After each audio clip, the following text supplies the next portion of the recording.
This is the most powerful and heartbreaking 33 minutes of anything I've ever watched. It is a new true crime documentary short called All the Empty Rooms. You can watch it on Netflix, and it is just 33 minutes long. This is about a journalist and a photographer who go around and they photograph the rooms of school shooting victims. I'm not going to show any of the photos because I feel like, you need to kind of see them for the first time in this. I have never felt instant emotion like this before. I mean, within a minute of this thing starting, it's just like you feel... I'm not even a parent, and if I can feel this heavy of emotion, not even being a parent, I can't imagine what it's like to be a parent. This is a film that shows you these children who are now forever frozen in time. And it's all captured with their bedrooms. Most of them left exactly as they were on the morning that they were killed. And the photographer in this, he takes a photo of his kids every morning before they go to school because you just never know what could happen. Seeing photos of these rooms, it just evokes this kind of raw emotion in a person. I feel like everyone in this country in particular needs to watch this. Towards the end of this, one of the main guys says that he wishes every person in America, in some way, shape, or form, if we could get every single person inside of one of these rooms, that we would be a different America. We can't physically do that, obviously, so this is the next best thing. This was just devastating. This is such a hard thing to watch, but I feel like you have got to watch it. At the very end, they show the names of the kids they focused on in this documentary, and then it pans out to show this massive list of names of kids who were murdered in school shootings. I don't know if there was a single moment in this entire thing where I didn't have some kind of tears welling up in my eyes. This is raw. This is truth. This is reality. And what they say in this is also true. We have become so numb to it that by the following day, we just are like, which school shooting are we talking about? Because it's just no longer shocking. It's just reality now.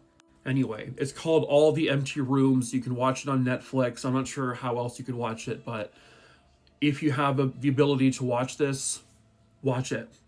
This is the horrifying aftermath of one of the worst freak accidents. Viewer discretion is advised. This story happened on Aloha Airlines Flight 243. It was a Boeing 737, and this particular flight had 90 passengers and 5 crew. On April 28, 1988, at approximately 1:25 p.m., Flight 243 would depart from the Hilo International Airport in Hawaii, and it was on its way to Honolulu. Shortly afterwards, the plane is about 24,000 feet in the air, and at 1:48 p.m., there is a loud whooshing sound, as they described it. The captain said the plane just sort of rolled to the left, and the captain can recall that he turned around and he saw that the door behind him was gone. And he could see the sky from where he was sitting when he looked back to where the passengers were. This is because a huge chunk of the roof of the plane had just completely ripped off. 24,000 feet in the air. 58-year-old Clarabelle Lansing was a flight attendant, and it is reported that when the roof of the plane ripped off, Clarabelle was sucked out of the airplane, and she would fall 24,000 feet to the ocean below. I cannot imagine the horror that was going through her head, because there was nothing she could do. She didn't have a parachute. Why would she? She's suddenly launched out of a plane and just free falling. And sadly, her body was never recovered.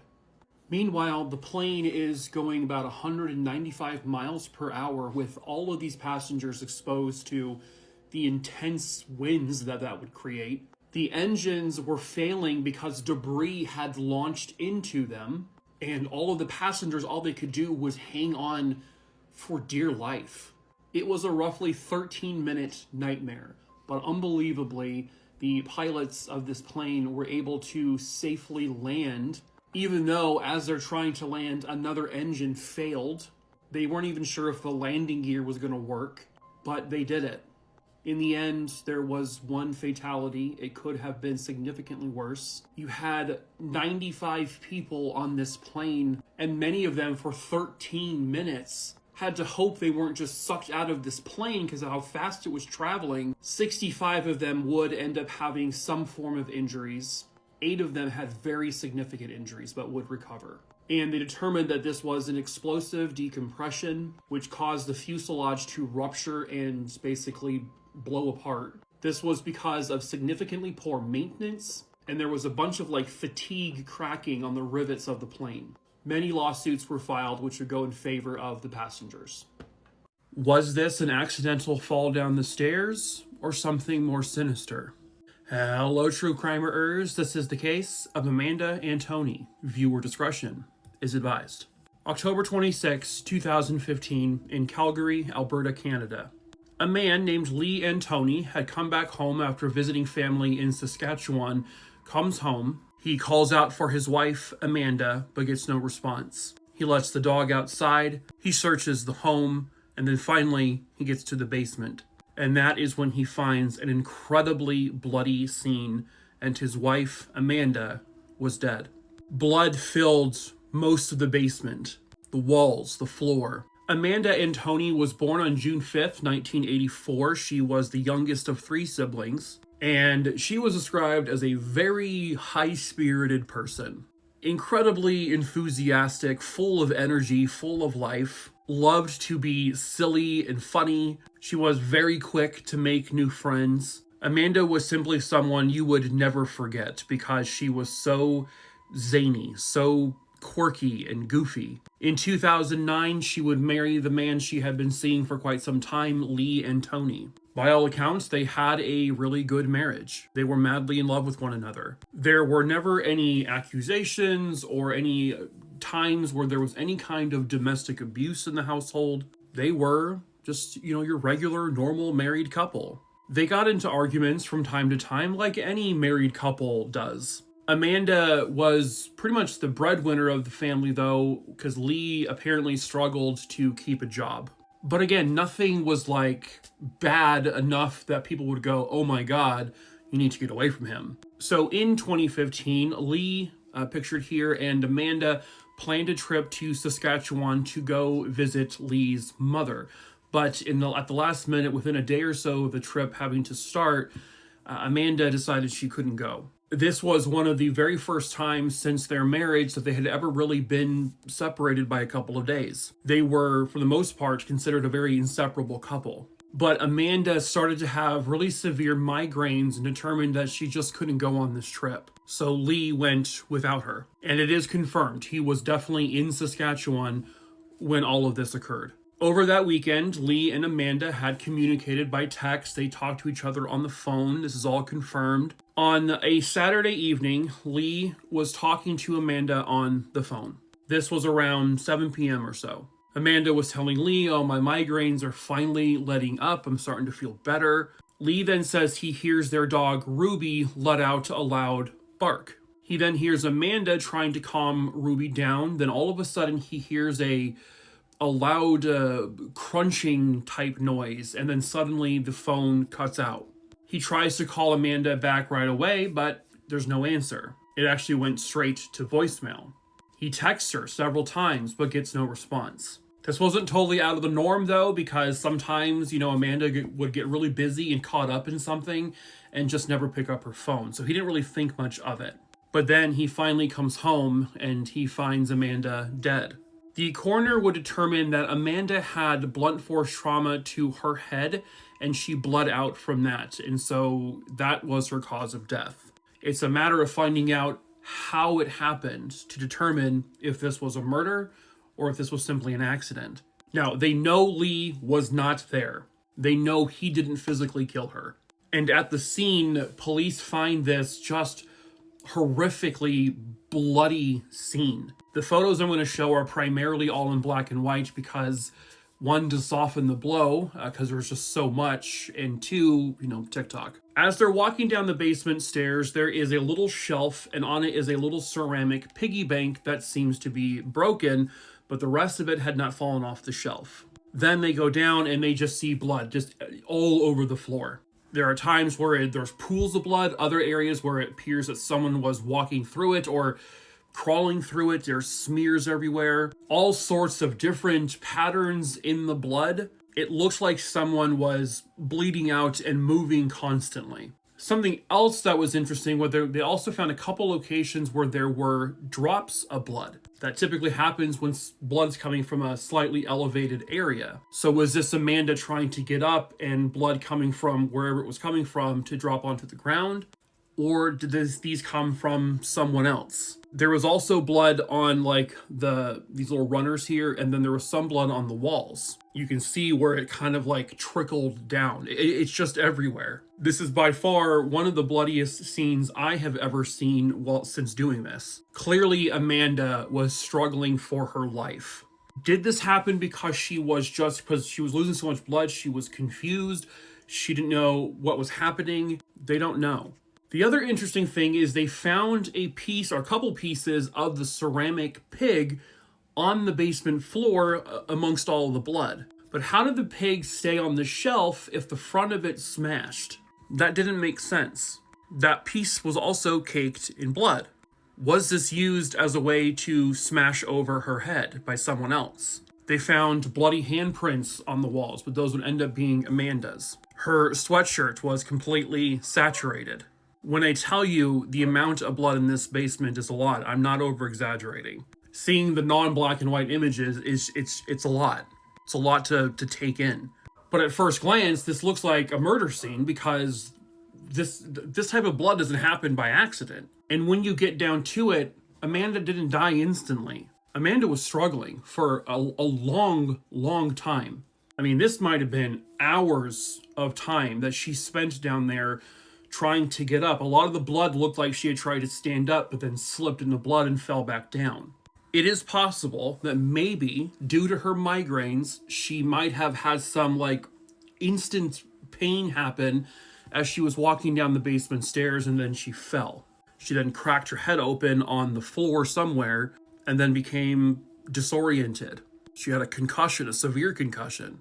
But this right here, it just says, how did this happen? There was also a chair upstairs in the dining room that was completely knocked over. It looked like maybe a struggle had taken place upstairs first.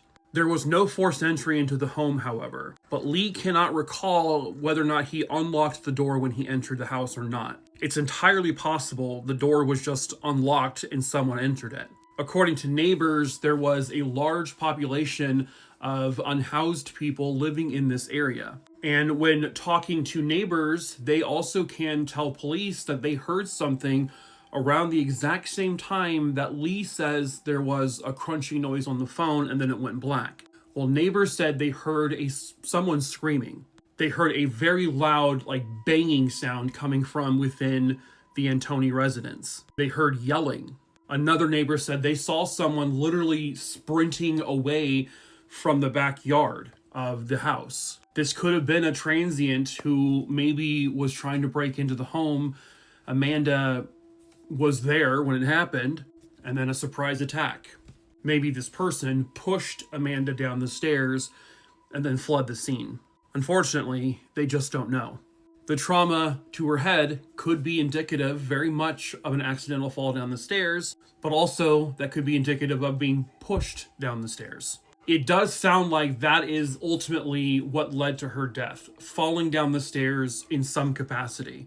Or maybe someone struck her over the head with the ceramic piggy bank and then she fell down the stairs, which is why that piece was all the way down there because maybe it got stuck in her head. But you would also think there might be more blood on the piggy bank, but there really wasn't. There didn't seem to be any blood surrounding it either. So it's, again, a mystery. Someone somewhere out there might have the answers as to what actually happened to Amanda Antoni. Perhaps that someone is you. If you have any information on the suspicious death of Amanda Antoni, please call 403-266-1234. or anonymously through 1-800-222-8477. Hello, true crimerers. This is the case of Angela Nelson-Carroll. Viewer discretion is advised. This case occurred in Louisville, which is in Kentucky. Unfortunately, I don't really have much information on this case, but every case is important. Every victim is important. Angela Nicole Nelson-Carroll. She was born on August 19th, 1986. She had several siblings, all of which she was very close to. When this story occurred, Angela is actually 17 years old and she is married. Her husband, Robert Carroll, I believe at the time this case occurred, was actually in prison. It was June 1st, 2004, along the Gene Snyder Freeway near the Dixie Highway. This is a very busy highway. The body of a woman was found. The woman had blunt force trauma to her head, and the coroner also determined she was asphyxiated. She was strangled to death, and she was soon identified as Angela Nelson-Carroll. Her family hadn't heard from her in a short time, which was unusual for her. And she was found essentially just discarded, like a bag of trash off the side of the road, which, as I've said before, always infuriates the hell out of me. She was discovered by some construction guys or people who were working on the road. When she was found, there was no identification, but, she was identified pretty quickly because this was on the news. Her husband, Robert, was very quickly cleared because, from what it sounds like, he was in prison. They have interviewed several people, as a matter of fact, and every single one of them so far, they have either cleared or ruled out completely. And unfortunately, there really is very little published about her case. I mean, the information I've given is pretty much all I know. But every victim is important. Every unsolved case deserves to be solved. Every victim deserves justice. This didn't happen all that long ago. So the person who did this is very much still out there. And someone somewhere out there knows who did this. And perhaps that someone is you. If you have any information on the murder of Angela Nelson-Carroll, you are asked to please call 502-574-7111. He left this jail in Oregon, but has not been seen since. This is the disappearance of Angelo Reed. At the time of this case, Angelo AJ Reed was 22 years old, and this all occurred in that little red dot right there, which is in Coos County, Oregon. Looks like a quaint little Oregon town. On February 6, 2015, AJ was booked into the Coos County Jail. And these are for some, just a really minor charge, like a criminal trespass charge. AJ had no major criminal history, no violent history. He was not considered like a threat to anyone. And he had only just recently gotten back to the Coos County area. He was actually in Portland, Oregon for some time. And what it sounds like is he was having some emotional struggles around this time. That his mom was concerned about his mental health. He seemed a little... just sort of kind of lost a little bit, and she wanted to get him some help. He seemed confused, he seemed scared, but didn't really ever seem to elaborate. So he would end up being released from the jail, and the police again saying he had no violent history, anything like that. He wasn't a threat. So they kind of just let him go. They did seem to know that he had some mental health issues though. And so they kind of just let him go. No one really escorted him anywhere. He walked away, and that was it. No one has seen him since. His family reports him missing, and a search for him begins. Obviously, they are concerned for multiple reasons. One, the biggest reason being they don't know where he is. But Angelo, or AJ, had anxiety. He had depression. He was struggling, and so they were just hoping that something didn't come from that. Also, he came back to Coos County because he was getting, as he said, a fresh start. A month after he was last seen, about 14 miles away from the jail at Mingus Park, his car is found. Inside the park were his clothes, all of his personal belongings, everything. Apparently, his car had been parked there for several weeks, and it really didn't get noticed by investigators until nearly a month after he was last seen.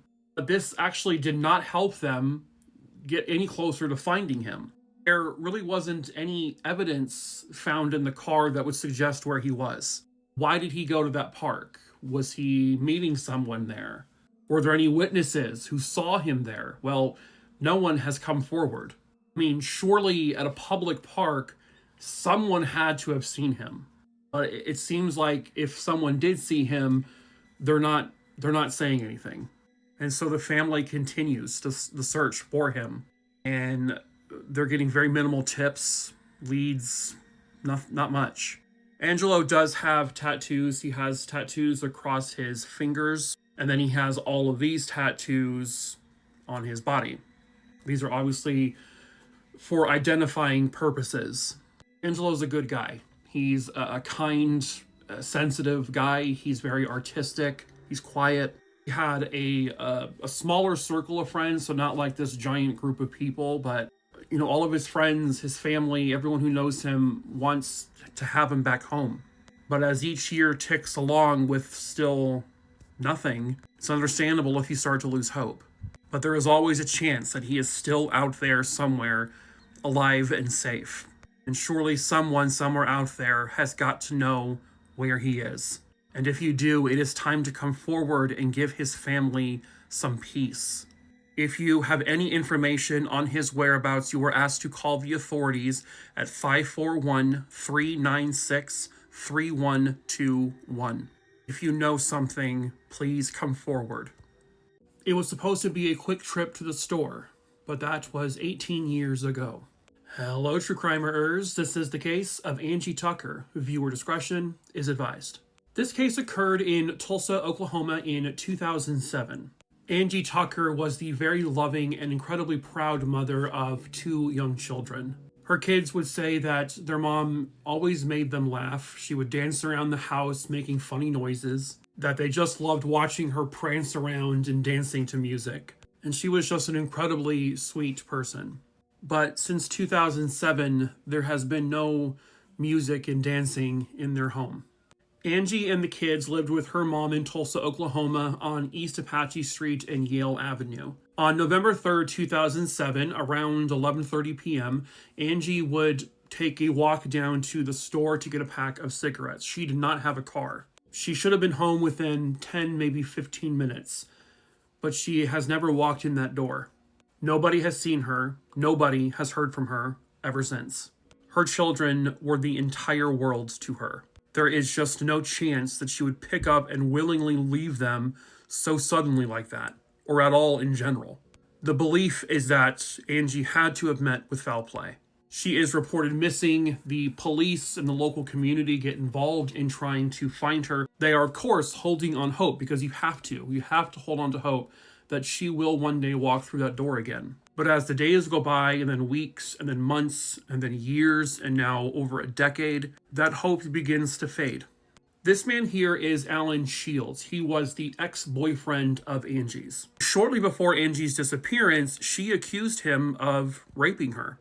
Alan was arrested on that day she made the accusation, but then he was released on that same day on bail.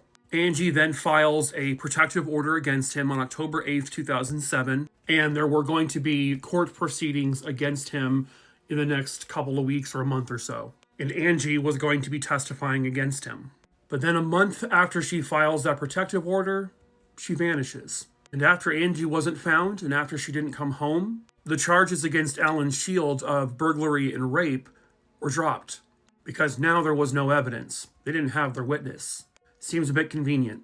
2 years later, in 2010, Alan Shields, against another former girlfriend, he was charged with charges like kidnapping, assault, and burglary because he had kidnapped another one of his former girlfriends. He had the classic kidnap kit in his vehicle. A gun, handcuffs, a mask, pepper spray, a lot of cleaning supplies. He had broken into her home, this other girlfriend, waited for her for 13 hours to get home. He then attacked her when she got home, and she also had a daughter. The daughter was able to escape and called for help, and the police were on their way. This former girlfriend also had filed a protective order against him recently before her attempted murder. He had also been suspected in a 2008 murder of a local businessman. He ends up pleading guilty to that, but agrees to testify against the other individuals involved. He only got 10 years of probation for that, and he really didn't have any prison time.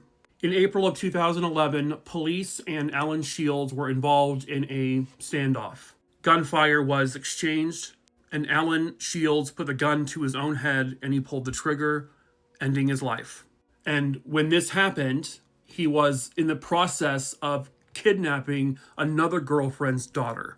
You have to think, with all of that history, all of that happening after Angie, the hope you probably once had begins to fade quickly.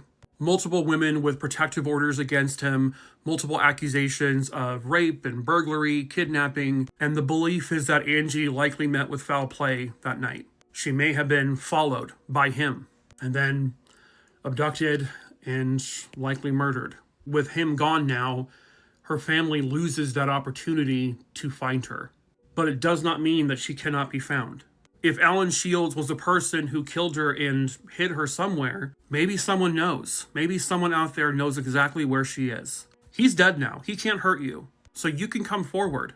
You can give this family, her kids, the opportunity to lay her to rest. Someone has to know something, and perhaps that someone is you. If you have any information on the whereabouts of Angie Tucker and what may have happened to her, please call 918-596-9333. This is an incredibly heartbreaking story from beginning to end. Hello, true crimerers. This is the case of Anjelica Castillo. Viewer discretion is advised. This is a case about a child. It was July 23rd, 1991, near Manhattan in New York. In a wooded area at the Henry Hudson Parkway, there was something found. There was a blue cooler, and when it was opened, they found the body of a decomposing little girl. She was nude, and she was bound with rope and cords. She herself was in a garbage bag that was placed in the cooler, and in the cooler was also soda cans and water. They believed at one point it was just ice. She had no name. She had no identity. So they called her Baby Hope. They believed that she was between 3 and 5 years old. They believed that she was Hispanic, she was incredibly malnourished, and she had experienced sexual abuse. And then someone killed her and shoved her in a garbage bag and then shoved her in a cooler. There was no physical evidence other than the body.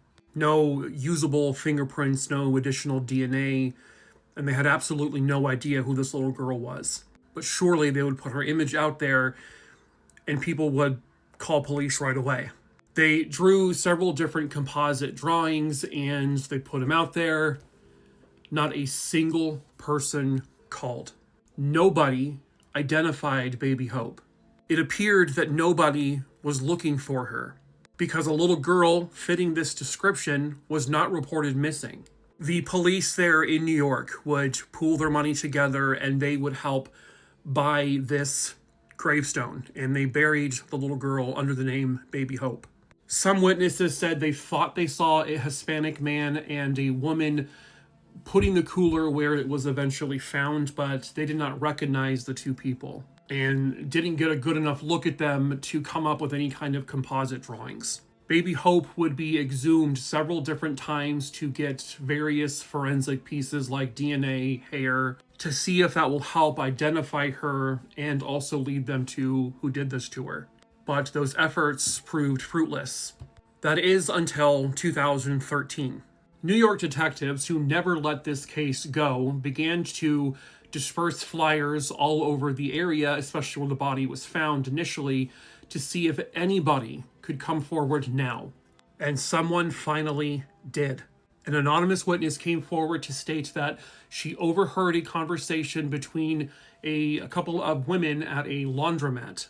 The conversation she overheard was what she assumed was a mother talking about her little girl who was killed or missing. And while investigating that angle, they found out who the person was. Her name was Anjelica Castillo.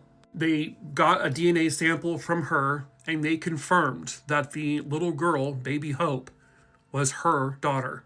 Her daughter was Anjelica Castillo. She was 4 years old when she disappeared in 1991. What makes this more tragic is there are no photos of her.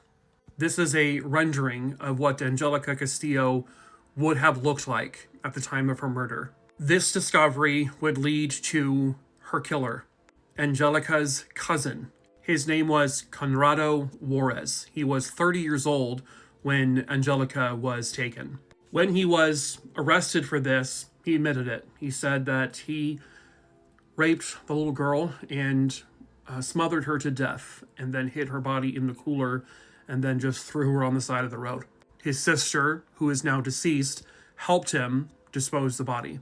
I'm a little confused on the specific details, but when asked why was she never reported missing, she essentially said because she really wasn't missing. She had dropped her two daughters off with their father. They were no longer together. And when she came back to pick them both up, the two girls were there, but the father wasn't, but someone else was. And they told her, you need to wait for him to come home to take, the girls. That's probably the best thing to do. So she leaves and then comes back. And when she does, only one of her daughters is there, but Angelica is not. And she said because of the language issues and fear prevented her from reporting her missing. And years later, she says that Conrado Juarez actually called her and said that he was raising her daughter and he tried to get money out of her. And so she goes, she says, to that location. And when she gets there, Angelica's not there. And according to her, he told her at that time, I don't know where she is, but my sister told me she died. She asks, okay, well, where is she? Where is she buried? And he says, I don't know. And then he just walked away. But still didn't go to police. No one did. Not one person in this little girl's life went to police. This little girl who doesn't even have a photo, whose brief life came to an end inside of a blue cooler and then just dumped into a wooded area, and nobody was looking for her. The detectives, who didn't even know who she was at that point, seemed to care more about her than anyone in her actual life. And look, I'm not a parent, and maybe that's harsh to say, but this was a 4-year-old girl, a child. How do you not turn the earth over looking for her?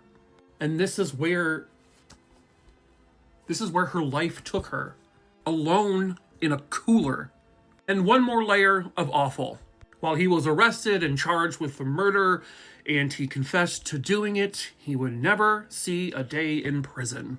He died of pancreatic cancer at the age of 55 while he was awaiting trial. The sister who helped dispose of the little girl's body also died before she was even identified. So literally everybody got away with it.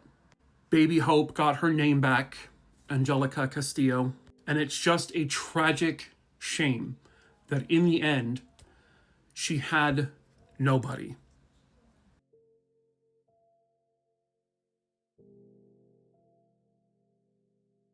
An axe-wielding maniac murders 2 women in what horror movies are made of. Hello, true crimerers. This is the case of the axe killer of New York. Viewer discretion is advised. Unfortunately, I don't have any photos of both of these victims, and there really isn't a whole lot of coverage on this story. But it was May 25th, 1985 at the Hotel Dorset, which was located on 30th West and 54th Street, which was here in this area. I don't think that hotel is there anymore. 85-year-old Janet Scott was found dead in her hotel room, which was located on the 7th floor. She was located by her own niece, who was coming there to visit from Virginia. She discovered an absolute horror story in her aunt's hotel room. There was blood everywhere, and Janet had been hacked to death.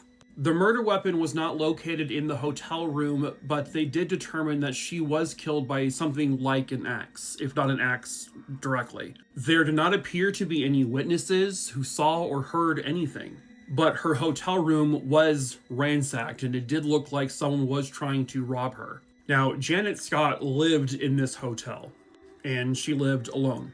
And then 5 days later, it happened again. This time at the Hotel Bryant.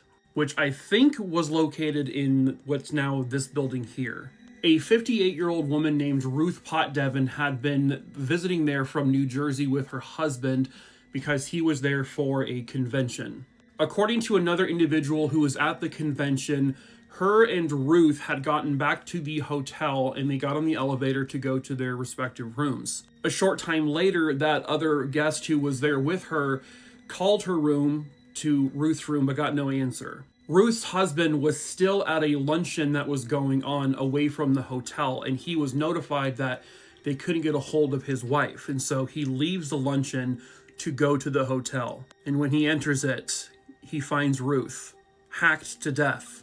She was in a pool of blood. She had been lying face down, and her purse clearly had been gone through, and the hotel room was also ransacked. Apparently, both women, they believe that some sort of ritual was done with their skulls. And it says that a ritualistic procedure was performed with a shorn piece of the victim's hair and scalp. The hair was arranged in a certain sort of way near the body. I'm not really 100% sure what that means. Now, Ruth Potdevin did have some credit cards stolen from her purse, and they were able to discover that there was two people using those credit cards, a couple, from what they understand. But it doesn't sound like they ever caught those two individuals. According to witnesses, it was a man and a woman using those credit cards, and police didn't actually think that these two were the murderers, just that they acquired the credit cards through somebody else. You have two women who were found hacked to death in hotel rooms pretty much in the same area of the city. Killed the exact same way with the exact same wounds to their skulls and the exact same apparently ritual done. And was the motive robbery? Was the motive something else? They don't know. Judging by the ransacked rooms and the stolen credit cards, they think that robbery definitely was part of it. But it just seems like these are two very random people. And these weren't people who were like on the first or second floor. This person had to go up several floors for each individual and go to a very specific room. But it could just be random. It doesn't sound like there were any other axe-wielding murders that happened after this. They never found out who did it. You just had a random psychopath with an axe, which was never found, who went into two different hotel rooms at two different hotels and murdered two women for reasons truly unknown. And sadly, this is likely one of those mysteries that will probably remain unsolved forever. Is there a body buried in the walls of this home? This is the still unsolved case of Barbara Miller. At the time this case occurred, Barbara Elizabeth Miller, pictured here, was 30 years old, and she had a 14-year-old son. And she was living in the Sunbury area of Pennsylvania. Barbara had also recently been in a relationship with a police officer there named Mike Egan. And according to family, Mike and Barbara had basically called it quits a few weeks before this, or Barbara was trying to break up with Mike. She had called police a number of times accusing Mike of harassment, terroristic threats, and behavior, and that he was stalking her. He would kind of be by her home with binoculars trying to spy inside her house. Barbara told friends in the days leading up to this case that she was afraid of Mike, that if anything happens to her, it's because he killed her. She was very dedicated to getting away from him, according to friends and family. Barbara's son would tell police later that her and Mike got into a very loud argument on the night of June 30th, 1989, and this was with regards to Barbara attending a friend's wedding, which would have been the following day on July 1st. She was planning to go to that wedding without him, and he didn't like that. Barbara did not show up to the wedding, which was on July 1st. And this was an immediate cause for concern because she was really looking forward to going to this wedding. The day after the wedding, Barbara's teenage son would tell police later that he saw Mike Egan driving his mother's car, and it was caked in some sort of like yellow clay or some kind of bright colored dirt. When Mike Egan was talked to about this, he said that simply the son was mistaken. He was driving his car, not hers. Barbara, who was a factory worker and also was a part-time bartender, then failed to show up to any of her jobs. And so her family officially reports her missing. Nobody has seen Barbara or heard from her ever again. The police would treat this from the start as she's an adult, and it's very possible that she made herself disappear like this, which is not illegal to do. But the family, especially her son, were like, no, that's not what happened here. She loved her son dearly, and there's just no way she would abandon her teenage son like this. Is it possible? Of course it's possible. It's just unlikely. She was telling coworkers, I'll see you on this day, and every time she said that, she always came to work. This time she didn't. Again, is it possible she just said, screw it, I'm skipping work and I'm taking off? Again, of course it's possible. It's just unlikely. Mike Egan quickly became a person of interest, which then turned into being a suspect. Now, at this time, in actuality, he is no longer a police officer. He had not been a cop since the year prior because he had served time for a burglary, but he was still friends with and knew some police officers. And so, the whole protect your own type thing. As the years go by, police get all sorts of tips and information about Barbara's case. She might be here, she might be there, but she's never where they are told. A couple of years into all of this, there was an informant who told police to check in a home in Milton, Pennsylvania, specifically the home owned by Mike Egan's sister, Kathy Reitenbach. Kathy, at one point, lived here in this home. This informant said that Kathy was one of the last few people to see Barbara alive. Now, for whatever reason, it didn't appear the police ever actually investigated this particular angle. This information really wouldn't come out until 2009 when there are new detectives looking into her case. And in that report, they also find that there was information provided that Mike Egan, he had told someone about something about burying a body inside the walls of a house. And that Mike would drive by this house, his sister's house, all the time while he was high, and to apparently just to check to make sure there's nothing going on. Finally, in 2017, now that they have all this information, it does take some more time. They have to contact the new owners of the home because Kathy, she died prior to all of this, and the owners of the house have nothing to do with the case, but they needed their permission to go in and search the house. And they got that permission. So police would search the home from top to bottom. They then also brought in numerous different cadaver dogs, and all of the dogs picked up on the scent of a decaying body, all in the same area of the basement, specifically at this cement wall.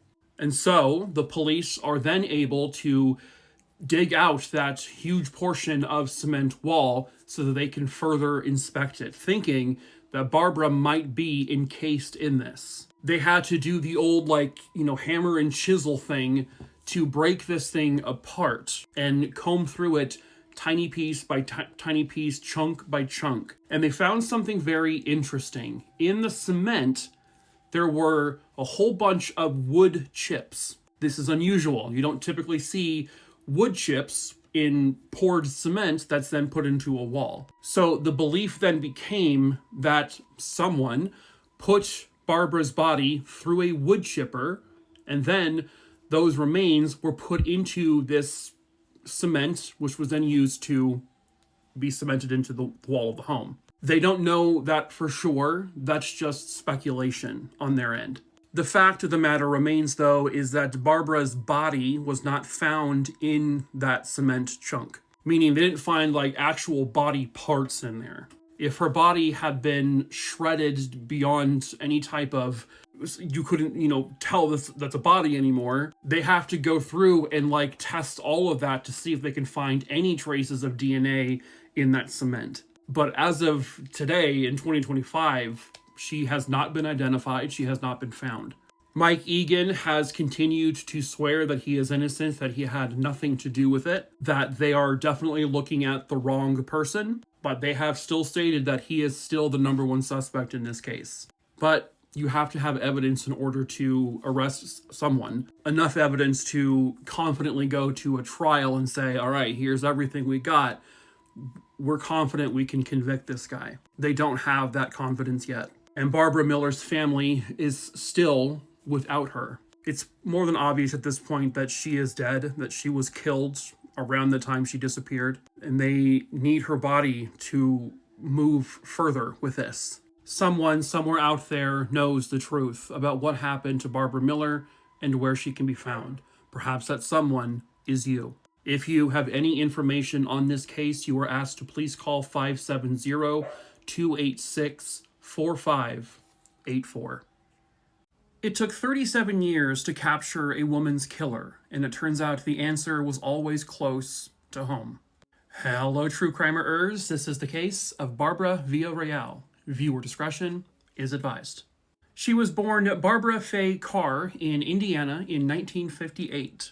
She had 3 sisters and a brother, and at the time this case occurred, Barbara was 27 years old, and she was living in Garland, Texas with her husband. Her husband was 32-year-old Domingo Diaz Villarreal, and they lived here in this home in Garland. It was November 7th, 1986, when a neighbor to the Villarreals would call 911. Domingo would go to the next door neighbor and say, please call the police. My wife, I think she's dead. When police arrive at the home, they do in fact find Barbara has been stabbed to death. There does not appear to be any forced entry into the home. Nothing seems to have been stolen. Barbara was not raped, but they had a very obvious first suspect. Her husband, Domingo, because, he was the one who discovered her body, and then he went next door to tell someone to call the police. Which, by the way, side note, that kind of thing happens all the time. It doesn't always mean a person's guilty because they don't use their phone to call the police. It's just one of those weird psychological reactions that people have. So they interviewed Domingo pretty thoroughly, and they looked into everything about him. They also tried to match any physical evidence they may have had from the crime scene to him, but also he lived in the house. This was his home. His fingerprints are going to be everywhere. However, the police, through their methods, did determine that Domingo did not kill his wife. They cleared him back in 1986. From what I understand, 2 years later, he's now living in Mexico. He gets involved in some kind of shootout where he ends up taking a bullet and dying. Barbara's case goes cold. There's very little evidence. They don't know why this happened. They don't know who did it. They don't know if the person was invited in or if the door was just unlocked and they walked in. They don't know if there was an intention to rob her or possibly rape her, but something happened where they killed her and then they fled the scene. They have no idea. And as a matter of fact, it would not be known for 37 more years. Police were doing a lot of investigating, and they were looking into anything or anyone connected to Barbara. Well, they found out that Barbara's husband, Domingo, his last name wasn't actually Villarreal. His last name was actually Canales. They did have samples of DNA from him, and by 2022, 2023 or so, they're able to confirm that the DNA left behind at the crime scene that the police have stated could have only come from her killer was not her husband's DNA. But there was something about it that may have been family. And so that's when they do genetic genealogy, and they discovered that Barbara's killer was related to Domingo. And that leads them to a man named Liborio Canales, the brother of Domingo, the brother-in-law of Barbara. When this revelation came to be, he is now 85 years old. He was living in Mexico. However, when this breakthrough occurred, he had traveled to New Mexico here in the States, and they were able to track him down and arrest him. By 2024, now 86 years old, he will end up taking a plea deal. He confesses to the murder of Barbara. So on the night in question, Barbara and her husband, Domingo, went out to dinner, and this is all according to Domingo. The two of them then came back to the house, and it turns out they were not alone. And then the next gap of time, I'm not sure exactly what happened, but Liborio ends up killing his sister-in-law because of a dispute in the family is all he really said. The murder stemmed from, allegedly, according to him, an argument. But Domingo said he came back into the house after he heard screaming and he discovered his wife dead. Well, obviously now in 2024, they know Domingo is dead now. There's nothing they can do about that. So the deal that Liborio ends up taking is a 20-year prison sentence. And I know people are going to think, wow, that's it, 20 years? Keep in mind, he's 86 years old when this is all happening. This is a life sentence for him. Just because it doesn't say life in prison doesn't mean that it isn't life in prison. He is going to die in a prison cell. My only question here, and I don't have the answer for it, is did Domingo know his brother killed his wife? Was he there when it happened? Did he cover for his brother? Or did he genuinely not know that his brother had killed his wife? I find it hard to believe that he didn't, but I don't know. Could he have also been involved directly and just didn't leave behind any of his DNA? Possibly, I don't know. But Domingo is dead regardless, so if he was involved, he died very soon after her murder. And the person who they know actually stabbed her will die in prison. So, Barbara got her justice. A shoe impression, some bloody clothes, and a life insurance policy would help capture a killer. Hello, true crimerers. This is the case of Bill Lowes. Viewer discretion is advised. William Lowes, who would go by Bill to everyone, was born on September 20th, 1943. Bill was a part of a big family which consisted of several very successful people. This is a family that did well for themselves. Bill, pictured here with one of his brothers, would eventually become a truck driver. By the time this case occurs, he had been married and divorced 3 times. About a year prior to this case occurring, he had divorced his wife, Wanda. Wanda had a son, his name was Brian Cruz, and Brian would say that Bill was like a father to him. The father he never really had, because Wanda had been married 6 times, including Bill, and most of her husbands were never nice to Brian, but Bill was, because that's the type of person he was. He was a good guy, a caring guy. He took care of people. Bill Lowes was an incredibly reliable person. He never missed a day of work. But one day in October of 1990, he didn't show up for work, and then he didn't show up to work the day after that either. That was way out of character for him. So they would contact Bill's family to see, hey, is he okay? What's going on? The family goes to Bill's house. They see his car still parked out front. Nothing outside seems out of the ordinary.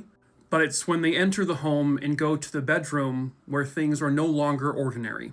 Blood on the walls. There's cast-off bloodstains all over the ceiling. And on the bed, underneath all of the sheets, was Bill.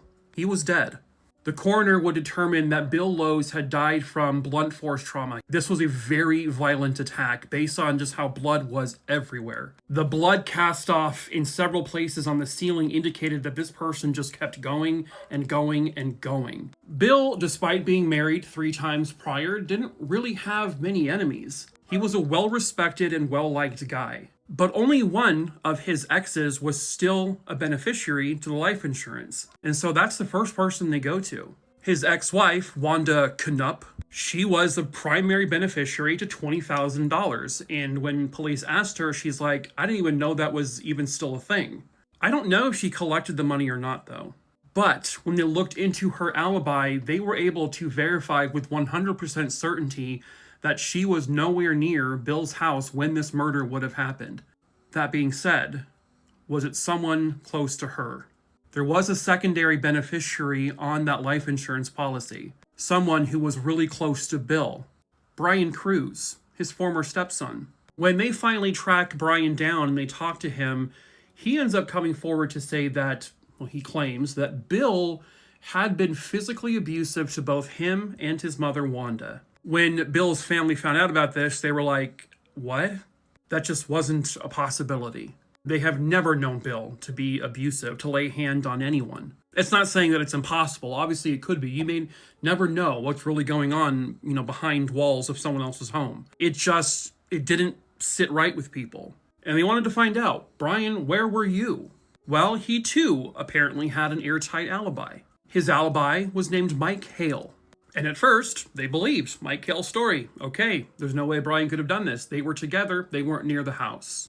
But then they found out that Mike Hale had a criminal history himself, and he was known to be a bit of a liar. Police bring him back in because they weren't believing this alibi story. And suddenly Mike Hale flips. He says to police, Brian did kill Bill Cruz. Brian allegedly told Mike, quote, Bill Lowe's will never bother my mother ever again. He said that he and Brian were together that night. They had gone to Bill's house. Mike Hale waits outside. Brian goes in. He comes back a short time later, and he has blood on him, and he's carrying an axe handle, and he throws the axe handle onto a roof. Police are able to find that exact roof, and they collect the axe handle. They also collect Mike Hale's clothing from the night of this all happening, and they collect Brian Cruz's clothing. Mike Hale's clothing has not one single drop of blood. Brian's, however, has blood. Whose blood? Bill's. Also damning was outside of Bill's house, they found a shoe impression right outside of Bill's bedroom window. This exact shoe impression. Now, it had rained like a night or two prior. So if the shoe impression was there before the rain, this would have filled up with water and eventually sort of just went away. So this would tell them that the shoe impression was left after it rained. Well, Brian says, well, I was there a couple of days prior, actually, because I went in there to get some of my mom's belongings. Okay, but why is his blood on your clothes? Ooh. Oops, can't really answer that. Brian tried to say that Bill was this really good guy, but then eventually he said that Bill was this abusive guy, and I'm now getting back at him. Also, there's money involved, Tale as old as time. But Brian kept denying he had anything to do with it. As a matter of fact, he now is saying that Mike Hale did it. Mike Hale, the guy that did not know Bill, never met the guy, had zero motives to kill the guy, especially not to whack him to death as he's asleep in his bed. Nothing was stolen. What does he have to get out of this? Nothing. But Brian gets to kill someone he says was abusive, and also money. I don't know if the money was ever actually paid to them or not. At any rate, Brian Cruz was now arrested, and he is now being charged with the murder. Mike Hale was eventually charged with withholding information from police. He served about 1 month in jail. Brian Cruz, this is him pictured at a much later time, goes on trial, and with all the evidence, the shoe impression, the blood on his clothing, the potential motive with the life insurance policy. By the way, the shoe impression matched one of his shoes that he owned. Forgot to say that. But the jury came back with a verdict of guilty. In June of 1991, he would be sentenced to life in prison without parole, where he still denies having anything to do with the murder. Unfortunately for him, the evidence says otherwise. And Bill got the justice he very rightfully deserved. A home invasion in Pennsylvania would turn deadly. Hello, true crimerers. This is the case of Brett Simmons. Viewer discretion is advised. It was September 25th, 2014, here in this home in Clay Township, Pennsylvania. Police were called because there was a home invasion and a shooting. When police arrive, they find the body of a 23-year-old young man, and his father had a gunshot wound as well. The victim was 23-year-old Brett Simmons. He had been shot twice in his back. He would be pronounced deceased at the scene. Brett's father had a gunshot wound to his chest. He was taken to the hospital, and he was able to survive. Brett James Simmons was born on May 29th, 1991. And I believe he was one of 3 kids. He had 2 brothers. He graduated high school in 2009, and then he would graduate from community college in 2014. He had gotten himself a degree in physical education. He was described as just a really nice kid who was super easy to get along with, that he wasn't a bad kid, but he did sell marijuana. And his dad would say that people would look at that and kind of just write him off as like a pot dealer, and he's the scum of the earth. But that just wasn't the case. He was just a good kid who was trying to get ahead in life. According to the authorities, the intruders, there were 2 of them at least, entered the home through an unlocked door. One of Brett's brothers and his dad heard a commotion and then heard gunshots. His dad will rush out of the room where he can see into Brett's room. Brett is now lying face down on the ground. He also sees the 2 intruders. The father then rushes towards them. They get into an altercation where one of the individuals shoots the father in his chest. Brett's brother, also hearing the commotion, rushes out. He actually has a lamp in his hand at this point, and he smashes it on one of the intruders. But both intruders were able to leave the home. Brett's father and Brett's brother both got a decent look at the intruders, but it was also dark in the house because this happened overnight, and they weren't able to get any kind of descriptions of them, only saying that they looked to be very light-skinned men. What they found out was that Brett and his brother, they threw a party at their house about a week prior to this incident taking place. At that party, there was an altercation where a couple of people took out a knife, but then nothing ended up actually happening. So there is this theory that someone from that party who the altercation happened with possibly came back to the house with the intention of robbing Brett. But it could have been related to drugs and partially related to maybe some kind of retribution for what happened at the party. Ultimately, though, they believe that this was a targeted attack at Brett, that this was not some random home invasion. In the early goings on in the investigation, police had interviewed 200 or so people. Brett's dad actually threatened a person that he had heard had connections to Brett's murder, and his dad would end up being arrested for it. Can't blame him. I mean, if you found out someone killed your son, I kind of applaud their reaction. The dad wasn't convicted of any crimes or anything. The only clues the police have are the shell casings, and one of the intruders dropped a pair of glasses. But none of that has yielded any forensic evidence, at least not that they've announced publicly. There's a rumor that one person had confessed to being the getaway driver. That was looked into, but that investigative thing didn't really go anywhere. The police believe that there are people in that community who to this day know exactly what happened, and they know who killed Brett, but they are not coming forward out of fear or out of possible arrests. But someone, somewhere out there, has got to know the truth, and perhaps that someone is you. You can report information anonymously if you are afraid of people finding out who you are and getting, retaliation against you. So if you have any information on this case, you are asked to please call 717-733-0965. You can also call Crime Stoppers at 1-800-322-1913. This has to be one of the worst ways to die, for me at least. This is another worst deaths imaginable. Viewer discretion is advised. Pictured here was diver Parker Turner. Parker Turner was 39 years old, and he was an experienced diver. Diving was his passion, which I can just never understand.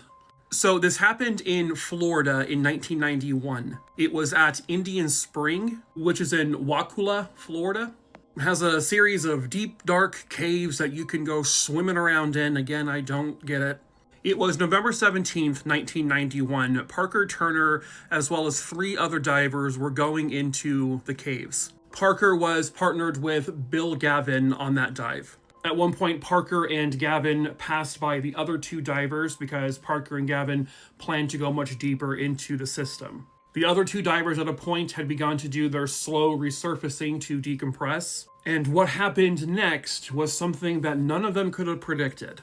One of the other divers who was in the process of decompressing, they weren't anywhere near the surface yet, because you have to make periodic stops as you're going up. One of those 2 divers who was decompressing was in an air pocket below a chimney of the limestone ceiling when he let out bubbles from his scuba tank.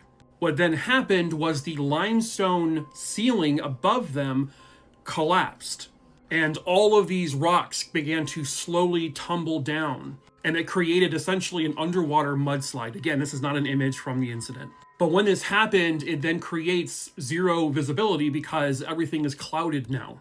But what those 2 divers who were decompressing realized was that the other 2 divers, Parker and Gavin, were behind where the cave basically collapsed.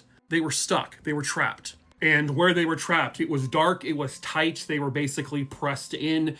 There really wasn't much room to move. Parker decided he was going to take a risk. He was going to try to get out of this. It was a very long way up to the surface from where they were. And again, you have to decompress or else it could be very bad. But what he did was he took off all of his gear to make himself as small as possible, and he pulled out a couple rocks and was able to narrowly slide through this very narrow opening. And they believe the plan was that he was going to try to swim all the way up to the surface. You can only hold your breath for so long. With every inch he was beginning to frantically swim to the top, it was still so far away. Eventually, he could no longer hold his breath, and the slow process of drowning began. They think he was trying to find the guideline as well, but there was no visibility. And so he would probably spend the next couple of minutes drowning, panicking, and eventually he would die. The other diver would eventually be able to move some more rocks and get himself out with the gear still on him, at least enough to get him to the surface. And Gavin was able to get out of there, and he was able to survive. They would recover Parker's body a short time later. And again, this was no fault of his own. I can't say I understand all the science behind this, but what they figured out was the bubbles released from the other diver's tank. It reduced the buoyancy of the water, which increased the weight of the limestone rocks, causing them to drop and then block the entrance to the cave. Air bubbles caused the collapse. I don't think any of them could have expected that to have happened. And all I can hope is that he did not suffer very long. She was murdered on Christmas Eve, and her case remains unsolved. Hello, true crimerers. This is the case of Christina Samuel. Viewer discretion is advised. At the time of this case, Christina Samuel was 22 years old, and she was a recent college graduate who was planning to go to law school starting in 2015. Christina's brother would describe her as an angel. She never had a single enemy in the world. She seemed to always have a smile on her face, and she was just always happy and very excited to be starting law school. But unfortunately, that never got to happen for her. On Christmas Eve 2014, Christina was in town in Detroit, Michigan for the holidays. And at some point that night, she was in a parked car with an acquaintance of hers, and this was on Carlisle Street. And her and this friend were just talking, when suddenly this car right here, this green one, I think, pulled up next to Christina and her friend. They put a gun out the window and began to fire. Both Christina and her friend were shot, and unfortunately, it proved to be fatal for Christina. Her 24-year-old friend in the car was also shot, but he did survive. The car, you can see from a surveillance camera in someone's house right here, sped past the stop sign and just kept going fast. Who that person is, though, is unknown. Is that person definitely the shooter? They don't know. But it coincided with the time frame of when the shooting occurred, with witness accounts, and the fact that the car sped down this street and right past a stop sign told police that this was likely their shooter, or someone who knows something. However, whoever drives this car has never been identified. Christina's family is devastated. This happened on Christmas Eve, and Christmas will never be the same. Her brother does not decorate for Christmas anymore. As a matter of fact, the only thing he puts on the walls in his home is Christina's diploma, just as a reminder of what Christina was able to accomplish in life and what she was about to accomplish. And now all they want is answers. They want to know who did this and why. Police have said that they believe that the male in the car with her that was also shot was likely the intended target, and that Christina just got caught up in the crossfire.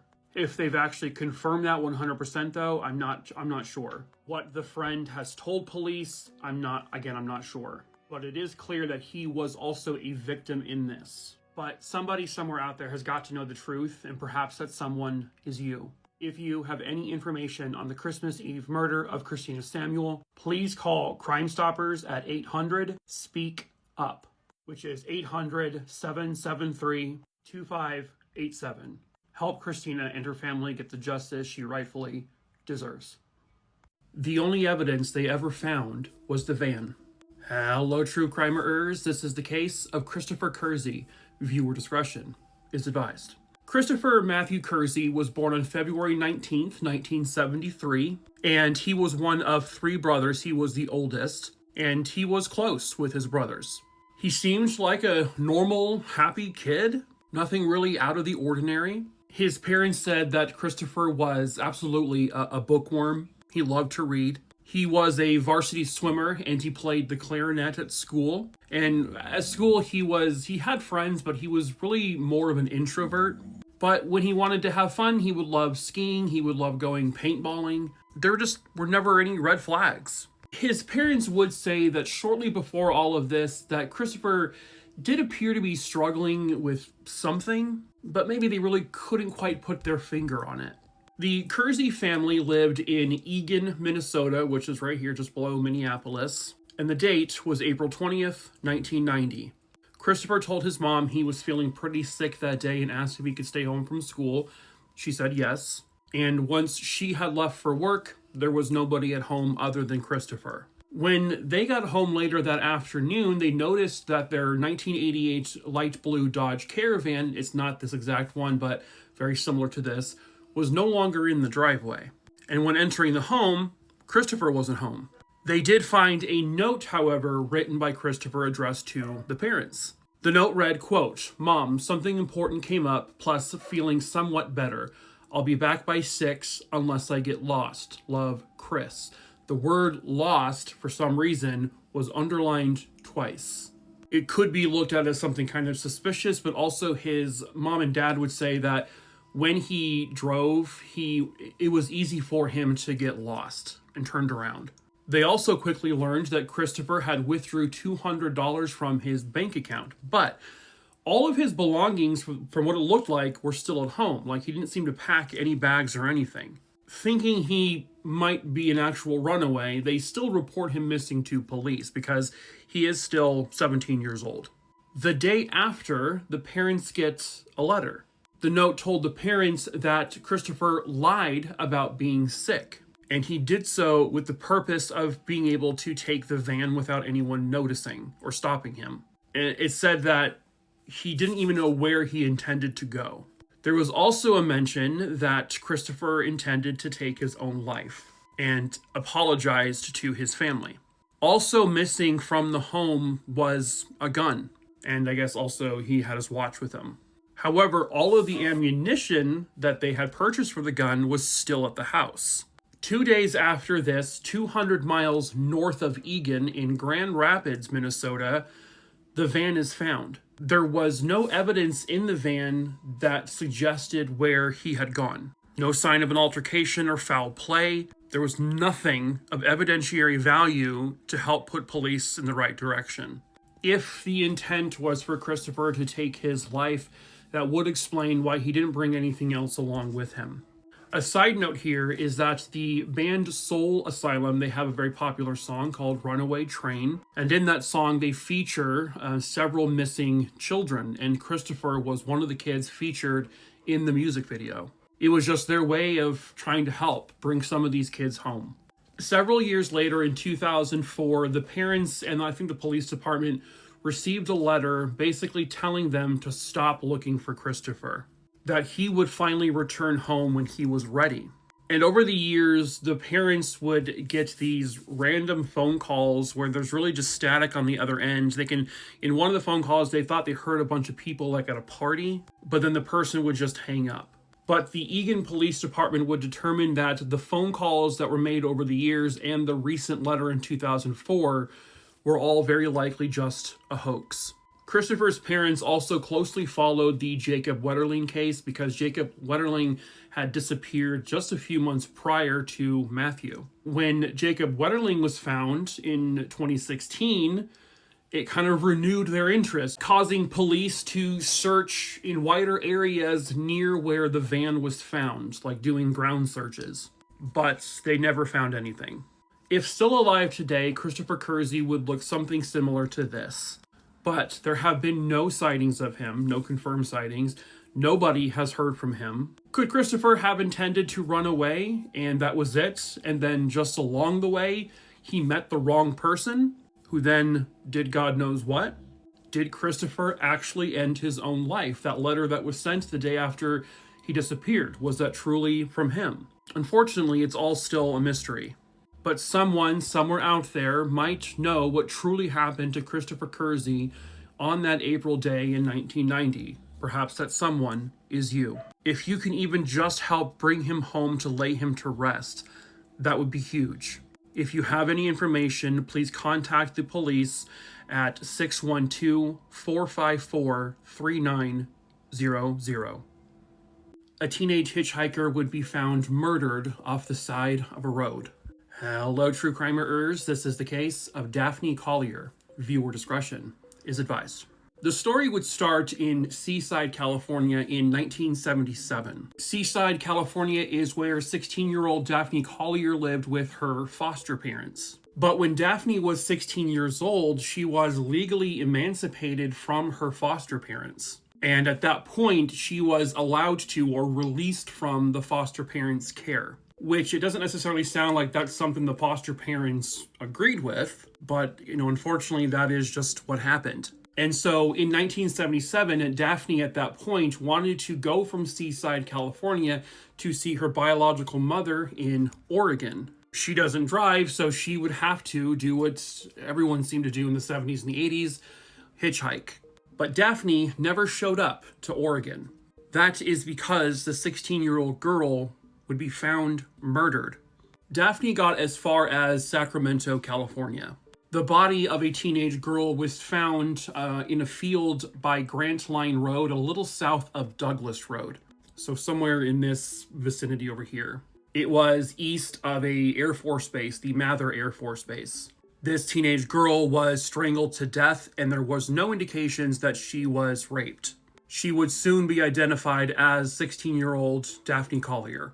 So police put out this story. They want to know where she was last seen. And as a matter of fact, she was just seen the night prior. Sometime between 9:30 p.m. and 10:30 p.m. on August 31st, 1977, Daphne Collier, who had been hitchhiking, was dropped off by the person giving her a ride at 15th Street and West Street. Allegedly, according to one article, she had been hitchhiking with two young men she did not appear to know. And when all three of them were dropped off, they told her, the two other young men said, "You shouldn't be doing this on your own. It's very dangerous to hitchhike." So they gave her the number to a local radio station out there who, I guess, apparently would offer like a ride program. And Daphne apparently called the radio station, but nobody answered. Then the following morning, she is found strangled to death, murdered, and dumped on Grant Line Road. This is about 20 miles east of where she was last seen. And this is the area today of what it looks like. It's still a pretty desolate, open field area. To my understanding, police have talked to a few people that Daphne had hitchhiked in the general area, and I believe they also talked to one or two of the young men she was seen getting a ride with before all this happened. It doesn't sound like any of them are considered suspects, but I'm also not 100% sure. They believe Daphne was killed at about 2 o'clock in the morning, now on September 1st, 1977. And unfortunately, because Daphne was in an area she did not live in and nobody knew her, it didn't really help with the investigation. All they were really able to find out about her was that they called her a runaway from her foster care home. Even though she was technically emancipated, she was still living with them, and so they called her a runaway. But they had last seen her just a couple of days prior to her being found. Her foster parents said that she was a really nice girl. She wasn't really a troublesome person. But unfortunately, at any rate, the murder of 16-year-old Daphne Collier has remained unsolved. She was more than likely killed by someone she hitchhiked with, a person who picked her up. She just got in the wrong car. Just because they found no evidence of a sexual assault doesn't mean that the motive wasn't sexual. But it also doesn't sound like they have any DNA. At least if they do, it's never matched anyone. And that's where it stands today. Still unsolved. But somebody, somewhere out there, has got to know the truth about who murdered Daphne Collier in 1977. And perhaps that someone is you. If you have any information on the murder of Daphne Collier, you are asked to please call 916-874-5057. Blood drops would turn the white snow red as two assailants fled a horrific murder. Hello, true crimerers. This is the case known as the Dartmouth Killings. Viewer discretion is advised. Pictured here is Half and Susanna Zantop. Both were originally from Germany, but they would actually meet while they were in the States going to Stanford University. They would get married in the 70s, and then they would both end up getting jobs at Dartmouth University. And then eventually they had two daughters. Half, H-A-L-F by the way, that was German for the word helped. And their daughter would say that that name absolutely lived up to her father. But he taught geology and earth science, and Susanna was the chair of the German department. The couple lived in this home in Hanover, New Hampshire. The date, January 27th, 2001. And then that fateful knock on their door. Pictured here is 17-year-old Robert Tulloch and 16-year-old James Parker. They lived nearby in Chelsea, Vermont, but they were bored of Chelsea. So they said, you know what? Let's pick up and move somewhere. Somewhere exotic. Somewhere like Australia. They would come to the conclusion that they would need about $10,000 to make this plan become reality. At first, they're like, we'll probably just steal cars. Maybe we'll steal mail, see if there's checks. But that didn't work for them. So the two of them decided they're going to go to Hanover because they felt people there were wealthy. And on January 27th, 2001, they would approach the Zantop residence and knock on the door. Hoff would answer the door. He was known for his generosity and his hospitality. The two young boys posed as local students. They didn't know that they were actually professors.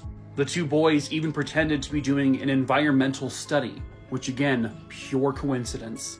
Hoff opened up his wallet to get a card of a colleague that might help these two boys. When he did so, the two young men noticed a whole bunch of cash in his wallet. Robert then took one of the two knives they brought with them and began to slash Hoff's face.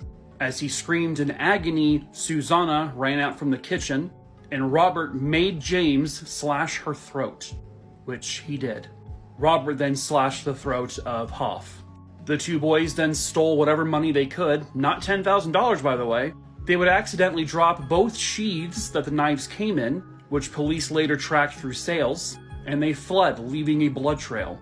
They also left behind bloody shoe prints. All of this led back to the two teenagers. They were both arrested 3 weeks later. James would admit that Robert was the ringleader, and he would confess. Both were convicted. James got 25 years. Robert got life without parole. He was smiling as he was being executed because that's normal. Hello, true crimerers. This is the case of David Ballard. Viewer discretion is advised. Sadly, I don't have a photo of the victim. I've been searching through newspaper clippings and everything, but I just cannot find one. This case occurred in 1977 on the Vegas Strip. On December 20th, 1977, a man would enter the Monaco Motel and Casino armed with a gun. He was holding a .38 caliber revolver in his hand. He put that gun into the face of a female cashier and said, "Give me all the money." When this happened, there were two other individuals who saw it happening and thought to themselves, we need to take care of this. An employee of the casino named Larry Thompson tried to stop the gunman. The gunman then turned around and shot Mr. Thompson in his stomach. Then another man, a customer of the casino, tried to intervene as well. The gunman pointed a gun at him and shot him too. David Ballard was shot once through his back. The assailant stole $238 in cash and fled the scene. David Allen Ballard was born on July 2nd, 1955. He and his fiancée, Catherine, were on the Vegas Strip that night because they were getting married. They were just visiting from Baltimore, Maryland. The two of them did tie the knot. And then 2 hours later, David is shot through his back trying to stop a gunman. 10 days later, on December 30th, 1977, David Ballard died from his gunshot wounds. The now murderer was known as Jesse Walter Bishop. He fled the scene in his green vehicle, which they later found abandoned. The day after the robbery and shooting, he robbed another location. He then steals another car to get away from this robbery, and then he ends up carjacking somebody else to steal another car. He would take people hostage and force them at gunpoint to drive. Then he abandons them, he lets them live, and he steals a UPS truck, and he tries to flee. They finally caught up to him in Boulder City, Nevada, where they cornered him and they arrested him.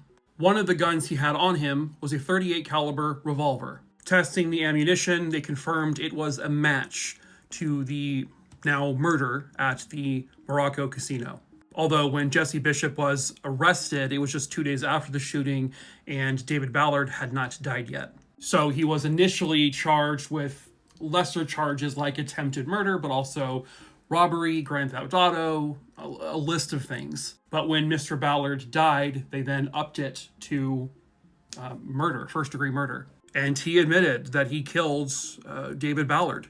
He didn't seem to care. Like, he seemed very nonchalant about all of it. And he would be convicted of David Ballard's murder along with all the other charges against him, and he was sentenced to death.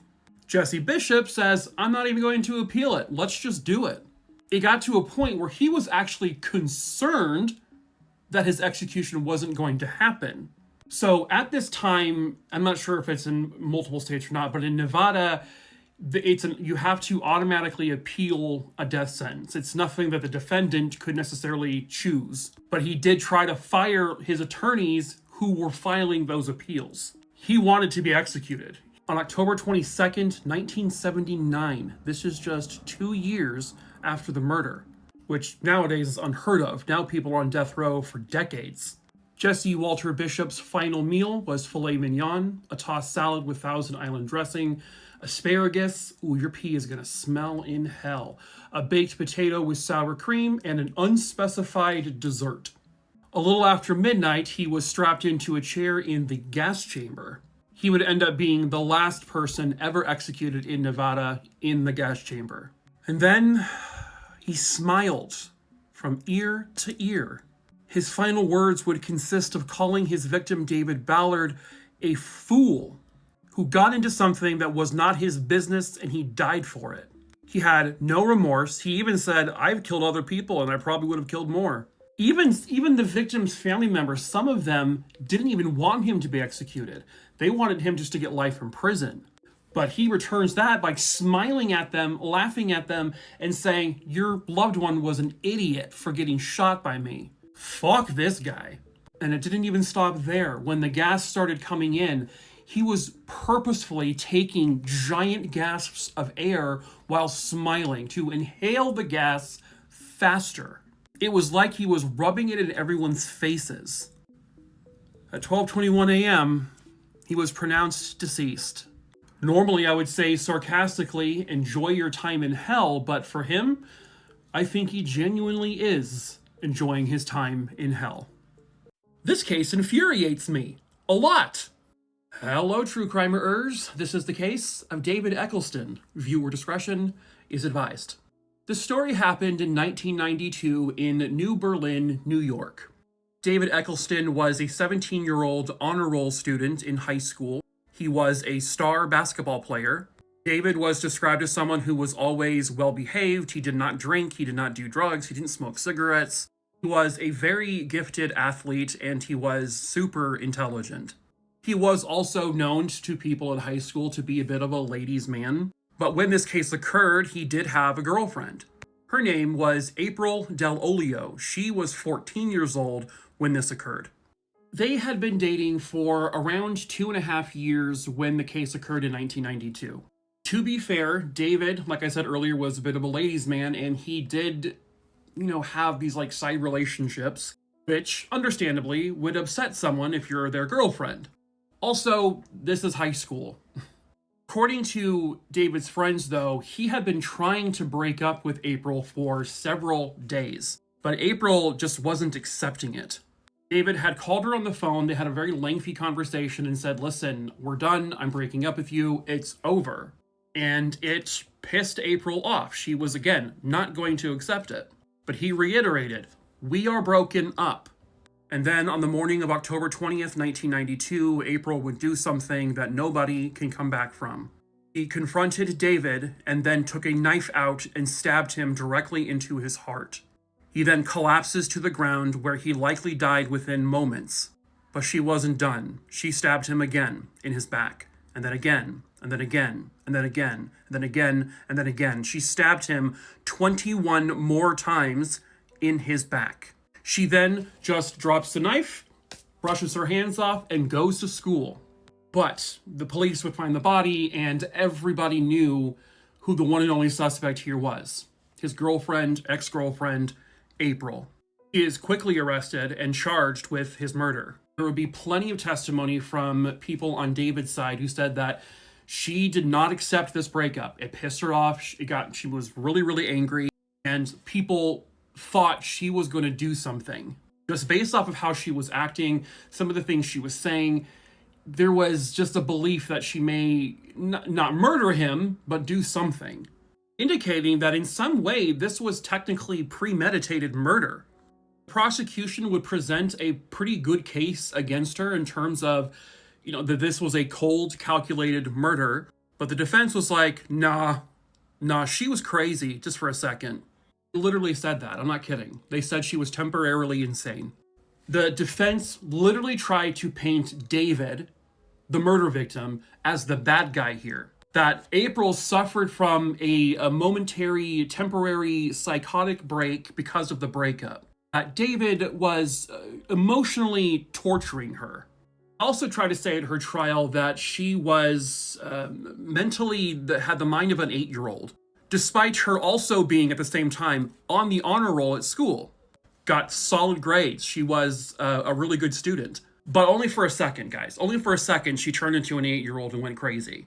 They really put David on trial, the defense team did, which was unfair because he's not there to defend himself. All they had was the word of a couple of teenage girls. And you also have the word of other teenagers who are standing up for him, saying none of that is accurate. So what would the jury do? What would they believe? April Del Olio was found guilty of second-degree murder, but they also determined she was not legally responsible for his murder. They bought it. They believed that she had temporary insanity, that David pushed her over the edge by breaking up with her. Her defense team, by the way, is not denying she killed him. She killed him. They're saying it like she stabbed him 22 times. That's for sure. But she was just like, cuckoo, for like a couple of minutes, guys. And then, boop, right back to normal. Everything's fine. And the jury ate that shit up. And that really pisses me off because she was let go. She got no prison time. She was ordered to spend 5 years in psychiatric care, and then she was released. Then she would have to check in every 5 years. From what I understand, she has been in and out of mental institutions, and she has gotten in trouble with the law. But what this verdict says tells teenagers especially, hey guys, we know you're very emotional people. We know that when you get into a breakup, it's stressful. You don't like it. So what the jury is basically saying is you're allowed to kill your ex-boyfriend or your ex-girlfriend, and all you have to say is that it caused me emotional distress, and the victim made me crazy by breaking up with me, and so I killed them. But it's not my fault. They made me do it. And then I went back to being normal again. That's what you're saying in cases like this. You're giving people a reason. You're giving people this fake motive. And look, there are definitely people out there who are genuinely crazy, unstable, psychotic, or whatever the case may be. And I know that temporary insanity exists. But to give people a free pass for murder because of temporary insanity does not make sense to me. That person should still be punished by being in a prison cell, even if it's for a short amount of time. Get them off of the streets. Let them now have that criminal record. Because you don't just get to murder a person because they broke up with you. But this is fucking high school. This is what high schoolers do. Why was he allowed to be killed? Because of what high schoolers do all the time. He didn't get justice. He was stabbed 22 times. Directly into his heart, and then 21 more times in his back. This was brutal. He did not get justice, and he never will. He was murdered, and no one will ever go to prison for it. That is disgusting. A body would wash up on a New Zealand beach 3 days after Christmas. To this day, they have no idea who killed him. Hello, true crimerers. This is the case of David Robinson. Viewer discretion is advised. So we are going to New Zealand for this one. December 28th, 1998, on a beach just outside of the area of Ross. The body of a younger male was found on the beach, and he had a single gunshot wound right between his eyes. It seemed to be an execution-style shooting, but they don't believe that this man was shot and killed here on the beach. So he was in his clothes, but he was not in his shoes. They did find a shoe a ways down the beach. They believed he had washed up on shore. Using fingerprints, they were able to quickly identify the individual as 25-year-old David Robinson. He had a lengthy criminal history, and which is why it was really quick for them to find his fingerprint. Police would notify his parents, and that's when police would find out that his parents hadn't really even seen him for like 7 years. David was born in 1973, and his parents said that from a very early age, he was a bit of a problem. He got into trouble all the time. Never for anything like violent, it was really primarily he just stole a lot of stuff. His parents tried everything to, get him help, but nothing ever seemed to work. They said that David was like Jekyll and Hyde. He had this very problematic side where he was always getting into trouble with the law, especially as he got older. He would steal things and stuff like that, but also at the same time, he was like this really sweet, lovable guy. When he turned 18, he left the house, and it wasn't necessarily because his parents didn't want him there. He didn't want to be there anymore. David wanted to live a reclusive life, and that is what he ended up doing. He lived hand to mouth, living almost like a transient lifestyle. His parents definitely tried keeping in touch with him. They wanted him to be a part of their lives, but as time went on, he just kept not seeing them or talking to them. He did fall into the wrong crowd, so not only now was he, stealing things, now he was heavily into drugs. Last time his parents saw David was when he was 18 years old. Then police walk up to their home in 1998 and say that their son has been found murdered on a beach, and they have no idea who did it. Given his transient lifestyle and the fact that he didn't really have a lot of very close people in his life, it was very difficult to investigate this. But based off of witnesses, there was a very sudden, loud gunshot heard on December 18th, 1998, near the Kakapatahi River, specifically near this bridge. This was very unusual. You don't hear gunshots really ever out there, at least, at that time. And the state of his body told the coroner he had likely been dead for about 10 days or so. He was found on December 28th, meaning his time of death would have been around December 18th, the same day that gunshot was heard. I know police have talked to people that he likely, ran in the same crowd with. Obviously, with him being like a petty criminal and being into the drug scene, it could make for really difficult conversations. People aren't going to want to talk. They had some suspects and persons of interest over the years, but they've never had any concrete evidence to tie anyone to his murder. So they believe he was likely killed on December 18th and then tossed over this bridge. And then his body would have floated naturally down the river and out to sea. Then, based on currents, it would have taken his body to the beach where he was found. And that's all they really know. The only other thing they know was that he was shot between the eyes. And it was with a single .22 caliber bullet. The murder weapon has never been found. There was nothing on his body that yielded any additional evidence, and unfortunately, that's pretty much where the case is. They have no idea who did this. They have no idea why. Sure, they can probably speculate. It could have had something to do with drugs. Maybe he stole from the wrong person. Maybe he was hitchhiking and was picked up by someone bad. Maybe he saw something he shouldn't have seen. There's so many possibilities as to what could have led to this. And just because David was a petty criminal, he stole things, and just because he did drugs, it doesn't mean that this is someone who deserved to be murdered. And it also doesn't mean that his murder doesn't deserve to be solved. It does. He was still a person at the end of the day. A human being who deserves justice, and there's a killer out there. Someone needs to be locked away. Surely someone somewhere out there has got to know the truth about who killed David Robinson in New Zealand. And perhaps that someone is you.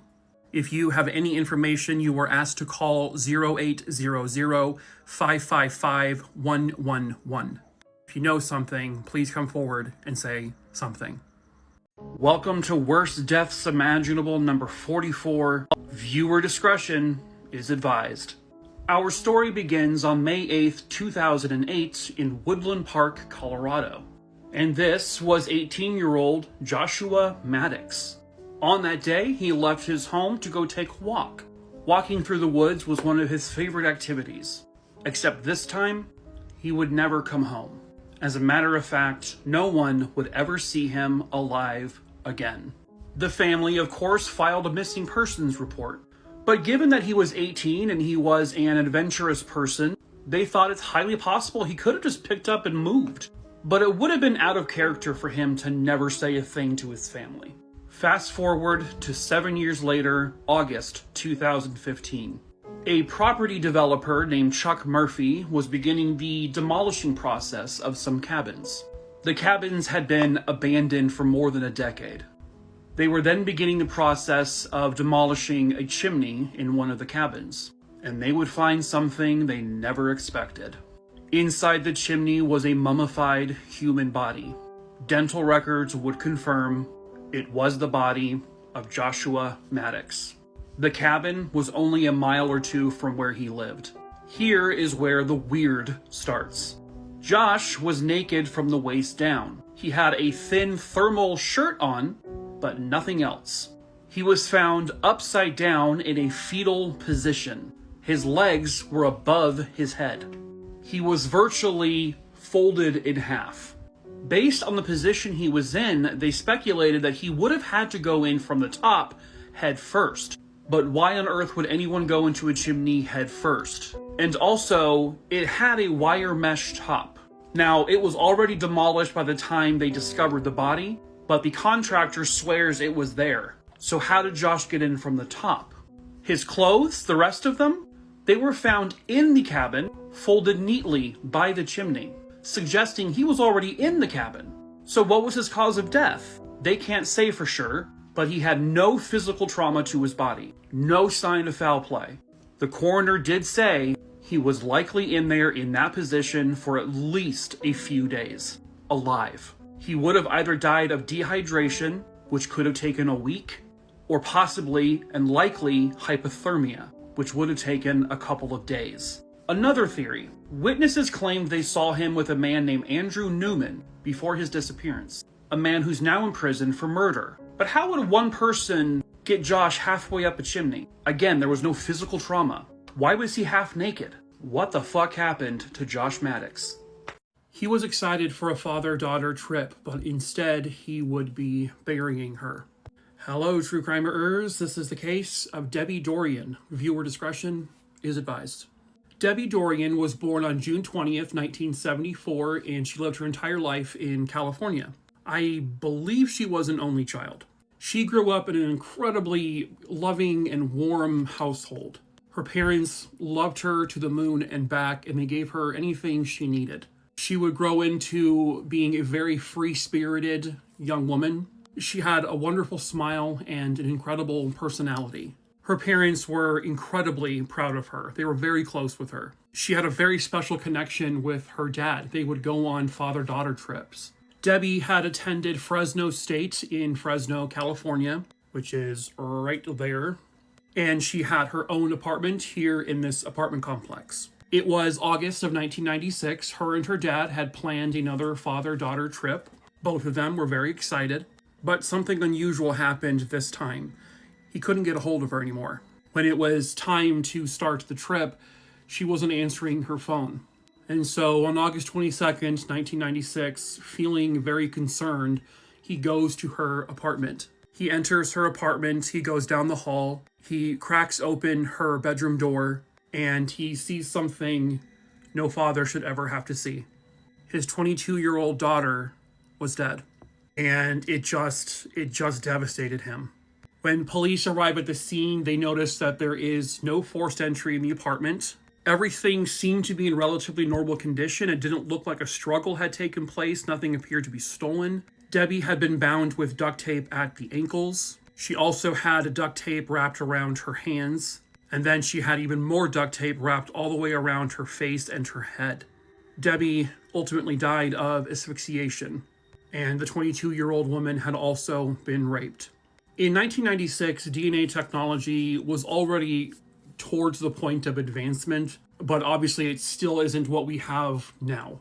And when they put DNA found at the crime scene that did not match Debbie's DNA, They determined it belonged to a male contributor, so likely her rapist and killer. Between 1999 and 2002, there was a series of rapes that happened in Visalia, California. And when they took the DNA found with Debbie's case and they ran it through the database, it matched a couple of these rape cases, meaning the person who raped and murdered her also sexually assaulted other women who did survive their attacks. But it still wasn't enough to identify who the actual person was. And they finally got the break they needed in 2018. Using genetic genealogy, which we all know was very instrumental in the Golden State Killer case, they identified their killer. It was a man named Nicky Stain. They actually end up linking him to 5 additional sexual assaults. He didn't necessarily outright confess to murdering Debbie, but he did sort of acknowledge that he was the sexual assaulter of the other women. He then eventually said that he and Debbie had consensual sex, which now officially, not only does DNA place him at her crime scene, but now he's saying he was there too. But they know it wasn't consensual. And it was actually this year, in June of 2025, when he was finally convicted. He ended up pleading guilty to 12 counts. Nicky Stain was sentenced to life in prison without parole. And Debbie and her family and all the other women he brutalized and traumatized, they finally got justice. Imagine being convicted of murder because of a plant. Thank goodness for smart people. Hello, true crimerers. This is the case of Denise Johnson. Viewer discretion is advised. It was May 3rd, 1992, just outside of Phoenix, Arizona. Along this road here, passerbys would notice something on the side of the road. They would very quickly realize that it was the body of a woman. She was completely nude. So they get to a phone, call 911, and police arrive. Within a pretty short amount of time, they were able to identify the victim of this case. She was 30-year-old Denise Johnson. She was born and raised in Arizona. She came from a very big family. She had 6 sisters and 3 brothers. And she also had 2 young daughters. 2 daughters who no longer have their mother. They would quickly discover that around this time, Denise Johnson had been doing work as a sex worker. She just wanted to make sure she could support her kids. And especially during this time in history, it was a very common thing. So could she have been murdered by a John? Next to Denise's body, or within a few feet of her body, they found a pager. Because the pagers are linked to individuals, they were able to track down who belonged to this pager. It was a man named Mark Bogan. He was a local truck driver there from Phoenix. Mark Bogan also drove a white pickup truck when he wasn't working, and there were witnesses who saw a white pickup truck driving away or speeding away from the area where Denise was found. They bring him in for questioning and they say, well, I picked up a hitchhiker and she stole his pager. And at the time, police didn't have any evidence to show that he actually killed Denise or why he would do it. So they said, okay, you're free to go. But then a very attentive detective stepped in. Where Denise's body was found, there were several Palo Verde trees, a very common tree here in Arizona. I'm from the area. So one day a detective goes back to the crime scene and he notices a branch, a single branch on the Palo Verde tree near her body. There was what looks like a scuff mark, like a piece of it had been peeled off. It looked like something, maybe a car or something, had scraped along the branch. He sees these seed pods hanging from the tree, and so he takes them off the tree, collects them as evidence. Again, I don't know how people would ever be that aware, but thank goodness he was. When they investigated Mark Bogan's truck, they found 2 Palo Verde seed pods in the back of his truck. Now again, this is an extremely common tree here in Arizona. These are everywhere. So this alone does not tell them that Mark was near this particular crime scene. Unless you could get DNA from the seed pods. Something that at the time was still relatively unheard of. Is it possible that each tree, each seed pod, had its own individual DNA that would be able to distinguish it from the other Palo Verde trees? Well, yes. Thanks to some very intelligent people, they were able to extract the DNA from the seed pods found in his truck. They then compared what they found from the seed pods they pulled directly from that tree. Lo and behold, it was a match. And to be fair, they also collected seed pods from various other Palo Verde trees, ones directly in that area and others from the surrounding areas, just to play it safe, to make sure that this really is a singled out, distinguished tree. It was. All the other seed pods all had their own DNA, meaning the seed pods found in his truck could have only come from the tree found right by Denise's body. Mark Bogan said he had never been in that area. He certainly was not there the night of the murder, according to him.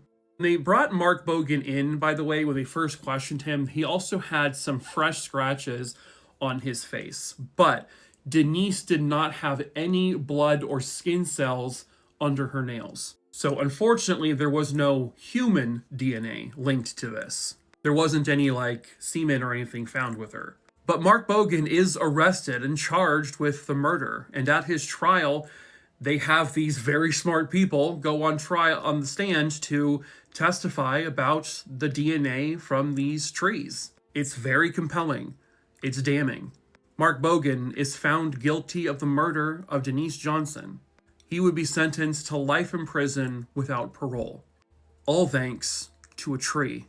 And Denise Johnson, who was just trying to support her kids. Unfortunately, the murder of sex workers is far too common, especially in that time. But thankfully, Denise was able to get the justice she very rightfully deserved. This would be the last thing a 2-year-old boy at Disney World would ever see. Hello, true crimerers. This is another Deaths at Theme Parks. Viewer discretion is advised, and I would also issue a trigger warning. Some parents may not want to watch this one. This little guy was 2-year-old Lane Graves. In June of 2016, he and his family from Nebraska would go to Florida to visit Disney World. And of course, going to Disney World or Disneyland is any child's dream. At Disney World, they have a man-made lagoon, and they've called it the Seven Seas Lagoon. Well, the lagoon had an issue with alligators. Now, Disney did not put the alligators in there. They essentially came naturally. It's such an issue that they've caught an alligator at least once a day. The only warning signs that they had up around the lagoon was no swimming. There was no mention of wildlife or alligators specifically. On June 15th, 2016, Lane's mother would bring the kids down to the lagoon area. And this was around 8 o'clock at night. A few other park goers had actually seen alligators that day. In fact, just a half an hour or so prior. They alerted the staff at Disney, but it would be too late for Lane. As he was building a sandcastle on the shores, an alligator was prowling the shoreline. It was essentially in predator mode. Lane was basically standing in a couple of inches of water. He leaned over to scoop up some sand, and that is when the alligator lunged up and grabbed him by his head. He fully engulfed the head of the 2-year-old boy. And then his father, this is heartbreaking. His father saw it happen, and he just ran to the alligator, and he just put his hands right in the alligator's mouth and was trying to rip or pry the mouth open. He did not care what pain he would have. He didn't care if the alligator were to bite him. He just wanted to save his boy. But he couldn't. The gator would drag the boy into deeper water, and witnesses said all they could see at that point were the little boy's shoes kicking in the water. His body would be found and recovered the next day. Experts wholeheartedly believe that this was a predator attack. The alligator assumed that he was just a small animal since he was bent over. They then found alligators and euthanized 5 of them. They don't know if they got the one that killed him. The family decided not to sue, and they set up a foundation in his name. People are aware that divorce is a thing, right? Hello, true crimerers. This is the case of Dorothy Davis. Viewer discretion is advised. Dorothy Davis was born on December 28th, 1955. She was one of at least 2 siblings. Growing up, she was always a really friendly person and very artistic. She especially liked writing poetry. But Dorothy also had a dream that she wanted to find a really nice husband and have a family and settle down and have a nice quiet life. She would meet this man here, Christian Davis. He was a part of the United States Army. The 2 of them hit it off pretty quickly, and eventually they found themselves married. And then they would go on to have 2 kids together, 2 daughters. And Dorothy was the absolute best mom. She loved her daughters, and her life was all about taking care of them. Christian was stationed at Fort Lewis, which is located in Washington State. And they lived on or near Fort Lewis at the time. It was March 13th, 1991. It was actually really quiet on the base because the Gulf War had been going on and most people there were deployed. But the quiet was shattered on that evening when 911 receives a call that her neighbor has been shot. The neighbor she was talking about was Dorothy Davis. When the authorities arrive, they find Dorothy in her bedroom. She is propped up on her pillows as she was in the middle of reading a book. Her husband was right next to her screaming, "My wife, she shot herself." There were envelopes kind of ripped open and thrown about on the floor, and those envelopes contained a couple different suicide notes allegedly written by Dorothy. There was also an open bottle of Prozac on the nightstand right next to her with a little newspaper article with a very convenient title. The article said, quote, "Prozac, antidepressant accused of sparking suicides," end quote. Dorothy's hand was also very tightly gripped around the gun. This is very unusual for someone who puts a gun to their head and pulls the trigger. It's actually very rare to see the gun still directly in their hand, especially still gripped completely around it. But the scene looked like a suicide, and that is how they ruled it. When handwriting experts analyzed the notes that she wrote, they confirmed it was her handwriting. They wanted to know where Christian was at the time of this shooting. He was at the NCO club, which was in the vicinity of where they lived. He said he got home about 8:30 p.m. and that's when he found Dorothy dead. And despite there being a phone right there on the nightstand in the room, he decides not to use it. He goes to a neighbor's house and has the neighbor call 911. Meanwhile, his 2 children are still in the house. Christian then goes back to the NCO club, where he confirms his wife is dead. And they're like, "What are you doing here? Where are your kids?" He said, "Don't worry, they're still asleep at home." "What are you doing here? Go get your kids." Investigators would then learn that Christian was not this, all-American, good, loving father and husband. He was a bit of a dick. When she was pregnant with her first child, he called her fat all the time and told her to lose weight as she was pregnant. He then called her a bad mother after their child was born. He also found out that Christian was gone at night, overnight, all the time. He told his wife it was because I'm training to be an assassin. But when they spoke to the people at the base, they're like, no, he wasn't. Well, it turns out he was having an affair. That's why he was leaving. Dorothy discovered he was having an affair roughly a month before the crime happened. He also received a $150,000 life insurance policy after her death. Shortly after this, he took out an ad for a live-in nanny. He hired a woman named Dory Morris. Turns out, Dory Morris was the woman he was having the affair with the whole time. As a matter of fact, Dory Doris was at the NCO club the night the crime happened. At one point, a witness said that when Christian was there, he said he needed to call his wife to check in on her, that he would go out to the lobby, use the phone, and call her. But when someone followed him out, he wasn't in the lobby. 20 or so minutes later, Christian comes back into the club, and he seemed to be out of breath, and he was no longer wearing the purple jacket he was wearing when he left. Well, apparently in crime scene photos, you can see the purple jacket in the bedroom where this all happened. Police also learned that Dorothy had stopped taking Prozac because she was currently pregnant with their third child. His life was also ended that night. So all of her other medication was in the medicine cabinet, but for some reason the Prozac was all dumped out on the table, and there was an article about Prozac leading to suicide. It seems staged now at this point. Police would recreate the events to determine if there was enough time for Christian to leave the club, go home, kill his wife, and then come back to the club, and he had plenty of time to do all of it. I also discovered that in 1987, Dorothy had almost died in a house fire. On that night, Christian had taken their child out of the house to go on a walk, and then that's the time that, conveniently, a fire started in the house. Well, luckily, she was able to get out of it. Turns out, he was having an affair with a different woman this same time.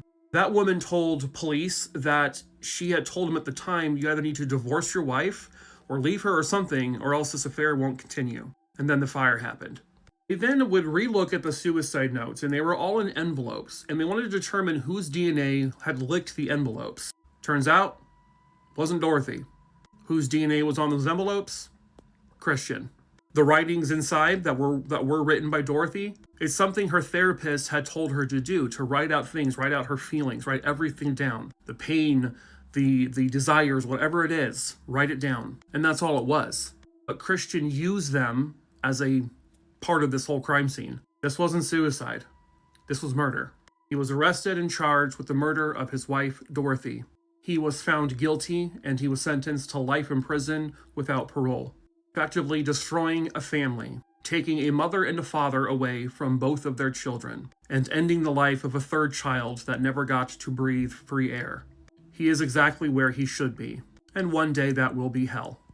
This is another worst deaths imaginable, and I didn't even know that this was something that could happen. Viewer discretion is advised. This is also something that happened to a toddler. It was the day before Mother's Day in 1992, just outside of Oceanside, California, which is actually my hometown. And this occurred along the I-5. A mother and her 3-year-old son, Ramon Prado Jr., were on a Fronteras minibus. I don't know if this is exactly what it looked like back then. This is just a more recent one. As they're going down the freeway, all of a sudden, the rear tire of the minibus explodes as it's going at, full speed. And this next part, I don't know what this means. But according to the stories, the snake-like steel tire treads, I'm not sure what those are. I can't find any photos of them. But when the tire exploded, these steel-like treads pierced through the floor of the minibus, creating a hole in the bus. These tire treads then somehow managed to wrap around the 3-year-old boy just enough to yank him off of his mother's lap. He was fast asleep when this occurred. It then took him and dragged him through the hole underneath the bus. And then he was tragically run over by the 11,000-pound bus. And then another car, who could not get out of the way fast enough, also ran over the 3-year-old boy. He and his family were just coming home from a trip to Mexico, and they were going back to their home in Santa Ana, California. They were going to be home just in time for Mother's Day. But unfortunately, this particular mother would be grieving. The whole family would be grieving. No one really understands how this happened. This is something that shouldn't happen.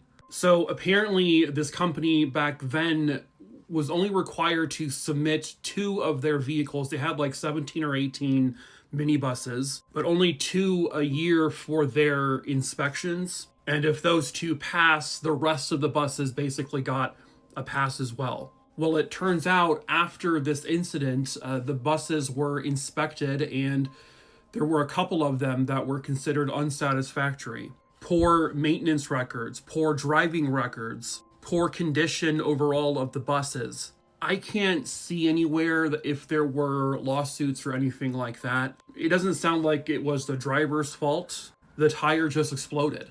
Just kind of out of nowhere. And without knowing for sure the condition of the tire prior, Obviously, you would have to assume it was not in great condition, but they also don't know for sure. I hope this 3-year-old boy didn't feel anything. It all happened so fast.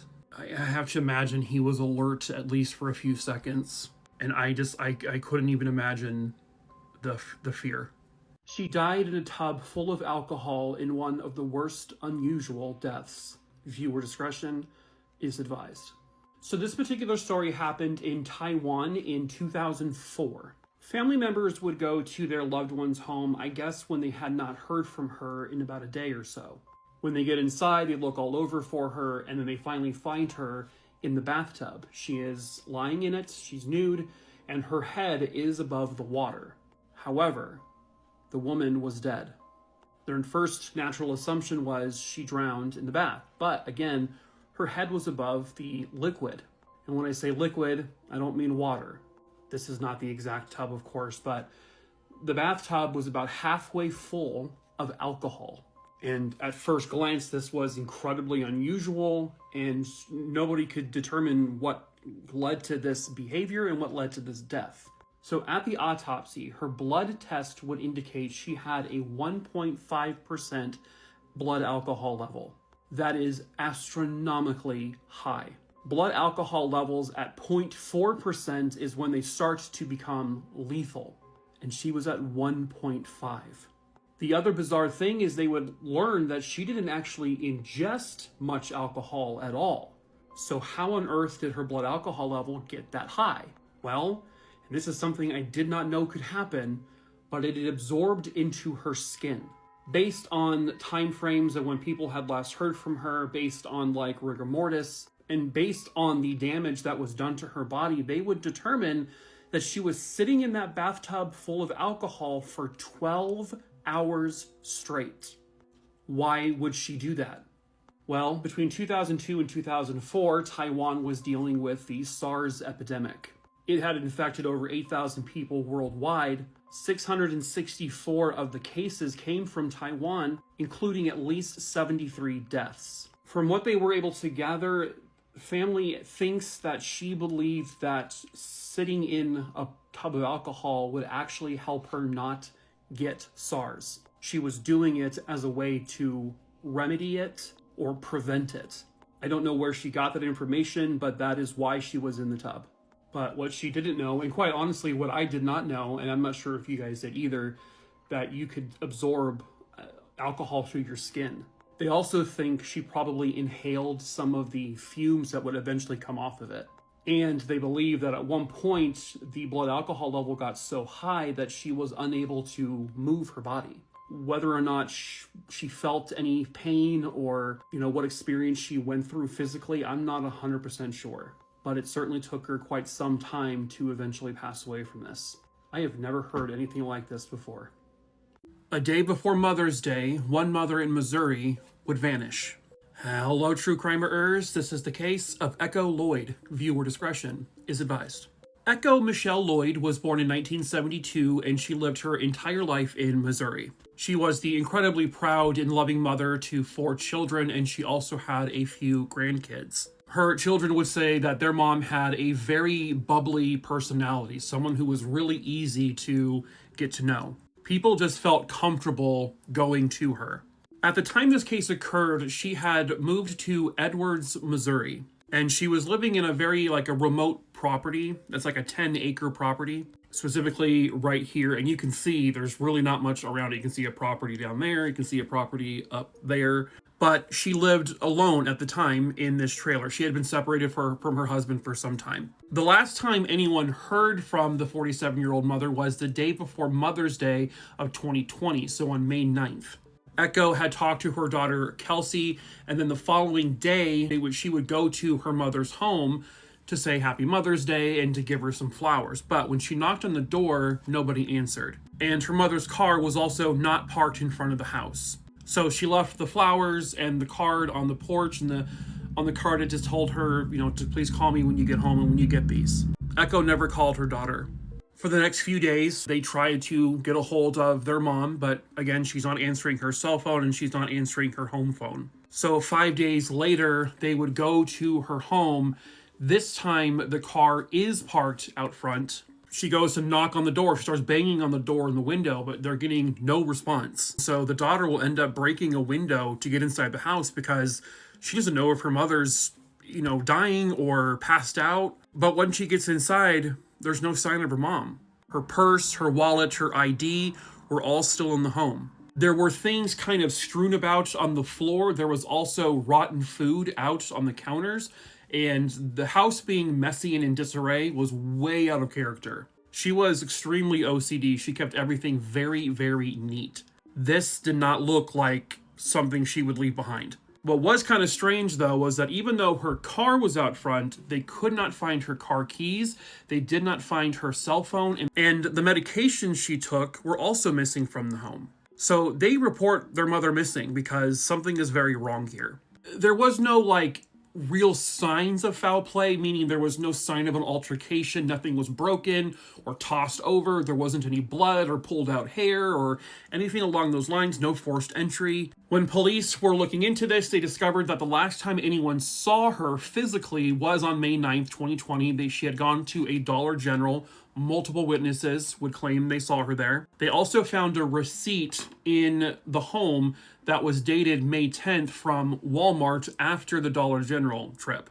And it sounds like she actually entered the home after the flowers and the card were left. I'm assuming they were brought inside the house, but I'm not 100% sure. Was something already in the process of happening when maybe Echo entered the house that day? Echo Lloyd's cell phone has not been used since. I have to imagine they have pinged it, but they have not located it. While she took her medication or someone had her medication, she had not called to refill it. Her bank account has not been touched since May 9th. One extra wrench in this is that Echo had a neighbor, a male, that was apparently giving her a lot of problems. He was extremely possessive. And she had told people that she was not sure how to talk to this person, how to approach them, that this person may be a little off, maybe a little dangerous even. Now, that person, that neighbor, has been talked to. They have denied having anything to do with whatever happened to Echo. No suspects have been publicly named. No persons of interest have been publicly named. There is currently a monetary reward for any information that helps lead to discovering what happened to Echo and bringing her home. A person cannot just disappear into thin air. Someone knows something. Perhaps that someone is you.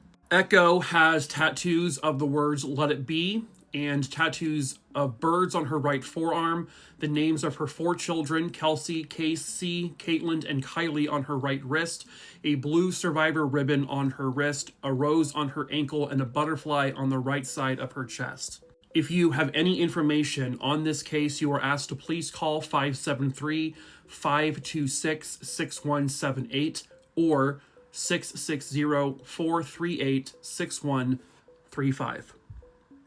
2 women die in 2 different states. The common denominator? They had the same husband. Hello, true crimerers. This is the case of Elaine and Mary Ann. Viewer discretion is advised. The first part of this story takes us to Greensboro, North Carolina. Elaine Pegger was born on July 13th, 1956 in Pennsylvania. She would then go on to marry a man named Timothy Buskowski, and then they would have 3 children together. By all accounts, the marriage and the family seemed to be great. But on one tragic day in 1990, Tim calls police to say he thinks his wife is dead. Elaine's cause of death was ruled as undetermined. But what the coroner noted was that she had this is the exact image, this imprint along her neck. It seemed to line up with the track of the bathtub. Timothy would tell police that he and his wife had gone to a church party that night. The 2 of them were actually going through a separation, but were currently still living together. He said that Elaine drank a lot at the church gathering, and she was very inebriated. Then at one point, he hears a loud thump coming from the bathroom. He tries to open the door. It's locked, so he takes a screwdriver and opens it and finds his wife. He said that her head was submerged in water. He then says he tried to perform CPR on Elaine, but it wasn't working. There were some initial issues right from the get-go. There was vomit in the bathtub, which was determined to be Elaine's vomit. He said that happened after the water was drained. But when rescuers arrived, there was no sign of water anywhere in the tub. The floor wasn't wet because he claims he pulled her out of the full bathtub. There was no water at all. However, there was no evidence of foul play, per se, and so her death was ruled accidental. Tim would then take the 3 kids and move back to Pittsburgh, Pennsylvania, where they had been from, and he now had to be a single father to 3. And then he met someone new.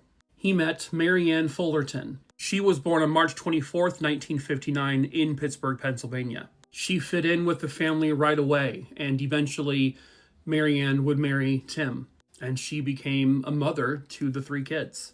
This is the house that they moved into. It's a pretty large home, and he would end up building a deck extension in the backyard and would install a hot tub. 18 months after Tim and Marianne married, Pittsburgh police received a 911 call. It's Tim, and he says that his wife Marianne is unconscious in the hot tub.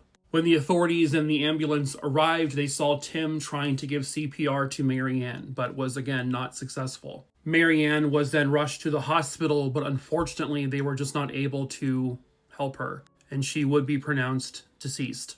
Back at the scene, there is potential signs of something happening in the hot tub. The temperature gauge was loose. There were a pair of glasses at the bottom of the hot tub. There were 2 soaking wet towels leaning over the edge. What the hell happened? The coroner would report that Marianne's blood alcohol level was at 0.22%. She had a sign of blunt force trauma to her head, and then she ultimately died of asphyxiation. It sounded like Tim was trying to say that she was so wasted in the tub that she slipped and she hit her head on it, which caused her to drown. Tim had, I guess, left the area for a short time and came back to find Marianne in that position. But police were very questionable of his story, and so they asked him to show his body. They found several fresh scratches on various locations on his body. These looked brand new. It looked like he had been struggling with someone. He also had bruises on his legs. Marianne also had bruises all over her body. Police would soon discover that Marianne and Tim had argued a lot. Marianne wanted children of her own, and that caused a lot of arguments with them. And all of this seemed very eerily similar to what happened with his first wife, Elaine, because Tim had also said that Elaine was drinking heavily before her death, that there was an argument with Elaine before her death, and he was the one to find both of these women deceased in similar locations, one a bathtub, the other a hot tub. They now believed that he murdered both of his wives because the coincidences are just too big. Tim Buskowski would then be arrested and charged with the murder of Marianne. And shortly after that, he was then charged with the murder of Elaine. Based on the markings that were left on Elaine's body, it definitely appeared that someone had pushed her neck into the track of the tub door that would slide open, and she was forced down, dying of asphyxiation. Asphyxiation the same way that Marianne died, because she didn't drown. She was strangled, and the common denominator was their husband.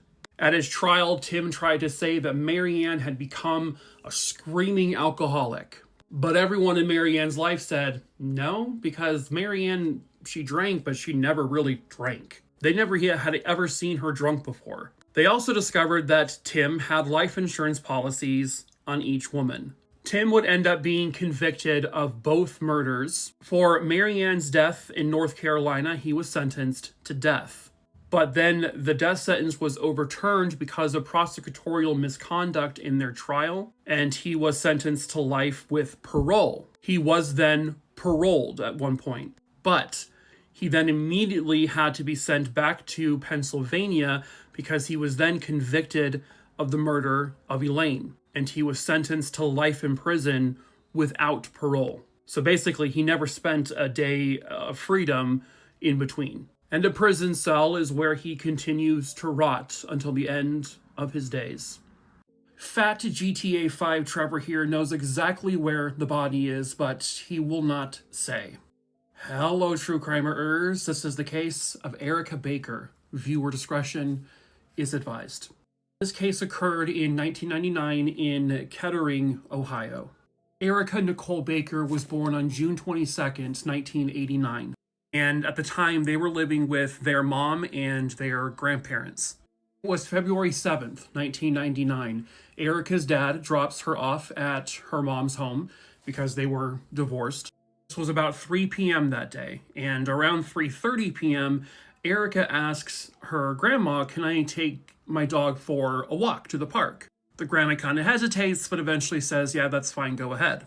Less than an hour or so later, Erica had not gotten back home, and this was an immediate concern for everyone in the house. And then something very alarming happened. The dog that Erica had taken for a walk was found on its leash walking around. The dog was unharmed. There was nothing wrong with the dog. After searching the neighborhood, the park, and everywhere they can think, they report her missing to police. And a very thorough search for the 9-year-old girl would begin. They would question everybody in the neighborhood, everyone they can see that was at that park. They searched the wooded areas. Any volunteers had gone out to assist with searching. It was an exhaustive search. They looked under every leaf to find her, but still nothing. Her father and her mom were just desperate for her to come home, safe. But they would soon realize that she would not be coming home alive. Enter 29-year-old Christian Gabriel. It was reported that Christian Gabriel had been seen driving his van, a very distinctive van, in the neighborhood at the exact same time that Erica disappeared. When they talked to him, he initially says, "I didn't see her. I had nothing to do with whatever happened to her. I don't know." But then, in another interrogation, he ends up telling police that he, in fact, does know what happened to Erica Baker. First, he tells police that he was driving his van and there were 2 other people in the van. Their names were Jan Franks and Clifford Butts. By the way, this is happening years later now at this point, because for a few years, they talked to him, but they didn't really know if he actually had any involvement. So this is 2004 when he finally tells them what happened. He says they were drunk, they had done drugs, and all of a sudden they see a little girl and a dog in the street, and the next thing you know, they hear a loud thud, and they see a dog running away. When they get out of the van, they see a little girl on the road, and she's dead. So he puts her body in the van and takes her to a location, digs a hole, and buries her along with his 2 accomplices. They helped him. According to him, this is the story he's telling. So he takes police to the area where he says he buried her, but then she's not there. And they search a lot in that area. They don't find her. He ends up kind of changing his story. He makes various changes to the story numerous different times. At one point he said, "I wasn't driving the van, my friend was driving the van." He tells a story where there was just only one person in the van with me, that was Jan Franks, the other person wasn't there. Then he tells a story where Jan Franks and 2 other people were in the van with him. Then he says, "Oh, maybe I buried her here, maybe I buried her there." They go to these places, they don't find her. This, by the way, is the van that he said he was in that struck Erica. This is obviously many, many years later. It's been in the impound lot. It's obviously gotten some pretty serious damage to it. There's damage from previous accidents, so to kind of confirm, he has been reckless with his van before. I don't know if they ever found any physical evidence that Erica was struck by, like any blood or hair stuck anywhere. I don't think they have. But he says, that's what happened. She was hit by the van. Because he won't tell them where her body really is, they cannot charge him with any type of murder or manslaughter, vehicular manslaughter, involuntary manslaughter. So, and I swear to God, he looks like a fat version of Trevor from GTA 5. Piece of crap. In 2005, he is convicted on charges of gross abuse of a corpse and tampering with evidence in connection to Erica's supposed death. He serves 6 years in prison and has since been released. He has now moved out of state, and I believe he is in Oregon now. To my understanding, Because he was never charged with any type of murder charge in this case, if they do recover her body, that at that point they should then be able to charge him with some type of murder charge. I think. I'm not 100% sure on that. But that is probably the reason why he is dicking them around about telling them where she is. He knows the exact location this little girl is. That's not something a person would forget. You don't kill a child and bury that child in a shallow grave and then just poof, gone from your brain. No. He won't say because he doesn't want to go to prison for murder. And he is an absolute piece. He's a monster. He has the power to bring this little girl home so that she could be laid to rest properly. But he won't do it. He won't say. But maybe someone somewhere out there does know where she is. Maybe one of these other people in the van. I think one of them died from an overdose in 2001, I believe. But it's time. It's time. It's time to come forward and give this family this closure.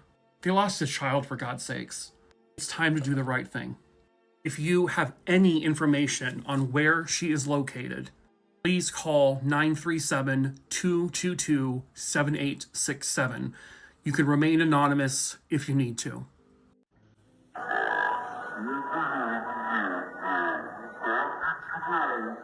I cannot show you the rest of that video, but literally just a half a second later, the man in the video dies in one of the worst deaths imaginable. Viewer discretion is advised. Now, I don't know exactly when this story happened. I believe this occurred in China. And this is in some kind of like paper mill or paper factory. Some people have stated that that beeping you hear, that there is actually, basically it's the machine is stating that there is a paper jam in this machine. And then it appears that the man in the darker clothing is showing this person in the lighter clothing, I guess, how to operate this machine, or perhaps even trying to say, hey, this is why we don't put our hand in the machine. No one's really 100% sure. But literally, like, the moment after I cut off that video, the man in the dark clothing is literally by his hand sucked into this machine, and he is flattened. His entire body goes through it in, quite honestly, an instant. And the only thing I could hope is that his death was instantaneous and that he didn't feel much of anything. Because what happens to him is absolutely horrific. He is there and then he is just gone the next moment. And you can tell that this other worker is just like completely taken aback because it happened so quickly that he barely could even process what he just saw. Yes, you can see this video, full video online. It's super quick. There's no blood or gore shown. But if that man's death was not instant, I cannot imagine the level of pain that that man had to be in for as long as he was until he eventually died. I don't know why he was putting his hand near the giant rolling machine. I don't know. But it's what cost him his life, unfortunately. An online game would lead to one of the most horrific murders I think I have ever heard. It is the case of Gabriel Kuhn. Gabriel was born on March 12, 1995, and he lived in the beautiful Santa Catarina, Brazil. Now, this fella is Daniel Petrie. He was a teenager and neighbor to Gabriel, and they were kind of friends. Now, where Gabriel is known as like a sweet kid, just someone who always got along with all the other kids in the neighborhood, Daniel is a little opposite. He was described as a very aggressive young person. He would snap like that. He would just go off on you without any hesitation. It was so bad that his parents sent him to psychiatrists, and that never seemed to do the trick. Now, something that Gabriel and Daniel had in common was their love for online gaming. Specifically, a game called Tibia. A game, if I'm being honest, that I have never heard of in my life. But it's one of these types, it's one of those like huge MMO RPG games. It has like a massive online community. Now, in the game, they have their own currency called Tibia coins. Tibia's a bone, right? Oh, that's really foreboding in this. Okay, so Gabriel asked to borrow 20,000 Tibia coins from Daniel. Daniel said, sure, here you go. Some time goes by. Daniel wants his tibia coins back. Gabriel says, no, I can't do that. And then 12-year-old Gabriel banned Daniel from his contacts online. He didn't like that. So he went over to Gabriel's house under the guise of, you know what, let's squash this. I'm sorry, I'm sure you're sorry. Can I come in? We can hang out and talk. And Gabriel let him in. And then Daniel locked the door behind him. He then proceeded to beat Gabriel nearly to death. Daniel then dragged Gabriel to a nearby bed where he sexually assaulted him repeatedly. Oh my God. Daniel then took a power cord of a game console and began to strangle him to death. But he wasn't fully dead. Daniel was going to hide him in a crawl space, but he was too big. So he found a hacksaw and began cutting his limbs off. And that's when he realized that Gabriel was still alive. And he continued to cut. He cut off both legs, both arms. His torso was by itself. He just left his body parts everywhere, just for Gabriel's parents to find. He didn't care. He confessed the day of. He only got 3 years. He was abducted in broad daylight. How did nobody see it happen? Hello, true crimeers. This is the case of Gerard Ross. Viewer discretion is advised. Gerard Ross was born in November of 1985. I believe he was born in Scotland. He had numerous siblings who he grew very close with. Gerard was described as a really silly kid, very funny, had a lot of energy. He was also really intelligent for his young age. By the time this case occurs, he is 11 years old. His family had moved to the Newman area in Western Australia. But when this case occurred, the family was on holiday in Rockingham. One day, Gerard and one of his siblings were pretty bored, and so the mom suggested, maybe you can walk down the street to the comic book store at the shopping center. This is actually from a recreation the news would do to see if it could help jog anyone's memory. But this would have been Gerard, and behind him was his brother who was on rollerblades. The brother would pass by him and say, hey, I'll meet you at the shop. And so Gerard at that point was walking on his own. But he never got to the comic book store. He never made it. This is in the middle of the afternoon. It's a bright, sunny day. His brother would realize that he hasn't gotten there yet. And then he goes to inform the parents, and they can't find him. So they report him missing. So Gerard was last seen walking down Kent Street. And that's where the police now believe he was abducted from. Somebody snatched this kid off the streets. The search for the 11-year-old boy was big. It was very thorough. They were looking every possible place that you could look. They were pleading on television, if you have him, please return him safely. Meanwhile, they're really not getting any information from anyone. Nobody seemed to see what exactly happened to him. If he was abducted, nobody witnessed it. Nobody heard it, supposedly. But unfortunately, he would not be missing for much longer. About 113 kilometers north of where he was last seen, I guess it's called the Old Pine Plantation now, but I think then it was called the Carnup Pine Plantation. The body of a young boy was discovered, and they haven't exactly released what the cause of death was, but they have said with certainty that this was a homicide, that this little boy was murdered. And the body would sadly soon be identified as 11-year-old Gerard Ross. He was in this shirt and these shorts. They were on him when he was found. But one piece of clothing, a very distinct piece of clothing that he was wearing that day but has not been found, is a hat.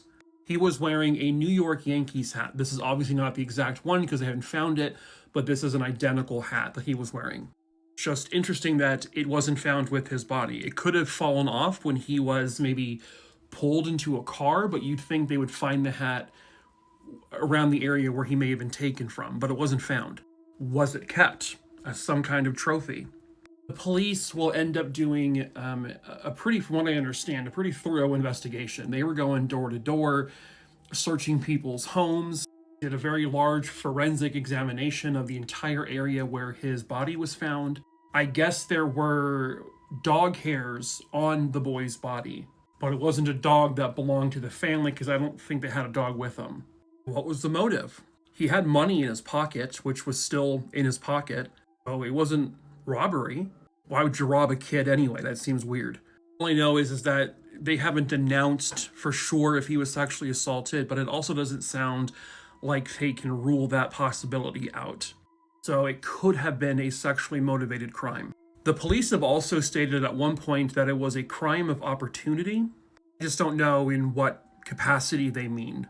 On April 20th, 1998, this is now several months after he is found murdered, a woman comes forward to state that on that day in question, she believes she saw two men struggling with a young boy, and they were trying to get him into a brown station wagon. Both men appeared to be in their mid-30s.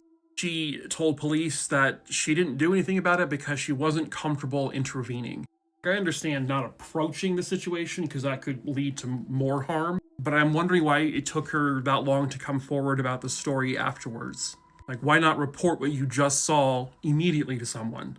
As recently as about 2020 or so, the police have stated that they have identified new persons of interest, not suspects per se, but they haven't released or announced who those people might be. They are, though, still very actively working on this case and are determined to get it solved. There is a $100,000 reward for information that helps lead to the capture of his killer or killers. Someone somewhere out there knows the truth about who killed this 11-year-old boy. Perhaps that someone is you. If you have any information on the murder of Gerard Ross, please call 1-800-333-000. That's obviously an Australian number. My understanding, you can report information anonymously. If you know something, it is time to come forward and say something.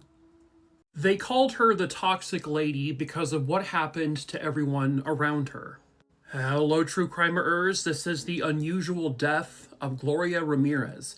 Viewer discretion is advised. It was February 19th, 1994 in Riverside, California. At 8:15 p.m. that night, a 31-year-old woman named Gloria Ramirez was rushed to the hospital. Gloria had been experiencing extreme nausea and she was vomiting all day long. And she seemed to have an irregular heartbeat as well. Now, a short time prior to this, Gloria had been diagnosed with late-stage cervical cancer. Some of the symptoms she was experiencing before her hospital visit were not really related to that.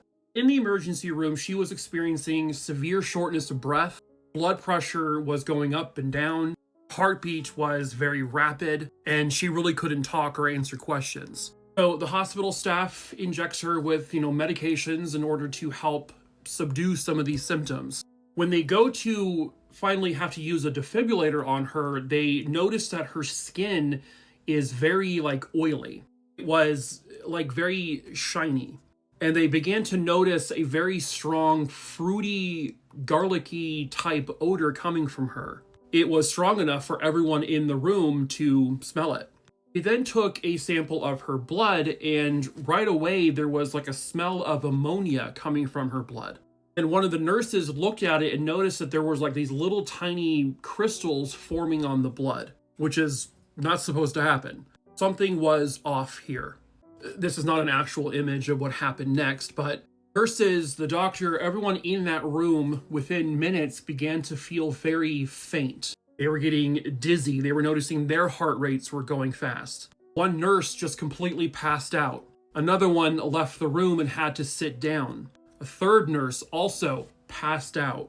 That nurse, when she woke up, she felt like she was paralyzed almost. Like she couldn't move her legs. Eventually she was able to, but this is one of the nurses. One of the nurses would end up being admitted, I guess, into the ICU.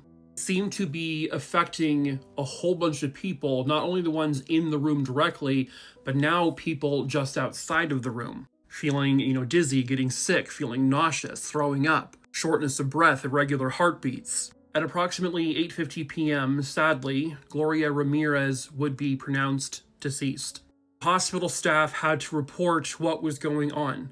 Again, not an image from the actual thing, but they had to bring in a special team wearing hazmat suits in order to, handle Gloria's remains because they don't know what was coming from her body that was causing all of this. They ended up actually evacuating a large portion of the emergency room and putting patients in other areas. Other members of the hospital staff who were near her were also hospitalized for short periods of time. There was suspicion from early on that maybe Gloria ingested pesticides in order to end her own life, and that's what ended up causing some sort of toxic fume, but that was very quickly ruled out. This is what they had to do just to autopsy her body the first time, wearing full hazmat suits. They had to be, hosed down, showered off after the autopsy. That's how serious they were taking this, because they didn't know what would happen. But it still remained a mystery after not one, not two, but 3 separate autopsies. She was initially put into an airtight metal casket so that the fumes couldn't, leak out. But eventually, after a little more than a month or so, Gloria's remains were finally released to her family when they deemed that she was no longer a toxic threat to anyone, and they were finally able to lay her to rest. The initial investigation into this ordeal, they would essentially say that the hospital staff was suffering from mass hysteria, and this was due to the stresses of working in a hospital. That seemed a little odd.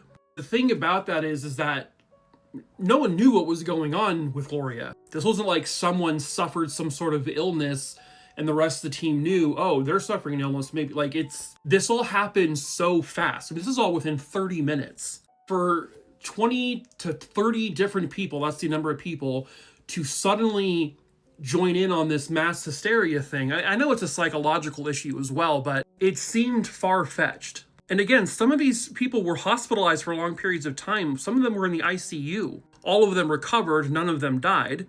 So they send in, more people with hazmat suits, and they do a very thorough exam of the emergency room, the physical room she was in, and the emergency room as a whole, the hospital. They didn't find any signs of toxins or vapors or anything poisonous in the air. Nothing. Now, Gloria's cause of death would be linked to kidney failure, which came from her cervical cancer. But her family believed that if Gloria had not entered that hospital that night, she would have still been alive, basically insinuating that the hospital itself had poor conditions. But again, the investigation into it determined that there was nothing that would have caused this to happen to her or the hospital staff. How honest is that investigation? I couldn't say. Obviously, humongous lawsuits can come from it if they revealed there were toxins in the air. But then another medical expert would take one more look at this, and he determined something very different. He believes, and this is not able to be confirmed, but he believes that Gloria was using something called DMSO cream, also referred to as dimethyl sulfone. He believes that she may have put this all over her skin as some sort of cure-all to her cancer. It was one of those snake oil type things that people believed would cure all sorts of illnesses if you rub this all over your body. It was deemed a toxic substance back in the 60s. I know you can actually use it again now. But back in the 90s, this was something that wasn't really supposed to be used much. But what happens when high levels of this substance is mixed in with, oxygen, it actually ends up converting to dimethyl sulfate, which is going to have a much, much stronger reaction than the typical sulfone. It will turn into a gas. It will make her skin very oily. It can lead to severe pain in your eyes. You may even lose your eyesight. It can strongly affect your lungs. It can cause things like convulsions and paralysis. The expert who determined this said that 19 of the 20 typical symptoms with this type of sulfate were experienced by the hospital staff. So the belief then became that the hospital staff was not experiencing mass hysteria. They had experienced dimethyl sulfate poisoning. But Gloria's family has denied she owned this. They have denied that she used it. And there is no actual physical proof that that was what was on her skin.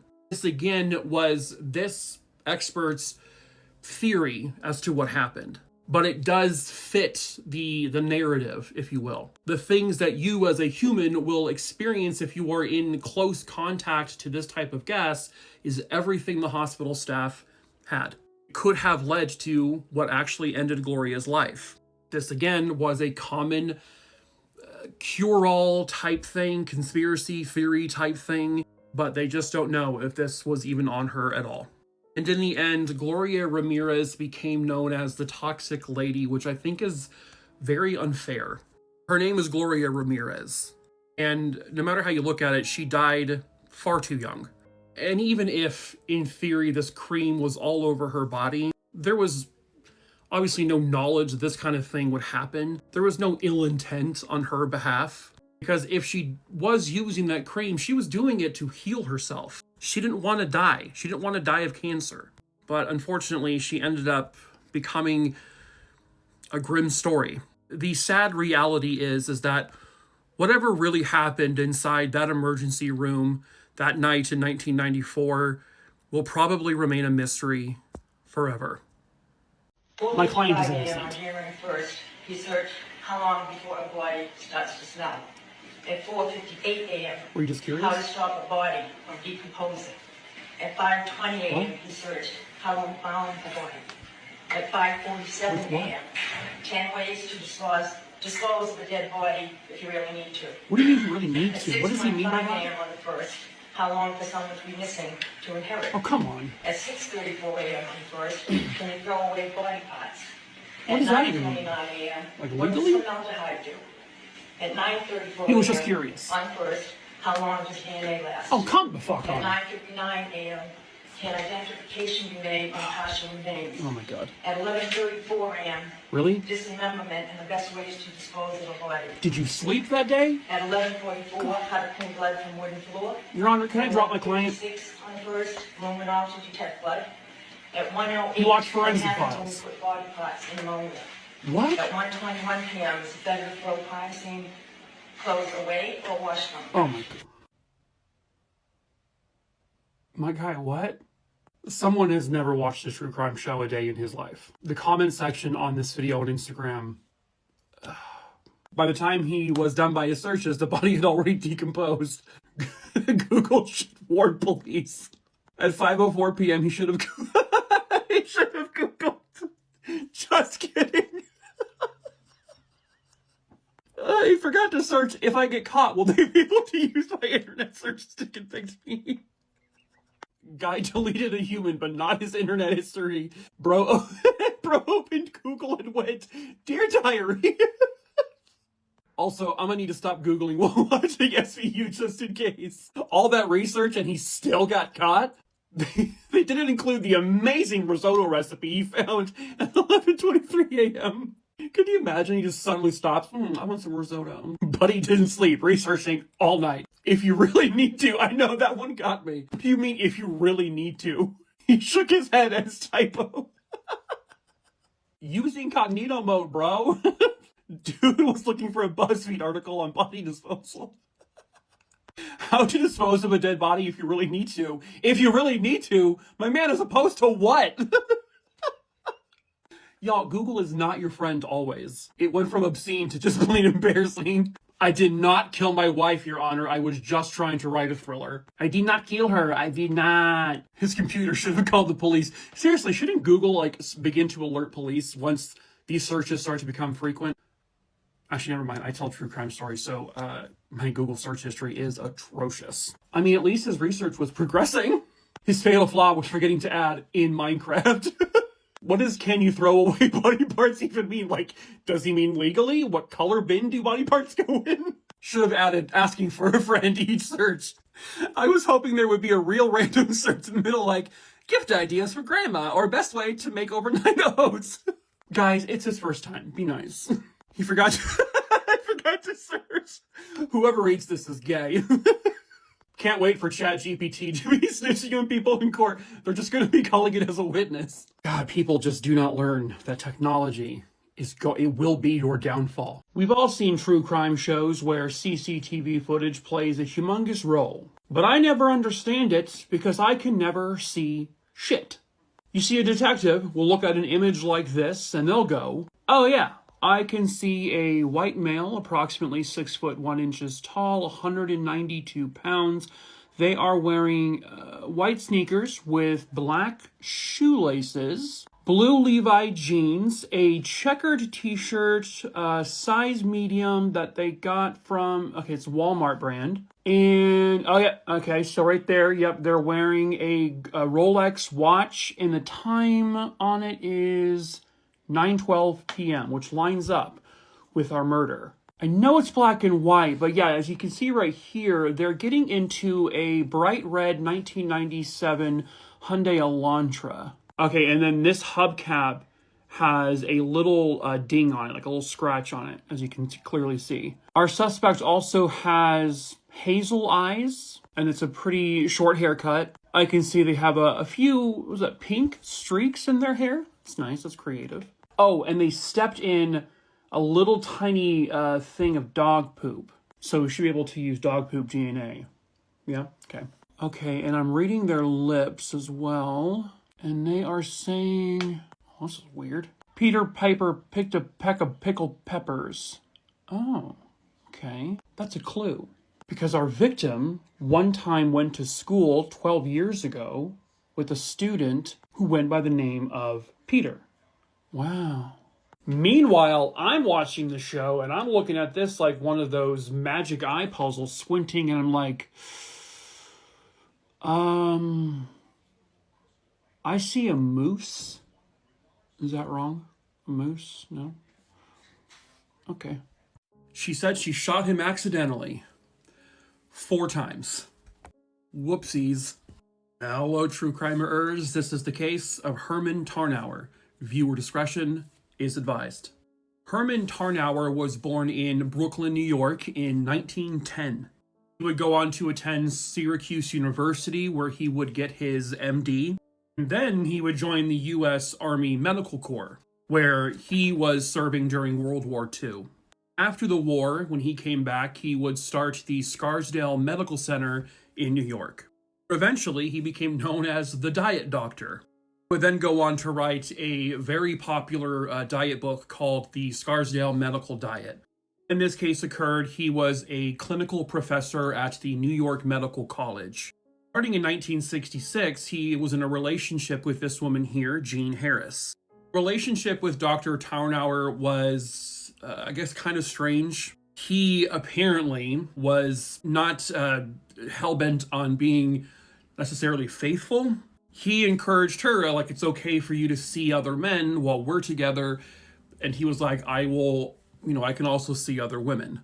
In 1979, she found out he was having an affair with his secretary named Lynn. Lynn was significantly younger than both of them. And Jean wasn't too thrilled with that. This would create a strain in their relationship. It was at this time where his book, because it was written around this time, that it became very popular, and he was going on book tours. And instead of taking Jean, he took the younger woman on the tour with him. Understandably, that infuriated Jean. By the way, at this time, Jean herself is the headmistress at the Madera School in Virginia. On March 10th, 1980, this relationship came to a deadly end. Jean was working at the school that day. When she got off, she would drive to Dr. Tarnower's home in Purchase, New York. And in her purse, a .32 caliber pistol. According to Jean, her plan was to have a conversation with Dr. Tarnower, and then she was going to put the gun to her own head and pull the trigger. But that's not what ended up happening. When she got to his home, she noticed lingerie that definitely was not hers. This led to a loud argument between the two of them, where, according to Jean, he told her, quote, "Jesus, Jean, you're crazy. Get out of here."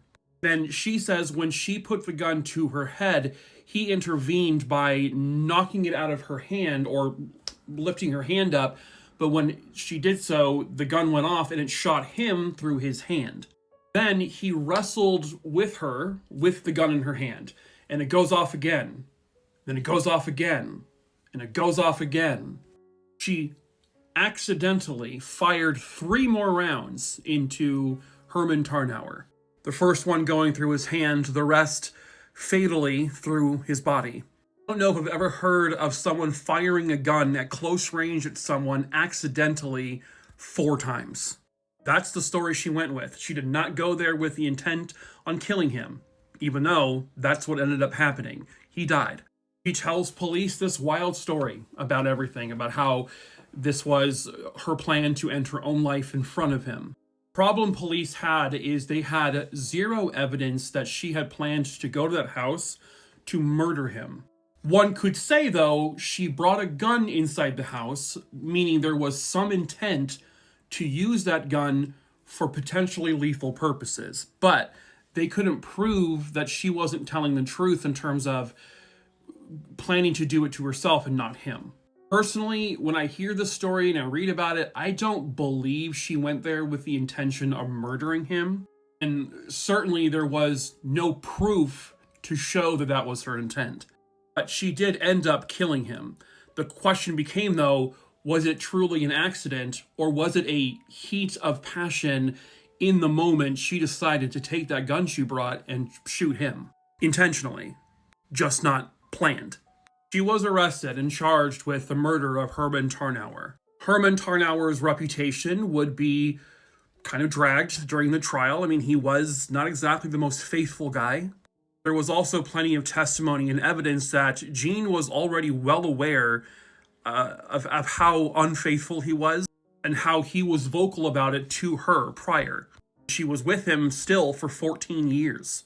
The jury, however, was not buying her story of the accidental gunshots. Sure, 1 shot through his hand, yeah, you can believe that. But 3 more times at point-blank range, not so believable. She was found guilty of second-degree murder and sentenced to a short prison sentence of just 15 years. She was convicted in 1981. In 1992, she was granted clemency, and by 1993, she was completely paroled. And she went about her life. Just 2 days before Christmas 2012, December 23rd, at 89 years old, Jean Harris dies. And the story of the ladies' man diet doctor and the jealous lover came to an end. 2 children go missing under their stepfather's watch. What could have happened to them? Hello, true crimerers. This is the case of India and Cody Smith. Viewer discretion is advised. At the time this case occurred, India Smith is 11 years old, and her brother Cody Smith is just 4. And they were living in Champaign County in Ohio. Their mother, named Sue, had full custody of Cody, but did not have full custody of India. But on July 9th, 1997, India had been left at the home that Sue lived in with her new husband, Kevin Neal. Sue and Kevin Neal at this time were having marital issues. Both of them had accused each other of being unfaithful, and as a matter of fact, there was infidelity on both ends. Now, at one point, Kevin Neal was in prison before all of this, and he found out about Sue being unfaithful, and he was quoted as saying to someone visiting him that he could hurt someone Sue loves. On top of this, back in the 80s, Kevin Neal had been convicted of raping his own adoptive mother.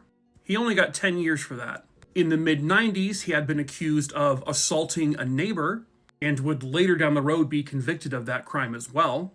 The morning of July 9th, 1997, Sue and Kevin got into a very heated argument where Sue told Kevin, "You need to be out of the house by the time I get back from work." And if he wasn't, then she and Cody, who again she had full custody of, were moving out of the house permanently. Later that day, at 1:52 p.m., Kevin Neal calls 911 to report that his 2 stepkids are missing. He said the 2 kids were out in the front yard playing when all of a sudden he goes out there to check on them and they're gone. He says he did not hear any screaming, he did not hear any cars peeling away, and nobody apparently saw or heard anything. Sue is contacted at work. She rushes home, and the very first thing she says to Kevin is, quote, "Kevin, what the fuck have you done with my kids?" End quote. This is a photo of Sue and Kevin and others searching for the two kids. He says he had nothing to do with whatever happened to them. Someone must have taken them. Kevin also claimed that when he first noticed they were missing, he went outside and was screaming and hollering for their names. But every single neighbor that police interviewed, said they heard no such thing. This was the middle of the day. There were people out. Nobody saw Kevin calling for them, and they certainly did not hear it. But Kevin, pictured here talking to an officer, stuck by his story. India Smith's biological father was also questioned and talked to. He was quickly ruled out of having any involvement in this, but he said that there is no way that someone would take India and she wouldn't make a peep. Both the biological father and Sue agreed she would be kicking and screaming. She was a fighter, and she wasn't going to be taken quietly. So everyone found it very unusual that she in fact made no sound whatsoever. 2 months later, they were found. Found at a graveyard, of all places. This was roughly 8 miles or so from where Kevin and Sue lived. They were found tossed in this overgrown grass right next to the cemetery. At that point, they were very heavily decomposed, but they would be identified as India and Cody Smith. They did not release the exact cause of death, but they did say that this was a violent homicide. Given Kevin Neal's history of raping his own stepmother, of violently attacking his neighbor, he also had committed several other smaller crimes in his life. And the fact that a pair of Cody Smith's shoes, the shoes he said Cody was wearing the morning of the disappearance, was found in Kevin's home well after the house was searched, shows that Kevin was not telling the truth. He also had testimony of people stating that Kevin had told other people he would hurt somebody Sue loved dearly because she was unfaithful to him. Kevin's own aunt, his own flesh and blood, came forward to police to state that Kevin had said, quote, he had done something terrible and guessed that he might as well do away with himself. Another relative came forward to state, quote, he took the blame for the children's disappearance and he wanted to kill himself, end quote. At this point, all eyes were on Kevin Neal, that he was the one responsible for this. He was the last person to see them alive. The fact that India especially didn't scream or anything would say that she trusted whoever the person was. Kevin Neal was arrested and charged with the murders of India and Cody Smith. In 2000, he goes on trial. The testimony against him is damning. They also had forensic evidence. They found seeds and plant life in one of the pants pockets that Kevin wore. And those particular seeds and plant particles or whatever were only found at the cemetery where the kids were found. He was found guilty and sentenced to 2 life terms in prison without the possibility of parole. The death penalty was on the table, but he did not get that. Kevin Neal, to this day, still stands by his innocence and says he has nothing to do with this. They got the wrong guy. All of the evidence, all of the testimony, everything only pointed to Kevin. So India and Cody, these 2 innocent young children, they got the justice they rightfully deserved. His family didn't give 2 craps about him. Thank goodness for his friends. Hello, true crimerers. This is the case of Jake Millison. Viewer discretion is advised. This case takes us to Gunnison, which is located in Colorado. Jake Millison was born on January 11th, 1985. And when this case occurred, he is 29 years old. Even though he was only a couple of years older than his friends always referred to him as the old man of the group. As when they would go to the bar, he would drink Coke, they would drink alcohol. Jake was basically the responsible one, that he was a creature of habit. And most of his time was spent here at the 7-Eleven Ranch, which had belonged to his stepfather. And basically his life was like clockwork. He would do the ranch, he would then go to do his jujitsu, then he would go to the bar to play some pool, hang out with friends, and you could always find Jake on his prized Harley Davidson. But then one day, that consistency, that reliability just vanished. According to friends, the last time they saw Jake was on May 15th, 2015. Jake and a friend had gone out to a movie the night before. He dropped Jake back off at the ranch around midnight. They made plans to hang out the following day. When the friend tried to get a hold of Jake, Jake never responded. Never got a text back, never got a phone call, nothing. Then Jake stopped showing up to jiu-jitsu. That also became a very big concern.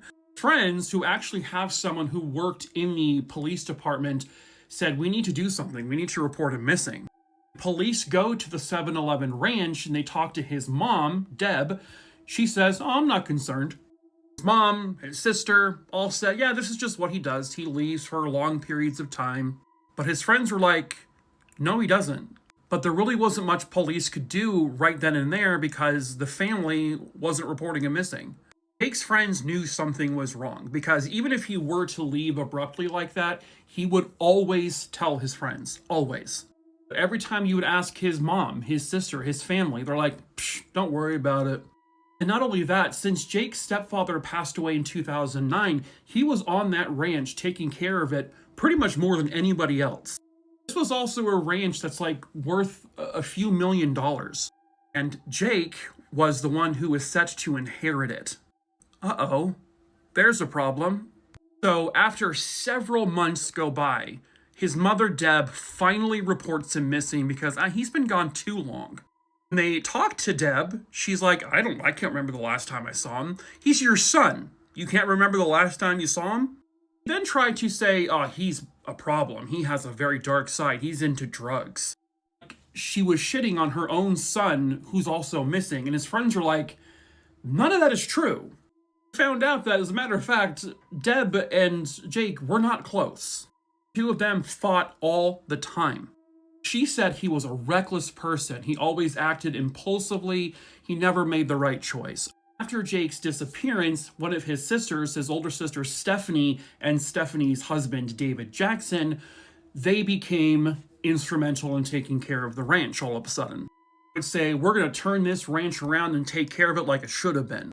Again, shitting on Jake for how he had been taking care of the ranch. Then a friend of Stephanie and David's was asked to work as a ranch hand, and Jeremy said after a while, it just became very strange there. And he would talk to police just to kind of voice his concerns.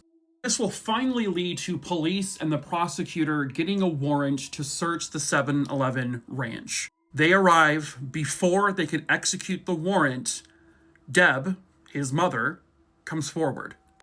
I killed him. I shot and killed my son.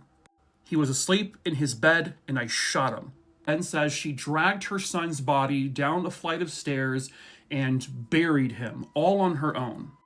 Deb is a very small, very petite woman. She was also battling cancer when all of this happened. Police did not believe for a single moment that she was able to lift her son, who was significantly heavier than her, down a flight of stairs and bury him all on her own. Someone else had to be involved. Like, for example, his own sister Stephanie and Stephanie's husband David.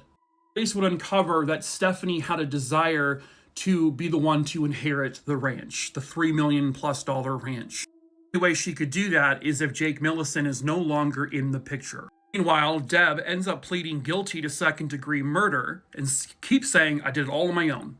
She was found guilty of the murder and she was sentenced to 40 years in prison. She died of cancer in 2019 while in prison. Good. David Jackson would end up confessing and pleading guilty to helping hide the body, which, by the way, they found buried underneath a large manure pile. They found him.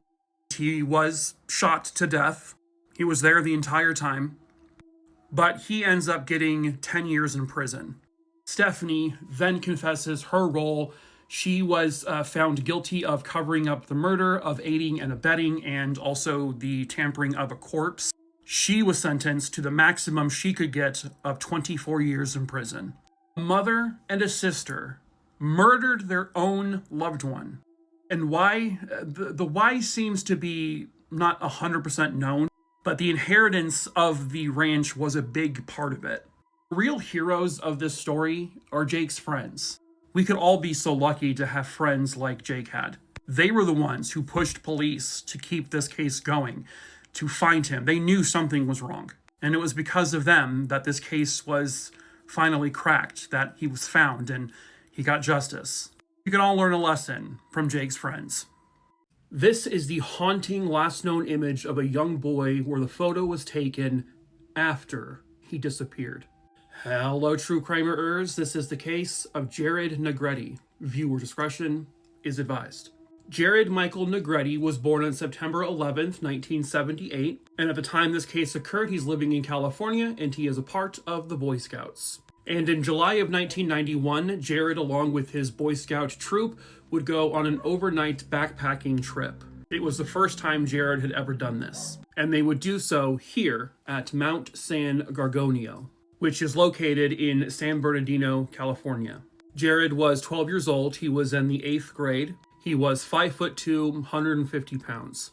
And he was not experienced at hiking or backpacking or anything like that. This is really the first time he has done this. This takes us to July 19th, 1991 at approximately 6 p.m. in the evening. Gerard was kind of lagging behind the other troops. He was, again, not accustomed to this. And so he kind of fell all the way to the back of the group. But the rest of the group noticed this and just continued going on. This included the troop leader, the adult. And when they got to whatever the summit was for them, the troop leader said, yeah, we'll go back and look for him. What? Why didn't you stop? Okay, anyway, later on there would be other hikers who would inform the authorities that they saw Gerard at various different times. One hiker said they saw him taking a shortcut through the switchback areas. Those same hikers would later meet the scout troop leader as they were still summiting, and the leader said, yeah, we're going to go look for him when we head back down. Then a Santa Ana firefighter who was also just doing a hike that day said he also saw Gerard. The firefighter told Gerard, hey, make sure you stay to the trail. Don't wander off because, you could fall or get hurt. And he told him, make sure you stay on the marked paths. Later that evening, now that it's dark, the scout leader does a search for him, hikes for about 10 to 12 miles, and finally reports him missing. And the search for the little boy begins. Never should have happened, by the way. Never should have happened. I was reading one person comment that typically if there is, a boy in the Boy Scouts who is known to not be able to kind of keep up, they will deliberately put that individual in the middle of the group so that way people always are around them. But they kind of just left him behind. They bring in helicopters, they search by air, they search on foot, they search every which way they possibly can. This goes on for weeks. But a short time after the search began, along the Vivian Creek Trail, someone found a camera. It was the exact camera that Gerard was using. It wasn't damaged, it was just sort of there. On that camera, they later developed, they have 12 total photos. 11 of them are just of the scenery, presumably taken before he went missing. And then there was one image at the very end. This is that exact image. It is a close-up shot. All you can see is Gerard's eyes and his nose and a little bit of the top of his head. They also believe that this photo was taken at night because the flash did come on. And based on that, they determined that this photo was taken well after he was last seen by anyone. So what the hell happened? It's a very haunting, bone-chilling image because this is it. This is the last photo ever taken of Gerard Negretti, and he took it himself. But why was he facing it towards himself? What was he doing? They don't know. Now, where the camera was found, they would put a very heavy concentration on looking in that area because the only reason his camera would just be on the ground is because he fell and it fell out of his hands. There's just no way that he's walking along the trail and he just puts the camera down and decides to keep walking. Something had to have happened to him where that camera was found. And so when they're searching everything near it and underneath, or searching under every bush, by every tree, they are searching thoroughly in that area specifically. They find nothing. Eventually they find some candy wrappers and beef jerky wrappers close by where the camera was found, and they believe those belonged to Gerard. But how was he not found anywhere in the vicinity of where the camera was found. It doesn't make sense. His parents, his family, his friends are pleading for help to help find this little boy.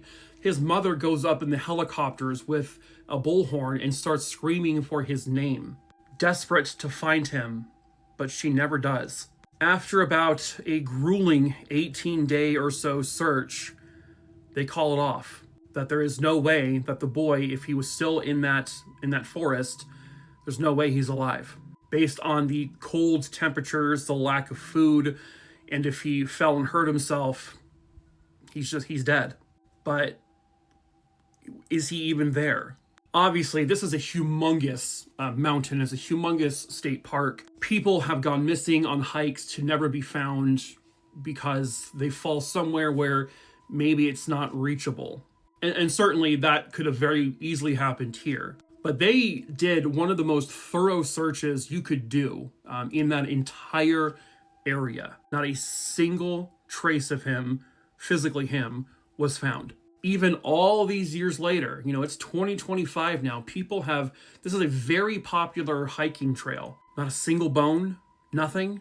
My brain just thinks that of the millions of people in that 30-year plus span, you figured one person would find something, even by accident. So that gives you a couple other possibilities. One being the fact that Gerard fell into an unreachable area that people just simply can't see. The other possibility is that he did fall somewhere, probably near where his camera was found, but he was hurt, and maybe he couldn't scream for help, and eventually an animal took him. There are bears in that area. It is possible a bear could have taken him, or some other form of wildlife. Perhaps he died, and over the course of a long period of time, several animals picked him apart. Now, early on, the family hired a private detective to look into this. That detective came to the conclusion that Gerard did not just fall somewhere, that Gerard isn't there anymore because someone took him. He believes that he was kidnapped along that trail. The problem with that theory, though, is nobody saw or heard anything, and this is a very busy trail. You figure that if some predator was out there and took a child, someone would have seen it or heard it. But if you go back to this photo, this was clearly taken at night. So Gerard was still alive and on that mountain at night, when everyone else was likely not hiking. That could have been an ample opportunity for a predator to see a boy lost and take him and do God knows what. But that also can't be proven. There is no evidence of foul play. It doesn't mean foul play didn't occur, it just means that there's no evidence of it. And in the end, you have a 12-year-old boy who's gone forever. There's no way he's alive anymore. Whether he was abducted and murdered or fell somewhere and just has never been found or was picked apart, he's lost for eternity, unfortunately. But all hope should not be lost. This boy could still be found. And so if you ever find yourself hiking along Mount San Gorgonio, keep your eyes peeled because you never know. You just might stumble across the remains of a little boy who disappeared on July 19th, 1991. It absolutely disgusts me every single time I hear a story about a person who was thrown away like they were garbage. Hello, true crimerers. This is the case of Jennifer and Abby Blagg. Viewer discretion is advised.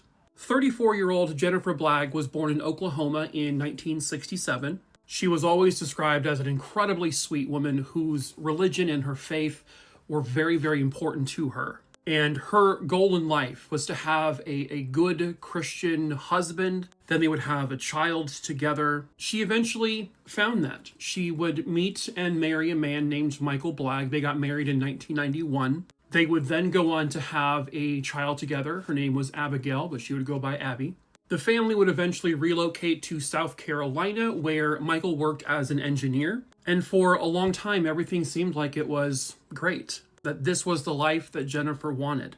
But shortly before this case occurred, friends began to notice that Jennifer seemed to almost panic when people were at her house and Michael wasn't there yet. But when it got time for Michael to come home soon, she would begin to tense up, have everyone leave. And it just set people off the wrong way. What's going on in this house where she has this kind of fear about her husband coming home? But Michael would then get a new job in Grand Junction, Colorado, and he would move the family there. But it is not something that Jennifer wanted. She did not like the idea of leaving her home in South Carolina. But she did so because she felt she needed to be, that wife. But when she was there, people would note, her family would say that she was just so unhappy. And then on November 13th, 2001, everything changed. Michael would go to work that morning, and as he would do every single day, he would periodically call the house to talk to Jennifer to check in on her and Abby. But on that particular day, Jennifer didn't answer the phone. He left some voicemails on the answering machine, and growing worried, he would eventually go to the house to check on them. And he found something awful. Jennifer and Abby were both gone. And in the master bedroom, the bed was saturated in a pile of blood. Crime scene analysts would later note that the blood had coagulated, but it appeared that someone had put some liquid on it to make it look like it was fresh blood, like it had just been put there. Almost as if someone was trying to disguise a potential time of death. The rest of the house was in a state of somewhat disarray. There were drawers open and things on the ground. It looked like all the hallmarks you would see in a burglary potentially gone wrong. But at the same time, nothing was really stolen. The police would use luminol on the family's van, and they did find traces of blood in the van, but there's still no sign of Jennifer or Abby. Michael was very, very cold at the beginning of all of this. He showed zero emotion. And I understand that that's a normal thing. People have different reactions. I get that. But his 6-year-old daughter was missing. He showed no emotion and no urgency about it. He was really the first suspect here, but he denied having anything to do with it. And then a coworker of Michael's would help break this case wide open. The coworker said that on the day in question, Michael was seen outside of their office throwing a bunch of stuff in the dumpster, which was weird because Michael was an engineer. He never went out to the dumpster to throw away anything, let alone be there for a long period of time. Now, at that point, this dumpster had already been taken and dumped at the dump. And so what the police did was a very methodical search of the dump. And unbelievably, they found Jennifer. Jennifer had been shot to death. And then she was just thrown into a dumpster and brought out to a dump to be left like garbage. And I swear, it just really pisses me off. I mean, murder is one, pisses me off too, but to take a human and treat them like a bag of garbage. 6-year-old Abby was not found at the dump. She, as a matter of fact, has never been found. There is zero traces of her, zero signs of her. She certainly wasn't with Michael. Police would go to confront Michael after discovering the body. They go to his home, they knock on the door, nobody answers. They hear the sound of rushing water. So they kick down the door and they enter the home and they find Michael in the bathtub, overfilling with water, and he was trying to slit his wrists. He failed. He left a note stating he did not kill them, but also he didn't die. When asked, "Where is your daughter? Where's Abby?" he says, I have no idea. I didn't do anything to her, and I didn't kill Jennifer. Well, they also found a gun, eventually, and that gun had belonged to Michael, and it was the murder weapon that killed Jennifer. They have enough evidence now at this point, so he is arrested and charged with the murder of Jennifer. They unfortunately could not charge him with the murder of Abby because they did not have her body and they did not know she was dead. At trial, Michael was painted as an absolute controlling kind of monster, and he tended to put the fear of God into Jennifer. He was not this sweet, innocent guy that he tried to paint himself as. And he would be convicted of the murder of his wife Jennifer and sentenced to life in prison. But in 2014, his conviction was completely overturned. Why? Because a juror on the original case deliberately did not disclose that they were a victim of domestic violence. And so unfortunately, that's going to show some bias. So he has to go on trial again in 2018. They use all the same evidence, all the same testimony, and he is once again found guilty of the murder and sentenced to life in prison without parole. He will never breathe free air again. He still denies having anything to do with what happened. And a little girl is somewhere out there in the world, likely deceased. She could have been thrown into the same dumpster and she just wasn't found. But there is no belief that she is alive. And Michael won't say where she is. He won't give the family that satisfaction because he is a monster. And so hopefully he rots in hell. Just hours after this image was taken of an unsuspecting woman, she would be murdered. Hello, true crimerers. This is the case of Jennifer Fulford. Viewer discretion is advised. Jennifer Lynn Fulford was born on July 11th, 1961, and at the time of this case, she was living in Florida. Jennifer was very happily married, and they had 2 kids together. Jennifer, at the time, was living a really happy life. She was just full of happiness. She was very content. She was a very organized and very responsible person, and she loved the work that she did. She actually was a nanny for a wealthy family in Florida. Her friends would actually call her the affectionate nickname Jennifer Poppins, after Mary Poppins. At the time of this case, she was 56 years old, and they're living in Almonte Springs, Florida. She had been working for this particular family as a nanny for about 7 years or so, and they loved her. Their child loved her. She was never an issue. She was always on time. It was September 27th, 2017 at 11:40 a.m. This is CCTV footage of Jennifer leaving her dentist's office. She would then head to the mansion where she worked for the family. She was expected to pick up the son of the family she nannied for at 2:30 p.m. from school. However, the parents of that child got a call that he had not been picked up yet. So they called Jennifer saying, hey, what's going on? He hasn't been picked up yet, but they get no answer. They become concerned, and so they will message her husband and say, hey, have you heard from Jennifer? He says no. So eventually they arrange for the son to be picked up, and they head back to the house, and no one's there.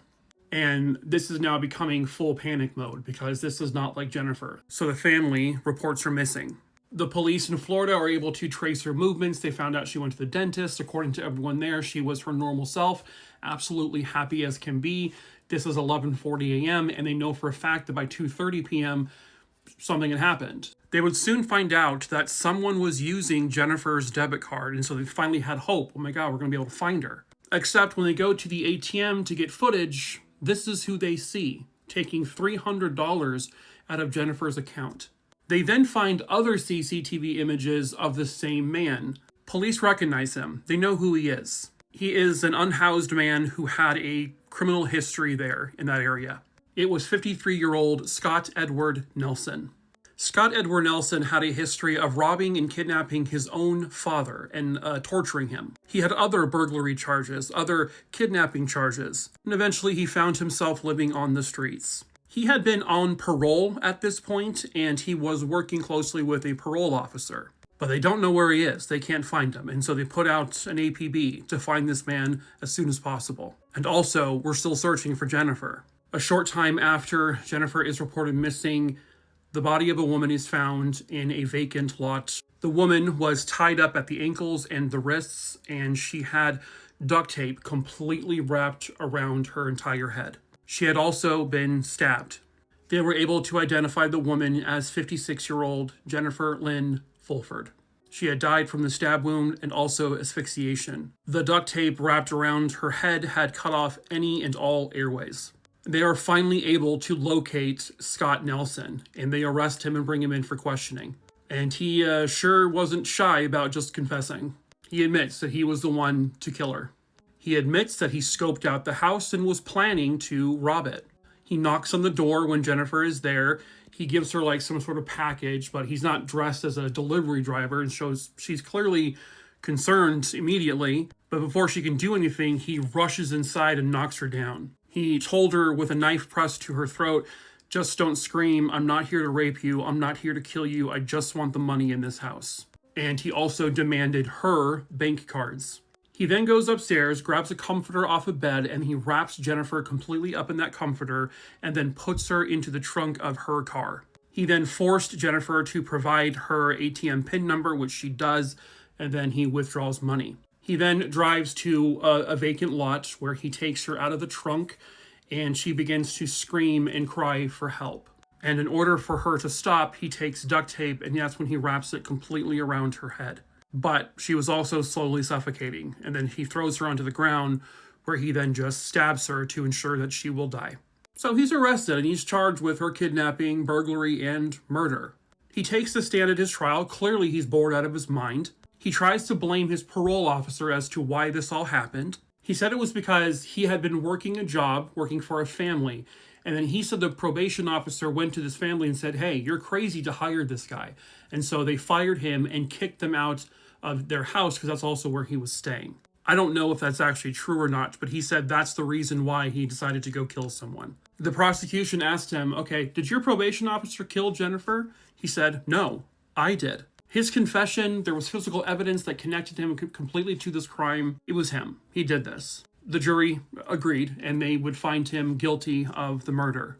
At his sentencing hearing, he actually demanded, he spoke out loud and just said, give me the death penalty. I want it. But the jury, who had to come back unanimous in Florida to give him the death penalty, could not do so. And so, instead, he would end up being sentenced to life in prison without parole. Jennifer was a random target. He did not know her. She did not know him. And while he claims he told her, I'm not going to kill you, clearly that was his plan the entire time. The man is unwell and he is incredibly sick. And he is exactly where he should be, and he will never be free again. He was found murdered inside of his business, and to this very day, nobody knows who did it. Hello, true crimeers. This is the case of Joe Gosinski. Viewer discretion is advised. Joe Gosinski was born on October 23rd, 1966, and he was born in Michigan. And from what I can tell from his obituary, he had 2 brothers and 2 sisters. Pretty early on in his life, Joe found a love for cars. In particular, he was very fond of Mustangs. He learned the ins and the outs of cars and learned quickly how to fix them. He enlisted in the Army, and he spent 4 years there before he was honorably discharged. Eventually, he finds himself in the area of Huntington Beach, California, where he opens up his own business. Joe was an incredibly hard worker, and he was very good at what he did. Joe made friends easily. He was considered to be a really good guy, but at times people said he could be a bit abrasive and sometimes hard to get along with. And he was dating this woman here. Her name is Rachel, and she had a young daughter. And the two of them at this point were living together. This takes us to the night of December 23rd, 2010. Rachel spoke to Joe on the phone sometime around 6:30 p.m. or so.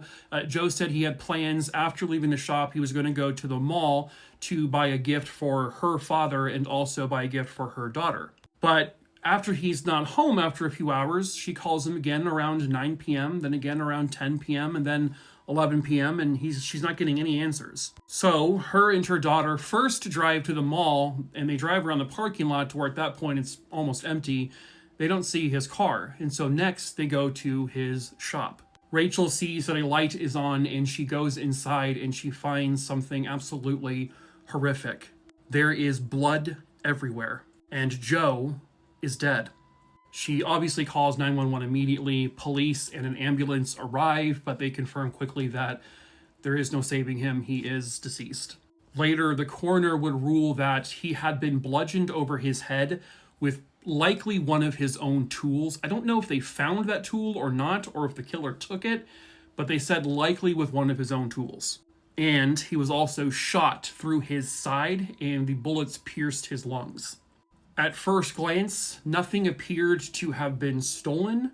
There did not appear to be any forced entry. I don't know, police haven't confirmed this part yet, but it looks like family or friends had said that Joe did keep a small safe inside the shop, a safe that most people didn't know about. And it was primarily just to have a smaller amount of cash in it to, if he ever needed to purchase a vehicle, that's where he would keep that money. But it doesn't sound like that little safe was in the building anymore. Was that the motive, though? They're not saying. It doesn't sound like robbery was truly the motive here because not many people knew about that safe to begin with. So was that just a secondary thing, if in fact it was stolen? Or was Joe killed for some other reason? Did Joe, piss off a customer maybe? Maybe they got into an argument at the shop and then this person just grabbed one of Joe's tools and beat him over the head with it. And then realizing that now Joe's on the ground and he can ID me, then that person goes against their gun and shoots him. And then leaves no trace of themselves behind. The gun wasn't found.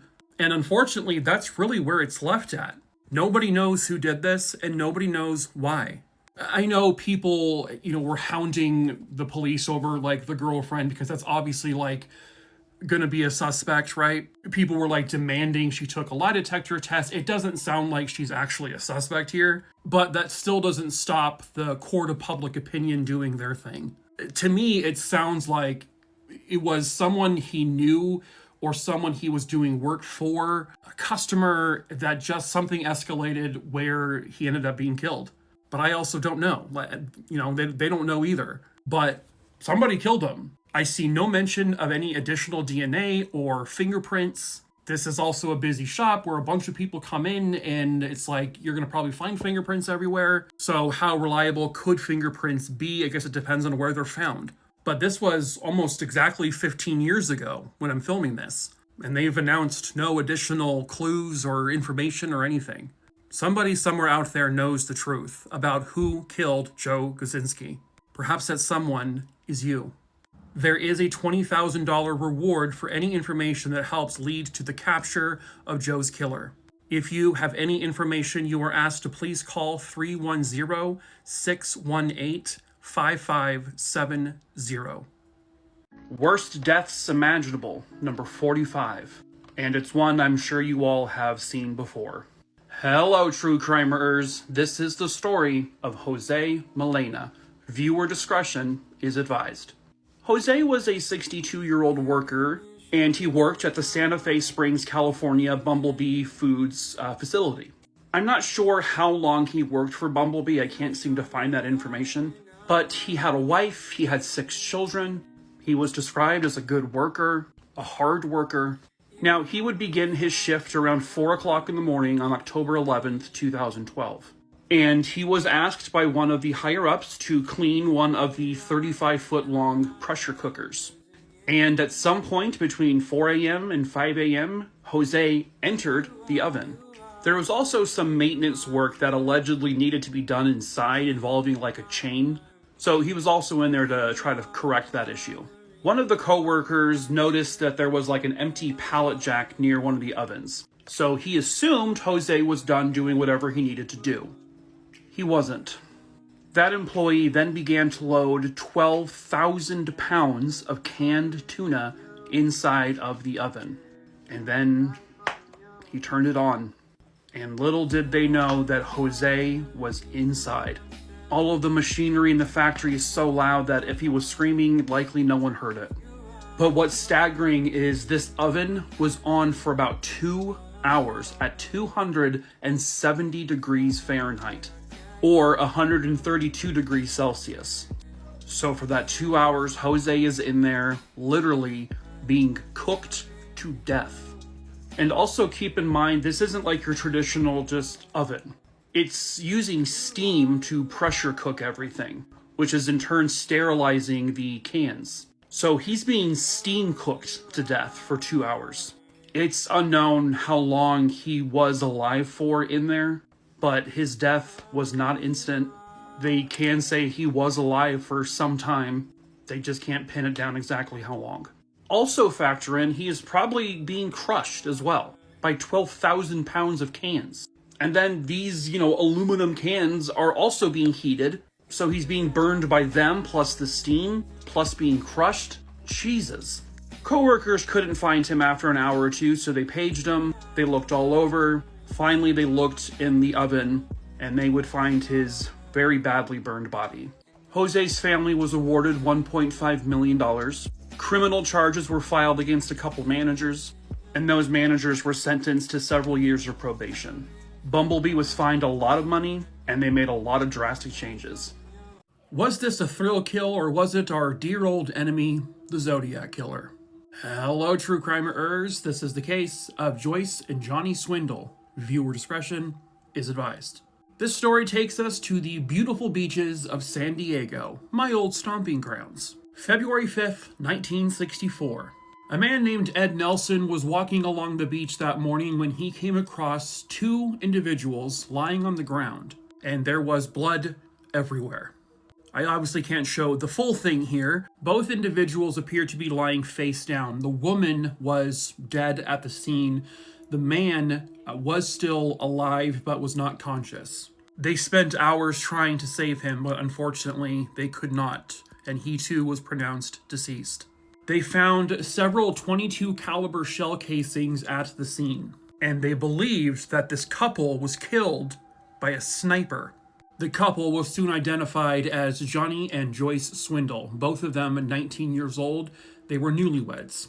And every morning they would go on their honeymoon walk along the beach. They walked specifically along right beside this wall here because they're found right down here. And from up here is the vantage point of where they believe the sniper shot from. This is someone who kind of mapped out the trajectory here. So the sniper was up there. They were found down here. It's about 50 feet away. But then the sniper would walk down all the way to the concrete area where the bodies now were, and he fired a couple of more rounds at point blank range into each victim. This person then stole Johnny's wallet, which people believed really didn't have any money in it. Well, here's the interesting thing. Not too long ago, I actually covered the case of these two individuals, 18-year-old Robert Domingos and his 17-year-old girlfriend, Linda Edwards. They had also been killed on a beach by a sniper in Lompoc, California. Their killer then walked up to them at close range and shot them point blank to finish them off. This happened a year prior to the Swindles murder, and they were killed with a .22 caliber. The gun in this case was not found. They actually had some of the Navy go into the ocean to see if the killer threw it in there, but they didn't find it. They didn't find any evidence of the killer themselves. No, fingerprints, shoe impressions, DNA, nothing. So the police who, looked into their lives found nothing. There are no enemies, no jilted ex-lovers, no one who wanted them dead. And so the belief quickly became, was this a thrill kill? Did this person get off on killing people? Enter the Zodiac. The Zodiac killer's first confirmed murders were in 1968, and that was near Vallejo, California. The Swindles were killed in San Diego, which is about 500 miles away from Vallejo. I know that I think some of the Zodiac murders, he also used a .22 caliber. So was this him working his way up, literally working his way up the state? Was he practicing, if you will? Did he evolve after a couple of murders to become the Zodiac killer we know now?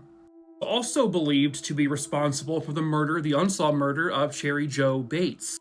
That was on Halloween night in 1966 in Riverside, California.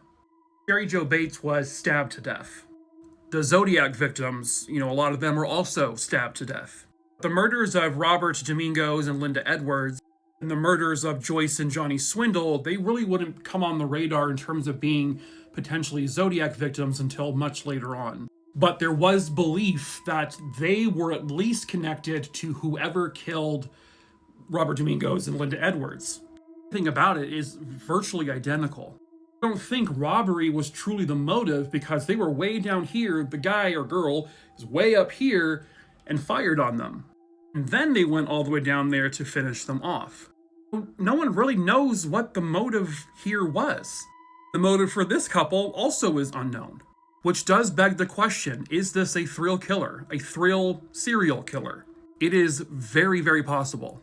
Zodiac didn't really claim any of these murders, not like he did so with all the letters and the cryptic messages and all that. Oh, I guess you could say it could be him, but also maybe it's not. But the problem is who did this? That question remains unanswered. Their murders happened about 61 years ago at this point. The person who killed them, we're just talking realistically here, is probably dead. But also, there's a chance they could be in their 80s or early 90s and still kicking it. And hell, if they can go to prison, even if it's just for a year or two, let's do it. If you think you have any information on the murders of Johnny and Joyce Swindle, you are asked to call the local authorities there in San Diego, California. The number you can call is 619-531-2000. These are the last known images of a man seemingly before he fell off the face of the earth. Hello, true crimerers. This is the case of Justin Gaines. Viewer discretion is advised. It was November 1st, 2007 in Duluth, Georgia. A young man would be dropped off by one of his friends here at Wild Bill's nightclub in Duluth, and the young man's family and the friends never saw him again. The young man in question was 18-year-old Justin Gaines. Justin was part of a humongous family. He was one of 8 siblings, and this is a family that is very, very close. He had a wonderful bond with his mother.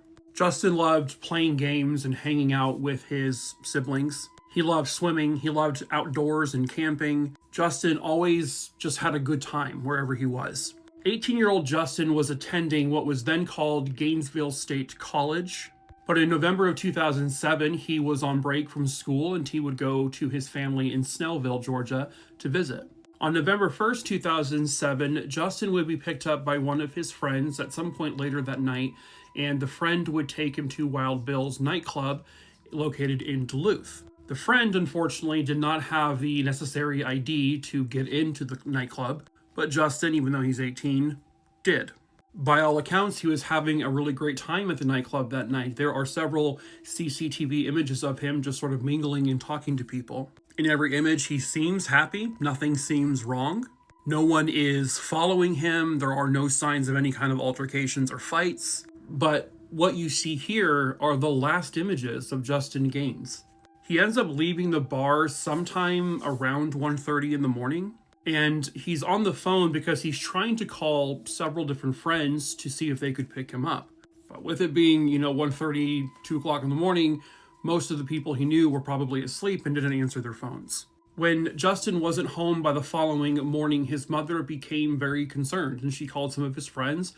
They said, I wouldn't worry about it. He kind of does that sometimes. So I'm sure he'll be back a little bit later. But he wasn't. A couple more days go by. Now the friends are calling the mom saying, okay, we haven't seen him.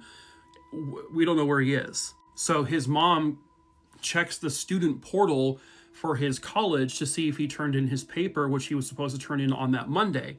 He didn't. And that's extremely unusual. He was always very punctual, turning in his assignments. By November 5th, they report him missing.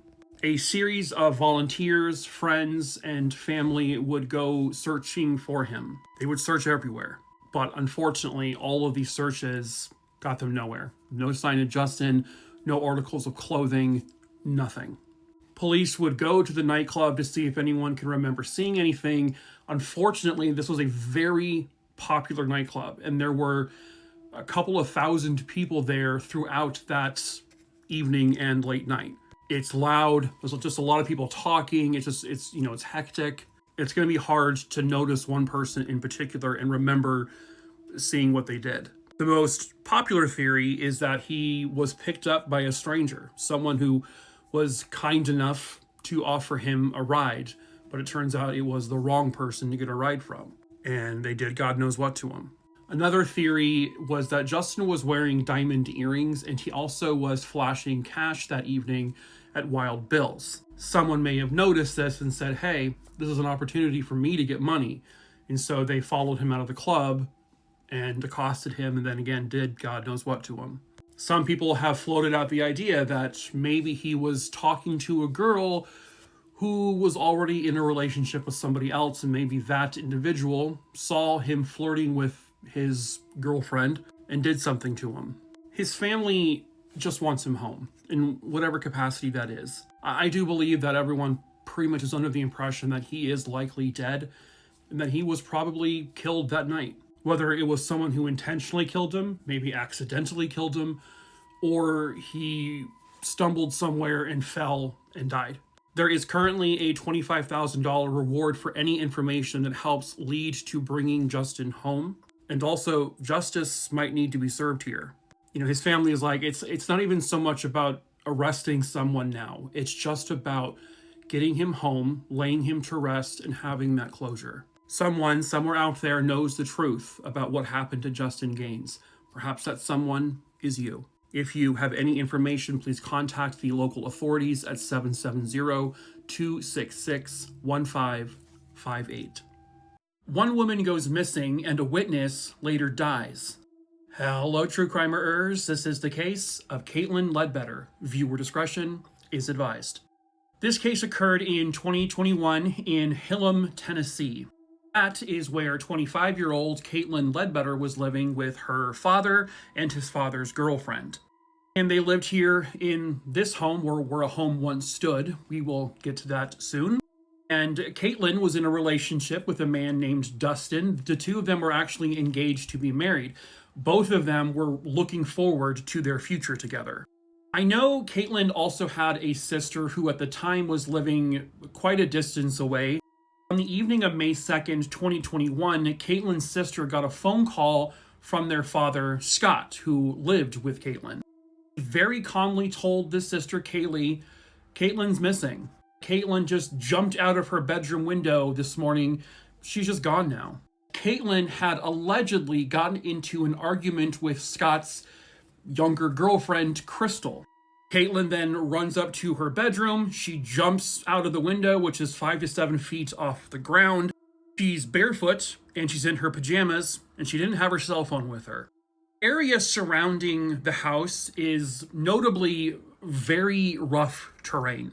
Extremely dense woods. It is not an easy area to just navigate on, especially barefoot.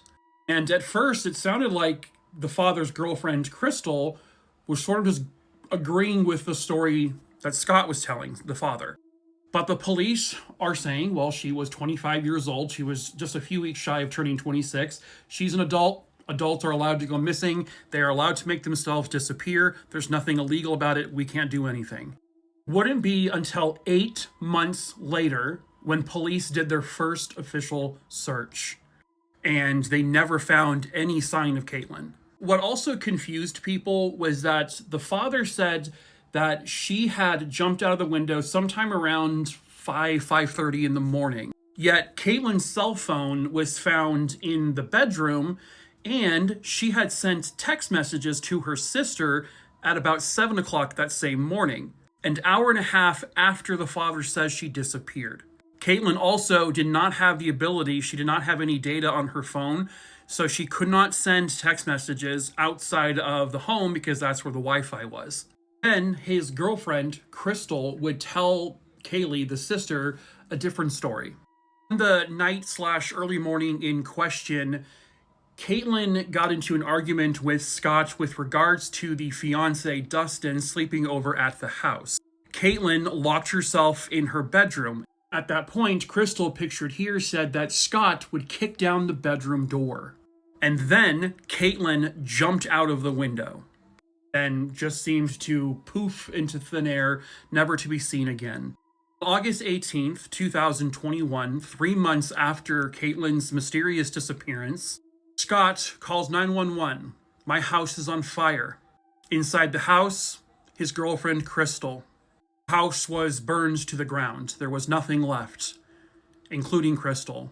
She was killed in the fire. It's a little suspicious. This was just after Krystal shared information that Scott was not telling a truthful story. There was no criminal investigation into the fire. Nobody was charged, and there was no autopsy done on Krystal's body. The sheriff's office, the local authorities there, handled Kaitlyn's disappearance very poorly from the very beginning. They did not take it seriously, and maybe if they did, they would have found her. Or maybe they would not have, but you'll never know because they didn't do anything. It took them 8 months to start searching. What makes police even more questionable is that when Kaitlyn was reported missing, when police would actually go to the house to talk about the disappearance, well, Scott here, the father, he had a warrant out for his arrest, but they didn't arrest him. This is for an unrelated crime. What the hell's going on there in Hillam, Tennessee? One woman dies in a mysterious fire months after another woman disappears off the face of the earth. Obviously, something ain't right here. I think there's no doubt that foul play was involved in this case, but why isn't it being treated as such? This was a young woman who was extremely excited for her future with her fiancé. Fiancé, by the way, there's no insinuations that he had anything to do with this. Not always the boyfriend of the fiancé. The guilt really does appear to be more pointed towards her father. What does he know? What really happened that night? Did Krystal know and that's why she died in that fire mysteriously? Was that truly an accident? Sometimes if it looks too conveniently like an accident, it isn't an accident. Someone somewhere out there knows the truth about what really happened to Kaitlyn Ledbetter. Perhaps that someone is you. If you have any information on the disappearance of Kaitlyn Ledbetter, you are asked to please call 931-823-5635. This is the case of the Kansas City arson. Viewer discretion is advised. This is an aerial shot of a construction site in Kansas City, Missouri back in 1988. It was specifically November 29th, 1988. Kansas City police were called sometime a little before 4 o'clock in the morning that there was a truck on fire. And across the highway from that truck, there seemed to be another fire at a construction site. Dispatch will send out a team of firefighters to the area. They first arrive at the site where the truck is on fire. They're able to put that fire out pretty quickly. They would then head across the highway to take care of the trailer at the construction zone. They were notified that there were explosives on this site. However, at the site, you have these bunkers that are clearly labeled explosives. So the firefighters assumed that the explosives were in these bunkers and certainly not in the trailer that was on fire. So they proceed to take out the hoses and begin to get this fire taken care of. But just a minute or two after 4 o'clock in the morning, a massive explosion. The trailer they were trying to put out had blown up. It was such a massive explosion that all 6 firefighters who were there were killed instantly. Their names were Robert McKernan, James Kilventon, Thomas Fry, Michael Oldham, Gene Hurd, and Gerald Halloran. The next dispatch that would be put out was the audio I played at the very beginning. That was the actual audio where they were requesting ambulances, other fire trucks. 40 minutes after the first explosion, another one, a much larger explosion, went off. This was before anyone else was ever able to get to the site. And so if any of the firefighters were still potentially alive after the first explosion, which is probably not likely, they were certainly gone after that one. This is the site after all of the explosions. The bodies of the 6 firefighters were recovered, and an investigation immediately began into the cause of all of this. Explosives weren't necessarily supposed to be in or near that trailer, any of them. They were supposed to be in the bunkers. They were able to determine that this was definitely an arson. Someone deliberately set these fires. They likely set the truck fire in order to pull any security guards away from the site. That's just a belief, not really confirmed. Did the individuals who did this, did they know there were explosives in the trailer? What was it their intention to kill firefighters? I mean, really no one knew. It was just a complete mystery. All they knew is that the fire was set deliberately, and that fire led to the deaths of 6 firefighters. So regardless of the intentions or the beliefs of the people who did this, it doesn't matter. They still killed 6 people.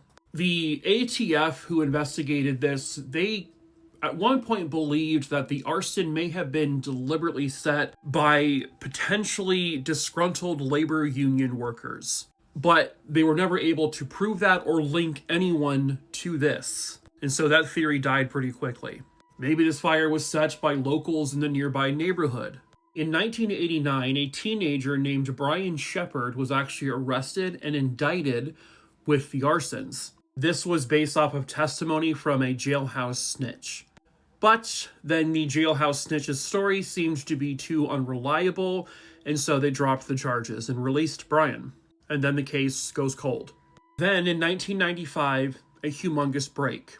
Unsolved Mysteries airs the case. And suddenly, they are now flooded with tips. I'm talking like literally, eventually, dozens of witnesses, which eventually will lead to the arrests of these 5 people.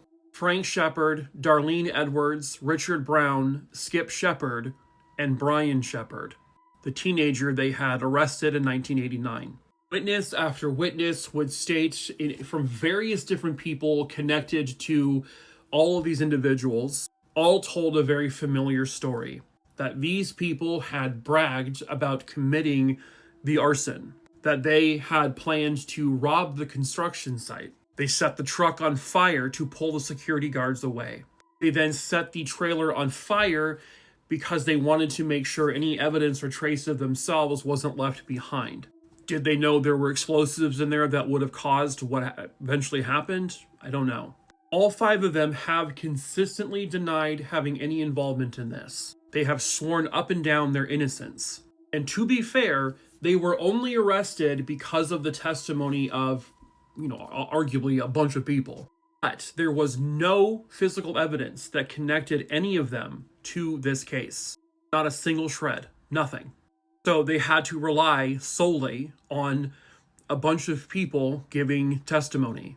All 5 of these individuals would go on trial. Dozens and dozens of people testified against them.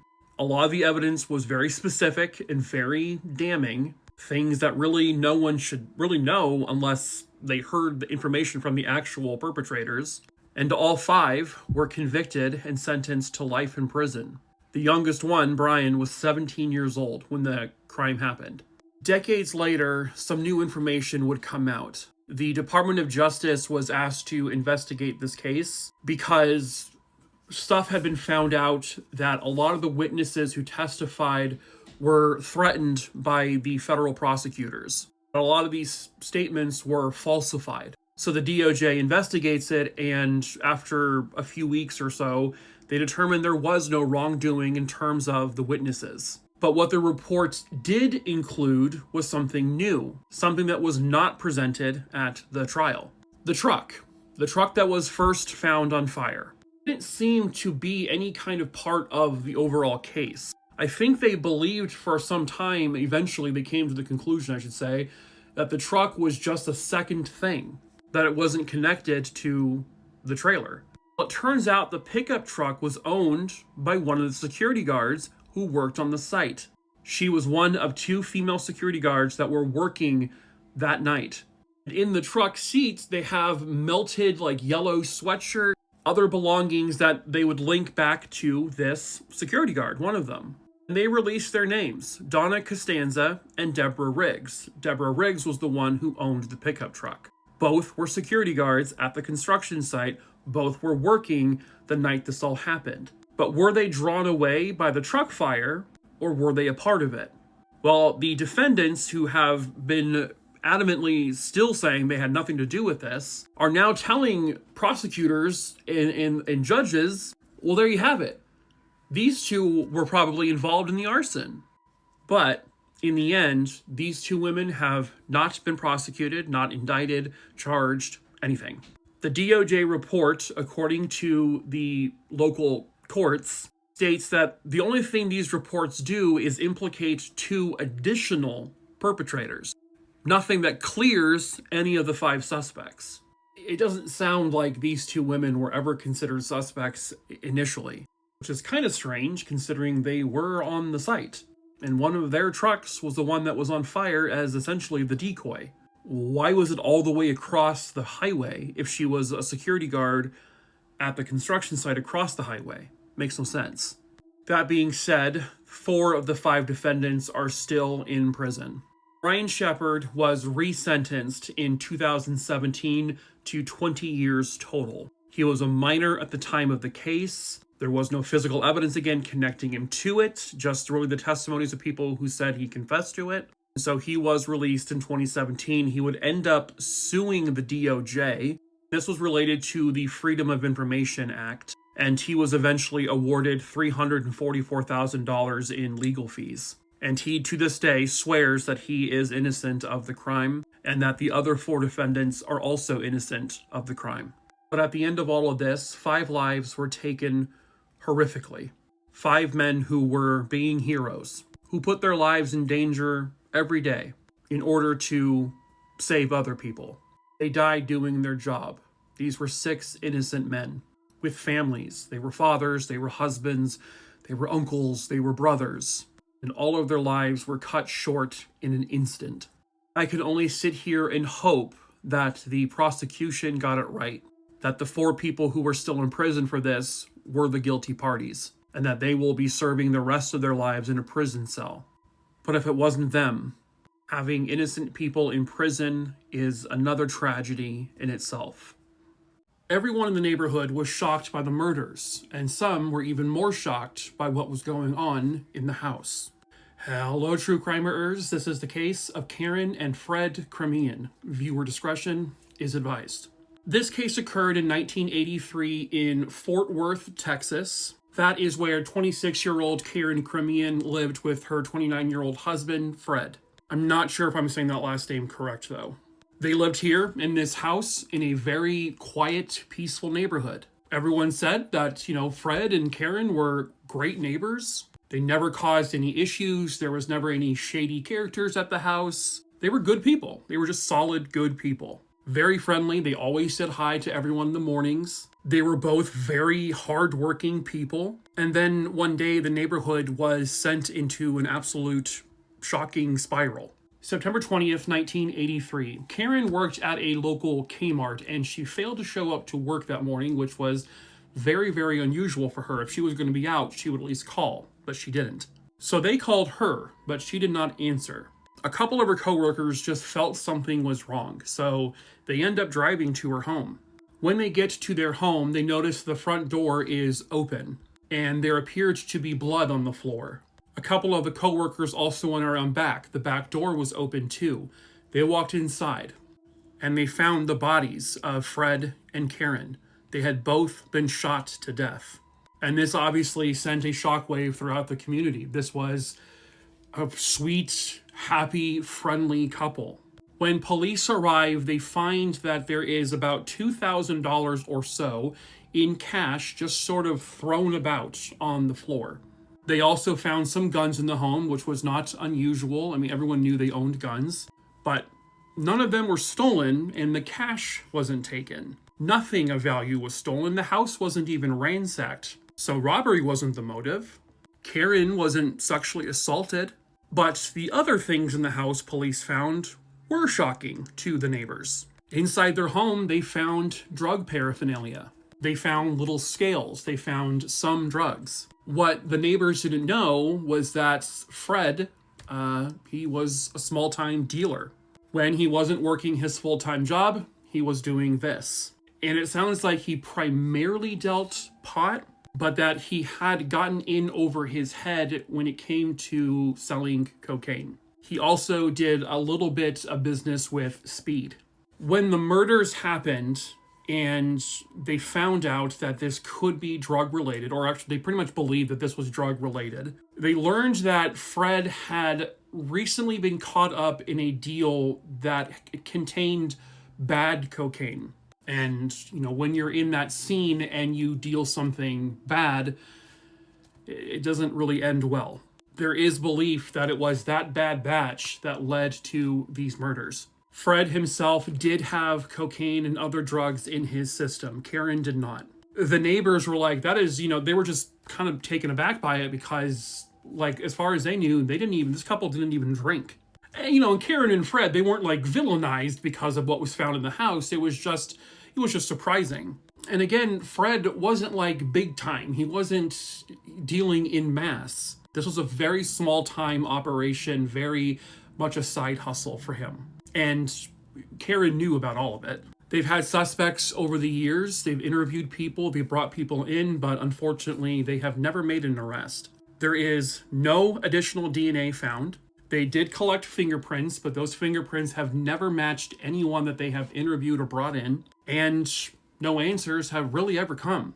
And unfortunately, when you have drug-related murders, more often than not, people in that world are going to be very, very silent. They ain't going to say anything. And that's probably why this case has never really moved forward at all.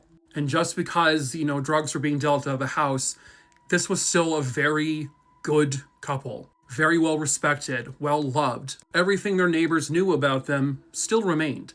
This doesn't really tarnish their image per se. It just adds another layer to them. But someone killed them. And it's still unfair that they haven't gotten justice. But someone somewhere out there might know the truth, and perhaps that someone is you. If you have any information on the murders of Karen and Fred Crimean, please call 817-392-4222. What you see here is an explosion that would end the lives of 12 people. This is another worst freak accidents. Viewer discretion is advised. This story occurred in Kingman, Arizona back in 1973. It occurred at a transfer rail station, and what was going on was they were transferring propane over from a Doxel car to a storage tank, a very normal, common procedure. During the transfer, there was a hairline crack in the tank.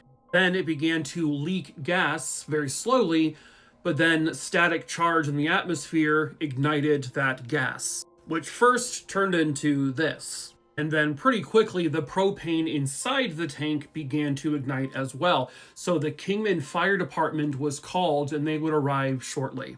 When they arrived, they begin the process of trying to cool the tank down. Something, again, that was common, something they've done before. But unfortunately, it was already too late. This is, to my knowledge, the only recorded video of what would happen next. And what you just saw was the actual explosion and the result of that. It was pretty catastrophic. The explosion could be seen from miles away, and it could be felt from hundreds and hundreds of feet away. And so what occurred was that thousands of gallons of boiling liquid propane burst, ignited, and it sent a massive shockwave throughout the area, and it sent a cloud of smoke and fire well over 1,000 feet. It was an absolutely horrific moment.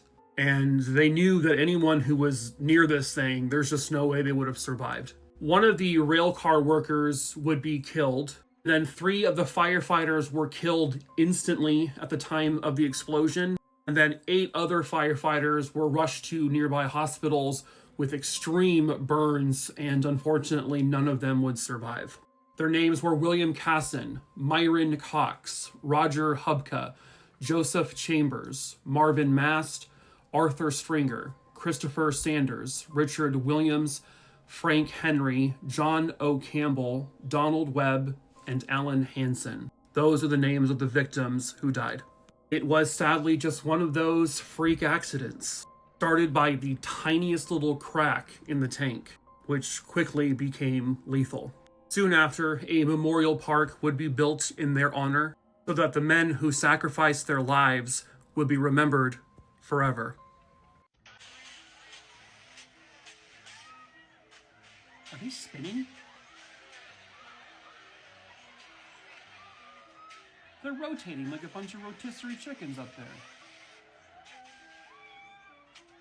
Who thought this was a good idea? There's people in those pods. Oh, God, no. Nope. Plummet, plummet, plummet. It's raining people. That's all I can see.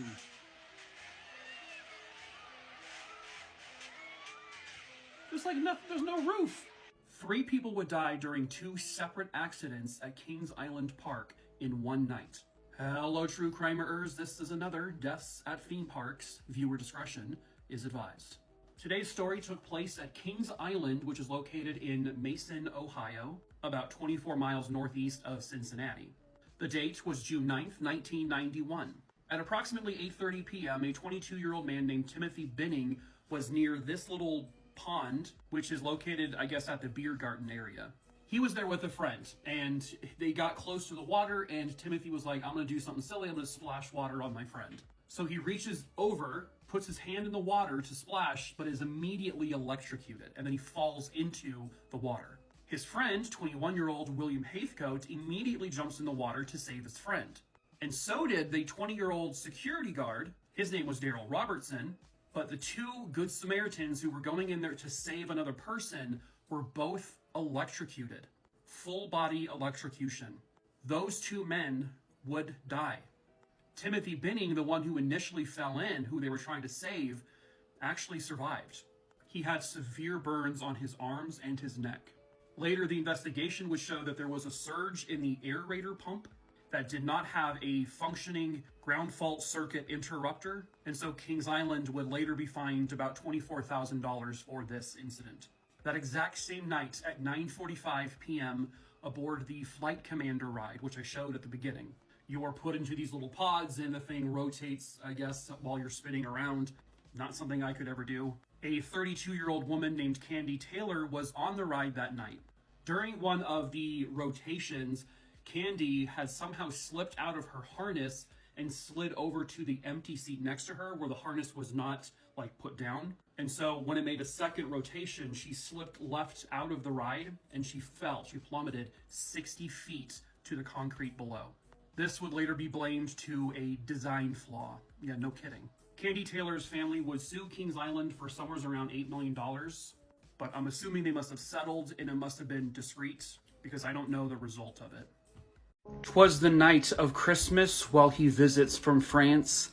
Two monsters were brewing, and he wouldn't stand a chance.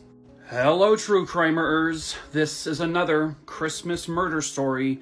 Viewer discretion is advised. Pictured here was 15-year-old Kristy Bamu. And for Christmas 2010, he would travel from France to visit his sister in East London. The sister, whose name is Magali Bamu, was dating this man, Eric Bakubi. Now, Kristy was also there with a couple of his siblings. And I guess on December 20th, 2010, the two of them would begin to accuse the children of bringing witchcraft into their apartment. Yeah, no, you heard that right. So they forced the four children to eat a light bulb, and they attacked them with knives. And they were allegedly trying to get the kids to convince them that they weren't witches.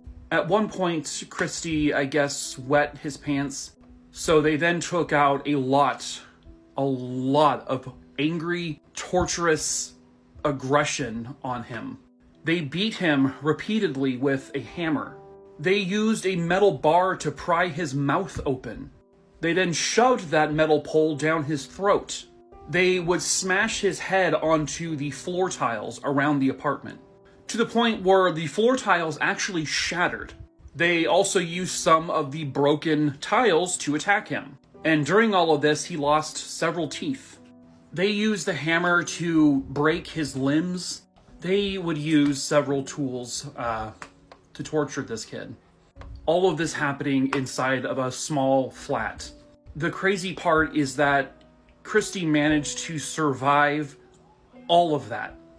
They then put him into a bathtub where they apparently tried to perform an exorcism on him. They then sprayed him, they actually doused him in water to the point where he began to drown in that water.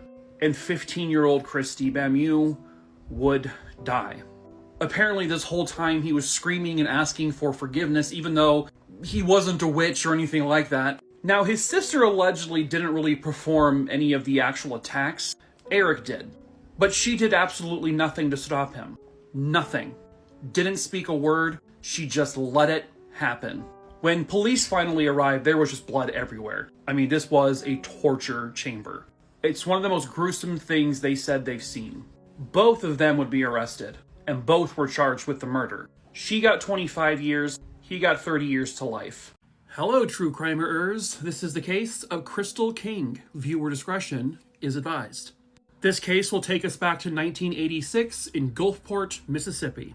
That is where 15-year-old Krystal King lived with her parents and her two sisters. On September 11th, 1986, in the evening, Krystal would run into a friend of hers at a local arcade. They hung out for a bit, and then they decided to go take a walk where he would purchase a 6-pack of beer, and they would drink it together. Shortly after midnight, Krystal asked if the friend could drop her off at a friend's house, a house that the friend was not familiar with. The house belonged to a man named Gerald Holland, who would go by Jerry, a man with a rap sheet and a criminal history. Shortly before this case happened, his wife had filed for divorce and was taking their child with her, and he was in a major depression and anger, and he took to alcohol and would drink every single day. Krystal and her friend arrive at the house. They go in together. They have a few more drinks. At one point, they're watching David Letterman, and Gerald would tell the two how much despair he was in because of the divorce. Krystal's friend decided to leave at about 2:30 in the morning. He tried to have Krystal come with him, but she said, no, it's okay, I can stay here. He asks again, are you sure? I could take you home. And she says no.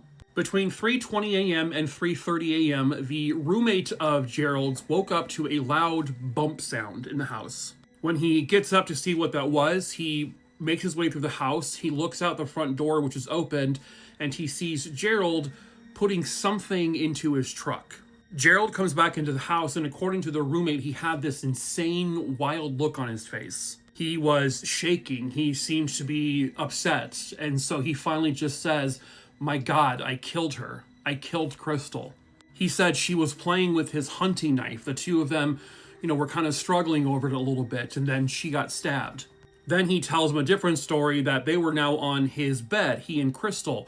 They were rolling around with the knife. Then Krystal falls off the bed and she accidentally lands on the knife. The roommate is now basically forced with violence to help him hide her body, which the roommate does. But the roommate ends up going to police after he assists with this and tells them everything. That day, September 12th, 1986, Gerald is arrested and taken to the police station. Gerald will then confess and says that he was responsible for killing her, and he is now charged with capital murder. He's not totally forthright, however. He just says he ends up, she had the knife, they were in bed, they were rolling around, and the next thing he knows, there's a knife sticking out of Krystal's chest. He then takes police to where he and the roommate buried the body, and they find her there. Krystal had been savagely murdered. She was bruised and battered. She had knife wounds. She had also been raped. She had a very major blow to the back of her head. Clearly, Gerald was not telling the truth, but he did admit to killing her. The likely motive here was probably sex. He raped her and then killed her. In 1987, he officially goes on trial and is found guilty of the murder and the rape of Krystal King. He is then sentenced to death, where he would sit in his death row prison cell for 23 years, where finally, in 2010, Gerald Holland was executed by lethal injection. And with that, Krystal and her family finally got justice. A young officer would be shot dead by a man who clearly needed some mental help. Hello, true crimerers. This is the case of Kyle Dinkheller. Viewer discretion is advised. Kyle Dinkheller was born on June 18, 1975 in San Diego, California. In 1996, he and his wife were living in Georgia. They had one child together and one on the way. And that's also when he became a police officer with the state of Georgia. This was Andrew Brannon. He was born on November 26, 1948. In 1968, he joined the U.S. Army, and by 1969, he was ordered to South Vietnam, where he was an executive officer in the Vietnam War. There was a moment during the war that he witnessed a fellow officer step on a landmine and die. Many years later, in 1994, the Department of Veteran Affairs would declare him 100% disabled. He suffered from bipolar disorder and PTSD. Kyle Dinkheller and Andrew Brannon would have a fateful meeting in 1998. On January 12, 1998, in Lawrence County, Georgia, Officer Dinkheller would pull over a Toyota pickup truck that was going almost 100 miles an hour on Whipple Crossing Road. This was a routine traffic stop. Now, the video footage that you can see, like on YouTube, is actually from Officer Dinkheller's personal camera that he mounted on top of his dashboard and hit record once he pulled over this individual. The individual driving the truck was Andrew Brannon. Right from the beginning, he gets out of his vehicle and he puts his hands in his pockets, which causes some concern for the officer. Andrew Brannon then becomes very odd. He starts almost begging the officer to shoot him, but then he's like waving his arms around, he's like dancing, he's being very manic. In hindsight, it's actually kind of a frightening thing to see. Dinkheller then radios for backup, and when he does that, Andrew Brannon starts to run towards him. Brannon starts shouting, "I'm a goddamn Vietnam War veteran." Brannon just goes to his pickup truck, he reaches inside, and he takes out an M1 carbine that he had underneath his seat. And then he takes cover by his door. Officer Dinkheller then takes cover behind his door. And then Brannon just begins firing at him. And they have this firefight exchange. Every yellow placard here is a shell casing. A lot of shots were fired. Brannon suffered a shot in his stomach, but Officer Dinkheller was shot 9 times. Brannon pointed the gun at his face and said, "Die, fucker," and fired the fatal shot into his eye. Brannon fled. He was arrested the next day without incident. He would be convicted of the murder and he was sentenced to death. And he was executed. On August 20th, 1966, a young boy's discovery would lead to one of the most baffling unsolved mysteries. Viewer discretion is advised. On that day, the young boy was flying his kite around Vintém Hill, which is located in Rio de Janeiro, Brazil. As he was searching for his kite, he stumbled across something that no young child should ever discover: the bodies of two men. He would rush back down, alert his family, they would contact the police, and the authorities would arrive.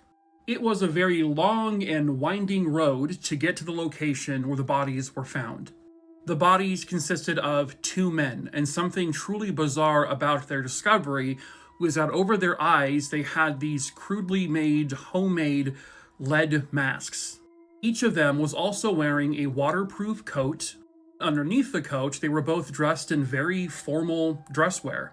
The two men were very clearly deceased. However, there were no signs of any type of foul play. They did not see any outward trauma done to their bodies. Right next to the bodies, they also found a single water bottle, a bag that had 2 wet towels in it, and there was a notebook that consisted of receipts and various cryptic notes. One of the strangest notes that they found there would be translated as saying, 1630, be at the specified location. 1830, ingest capsules. After the effect, protect metals. Await signal mask. Signal mask, were those referring to the lead masks found over their eyes? These ones? Why were they wearing these masks? What were they trying to protect their eyes from? And what capsules would they be ingesting? The bodies would eventually be identified as Miguel Jose Viana and Manuel Pereira de Cruz. 2 seemingly normal men. They repaired radios and stuff like that for a living. Apparently, the families would say that the last time they saw either of these men was on August 17th.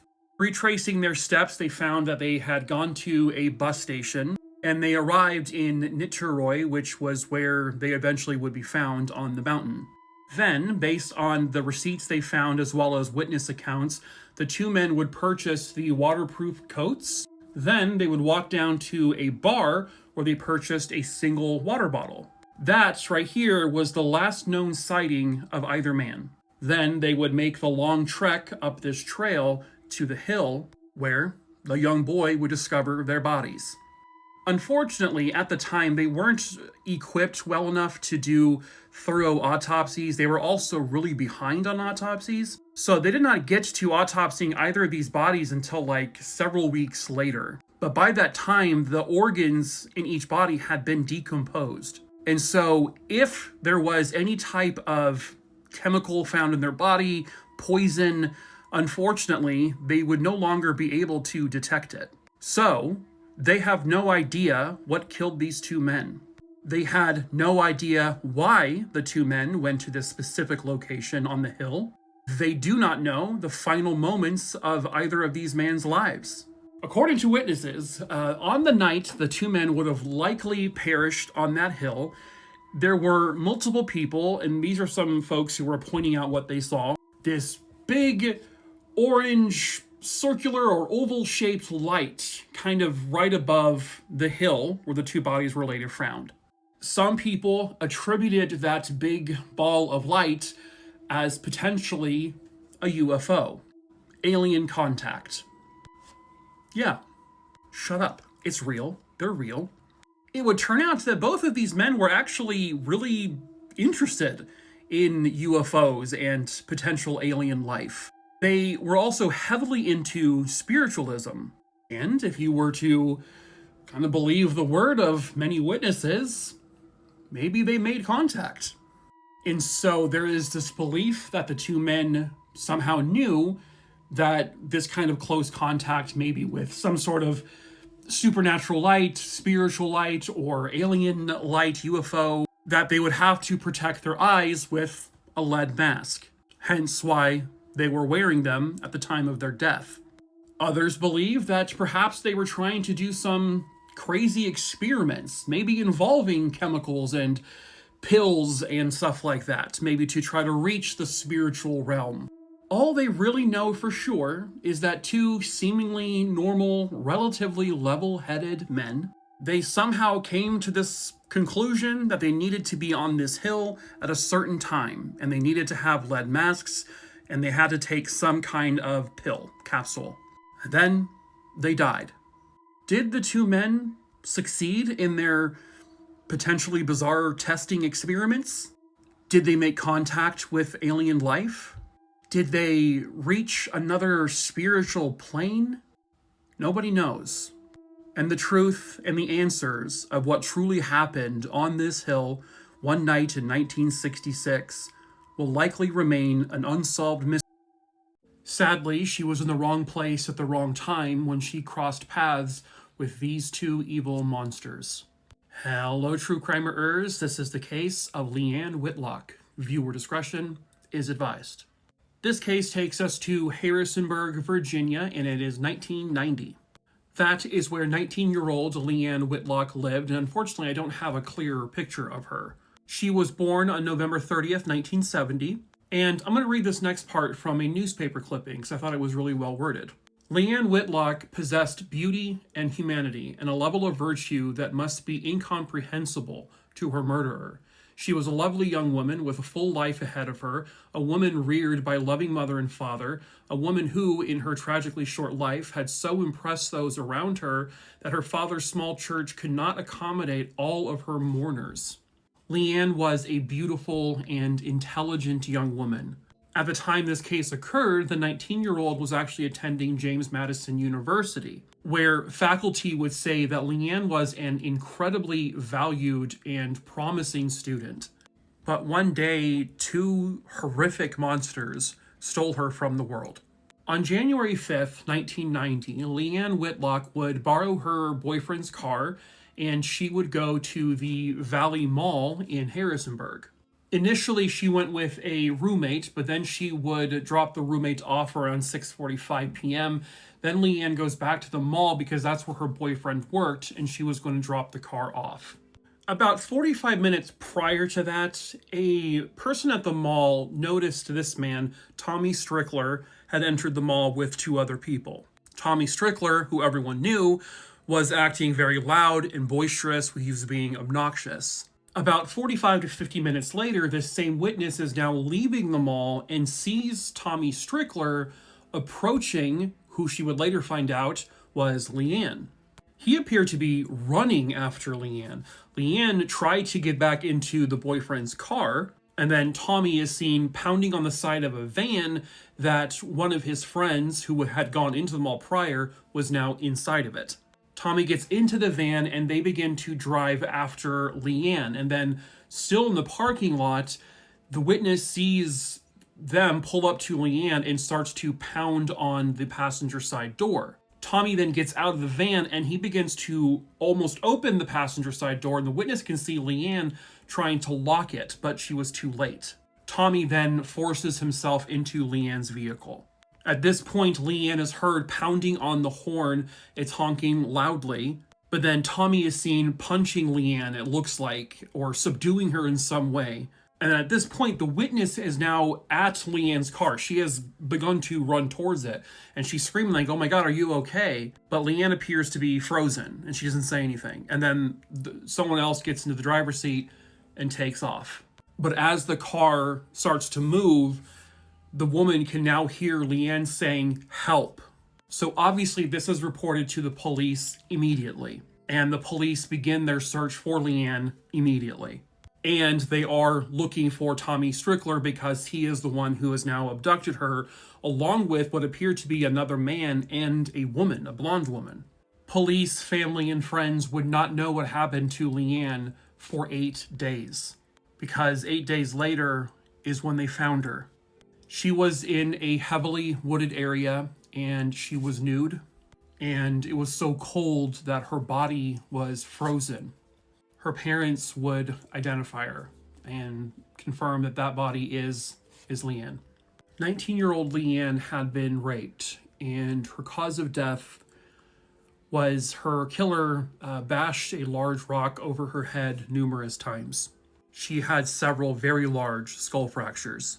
Police were on the lookout for Tommy Strickler, and they found out his accomplice's name. He was Ronald Henderson. They identified the woman as a woman named Donna. Around the same time they discovered Leann's body, they finally found Tommy Strickler, and he was arrested without incident. But Ronald Henderson was now officially on the run. But even though he was on the run, he was still charged in absentia.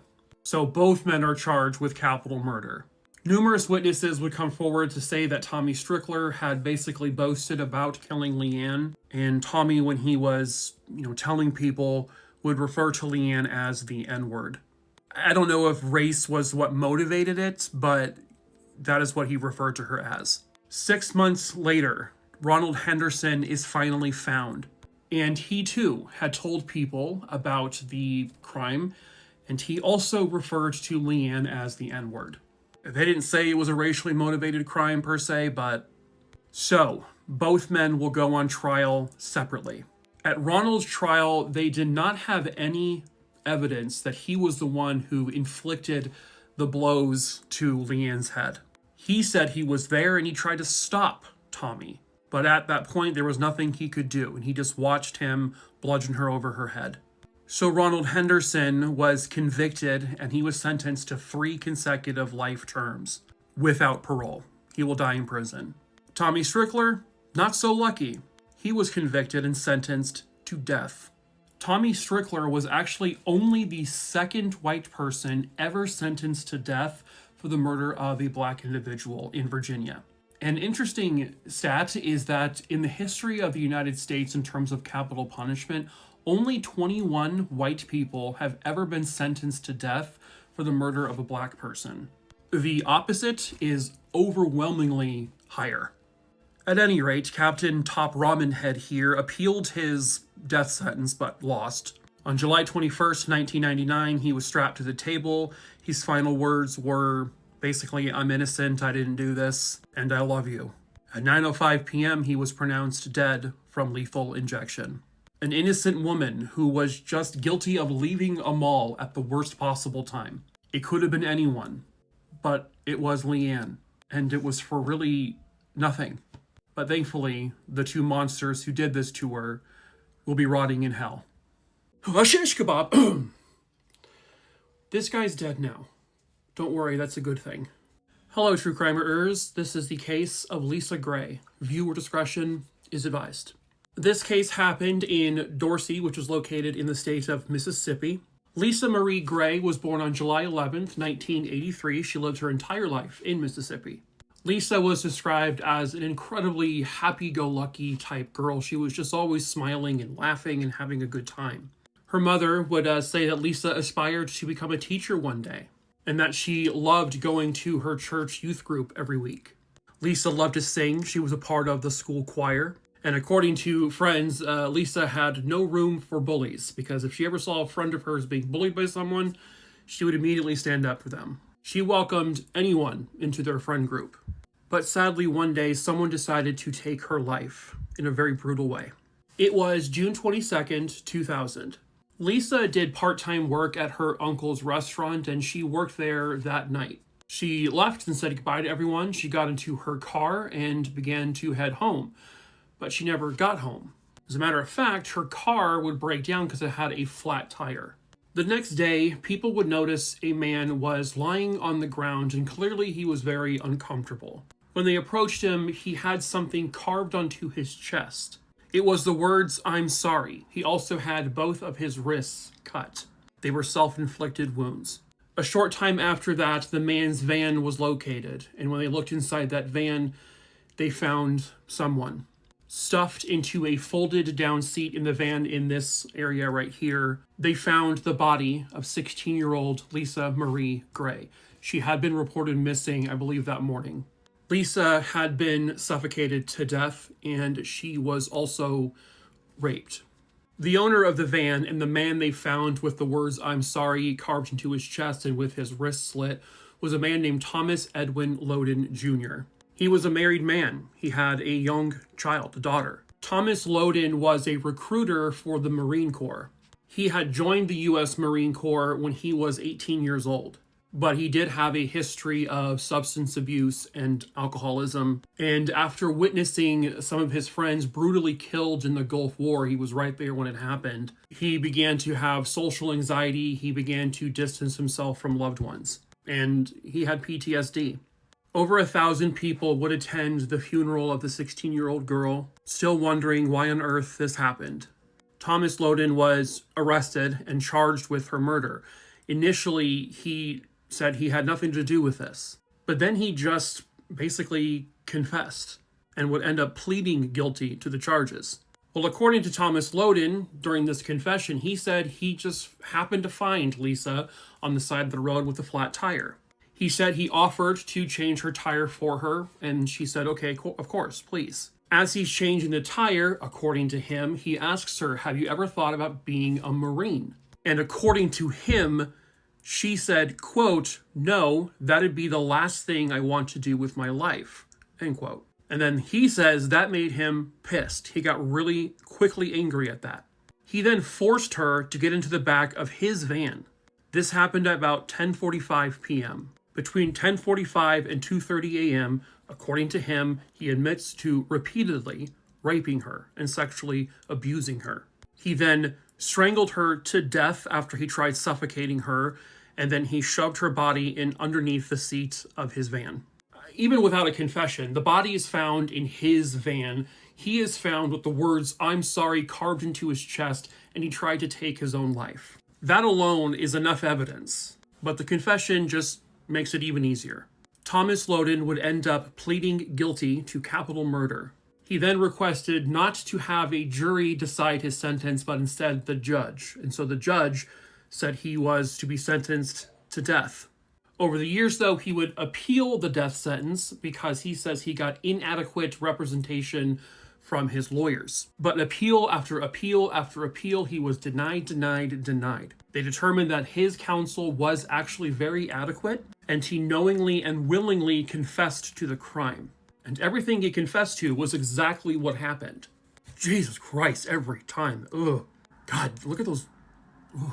On December 14th, 2022, then 58-year-old Thomas Loden Jr. was executed.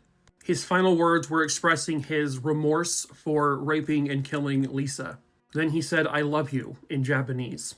His last meal was fried okra, pork chops, baked sweet potato, Pillsbury Grand biscuits with butter and molasses, peach cobbler with French vanilla ice cream, and a Lipton sweet tea.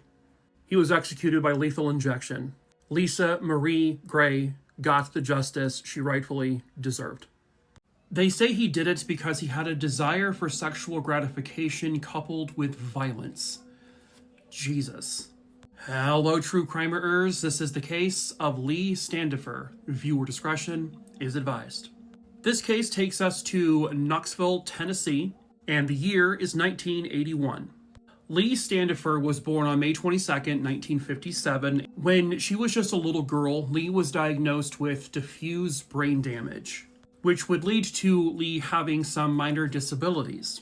But through all of that, she was always a happy kid. Lee never let her disability get in the way of her life. She had a very happy, vibrant life. She was very smart, and her mom said that despite everything, she was always very capable in many different ways. And she was joyful, she was loving, and she was always happy. It got to a point where Lee wanted to experience independence, and she wanted her own place. So her parents did a lot of research, and she would end up getting her own place at the YWCA. At some point in 1981, Lee would meet this man here. His name was David Earl Miller. And eventually, he would ask Lee out on a date, and Lee was really excited, and she said yes. So he took her on a date where they had some food. They would also then go to the library, because that's where Lee loved to be. Then he brought her back to the house that he was living in. So this house actually belonged to a man named Reverend Benjamin Calvin Thomas. This man pictured here. In 1979, the Reverend would pick up David Earl Miller as David was hitchhiking, and that's how David got to Knoxville. The Reverend and David then began a sexual relationship, and he allowed David to live in his home. Later that evening, which was May 20th, 1981, the Reverend would come home, and he found something awful. A young woman was dead inside his house. That woman was 23-year-old Leigh Standifer. At some point, David Earl Miller beat Leigh to death with a fireplace poker, and he would drag her body actually just outside of the house, which is where the Reverend found her. And the coroner would also determine that she had been stabbed several times. It was evident that David had tried to clean up the scene, and then at some point, that's when the Reverend comes home. David would tell the Reverend, oh, the blood is just from, I got into a fight with somebody here, got a nosebleed, and that's why there's blood everywhere.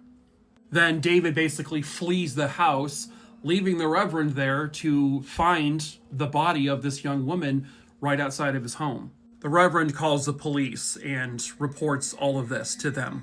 And now they are on the lookout for David Earl Miller because he has fled. Not only had he bludgeoned her over the head and stabbed her, but the coroner also determined that she was raped. 9 days later, David Earl Miller is finally captured. And it was for a stupid reason. He tried to spend a $10 counterfeit bill at a bar. That's how police found him. So he goes on to say that he was heavily into drugs and alcohol that night, and that's why this all happened. Detectives and the prosecution would later state that they found evidence in his possessions that indicated that this was a sexually motivated crime, and he did it to get sexual gratification while committing an act of violence, which is just vile. But Cornholio here, David, goes on trial for the murder, and he is convicted, and he is sentenced to death. A couple of years later, he actually ends up successfully appealing the sentence, and he gets the death sentence reversed, but he is ordered to go on to do a second sentencing trial. But this time, the jury says, yeah, no, the death penalty. So he's resentenced to death again. December 6, 2018. 61-year-old David Earl Miller is scheduled for execution. His final meal is fried chicken, mashed potatoes, biscuits, and coffee. His final words were just simply, I guess this beats being on death row, and he was executed by electrocution. And so finally, decades later, Leigh Standifer finally gets justice. A monster crept in the middle of the night, and it took 38 years to catch him. Hello, true crimerers. This is the case of Linda Slayton. Viewer discretion is advised. September 4th, 1981, in this quiet Lakeland, Florida neighborhood, a woman named Judy would walk a couple apartments down to have coffee with her sister Linda, as she did every morning. But when Judy walked past her sister's apartment, she saw something very concerning. This is the actual photo. She saw the screen of Linda's bedroom window off. When Judy looks inside, she sees her sister. And Linda does not respond when Judy calls for her. Judy calls 911. Police would enter the home through the front door, and when they did so, they found two young boys sleeping. One on a cot in the living room, the other on his bed in the bedroom. They quietly wake them and take them out of the apartment. But one of the boys was able to see into his mother's opened bedroom door. He then saw the flashing lights of police cars, and he saw his mother's body. Linda's two sons, Jeff and Tim, were then notified that their mother had been killed. 31-year-old Linda Slayton had been killed with a wire hanger wrapped around her neck. She was also raped. Linda Slayton was born on March 8th, 1950, and she was born in Arkansas. She would eventually marry, and they had two children together. But in the 70s, her husband at the time became very violent and abusive. And she was able to finally break free from it, and they got a divorce, and she moved away with the two kids. Linda was a wonderful mother. She doted on her two boys. She made sure they had everything they needed. They were her life. And the two boys absolutely adored their mother. And they just don't know who would do this and why. After Linda's murder, the boys would move in with their grandparents. They also had a football coach named Joe who helped, get them to football practice. They would look up to him, and he was an inspiration to them. At the crime scene in question, they did do a rape kit on Linda, and they did find male bodily fluid. But in 1981, there was literally nothing they could really do with that kind of sample. The DNA technology we know and love today wasn't even in existence yet. And then a renowned fingerprint analyst would dust her bedroom from top to bottom. He even dusted the floor, they said. And he found one significant print that did not belong to Linda. It was a palm print on the window of her bedroom. That is clearly how the individual entered the house. At the time, her two sons were, one of them was barely a teenager, the other one was around 12 years old or so. But they were considered suspects at a point, and that's just because they were alone in the house with her, and the older son, Jeff, had gotten into a verbal argument with his mom the night prior to her death, but they were pretty quickly ruled out and completely cleared. They also would look into the ex-husband, who was very abusive, physically abusive towards Linda in the past. But they were able to determine through alibis and other evidence that he was not the one either. And so the murder of Linda Slayton, it goes cold, and it goes cold pretty quick. But then, 38 years later, they finally got their break. Using our good, reliable friend, genetic genealogy, they were able to take the semen that was found with Linda's remains and create a profile. They ran it through the database, they linked it to a family, and they got a name. The DNA belonged to a man named Joseph Clinton Mills, otherwise known as Joe, or as the boys knew him, Coach Joe. The guy they looked up to, the guy that took them to football practice, the guy whose photo Jeff hung up on a wall for his entire life, because he was proud of his football team. This was taken a month after Linda's murder. And right there in the back, just behind him, was Joe. Police would do a surveillance operation on him. They waited for him to discard something. They collected it. They pulled DNA from it, and it was a match. They bring him in. They also take his fingerprints and his palm print. It matched the palm print found on the windowsill of Linda's bedroom. The police asked him, "Now is your time to explain to us what happened." He says that Linda and him had consensual sex that night. Well, the rape kit would say otherwise. It was a violent attack. But he says, I didn't kill her. Well, Joe, you were the one and only other person in that bedroom. So when the older son, Jeff, found out that it was his coach, he was livid, understandably. As an adult, he would look Joe in the eyes and say, "You cannot possibly burn in hell fast enough." He said, "I hate you. I hate you." Understandably. In February of 2022, Joe Mills would plead guilty to first-degree murder and sexual battery and burglary. He would be sentenced to life in prison without parole. A monster snuck into their home in the dead of night and murdered their mother while they slept. And it was done by someone they trusted and loved. But now, thankfully, that monster is behind bars for the rest of his life. They searched for her for miles, even in other states, but she was always just across the street. Hello, true crimerers. This is the case of Maddie Clifton. Viewer discretion is advised. It was November 10th, 1998, in this home in Jacksonville, Florida. A wife and a mother noticed a very horrific smell coming from her son's bedroom. She then saw what looked like some kind of thick liquid oozing out of the side of his bed. When she lifted the mattress, she saw 2 feet with white socks. This was the little girl that everybody was looking for. Maddie Clifton was born on June 17th, 1990. Maddie had an older sister named Jessie. The two of them fought all the time, but were also the best of friends. Maddie was known for her energy, for her smile, for her laughter. Her nickname was Giggles. She grew up in a really loving home. These are her parents and her sister. This was a very, very close family. They would vacation all the time, and Maddie had a really good life. She was just full of so much happiness and joy. She was athletic. She was also a talented musician. She loved playing the piano. They would say that Maddie can go from maybe playing football and go right into being a ballerina. Maddie loved sharing her laughter and her joy and her happiness with everyone that she could. But someone took her life in a brutal way.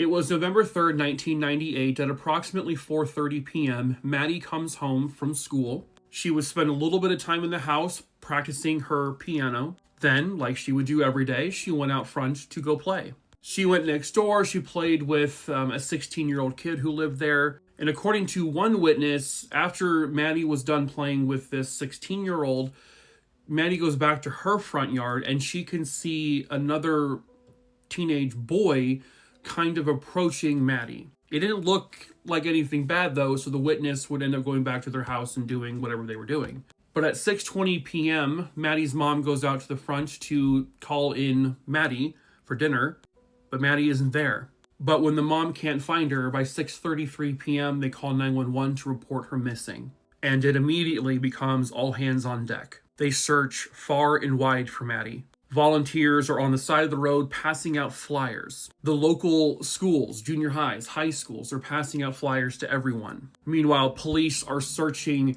diligently every square inch of this area. Her parents go on the news several times pleading for anyone who has information to please come forward. They even go to nearby states to start looking for her. But on November 10th, just 7 days after her disappearance, they realize she wasn't far away at all. And then that brings us back to this home. This house was literally just across the street, so from where I am right now, from the Clifton house. This house belonged to the Phillips family. One day, while their son, Josh Phillips, was at school, the mom noticed a horrific odor. And when she opened Josh's bedroom door, the smell got worse. It looked like Josh was using tape to help block some of the odor. There were air fresheners everywhere. And then she lifts up the bed and finds Maddie's body. And it was bad. It was really, really bad. 14-year-old Josh Phillips was then arrested and charged with Maddie's murder. And he would soon confess to what he did. Josh would tell police that he was not supposed to play with kids in Maddie's age range, according to his parents. These are his parents here. His dad was apparently very, very strict about this. But Josh says he saw Maddie playing outside and invited her over to play baseball in the backyard. As they were playing, according to Josh, a baseball hits Maddie right in her eye very badly, which is obviously going to cause blood and bruising. 14-year-old Josh goes into a panic because he now thinks his dad is going to be extremely pissed off at him for playing with Maddie. He said Maddie was crying, she was screaming, and so in fear that his father would find out, he brought her to his bedroom to try to calm her down.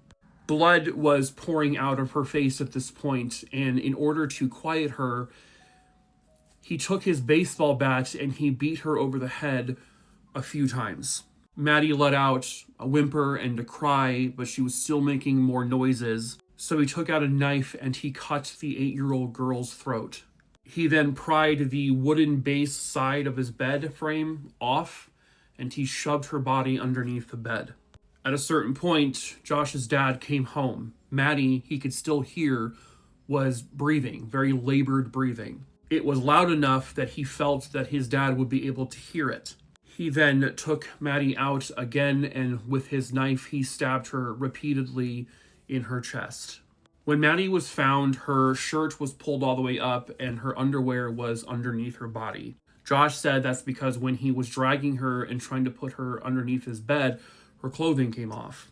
The coroner stated that Maddie had 3 blows to her head. She had several neck wounds that perforated her windpipe, which caused her to drown in her own blood over the course of several minutes. When Maddie was found, her hand was still clutching onto the bed frame, indicating she was still alive after everything he did to her. And then she slowly drowned in her own blood and died.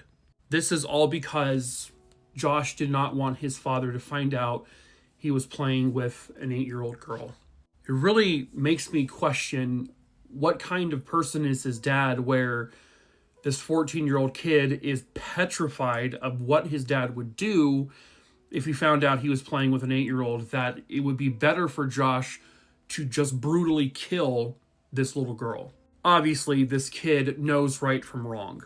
But also, obviously, he's got some stuff going on upstairs that perhaps isn't being treated. When Josh goes on trial, the prosecution tried to insinuate that this was all a sexually motivated crime, based on how Maddie's body was found with her underwear underneath her. However, the coroner stated that there was no sexual assault whatsoever. Especially with the body of an 8-year-old, it would be easier to tell that kind of thing, and there was just nothing. The prosecution could not prove their case that this was a premeditated murder based on some sort of sexual motive. And for the most part, it sounds like the story was believed, that this was an accidental thing. But here's the thing. Again, Josh knows right from wrong. He's 14, but judging by how he knows how his father would react, he knows the difference. He had at least 2, if not 3, separate occasions where Maddie was still alive, where he could have said, holy shit, what am I doing? I have to get her help.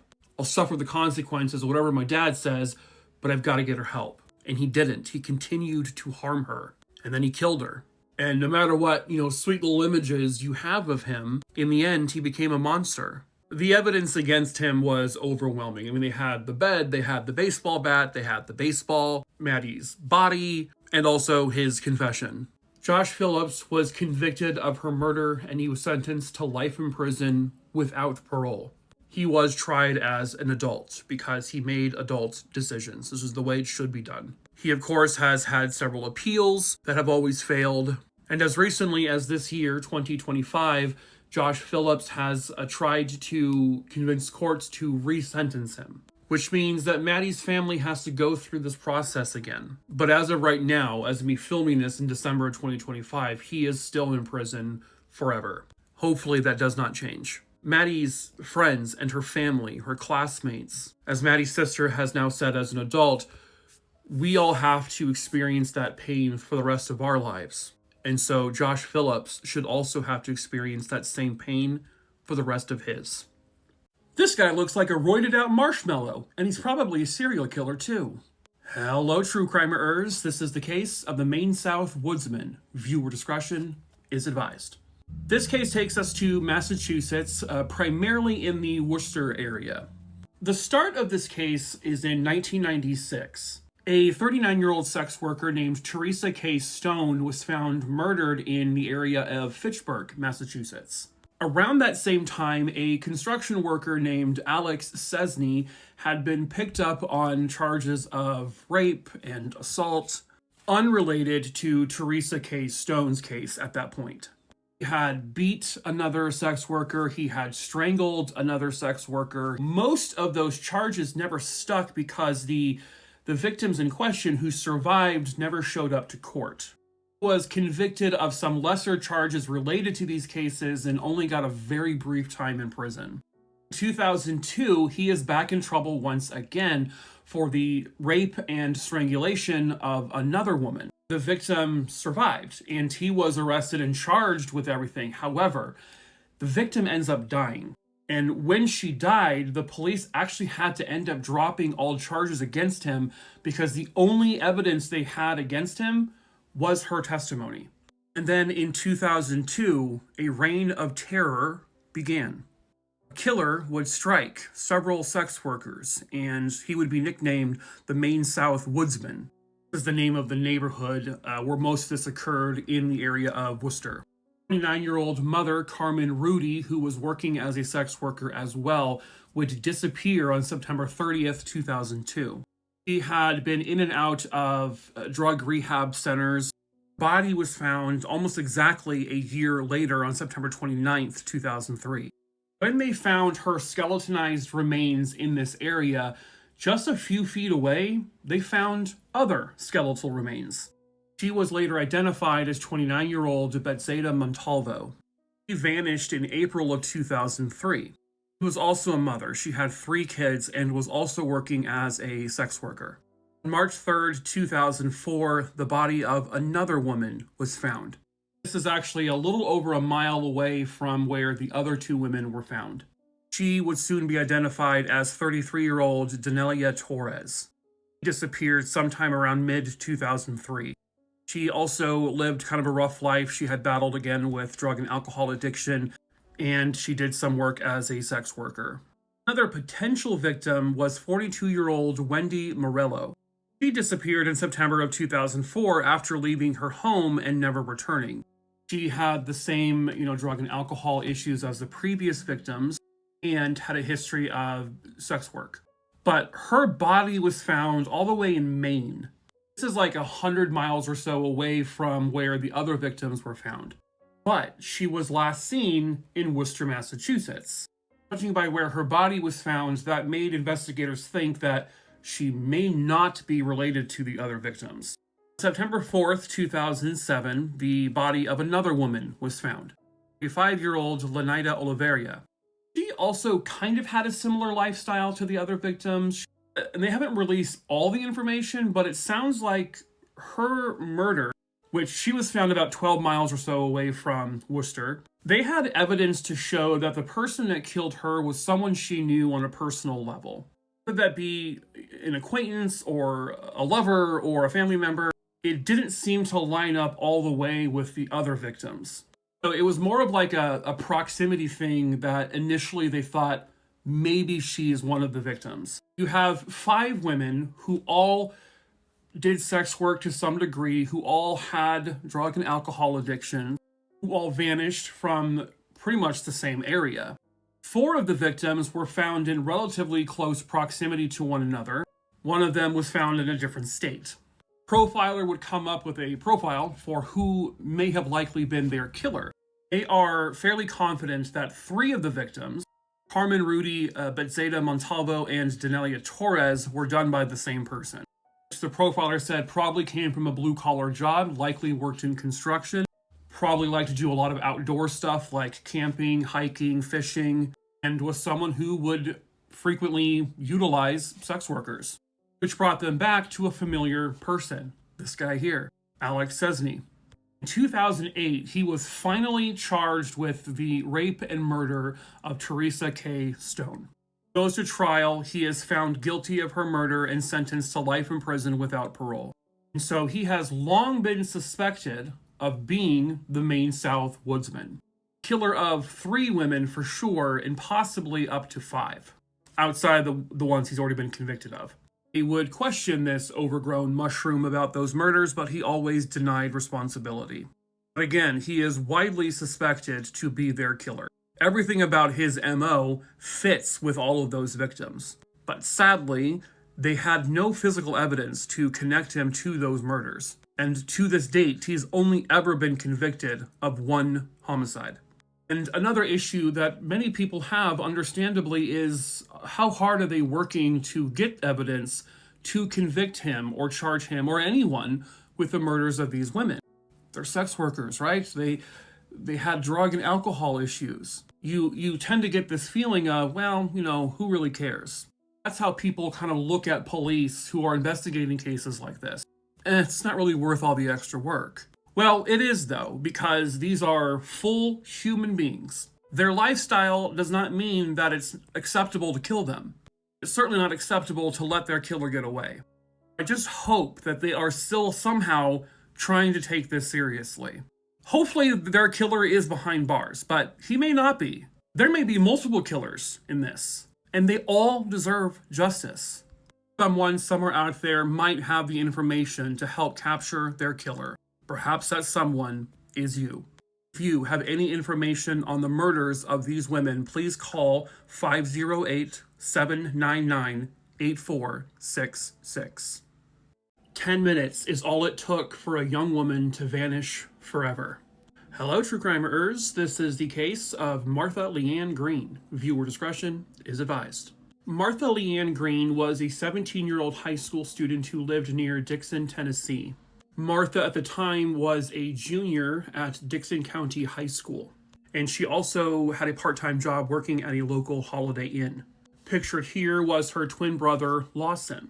On the night of April 15th, 1987, Lawson was to pick up his sister at her job, which he did. He picked her up, and they would start driving down Highway 46 when unfortunately the car ran out of gas. So they were pulled over to the side of the road. This is the actual photo of the car. And there just so happened to be a family friend of theirs that was driving down the same road that noticed their car. So they would stop behind them and say, hey, we can go get you some gas. And so the brother gets into the car. Leann says, I'm going to stay behind. I'll stay here with the car. And so they go down to the gas station, which is literally just down the street.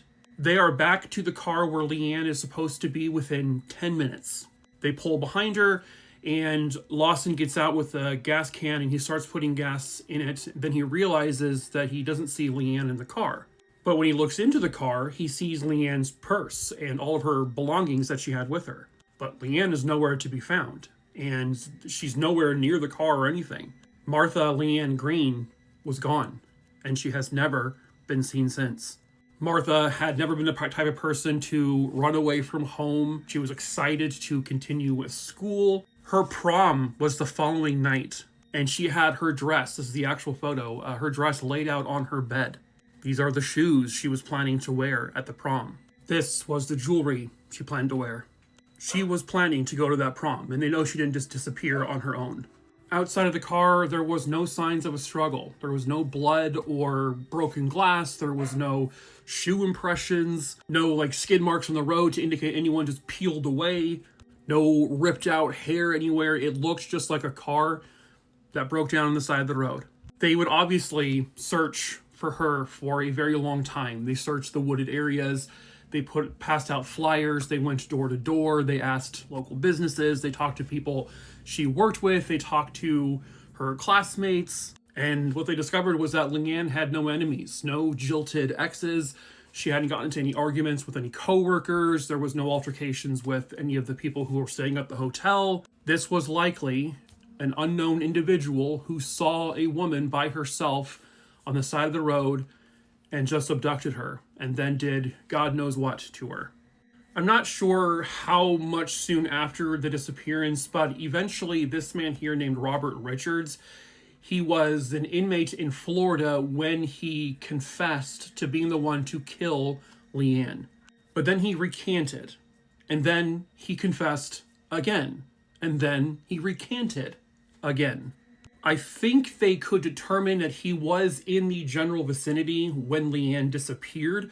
However, there was no physical evidence connecting him to any part of this case. There was no physical evidence found on the vehicle or near it. And without having Leann herself, it's kind of hard to say who did it. Well, unfortunately, if he was the person to abduct and kill Leann, and if he is the only person who knows where she is, police are never going to have that information come from him. Because while serving time in prison in Florida, he was murdered in prison. And so possibly everything he knew about what happened to Leann died with him. But that does not mean police are giving up the search for Leann and possibly the search for her killer. They don't know if he was the one to actually do this. He is a known liar. He has lied several times before. And so her killer could still be alive and somewhere out there. And her body is still out there to be found. Someone somewhere out there has got to know the truth about what exactly happened to Leann and where she is. Perhaps that someone is you. If you have any information on this case, please call 615-789-4130. After 25 years, the answer to "you know who killed me" was always just down the road. Hello, true crimerers. This is the case of Mary Prieur. Viewer discretion is advised. Mary Frances Prieur was born on August 4th, 1908, and she was born in Czechoslovakia. Mary and her family would then come to the United States when Mary was about 8 years old, and Mary would later go on to get married. She goes on to own her own little candy shop, and at this point she's living in the little village of Lennon in Michigan. And that is where Mary became a staple in the community. She was an absolutely beloved and adored member of Lennon. She would go to church every week. She was always outside walking her little dog, Poopsie. She made appearances at local bars and food places. She was about as sweet as a person could possibly get. And she made it to 88 years. But she still had more time. Sadly, somebody stole the rest of that time in a very brutal way. This was Mary Prieur's home in Lennon, Michigan. On February 27th, 1997, she, who was living on her own at this point, her husband had died in 1992. Mary's brother-in-law stopped by her house and noticed that the door was cracked open, which was unusual. Her dog was inside the house, and the dog was perfectly okay, But if Mary wasn't there, it was unusual for the dog to be in the house. Something just felt wrong, so he would go to police to report her missing. Police, family, friends would begin searching for her. And it just so happened to be that nearby, the Michigan State Police was doing some canine training, and so they offered their dogs to help look for her. And they found her. Roughly 200 to 250 feet away from her home, they found the battered body of the 88-year-old woman. Mary Prieur had been beaten over her head, and ultimately the cause of death was suffocation. This was 100% a murder. From what I understand, there was some sort of sexual abuse or sexual assault done as well. Everybody was just absolutely shocked. Like, of all the people to do this to. First of all, don't do it to anyone, but a sweet, innocent 88-year-old woman minding her own business who everybody loved? Why? Pretty soon after the murder, the entire community of Lenin would pool their money together to help put up billboards, but also to put in for the cash reward for any information that helps lead to capturing Mary's killer. They're questioning everyone in the neighborhood, everyone from the entire community. Nobody knew who would want to do this to her. She never got in any kind of arguments with anyone. No one disliked her. In 1997, this kid here was 17 years old. This is him at 17. His name is Michael Burr. He lived very close to Mary. So this circle here is where Mary's house was. This one is where her body was found. And then that circle in the corner is where Michael Burr lived at the time of the murder. He was known as a bit of a troublemaker at that time, being like little petty crimes and stuff like that. And in 2002, some of the detectives felt pretty confident that it had to be him. And they even told him, like, look I don't have the evidence now, but we're going to find the evidence and we're going to get you for this. So they took a DNA sample from him back in 1997, but it doesn't sound like at that time of the investigation they had any DNA to compare it to. Fast forward to 2022, they're reprocessing all of the evidence, and it sounds like now they have been able to find additional DNA found with the evidence they had from the crime scene. And it was DNA that did not belong to her. It came from a male contributor. Lo and behold, there was a match. Michael Burr. In December of 2022, Michael Burr, now 42 years old, is arrested and charged with the murder, kidnapping, and sexual assault of Mary Prieur. They were set to go to trial in 2023, but he instead decided to take a plea deal. And he would end up being sentenced to 10 to 20 years in prison. He has to serve at least 10 years. And he will also be on the sex offender registry for the rest of his life. It doesn't sound like they have said what his exact motive was. I don't want to assume anything, but the fact of the matter is he is going to have a chance to live the rest of his life outside of prison, despite the brutal murder of an elderly woman for no reason. Someone like that should never be free again. But sadly, at one point, he will be. This is the image of a murderer just moments after he abducted a young woman and he would never face justice. This is the case of Melanie Carpenter. This story brings us to Surrey, which is located in Vancouver, British Columbia, Canada. Melanie Carpenter was born on April 22nd, 1971. Growing up, she loved riding her bike, and she eventually would become a gymnastics champion. She loved Fruit Loops and vanilla ice cream, and she loved to read books, and she loved animals. As she got older, she would take up a love for cooking.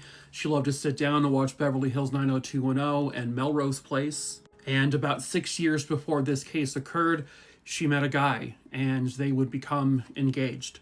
It was love at first sight, but their future never got to happen. Melanie worked here at Island Tanning Studio in Surrey. She would often work in the studio alone, something her boss, Gary, didn't necessarily like. He always tried to encourage her to work at another location where there would be more people, but she said it's fine. On the day in question, the tanning salon got a bunch of phone calls from the same person. This person, who had initially made an appointment but then canceled it, basically ended up telling the manager there that, I have a business proposal for you. And Gary eventually kind of was thinking, is this guy like just trying to get me out of the building?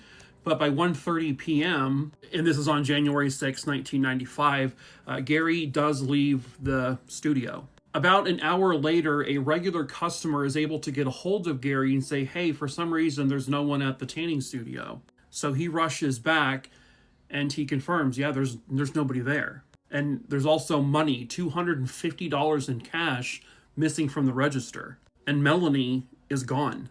Police will arrive, and after looking through the scene, they determined that something very bad happened here. Their belief was that Melanie was abducted. Her father and her family would put out pleas, please let her go, please let her come home. They would search out in open fields and in wooded areas. Many volunteers, friends, family, co-workers all joined in, but they were not having any luck. But then police got a hit on something. Melanie's bank account had been accessed at a ATM, and there was some footage from the ATM. At the time that her card was used was a photo of not her, but this man here. This is the actual ATM footage. $300 was taken out of her account, and then he left. Around that same time, there were a couple of people who told police about they think they saw Melanie in a red vehicle. Well, they also determined that this guy here drove away in a similar vehicle. And they also recognized his face. They knew who this guy was. His name was Fernand Auger, someone with a criminal history. He had previously been convicted of sexual assault, and he had recently been paroled out of prison for a burglary charge. He had only served about 2/3 of his sentence. And the desperate search for Melanie now becomes even more intense. But unfortunately, this all ends tragically. They don't find her first. They do find her abductor first. A realtor was showing this property in Alberta, and when they opened up the garage, they were horrified to see a person in a car and they're dead. It was more than obvious that this person ended their own life with the exhaust fumes. This person was identified as Fernand Auger.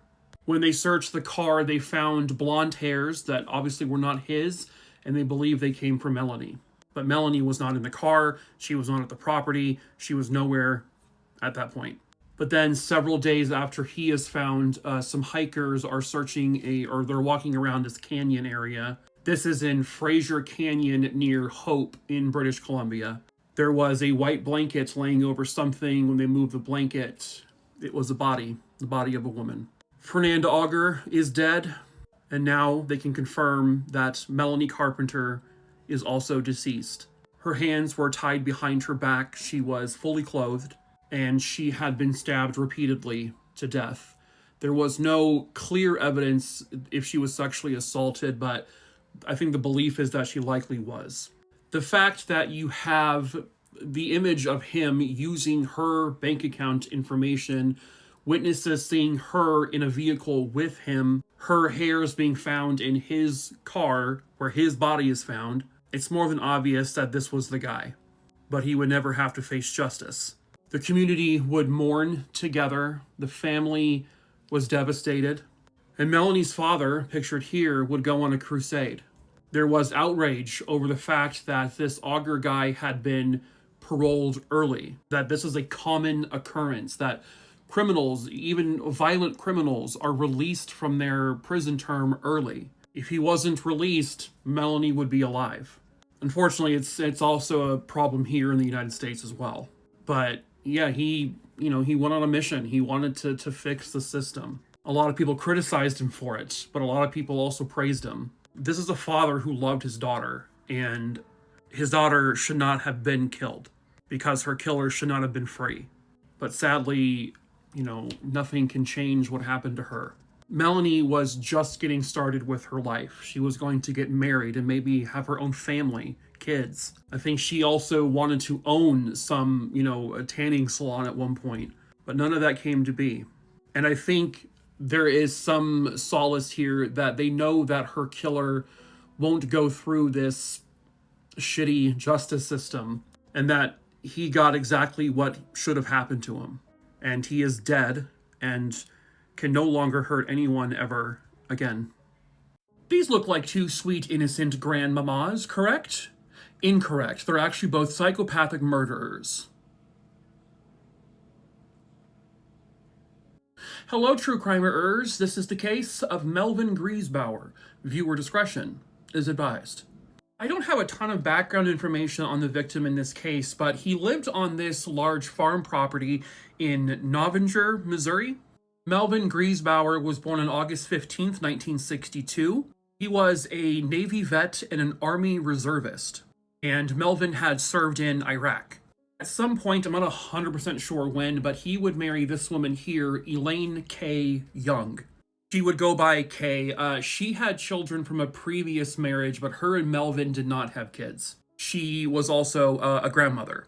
On March 23rd, 2006, sometime after 1:30 in the morning, Kay will call 911 to report that her husband has died in an apparent suicide. When police arrive on scene, they find Kay Young, and she's also in the company of another woman they would later find out is named Catherine Mock, a friend of hers. Melvin is found just outside of the barn. He is lying on his back, and he has a bullet wound through his cheek. They find .30 ammunition about 10 feet away from his body. The gun was found in a position right next to his body, but he was dressed for working on the farm. And he had on a very thick pair of work gloves. They wanted to test something out. They took his fingers and they tried to put it through the trigger point of the gun. It wouldn't fit because of the gloves. And the casing being more than 10 feet away from the gun also told them that something isn't right here. If he had done this himself, the casing should have been near his body and in a different location. The coroner would soon determine that this was not a suicide. Melvin Griesbauer was murdered. Somebody shot him. If it wasn't Melvin, there were only two other people on the farm property that night. Melvin's wife, Kay, and Kay's friend, Catherine Mock. Both grandmas. Kay Young had been married multiple times. The time this case occurred, she owned her own dog breeding business, and I believe the business was on the farm property, which was her family's farm. Catherine Mock was also a dog groomer. She was from Cassville, Missouri, and she was just there visiting Kay. But she too was married. She was married to a truck driver. His name was Butch Mock. So Kay tells police that Melvin came home sometime a little after midnight. He had worked at a local meat packing plant. And then she went to bed, and her friend Catherine was already in bed. And then she is awoken by the sound of a gunshot. She then wakes up Catherine because she's scared to go see what that was all about. And then they find Melvin. They both talked to police separately. Their stories were damn near identical, like word for word. It was very clearly a rehearsed story. And police searched the property, including the home itself. They find a ski mask, they find gloves, they find insurance policies that would be payable to Kay in the event of Melvin's death. They found records in the home that Kay was actually struggling badly financially. She was on the verge of losing the family's farm property, which had been in their family for generations.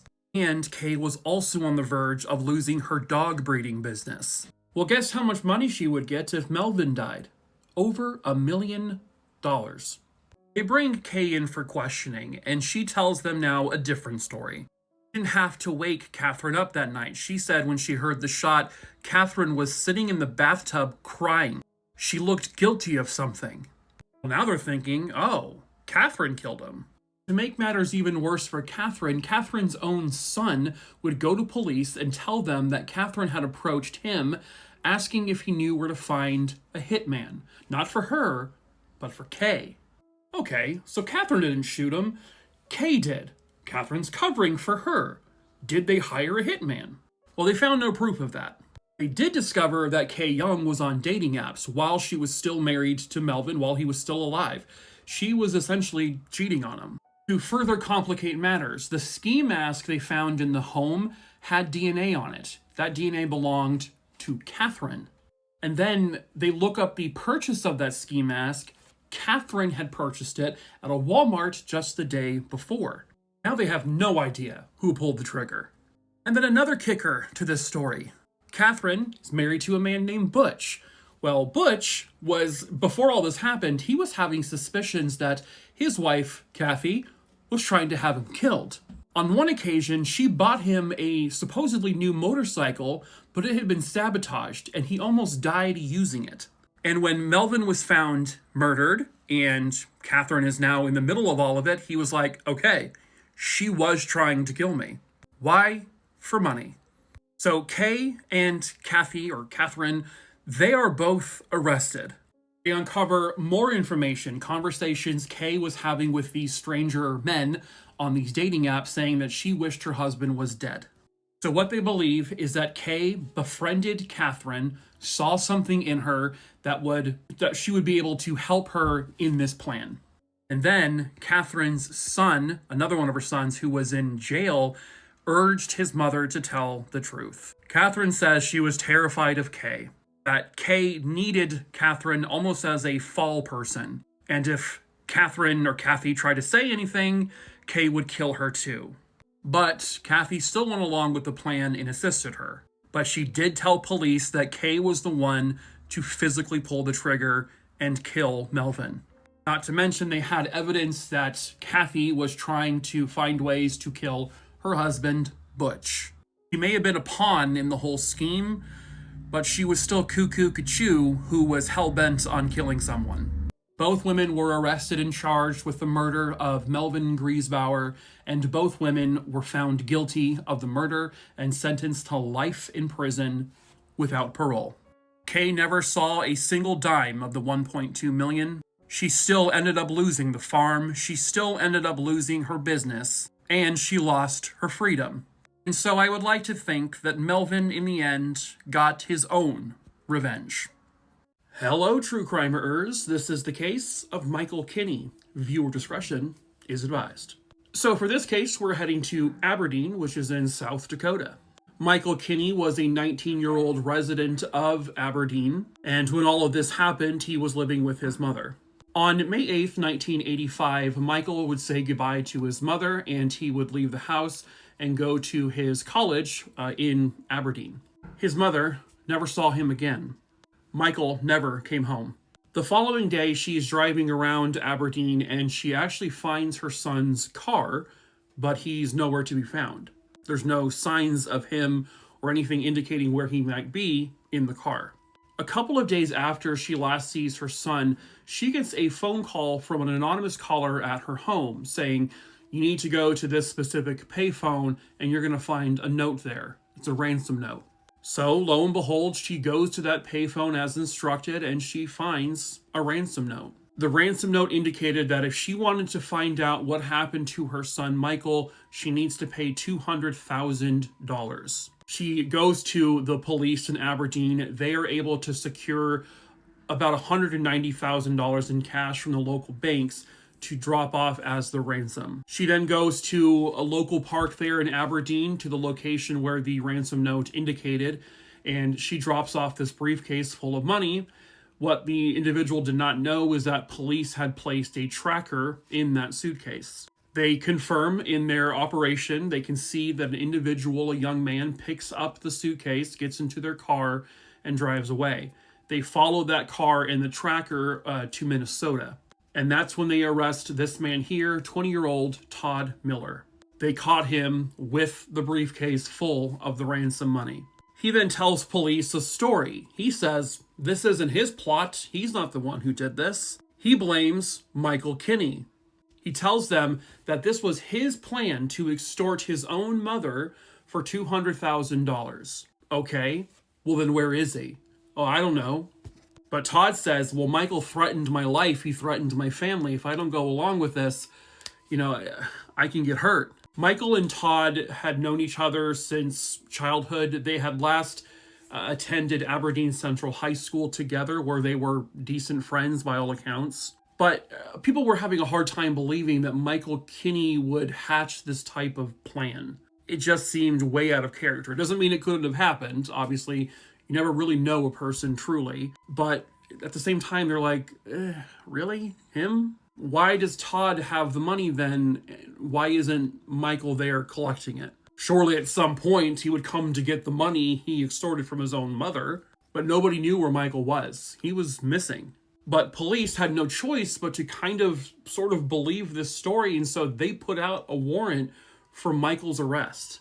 Initially, Todd Miller is only charged with everything related to the extortion. An anonymous phone call was made to police around May 13th that said, you can find, Michael Kinney at this location. They go to that location and they search for 5 or 6 miles around that location. They don't find him or any traces of him. And then on May 28th, 1985, a farmer finally finds Michael.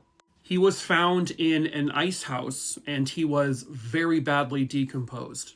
It was more than obvious that Michael had likely died the day he was last seen for him to be as decomposed as he was. Michael had blunt force trauma to his skull. He had also been shot with a .22 caliber bullet. Based on stomach contents and what they knew his last meal was confirmed, that's how they determined that he was killed the day he disappeared. The extortion plan came after he was already gone. So they knew Todd Miller was not telling the truth. But Todd Miller kept insisting this was all Michael's plan. I don't know how he ended up dead. But when police search his vehicle, a Camaro, they find .22 caliber bullets in his car, and they are confirmed to be the exact same bullets fired into Michael. They did the ballistics testing, same gun, same bullets, same everything. They also found a check, one of Michael's checks, and there was a signature on it that was very clearly not Michael's signature. They would say that Todd Miller forged that signature, again, after Michael disappeared. The charges against Todd Miller were then raised to first-degree murder, kidnapping, possession of ransom money, and forgery. He goes on trial, and there is a whole bunch of physical evidence that is pointing to Todd's guilt. A lot of testimony from people indicating that Todd was truly the guilty party here. And in June of 1986, Todd Miller is found guilty by the jury, and he would end up being sentenced to 2 consecutive life sentences. Michael Kinney's name in this trial was cleared. He had absolutely nothing to do with this ransom extortion. It was all a lie concocted by Todd Miller. Todd Miller, they also would prove, was desperate for money. He was very broke. He was the one who would benefit from this money more than anyone. And he murdered his supposedly childhood friend, all for $200,000 in money that he never got to spend a single dime of. It was all for nothing. And an innocent life gone forever. But Todd will be in prison until the end of his days. For someone who's supposed to be really smart, he sure is stupid. Hello, true crimerers. This is the case of Michelle Nice. Viewer discretion is advised. Michelle Rivera was born on November 18th, 1969, and she was born in the Philippines. Eventually, when she was a teenager, she would become a mail-order bride. Enter Jonathan Nice, someone who was 20 years older than her. Jonathan is a scientist. He has his doctorate, specializing in biotechnology. He was the founder and CEO of a company called Epigenesis Pharmaceuticals. He would actually end up flying to the Philippines, where they got married. Then she would move back to the United States with him, and eventually they would have some kids together. Only 2 of the children are pictured here, but they did end up having 3 kids. And they would eventually move to Hopewell Township in New Jersey. And this is the house they lived in. Jonathan did well. He did very, very well for himself. In 2001, Jonathan Nice would hire a landscaping company to take care of all the landscaping on this giant property, which brings us to Miguel de Jesus. Soon after Miguel started working for the Nice family, he would end up having an affair with Michelle. In 2003, Jonathan Nice uncovered this affair, and that is when Miguel ended up trying to extort money from Jonathan in the tune of like $500,000. He told Jonathan that he had a video recording of Michelle having sex with someone other than her husband. But Jonathan then ends up going to the police to report this extortion attempt. But because police had no evidence to prove this extortion, they found nothing, they ended up having to drop it. Meanwhile, Michelle continued to have the affair with Miguel, which takes us to January 15th, 2004. Michelle, who was a beauty consultant at Macy's, would work her shift that night, and she got off sometime around 9:15. She would then meet Miguel de Jesus at a local motel where they had relations. Afterwards, Miguel goes back to his home where his girlfriend lives. The following morning, a little less than a mile away from the nice home, someone discovered a Land Cruiser, a vehicle that was just sort of down this embankment with the door open. When the individual who noticed it got closer, they saw a woman slumped over in the driver's seat. She was very clearly dead. There was blood all over the car. Blood caked onto the seat behind her. There was blood on a suitcase, which eventually they determined was full of women's clothes. And you can just see this blood is all over the place. The victim had defensive wounds on her hands, and she would soon be identified as 34-year-old Michelle Nice. Michelle had experienced multiple blunt force trauma injuries to her skull, and she had skull fractures. The vehicle showed zero signs of any kind of accident. Nothing that would have caused her to have that much trauma to her skull. Coupled with that, you have actual footprints leading away from the car, meaning someone walked away from this. They know she was murdered, and this was just a dump site.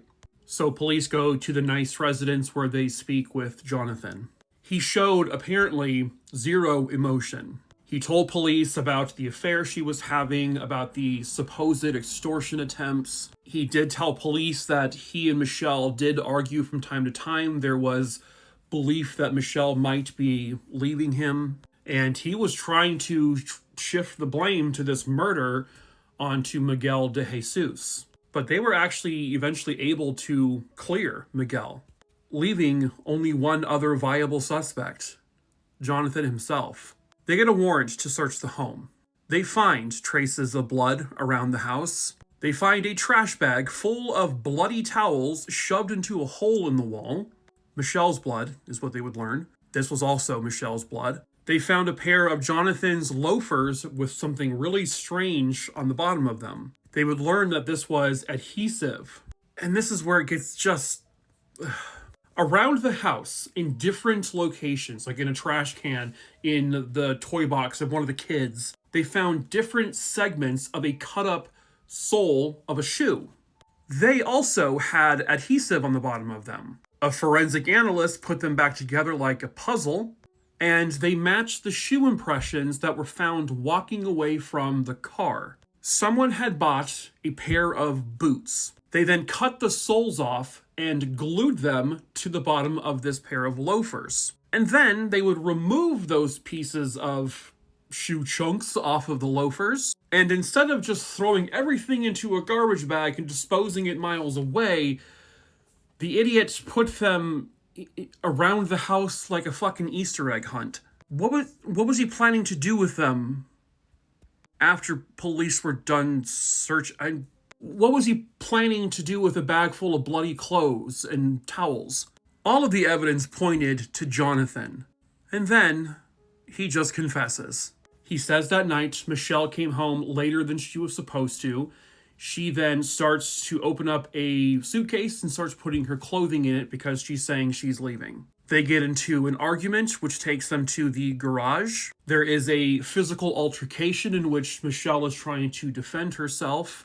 And then he takes up a wooden baseball bat he owned and he began to beat her over the head with it. He then would clean the baseball bat and put it back where it was. He then put her in her vehicle, drove her to this embankment, and then he staged it and then walked away. He knew that there would be shoe impressions because there was snow, and he didn't want to go barefoot because it's cold. You can't get your piggies all cold. So before he did all that, he did the whole art project with the shoes and then dumped her body. He is then arrested and charged with the murder of his wife, Michelle. The prosecution believes they have presented a pretty solid case to show that this was, in some degree, premeditated. However, the jury disagreed. Jonathan Nice was found guilty of manslaughter, specifically passion-provocated manslaughter, not murder. He was sentenced to just 8 years in prison, in which he only served 5. Fast forward to 2022, he is actually arrested again this time for wire fraud, and he is convicted of that. He is sentenced to 8 years for that. 8 years. The same amount of time he got for murdering his wife is what he got for wire fraud. The man shouldn't even be out at all. Was Michelle perfect? No. She was having an affair. Okay. You don't murder someone over an affair, though. You divorce them. But Jonathan was all about control. And if he couldn't have her, that was it. No one could. And I'd like to say that she got justice, but did she? Not really. Her killer was freed shortly after he was convicted, really. Fuck that guy. For 50 years, the family has wondered, where is Milda? Hello, true crimerers. This is the case of Milda McQuillan. Viewer discretion is advised. At the time this case occurred, Milda Millie McQuillan was 71 years old. She was a mother and a grandmother, and everybody adored her. She loved spending time with her grandkids. Milda loved being in the kitchen. She loved cooking. She loved having the grandkids come in there so she could teach them. One of her favorite things to do was to play cards, but most importantly, she loved being with her family. On June 17th, 1975, 71-year-old Milda would get into her 1968 pea green Dodge car and make a drive to Bad Medicine Lake to visit some of her friends who had a cabin there. Along her drive, at one point, her car stalls, but luckily there was a kind postal carrier who noticed and would help Milda get her car going.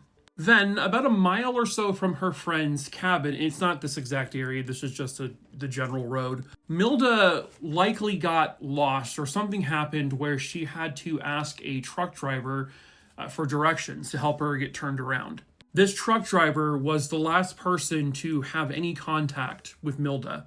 But Milda never made it to her friend's home. It was her family that noticed that Milda basically never came back to her home either, and so they would end up reporting her missing. Eventually, a search for her would begin, and this is also in a very kind of remote-ish type area. Something to note is that the friends that Milda was supposed to go visit never even left their house to search for Milda. They did not join in the search. This is after she's reported missing. She was supposed to be going to their house, and they don't help. At any rate, 3 days after Milda disappeared, her car was found. It was stuck in the mud off a logging road. This is on Bad Medicine Lake Road. And it was essentially across the street from the friend's house. The thing is the car wasn't there when the search first started. So there is a belief that someone had the car and put it there a couple of days later for it to be found. But eventually they did get a large group of people, including some National Guardsmen, to assist. And when they come in, they find 2 items belonging to Milda found conveniently on a bush. They found Milda's scarf and her belt. Again, in an area that had already been searched where nothing was there before. So there's this thought that, again, like the car, someone may have, allegedly, planted those 2 items in that area to throw people into searching in that area, which would throw them off the scent of where Milda actually was. Just a theory, it's not confirmed, but the fact of the matter is despite finding her car and finding a couple of items, Milda has still never been found. At one point, the police talk to the friends, and when they go to their door, they notice that one of the individuals living there seemed to be very wet. When the officer asked him, "Hey, why are you drenched?" "Oh, I just been walking on the road, just got wet." What? A person wouldn't get wet. It wasn't raining. A person wouldn't get wet just walking down a road. But the officer thought to themselves, well, there is a lot of tall grass nearby, and with dew and everything, if someone was walking through it, they could get wet that way. However, there was no evidence or proof to show that these friends did anything to Milda. Their behavior, extremely questionable, extremely concerning. Why are you not out there looking for your friend who is coming to visit you? Why?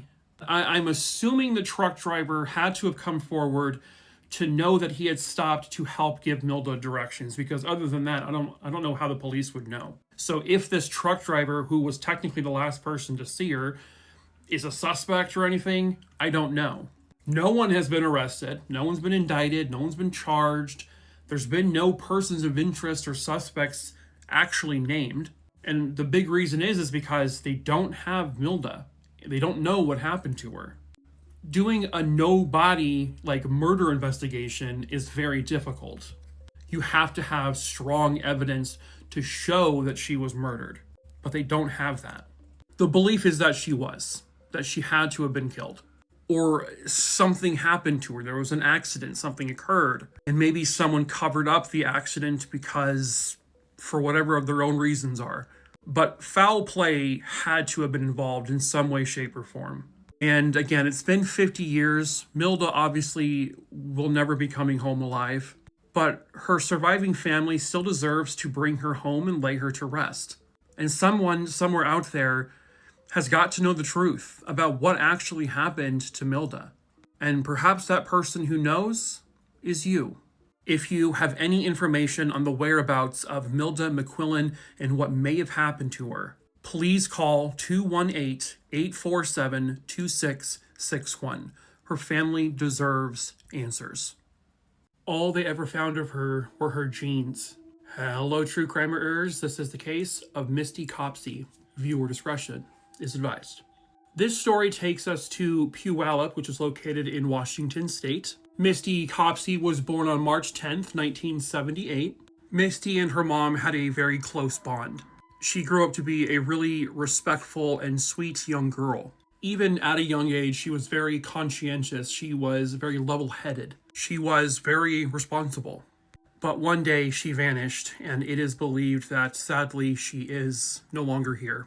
It was September 17th, 1992. Misty would go to the Puyallup Fairgrounds. She went there with a friend. They were going to have some fun, hang out, and they did just that. And then when it was all said and done, they would begin their journey home. The plan was for Misty to take the bus home, which is something she did all the time. There was an 8:40 bus that Misty was supposed to catch, but unfortunately she missed it. So she actually calls her mom. Her mom was at work. Her mom worked with Alzheimer's patients. She says, "Mom, I missed the bus. Can I get a ride from Ruben Schmidt?" Ruben was an 18-year-old friend of Misty's. Mom said, "Absolutely not. You are not doing that." Ruben Schmidt was not someone that her mom liked. So Misty said, "Okay, Mom, I won't get a call from him. I have other friends I can call." And the mom said, "Okay, so find out who you're getting a ride from and then call me back to let me know." And she says, "Okay, Mom, I'll do that." The mom never got a call. At first, her mom was like, "Oh, she probably got a ride from Ruben and just didn't want to tell me that. We'll deal with that later." Her mom, Diana, rushes home after work, expecting to see Misty. Misty is not there. She calls 911 to report her missing that night.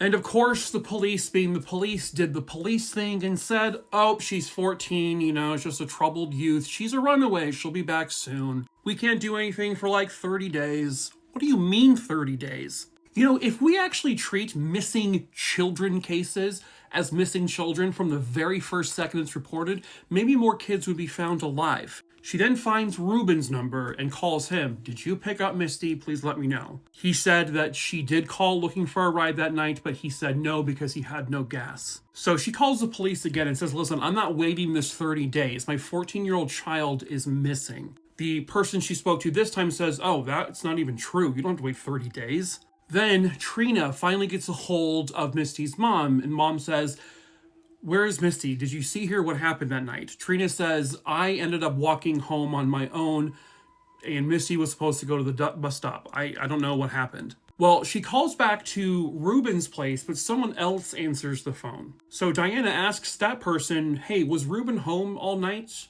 And the person on the phone said no, because he and his uncle went to pick up Misty that night. She gets a hold of Ruben later and says, "Where the fuck is my daughter? Where's my kid?" "Oh, my roommate, I don't know what he was talking about. He got it all wrong."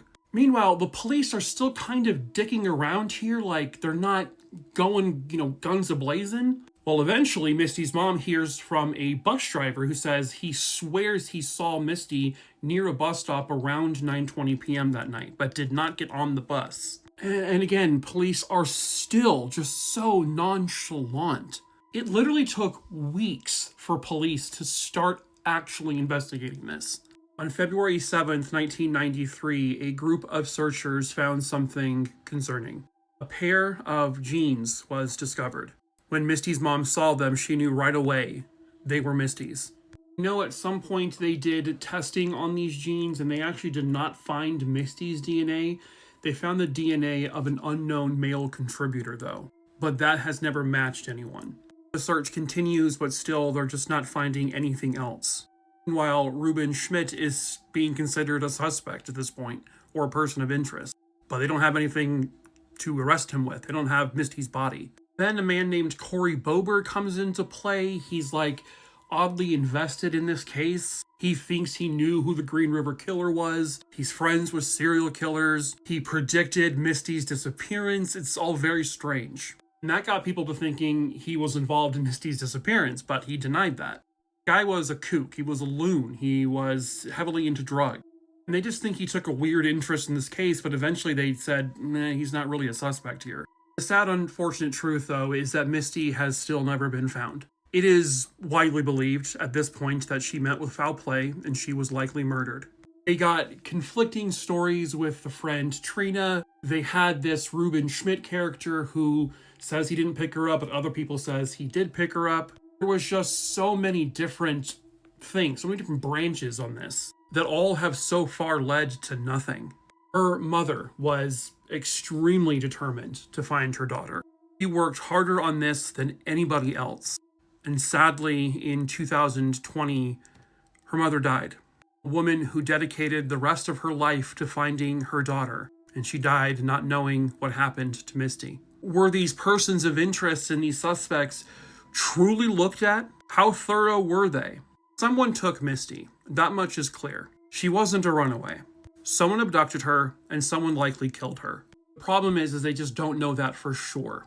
And there is no evidence to charge anyone with anything. It's not uncommon these days to have, no body trials. But in those cases, you have to have other evidence that's strong, and they just don't have that. In 2000, Misty was officially declared deceased. Now they just need that answer. Who did this to Misty and why? And if that person is still alive, they need to face justice. Someone somewhere out there knows the truth about what truly happened to Misty that day. Perhaps that someone is you. If you are terrified of coming forward, that's normal. You can report information anonymously. The goal here is to catch a killer and to bring Misty home to lay her to rest. If you have any information on this case, you are asked to call either 253-841-5415 or 253-591-3337. This true crime documentary is fantastic. It is called Murder in Monaco. It is on Netflix. It was released just this month, December of 2025. And it discusses a case that, quite honestly, I had never heard of before. A billionaire banker named Edmond Safra was found killed alongside one of his nurses in his home in Monaco. His penthouse apartment had caught on fire, and he and the nurse Vivian Torrenti died of smoke inhalation.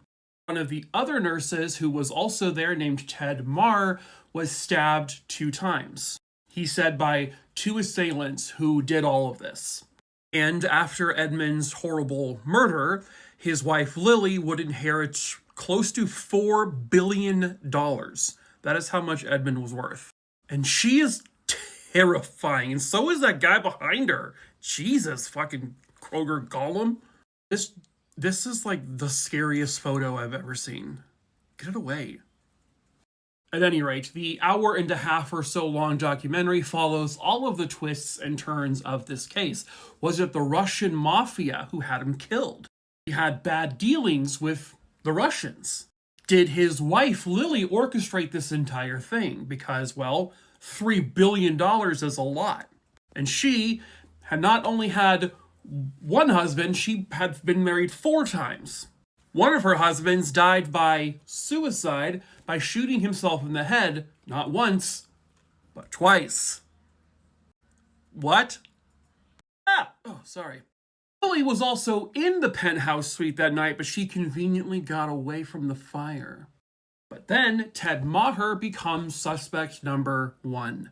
And I don't want to give away the stuff. I think you should watch this because it was just super interesting. Because you do kind of feel like there has got to be something bigger that happened here. It can't possibly be the simple thing they said it actually was. Certainly the wife is extremely suspicious. She's dead now, by the way. She died in 2022. I'm sure she's looking up at us right now. But they just follow all sorts of threads that lead to this, that lead to that. What motive does that nurse have to kill him? There's prison escapes. And then the final act of the movie gives us one final little twist. A nice curveball that makes you question everything you've been thinking the entire documentary. Including all the people that were interviewed are suddenly like, oh. It's just so good. Utterly fantastic. I definitely encourage you all to watch it. Oh my god. That is actually frightening. But this is the now solved cold case of Nancy Benelak. Nancy Benelak was born on June 13th, 1942, and she was born in California, and she had one sister. Nancy and her sister were very, very close. They were the best of friends. Nancy was even really close with her sister's husband. I was watching an interview where Nancy and her brother-in-law would watch Perry Mason together, and she was kind of like maybe your first type of armchair detective where her and the brother-in-law would solve mysteries while watching the show. And Nancy worked as a court reporter at the state capitol. She loved her job. She also loved being with her friends. She loved being with her family. She loved playing tennis and just being active in general. She had a really big personality, really likable. She was well respected. And she was also engaged to a man named Ferris. And all of this occurred in Sacramento, California, back in 1970. Nancy at that point is 27 years old. On the night of October 26, 1970, her and her fiancé, they hung out and they would go back to her apartment, in which she lived alone in her apartment on the second floor here on Bell Street, and then the fiancé would leave. But that was the last time anyone saw Nancy alive again. She failed to show up to work. This greatly concerned her co-workers. Her family couldn't get a hold of her. So they would end up having someone go to the apartment manager to say, hey, can we please get access to her apartment? And when they do, they find Nancy nude, face down on the floor next to her bed, and she was deceased. Nancy had been stabbed numerous times, and that was her cause of death. We're talking dozens of times, and her neck was so badly cut that she was almost decapitated. This is an image on her balcony, and like I said earlier, she lived on the second floor, and a lot of people told her she needed to stop doing a certain thing, which was she would leave the sliding glass door partially cracked open for her cat to get in and out. And I think she felt because she's on the second floor that no one would be able to enter her apartment that way. But unfortunately, that is the exact way the intruder, her killer, entered the apartment. There was no forced entry because the door was open. They believe that this person entered her apartment sometime after 11:30 p.m. because that's when the fiancé was no longer there. The fiancé, by the way, was considered an early suspect because obviously he's the fiancé, but they were able to clear him. The brother-in-law was also considered a suspect just due to how close they all were, and he too was soon cleared as well. By all accounts, this was a stranger-on-stranger crime. There were witnesses who saw a very suspicious man in the apartment complex near her apartment. And this is the composite drawing of that man. Absolutely mortifying. I don't know what it is. It's just... But nobody knew who he was, apparently. Which is kind of surprising given what happens years later, but...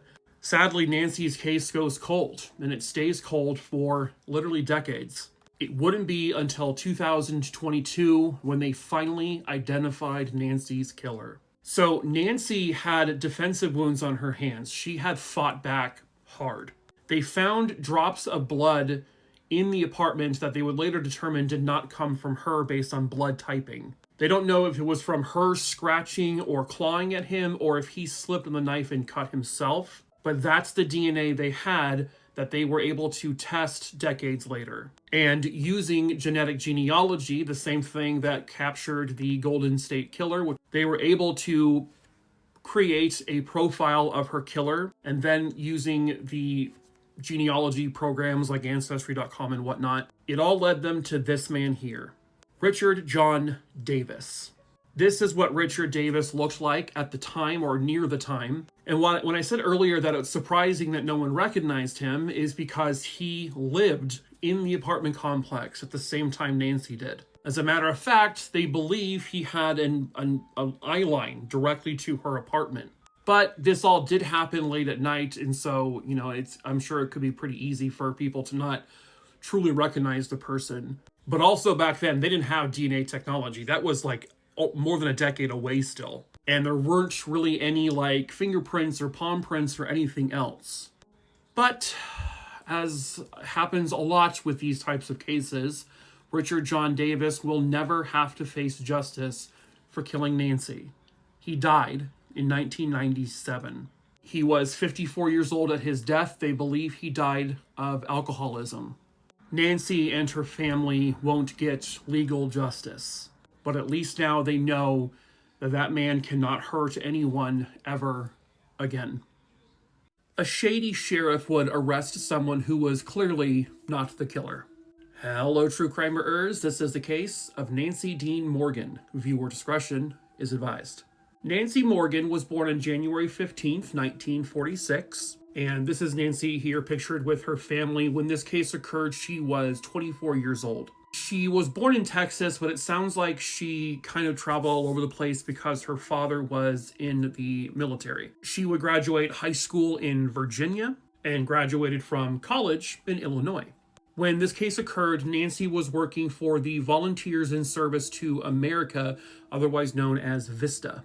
VISTA, I guess, was an anti-poverty program which was originated in 1964. So Nancy would work a lot with like nonprofits. This was about helping people with unemployment, lack of housing, lack of food. It was all for a good cause. Nancy Morgan's last day alive on Earth was on June 14th, 1970. Nancy lived in Shelton Laurel in North Carolina, and her day that day in particular was about as normal as possible. At the end of the day, she would end up having dinner with a fellow VISTA coworker of hers named Jim Adams. They had dinner, then they watched a movie with a couple of friends. After the friends left, Jim and Nancy continued to talk on the front porch of his home until about 3 o'clock in the morning. When Nancy finally figured out what time it was, she decided, I need to go home, and so she left. And then she never made it home, making Jim Adams basically the last person to confirm seeing her alive. She would be reported missing within a day or so by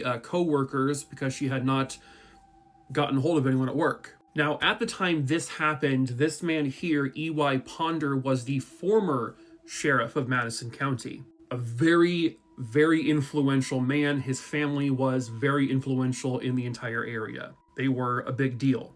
They had a lot of control, a lot of pull. Well, according to witnesses, it sounded like E.Y. Ponder knew almost right away who did whatever they did to Nancy. E.Y. Ponder had called a man named Richard Johnson. Richard Johnson was the son of a local police officer. E.Y. Ponder told him on the phone, according to a witness, quote, "Look, if you guys have that girl, you better turn her loose." On June 17th, 1970, at the Pisgah National Forest, Nancy's car was found in the heavily wooded area, and inside, in the back seat, was Nancy. Nancy had been hogtied, she was nude, and she had a pair of her own red shorts over her head. The coroner would determine that she was definitely sexually assaulted, and she was strangled to death with the ropes that were found attached to her. And this, of course, created quite a stir in the area. People were afraid, understandably so. Jim Adams was considered a very early suspect, considering he was the last person to see her alive. But the story he gave about having, a couple friends over, watching a movie and all that, was all backed up. The only thing is that when the friends left, they don't know what happened between Jim and Nancy. E.Y. Ponder just so happened to be rerunning for sheriff again at the same time, and he ran under the promise of catching Nancy's killer. Despite some mysterious phone calls where it sounded like he already knew who did it, but didn't do anything about it. However, they wouldn't make an arrest until 1984. He was now sheriff again. Jim Adams is now living in Florida, and he was the one who was arrested and charged with the murder of Nancy.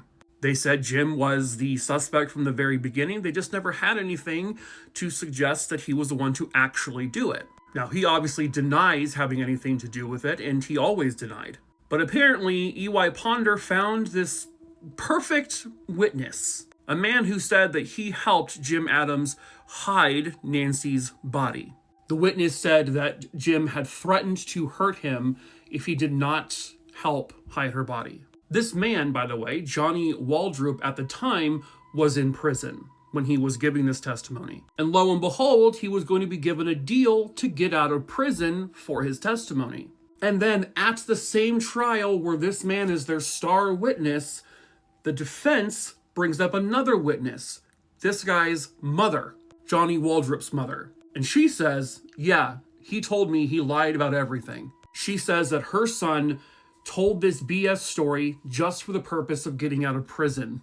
The jury deliberates for just 45 minutes. There was no physical evidence tying Jim to the crime scene. Their one and only witness, turns out, was an admitted liar who only told this story to get out of prison. They came back with a verdict of not guilty, obviously. Many years would go by, and there was a man who was working on a book about this case. Well, he uncovers the information about the phone call that the sheriff had with a man named Richard Johnson saying, hey, you need to, if you have that girl, you need to cut her loose. Well, that man, Richard Johnson, he is now in prison because why? Because he murdered his 5-year-old daughter. He had also had previous charges of rape and abduction. He was known to work amongst a group of 4 or 5 friends who would do this kind of thing. They would abduct women, women whose stories wouldn't be believed. And they would take these women to secluded locations in their car, and they would rape them, and then they would just cut them loose. And this wasn't like a hidden story. Everyone knew that Richard Johnson and these people were rapists. Yeah, they never really seemed to do any kind of time for it. Probably because Richard Johnson was the son of a cop. And E.Y. Ponder, this influential guy who was the former sheriff, who would then become the new sheriff, well, of course he would help cover for the son of a cop. Of course. It was E.Y. Ponder who came up with a bullshit story to initially get James Adams arrested. He said that James Adams had a wild sex party the night of Nancy's murder. There wasn't a movie being watched, it was a sex party. But literally, there was no evidence to show that. As a matter of fact, all the witnesses said, what the fuck? No, there wasn't. All of this to get someone, just to throw someone else under the bus. Because, he was the guy. I told you I would finally get an arrest in this, and I did.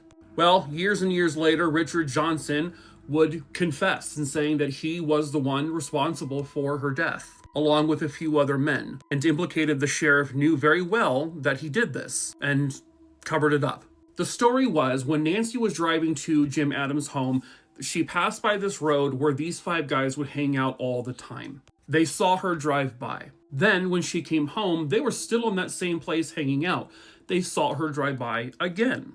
This time, they followed her. They then ran her off the road, took control of her car, abducted her, brought her to several locations where they raped her. Then, they hogtied her in the back of her own vehicle and left her. The way they hogtied her, the more she struggled, she would end up being strangled. So the story they gave is that she must have accidentally died because of the hogtie. And there was no proof to show that anyone deliberately strangled her. Regardless, they raped her, they committed a horrible crime, and then they left her, essentially, to die. That is murder, whether they intended it or not.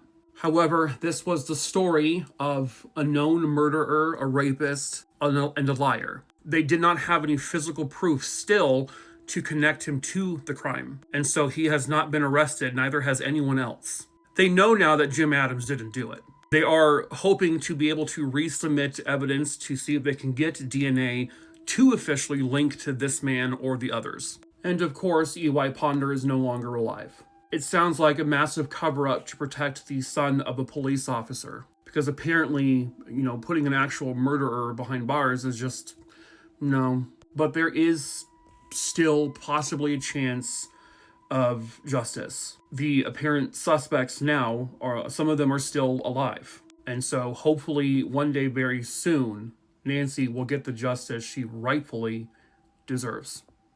Somebody has to know who she is, and she deserves to get her name back.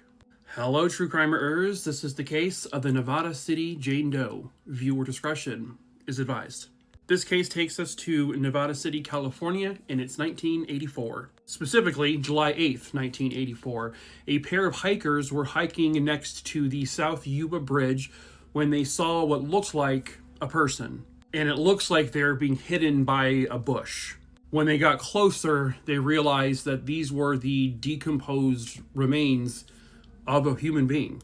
So they alert authorities. When police arrive, they find the partially skeletonized body, and it looks to be of a female. She was wearing some pretty heavy, almost like winter wear. She had on several layers, and with this being Nevada City in July, this was not someone who was dressed for summer weather in California, thinking that this may have been someone from a colder climate. She also had on some jewelry, including this gold ring with a teal or turquoise gem. And one of the more distinctive parts of her clothing was the shirt or sweater she had on had this embroidered tiger. This is the exact one. The victim had no ID, so they did not know who she was. They believe she was between the ages of 18 and 30, approximately 5 feet 8 inches tall, and she had shoulder-length dark blonde hair or maybe light brown hair. One of the shirts she was wearing came from a JCPenney. Her jeans were size 8 Calvin Kleins, and they were tailored to fit a smaller person. She had on white and red tube socks, and blue and white size 5 Nikes. They estimated that her remains had been there for probably a month or so, and she was definitely murdered. This was a homicide victim. They found a black cord wrapped tightly around her neck, and so strangulation, ligature strangulation, was probably the cause of death. But she also had blunt force trauma to her skull. But they do know she was dumped there. This is not where she was killed. Over the years, they have exhumed her remains to collect additional DNA, put it into CODIS, check the database, but still nothing, no match. Nobody to this very day has ever claimed that they know who the Nevada City Jane Doe is. They have checked missing persons reports over the years to see if she matches anyone who was reported missing, not just in that area, but the surrounding states, and still nothing. They tried to breathe some new life into her case as recently as about 2023, but they're still getting absolutely nothing from anyone. And I know her DNA has been put into CODIS to see if there's any direct matches, but I don't know for sure, but I have to assume they have also done the genetic genealogy thing to see if they could trace it back to a family using like Ancestry.com, etc. And they just have probably had no luck so far.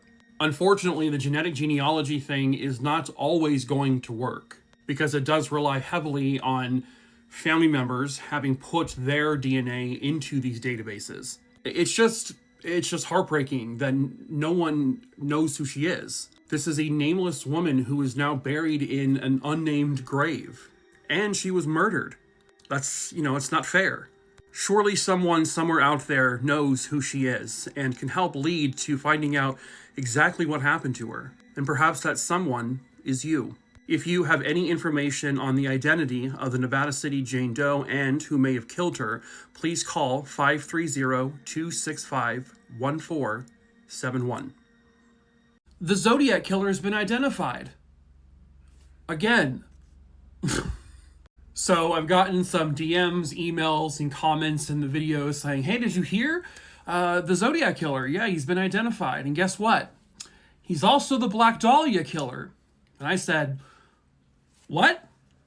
The Black Dahlia murder, aka Elizabeth Short, who was murdered very brutally in 1947. She was murdered in LA and her body was found in pieces. There has been just a humongous list of suspects over the years. Armchair detectives, amateur sleuths, actual detectives, etc., have all they all have their opinions on who killed her. And then, of course, in 1968 to 1969, we have our dear old enemy, the Zodiac Killer, who murdered at least 5 people over the course of that time span. And he, of course, sent all of those weird letters and coded messages to the police, to the newspapers. And basically, it's like, ha ha ha, you're never going to catch me, copper.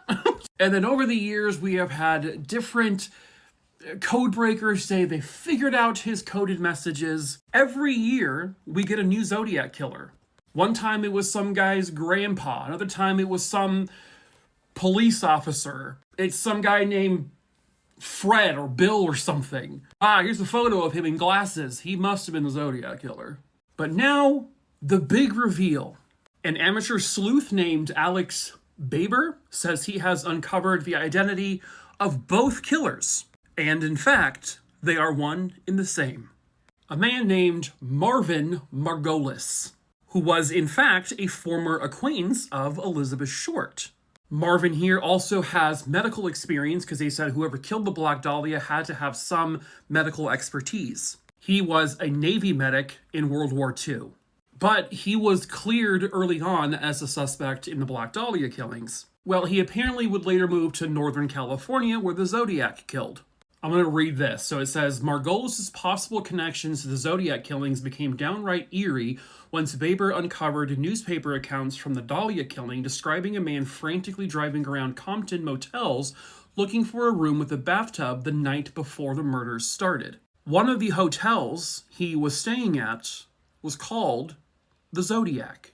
He apparently also owned a Japanese bayonet, which would, I guess, match the description of the knife wounds from some of the Zodiac killings. This amateur sleuth also says he uncovered a drawing that Marvin Margolis drew about a year before his death in 1993. It was a drawing titled Elizabeth and was just a drawing of a woman from the top half up, with marks on her body similar to Elizabeth Short. And quite honestly, you can't deny that that's very, very similar. But you can also find a million guys who look like this, wearing glasses, and say, oh, he's the Zodiac. So I looked it up. Marvin Margolis was born in 1925, which makes him 22 years old at the time of Elizabeth Short's murder.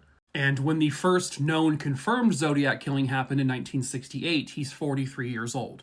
The descriptions of the Zodiac from many witnesses, some say he was a late teen to mid-20s. Others say he was in his mid-20s to his mid-30s. Still significantly younger than what Marvin Margolis was at the time the Zodiac killing started.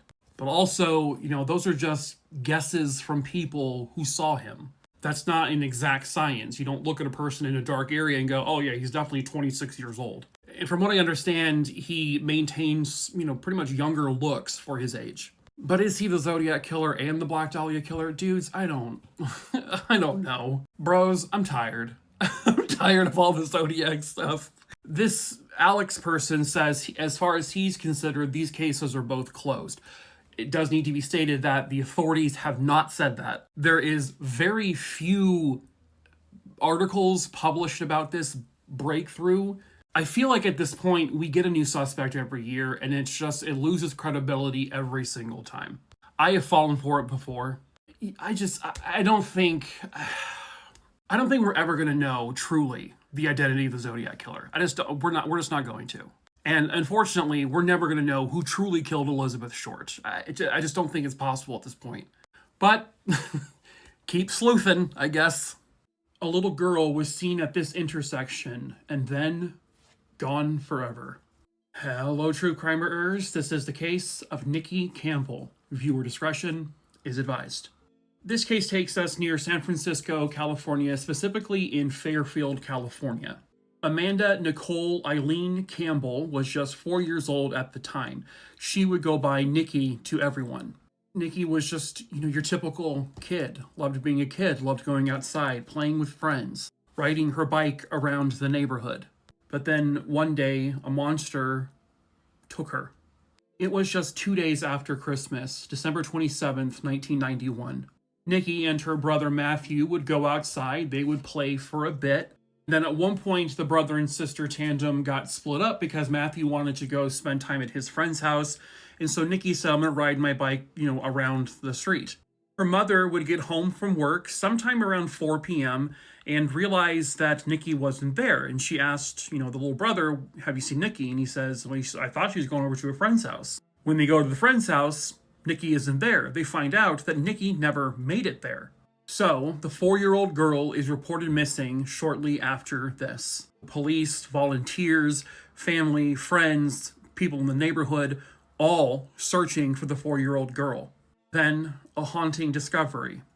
Nikki's bike, just thrown on the ground. But the little girl the bike belonged to was nowhere near. As police canvassed the neighborhood, then they're going door to door asking anyone if they saw anything. Well, nobody saw an abduction, nobody heard an abduction, no one heard anything untoward happening, no screams or tires screeching.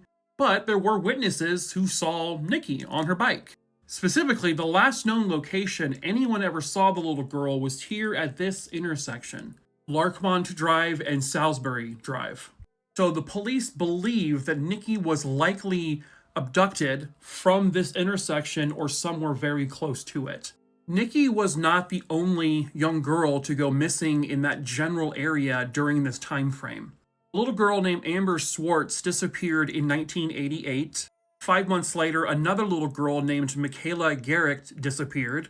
In 1989, a 13-year-old girl named Eileen Michaloff vanished.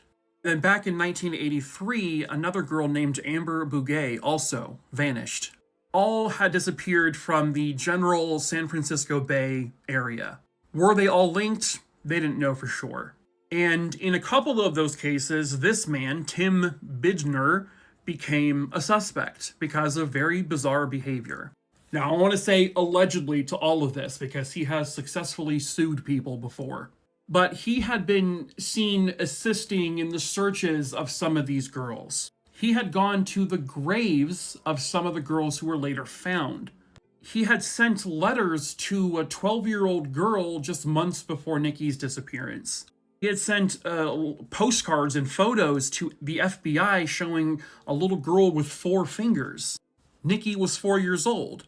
And so at a point, they named him a suspect. But to be fair, there is not a single trace of any physical evidence that connects him to any of the missing girls or also murdered girls. All they really had was very strange behavior. But that doesn't always mean a person did something suspicious. He ended up suing Fairfield after Nikki's case, and he won. He ended up getting somewhere close to $100,000 in a defamation suit. Meanwhile, little Nikki has never been found. No trace of her ever located. No clothing, no hair, no blood, nothing. It is pretty much a 100% guarantee that somebody abducted this little girl right off of her bike, probably threw her into a car and took off. Somehow, some way, in the middle of the day, where nobody saw it happen or heard it. Oh, shit. Okay, that's a guy. This is David Zanstra. I've talked about him before on a YouTube video about the case of Gretchen Harrington, an 8-year-old girl who was murdered in Philadelphia in 1975. Well, between 1990 and 2005, he was living near Fairfield, California. And he was a pastor. And he just lived right down the street from where Nikki lived. I just found out, and I was surprised to see this, that he was found not guilty of the murder of Gretchen Harrington. But because of his proximity to Nikki and the circumstances surrounding Gretchen Harrington's case, he has been considered a suspect in Nikki's case. But again, no evidence linking him to anything. And again, a little girl is still lost. If by some miracle she was still alive today, Nikki may look something like this. Someone somewhere out there has got to know the truth about what happened to Nikki.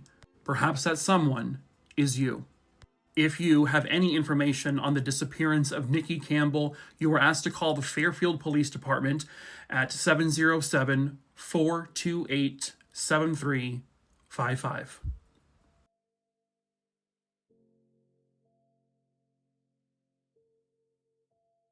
Saltaire Sally finally has her name, but the mystery of who killed her still remains. This is the case of Nicole Bakalis. Nicole Bakalis was born on August 23rd, 1980, and she was born in Washington State.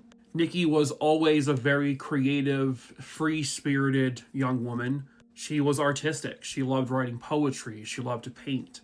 Her brother James would say that she was his best friend growing up. And all she ever wanted as she got older was to have a family. She wanted to become a mother. And eventually, she did. Before this case occurred, she had started dating a man named Joel, and the two of them would end up having a little girl together. Her, Joel, and their baby then moved to Utah, but very shortly after that, unfortunately, Nicole lost custody of her daughter. Everything really wasn't going perfectly for her. She had a lot of struggles, a lot of hardships, a lack of continuing employment and instability in terms of like her living arrangements, and it devastated her. The last time anyone of her family really spoke to her was around March of 2000, and that was the last time anyone actually saw her as well. Because her family knew she was going through a really, really difficult time losing custody of her daughter, and the fact that she would kind of fall off the grid from time to time, they didn't really think much of it. It was kind of normal. And so they really wouldn't report her missing until about 2003. But what they didn't know was that in 2000, several months after she disappeared, she was actually found. It's just nobody knew it. But her boyfriend alleges that in March of 2000, on one day, the two of them got into an argument and Nicole left the apartment, and that was the last time he saw her. About 7 months later or so, near the Great Saltaire Music Venue, which is located a little bit away from Salt Lake City, this is the concert venue, in a field, a couple of duck hunters found skeletal remains. This is a detective standing in the general area where they were found. Unfortunately, while there was clothing with this individual and there was still long blonde hair connected to the remains, there still was no identification with this person, which was later determined to be a female. And because I didn't know her name at that time, she would be referred to as Saltaire Sally, and they would come up with a couple composite drawings of her. Unfortunately, these images, though, did not produce any leads. It wouldn't be until 2012 they used something called stable isotope ratio mass spectrometry. And based on the things they found in her hair using this method, they determined that she was likely originally from the Pacific Northwest. When they were combing through missing persons report in Utah, and also in Washington, because that's where she originally lived, and that's where her family reported her missing from, they were able to finally piece it together. They then got DNA from family and confirmed that the remains were that of Nicole Bakalis. The police have not stated exactly how Nicole died, but they have stated pretty clearly that this is a homicide. The boyfriend, Joel, was tracked down after she was officially identified. He was questioned. He had been in prison at one point, not for anything like violent or anything like that. And they have not officially labeled him a suspect or really even a person of interest, more just potentially just a witness. But they don't have evidence to show he did anything to her. They don't have any evidence to show who did this to her at all. And so they are now relying on the public's help. Someone somewhere out there has got to know the truth about who murdered Nicole Bakalis. Perhaps that someone is you. If you have any information, please report that information to 801-743-7000. Her family deserves justice, so if you can help with that, please do. They know who killed the one-eyed man, but who was he? Hello, true crimerers. This is the case of the one-eyed Jack John Doe. Viewer discretion is advised. There is very little published about this case, but it took place in Alaska in 1979. On August 20th, 1979, along an Alaskan highway, a man would discover skeletal remains just sort of tossed to the side of the road. There was no wallet or ID found with the remains. But it sounds like they were able to quickly determine that whoever this person was murdered. They were a victim of homicide. I believe he was found with an eye patch over his skull, and which would lead them to believe that this man, whoever he is, only had one eye. When the skeletal remains were found, it was actually missing its lower jaw. And so when they came up with the composites of him, they decided to black out where the jaw would be because they didn't know 100% what it looked like. But even with putting out images like this is obviously done years later, but even with this initial one, they still weren't getting any information about who the guy is. Well, at some point in 1979, and I don't know how they found the guy. I can't find any newspaper articles or anything, but they would eventually arrest a man named Jesse Bishop for the murder of the unknown man. And at some point, the man confesses that he killed this guy, whoever he is. The story he tells is that he picked up a hitchhiker in Boise, Idaho. The hitchhiker told him, "I'm heading to Pendleton, Oregon." Well, Jesse tells him, "I'm heading to Alaska." And so the hitchhiker says, "Okay, I'll just go there." He described the man as having long, brown, curly hair. He was, in fact, wearing an eye patch. He said he lost his left eye during a logging accident. That's what he told Jesse. Jesse also states that he saw the man's Oregon driver's license. And he said that the guy's name might have been Jack, it might have been John. The hitchhiker also stated that he had worked at one point in Colorado and also in Utah, and he worked for a place called Lincoln Auto Dealership. Other factors about him that the coroner would release was that he had multiple crowns and a root canal done. So police asked the million-dollar question, why did you kill him? Well, because he annoyed him. That's it. He said the man was getting on his nerves, so he murdered him. Because that's rational thinking. That's what we would all do when someone annoys us. Kill him! Or maybe, just a thought, just tell the guy, hey, we're done here. I'm dropping you off and I'm going about my business. Not, okay, well, I'm just going to kill you because I don't want to drive you anymore.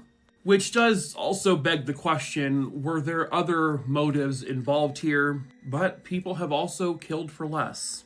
Jesse, who I don't have a photo of, was convicted of the murder, and he actually dies while in prison in 2003. And still, to this day, nobody has revealed the identity of the one-eyed Jack John Doe. The man would have been about 6 feet tall, approximately 185 pounds. He was a white male, again with long brown curly hair. Someone has to know who this man is. This man deserves his name back. And if his family is still out there, they deserve to be able to lay him to rest. Assuming they've even been looking for him. Which, sadly, sometimes they aren't. If you have any information on the identity of this man, you are asked to call the police in Fairbanks, Alaska at 907-450-6500. The image you see behind me is a killer captured on home video just moments before he would kill. Hello, true crimerers. This is the case of Pam Basu. Viewer discretion is advised. Pam Basu was actually born in India, but when she was a little girl, her and her family would come to the United States, and that's where she has lived ever since. She would end up meeting and marrying Steve Basu, and the two of them would adopt a little girl together. And Pam absolutely loved being a mother.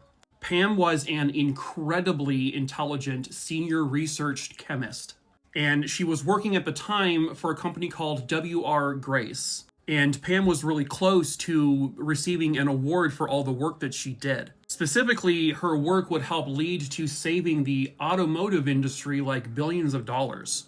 Pictured here is home video that was taken by Steve, and it shows Pam and her daughter. This was their daughter Serena's first day of preschool, so they were recording it. This was on September 8th, 1992. And this is in the little area of Savage, Maryland. And this is the home they lived in, but Pam would get Serena into the car seat. When Pam got to this stop sign just down the road, everything changed.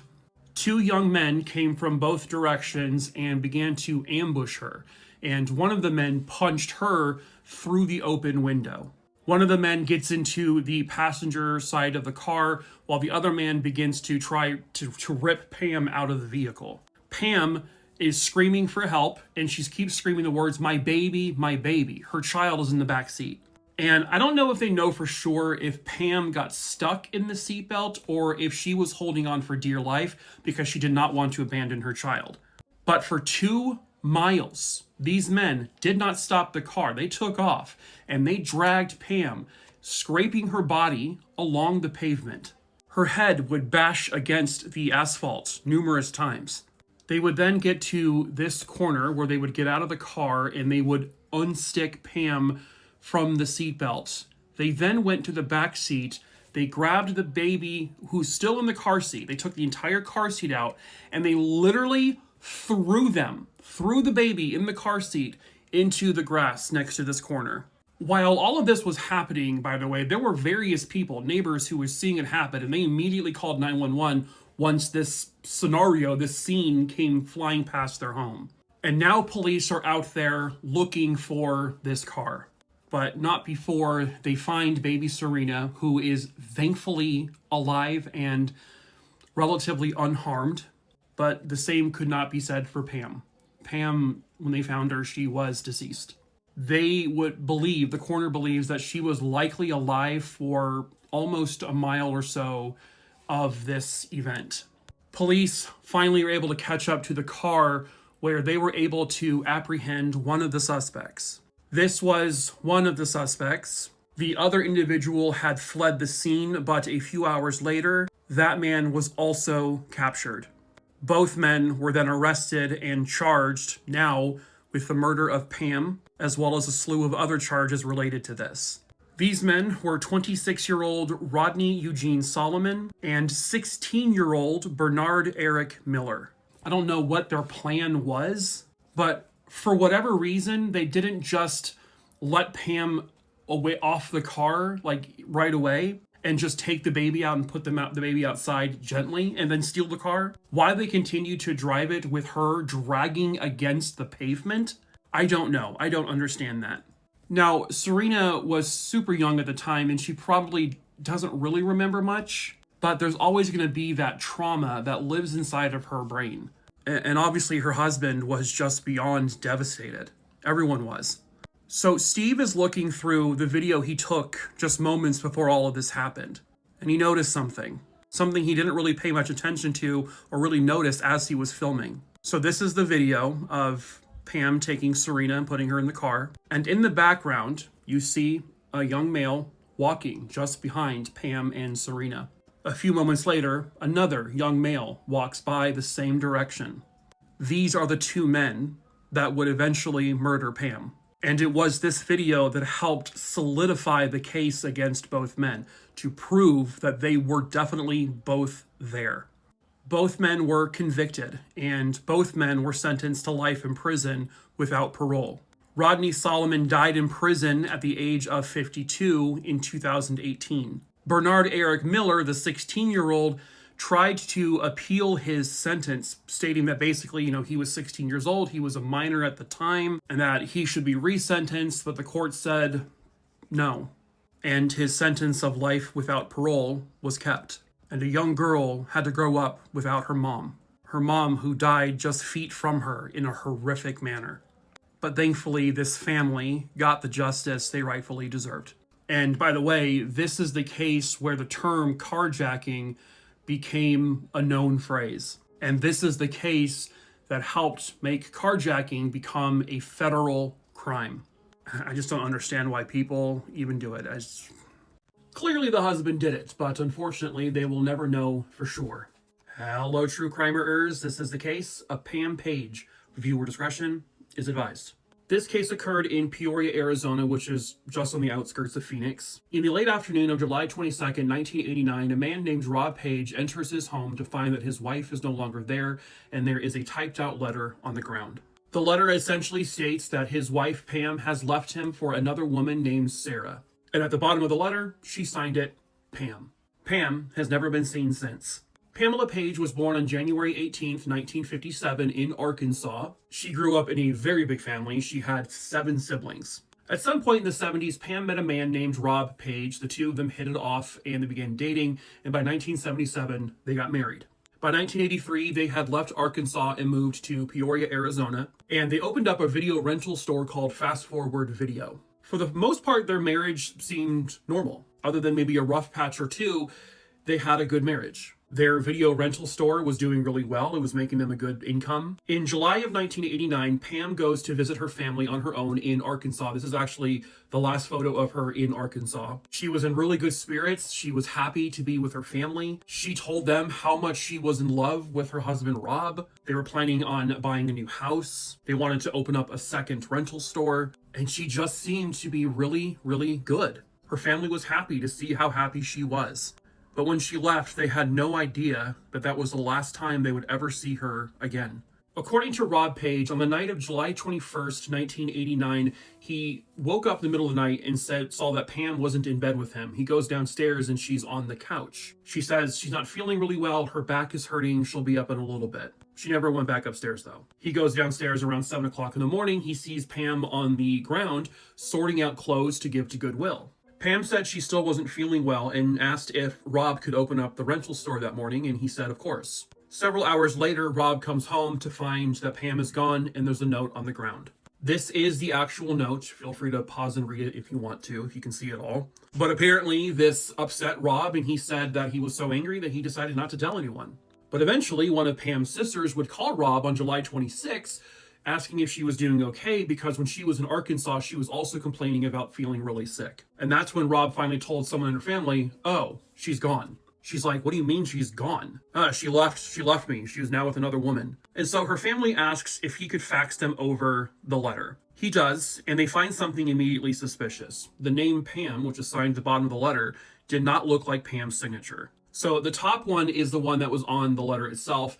This one is the one that was consistent on every birthday card, every other letter that Pam wrote. Eventually, a handwriting expert would determine that this, in fact, was a forged signature. And that's when Rob admits he was the one to forge it. He would then tell police that he didn't think that people would believe that Pam left him like that, so he staged everything to look like she did. He took their yellow Corvette and he drove it to another location where he left it there, took a taxi back to the home, got into the truck, this one here, this is the actual truck, then went to the video rental store and did his normal stuff. He wanted to make it look like Pam had taken the Corvette and driven it to the location where it was found and then abandoned him. He signed the letter Pam because apparently she didn't, and he wanted them to believe it was written by her because that's who he said it was written by. He also stated that $60,000 in cash was missing from the video rental store safe because in the letter, she basically told him, I'm going to take all the money and I'm leaving. The only part of his story that was ever verified was the part where a taxi driver picked him up. The taxi driver confirmed that he did, in fact, give this man a ride.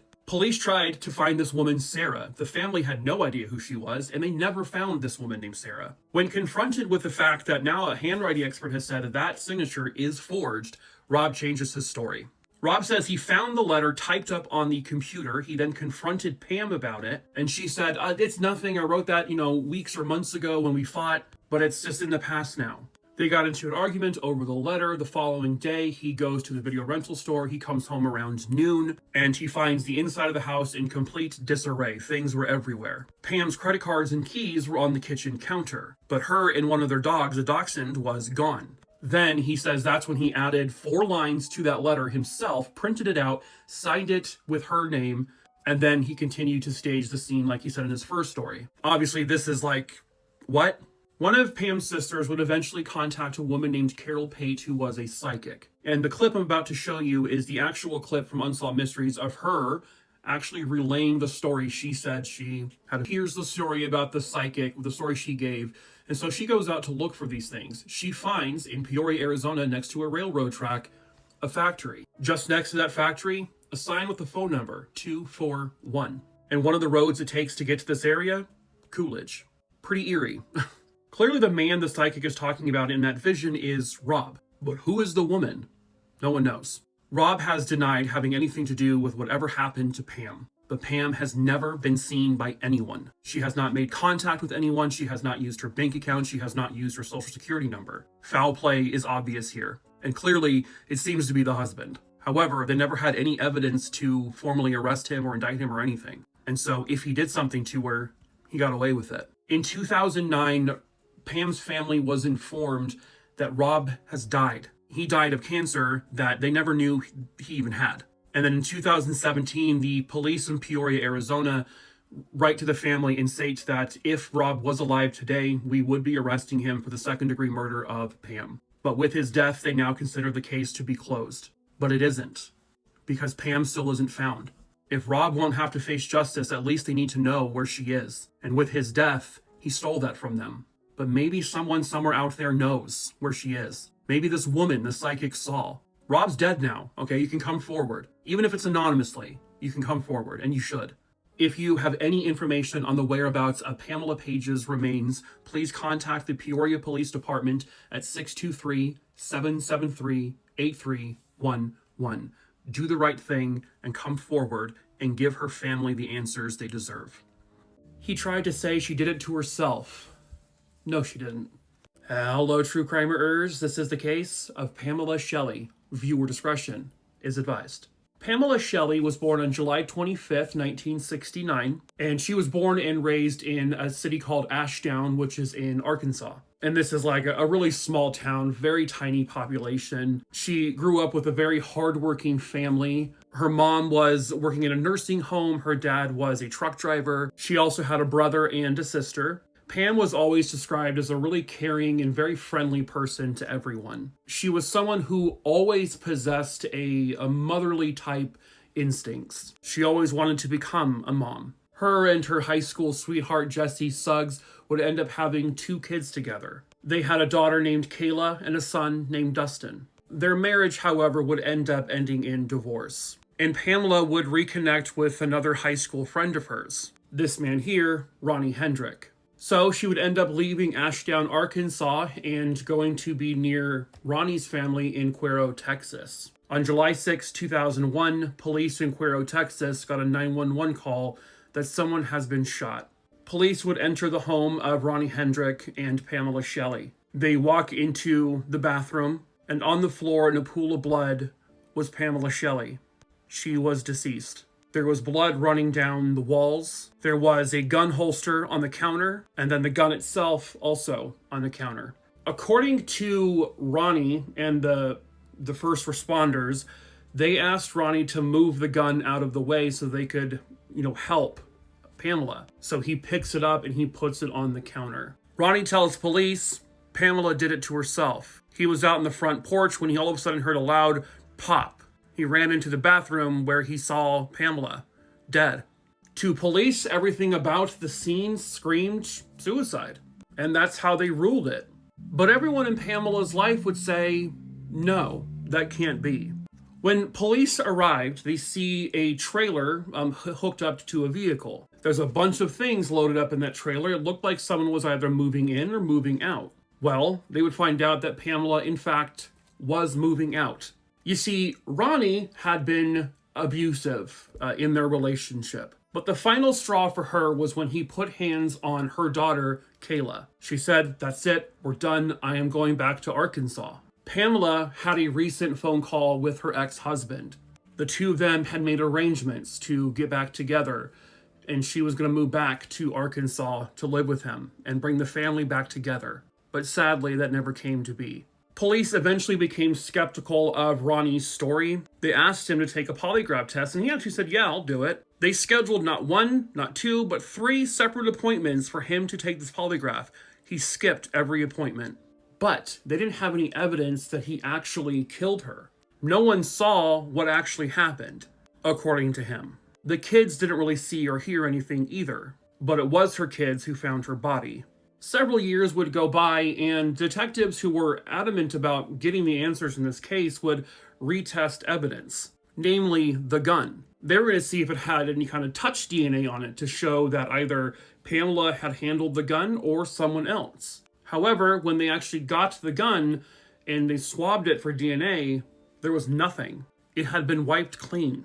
I don't know if it means that happened after Ronnie picked up the gun, according to the paramedics, to put on the counter, if Ronnie did something or someone did something to wipe it off. Police also had a conversation with her ex-husband, who she was going to go back to. Well, on one phone call shortly before her death, he said that he could hear Ronnie yank the phone out of Pamela's hand, and he started speaking to the ex-husband. Ronnie said to Jesse on the phone, the only way she is ever going back to Arkansas is in a pine box. This was, for some reason, the first time police were hearing about this potential motive. Ronnie finding out that Pamela was leaving him after he was abusive towards her kid and her, and to go back to her ex-husband. At this point, police, now in 2012, will arrest and charge Ronnie Hendrick with the murder of Pamela Shelley. Nearly 12 years after Pamela's death, he confesses, and he pleads guilty to her murder. In 2012, Ronnie Hendrick was sentenced to just 22 years in prison. Sadly, it's another story of an abused woman who tried to get out of the relationship, but ended tragically. But at least her monster was finally captured. They became known as the Milk Carton Kids, but they have still never been found. Hello, true crimeers. This is the case of Patrick Warren and David Spencer. Viewer discretion is advised.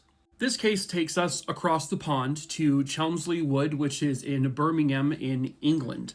In 1996, Patrick Warren was 11 years old. He was one of 7 kids, and they were from a large Irish family. He loved to play football. He loved noodles, and he loved to make fun of his mom for her thick Irish accent. They would say that, he wasn't an angel. He was a bit on the wild side. But at the end of all of it, he was still a very terrific kid. He was very good friends with 13-year-old David Spencer. David, who loved to box, was described as a really adorable, lovely young lad. But he was also what they would say is very streetwise. He did not like to be disciplined, and he could be aggressive at times. He actually would get in trouble with the law. And I think the takeaway from that is the fact that he just wasn't the type of kid to put up with anyone's shit. Like, you weren't going to bully him. This is basically the neighborhood they lived in. But it was the day after Christmas in 1996, which over there is also Boxing Day. David and Patrick were outside that day playing with their new toys they got for Christmas. Sometime around midnight or so that day, David would go back to his house and say, "Hey Mom, I'm going to be spending the night over at Patrick's brother's house." At this point, it's late, it's obviously dark, and they weren't actually going to the brother's house. They were just still outside roaming and playing.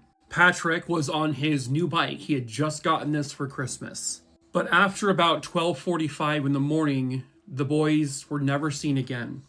They would both soon be reported missing, and that's when they got various different accounts from different witnesses who said they saw the boys playing at this time, at that time, and it seemed like the police were adamant to just call them runaways at this point. They did accept the missing persons report, and they were sort of treating it that way, but in their eyes, they had just run away. But both of their moms, their families, knew that that was not the case. One of the biggest issues is that the boys lived in a very working class part of the area. The belief is that because they were more on the lower end class, the police just didn't take this case seriously. Like, it really wasn't featured on the news all over the place. This was not a big story at that point. And what proves that even more is that on New Year's Eve of 1996, so just a few days after the two boys went missing, this young girl here, Nicola Dixon, disappeared. Now, she was from a middle class or upper middle class family, and it was all hands on deck to find her.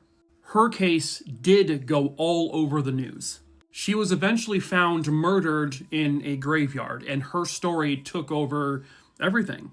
Meanwhile, these two young boys, their story seemed to just go away. The girl's murderer was eventually captured and convicted. It doesn't sound like that person had anything to do with these two. Now, not too soon after the boys were reported missing, Patrick's new bicycle was found behind a petrol station. It was just abandoned. There were no signs of foul play with it. And the thought was, if these two boys ran away, why on earth would they get rid of a bike? They could move much faster on a bike. By April, the boys would be some of the first children ever featured on milk cartons there in the UK. This was a practice that was obviously done in the United States, which of course was a pretty successful program, and they were hoping that it would have the same effect over there. But unfortunately, after months of being on milk cartons, nothing ever came from it. But the boys would be nicknamed the Milk Carton Kids. In 2001, a man named Brian Fields became a suspect in the case. So in 2001, Brian Fields was convicted of a murder. The abduction, rape, and murder of this young boy here, Roy Tuttle. That happened all the way in 1968, but it was DNA evidence that eventually led to Brian Field being the suspect, which then eventually led to his arrest and conviction. According to police in 1996, he was actually already considered a suspect in the disappearance of David and Patrick, because he had a long history of criminal acts, especially against young boys. He had been convicted of various sexual offenses against boys. He had kidnapped 2 teenage boys at one point, and the 2 boys managed to escape. He was arrested for that and convicted. In 2006, they interview him with regards to Brian and Patrick's case. He says he has nothing to do with it, and they never had any evidence to charge him. But this wouldn't stop police from eventually searching properties that Brian used to own. And this is in the area of Solihull, which was very close to where the 2 boys were last seen. They do very thorough searches, they dig. This actually includes David Spencer's brother, who is very involved in all of these digs and these searches. He is determined to find his brother. But sadly, it does not lead to anything. Nothing is found. The MO of Brian Fields' previous convictions and the attempted rapes and assaults and the murders of young boys in the same age range as David and Patrick, it really does feel like he was likely the person to do this, but they just never had any evidence. Patrick and David, to this very day, have still never been found. They were not runaways. Someone abducted them both and killed them. There's just no other explanation. And if Brian Field was the one to abduct and kill them, and if he is the only one who knows where they are, unfortunately, they will never know. In 2024, at the age of 87, Brian Field died in prison, taking any and all information about David and Patrick, if he was responsible, to his grave. 2 young boys are out there somewhere in the world, very likely buried in some grave in some desolate location, under earth and bushes and fallen branches, alone. And perhaps there is very little hope left that they will ever be located, but there is always still a chance. You never know what other people might know, and it is time to come forward if you do know. Please reach out to the authorities in the area if you have any information. Please help bring Patrick and David home. This terrifying-looking man may be responsible for an unsolved Christmas-time murder. Hello, true crimerers. This is the case of Paul Logan. Viewer discretion is advised. At the time of this case, Paul Logan was 25 years old. He was partnered with a woman named Pamela, and the 2 of them had 2 young children together. Paul was a fantastic father. He loved his children more than anything. Paul was a very hard-working young man, and he was working hard to support his family. Paul lived in Consett, which is in County Durham in England, and he was doing work as a takeaway driver for a Chinese restaurant. Of course, back before Uber Eats and Grubhub and all that. It was December 23rd, 1993, 2 days before Christmas. An order came into the restaurant, and the order was placed for a location called Blue House Farm, which I guess is in Shotley Bridge. It's a very remote, kind of desolate location, and when Paul gets to the home to deliver the food, the people there are like, "We didn't order any Chinese food." He was insistent because they got an order. He showed them the receipt and everything, but they're like, "We did not order anything."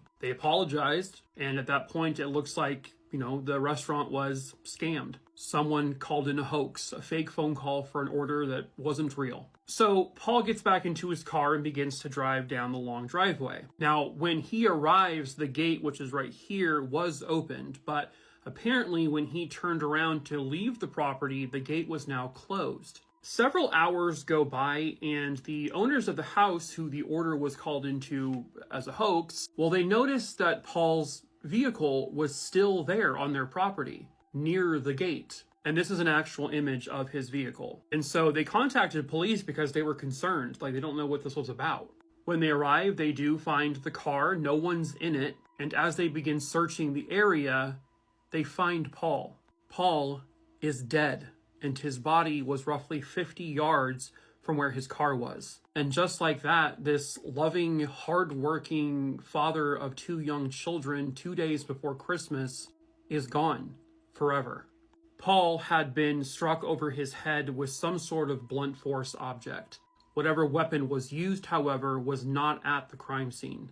And at the start of their investigation, police find out why exactly Paul was there. They reach out to the restaurant. They tell the police about the order that was called in. They interview the people on the property. They confirm that he came to their door, but with an order that they didn't order. So they had to trace the call and find out where it came from. This was a hoax call. But was that related to what occurred? Or was this just a crazy coincidence? So they find out that the phone call actually comes from a payphone. And the payphone really wasn't that far away from the actual restaurant itself. Now, witnesses would later tell police that they saw a man in this payphone, and it looked like he was trying to hide himself. And this was the red car that they said they saw outside the phone booth. They don't know if it belonged to the man or not. I think it was a red Ford Fiesta. So these witnesses would give police a description of the man, and this is the composite drawing they came up with. The timing lined up in terms of when that phone call was placed to the restaurant as to when the witnesses saw the man talking on the phone. It would have likely been this guy,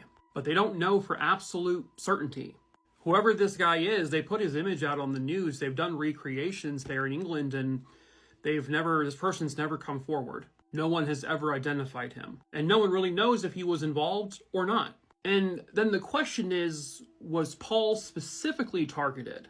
Or was this just a random thing? Was the call meant to lure him out there to kill him? Or to rob him? Was it whatever delivery driver it is who we're going to attack? Or did they know Paul would be taking the order? Well, by interviewing his family, they did find out that about 3 weeks before his murder, his vehicle had been vandalized.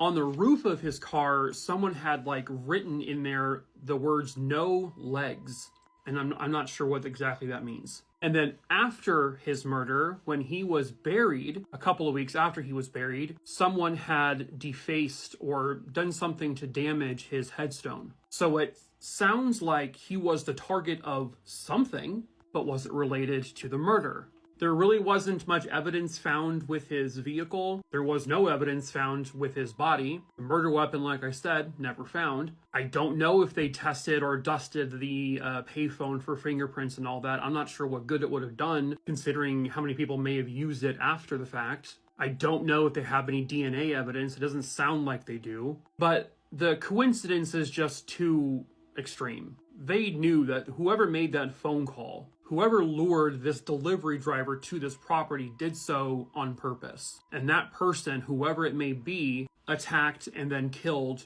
Paul Logan. I believe the owners of the property have been ruled out. It does sound like the police believe that probably more than one person was involved in this, because this was a premeditated, pre-planned thing. And it may have required a couple moving parts. But the question really remains as to why, and why Paul. Was Paul a target, or was he just a victim of circumstance? He was the one to take the order. From what I've read, I know they've made a couple arrests over the years, but there was never enough to actually charge any of these potential suspects. It sounds like the people they had in mind were, criminals who committed similar crimes, but there wasn't any evidence to connect them to his murder. And to this day, his murder remains unsolved. And now Christmas time for his family, his parents have since passed away, never knowing what happened. But now his children are adults and they're still fighting for justice for their father. But Christmas time is just not the same for them, because now they have this horrible memory lingering over it. They just want the answers. They want to know who did this. They want to know why, and they want that person to be brought to justice. And so surely someone somewhere out there knows the truth about what happened to Paul Logan and who did this to him and why. If that person is you, there is a 50,000 pound reward for any information that helps lead to an arrest and conviction. And so if you have information, please contact the police there locally. Please help Paul and his family get justice. Who was the stranger to open her bedroom door in the middle of the night? Hello, true crimerers. This is the case of Rachel Hansen. Viewer discretion is advised. Rachel Ann Hansen was born on November 30th, 2002. She was born into a family that was not able to take care of her, so she would end up being adopted by a loving family in Arizona. She was adopted into this family when she was 6 years old. As Rachel got older, she became known for her generous heart, her kindness, being incredibly free-spirited. She loved to take new adventures, she loved being outdoors, and most of all, she loved animals. In particular, she loved horses. This would lead her to become a horse trainer. And when she's 19, which is when this case happened, she's started her own business, a horse training business, something she was very, very proud of. And she was also in a really great relationship with a guy that she loved very much, and he loved her. Which takes us to June of 2022. A few days prior to this case happening, Rachel had texted her boyfriend from her apartment, and it's basically the middle of the night. She said that she woke up and saw a person standing in her bedroom just staring at her. And after a few minutes, the person turned around and left the apartment. Obviously, this spooked Rachel. That would spook anybody. But after a few more days, everything seems to be back to normal. And then on June 4th, 2022, Rachel from her apartment calls 911. Somebody had entered her apartment and shot her multiple times.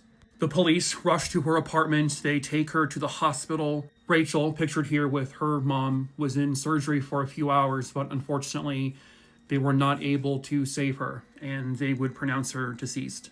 The police report is very heavily redacted, but what it sounds like is that she did not recognize or know the individual who had come into her apartment and did this. And police also would find out later on about this mysterious intruder who entered her apartment a few days prior.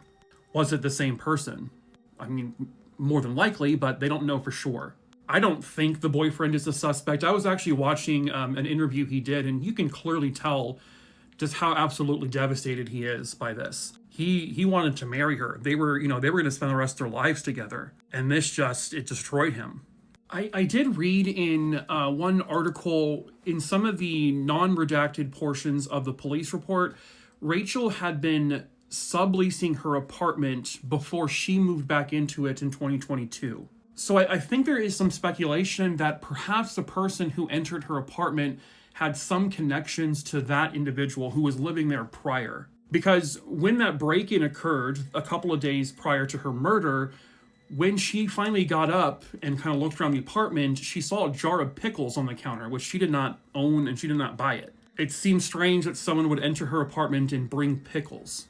And considering she did not recognize this individual, it does kind of beg the question, was someone living there prior that brought this on?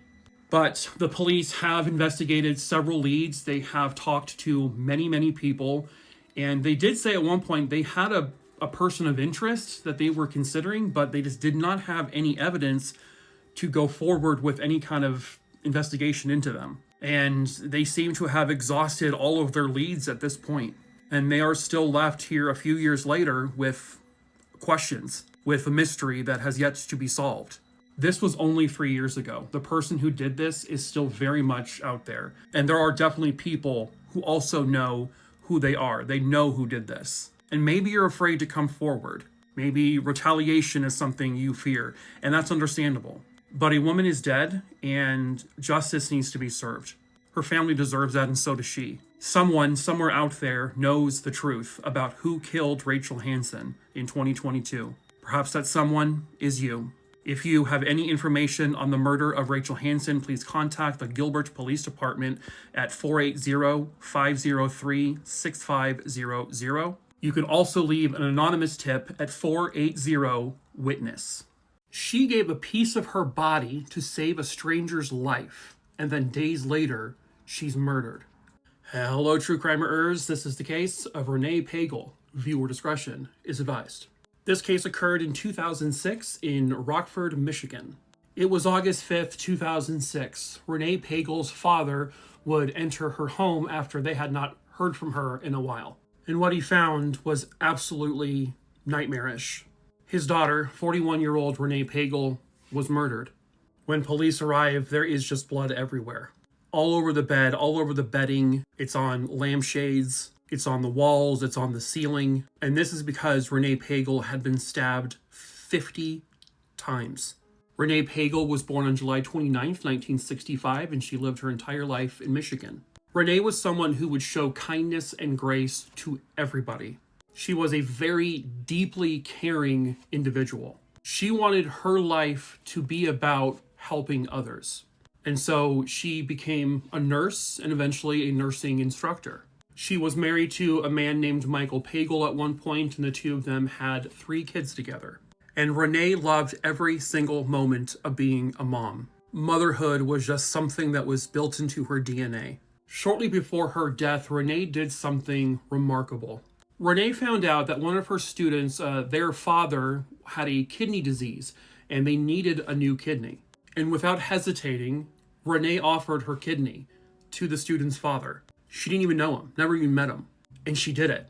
She gave her kidney to him to save that man's life. She was a hero. And the surgery was very successful, and she would be on bed rest, obviously, for some time. Renee and Michael, at this point, have gone through a very bitter divorce, and they're going through a very bitter custody battle. But while she was laid in bed, the kids were with their dad, where he was living.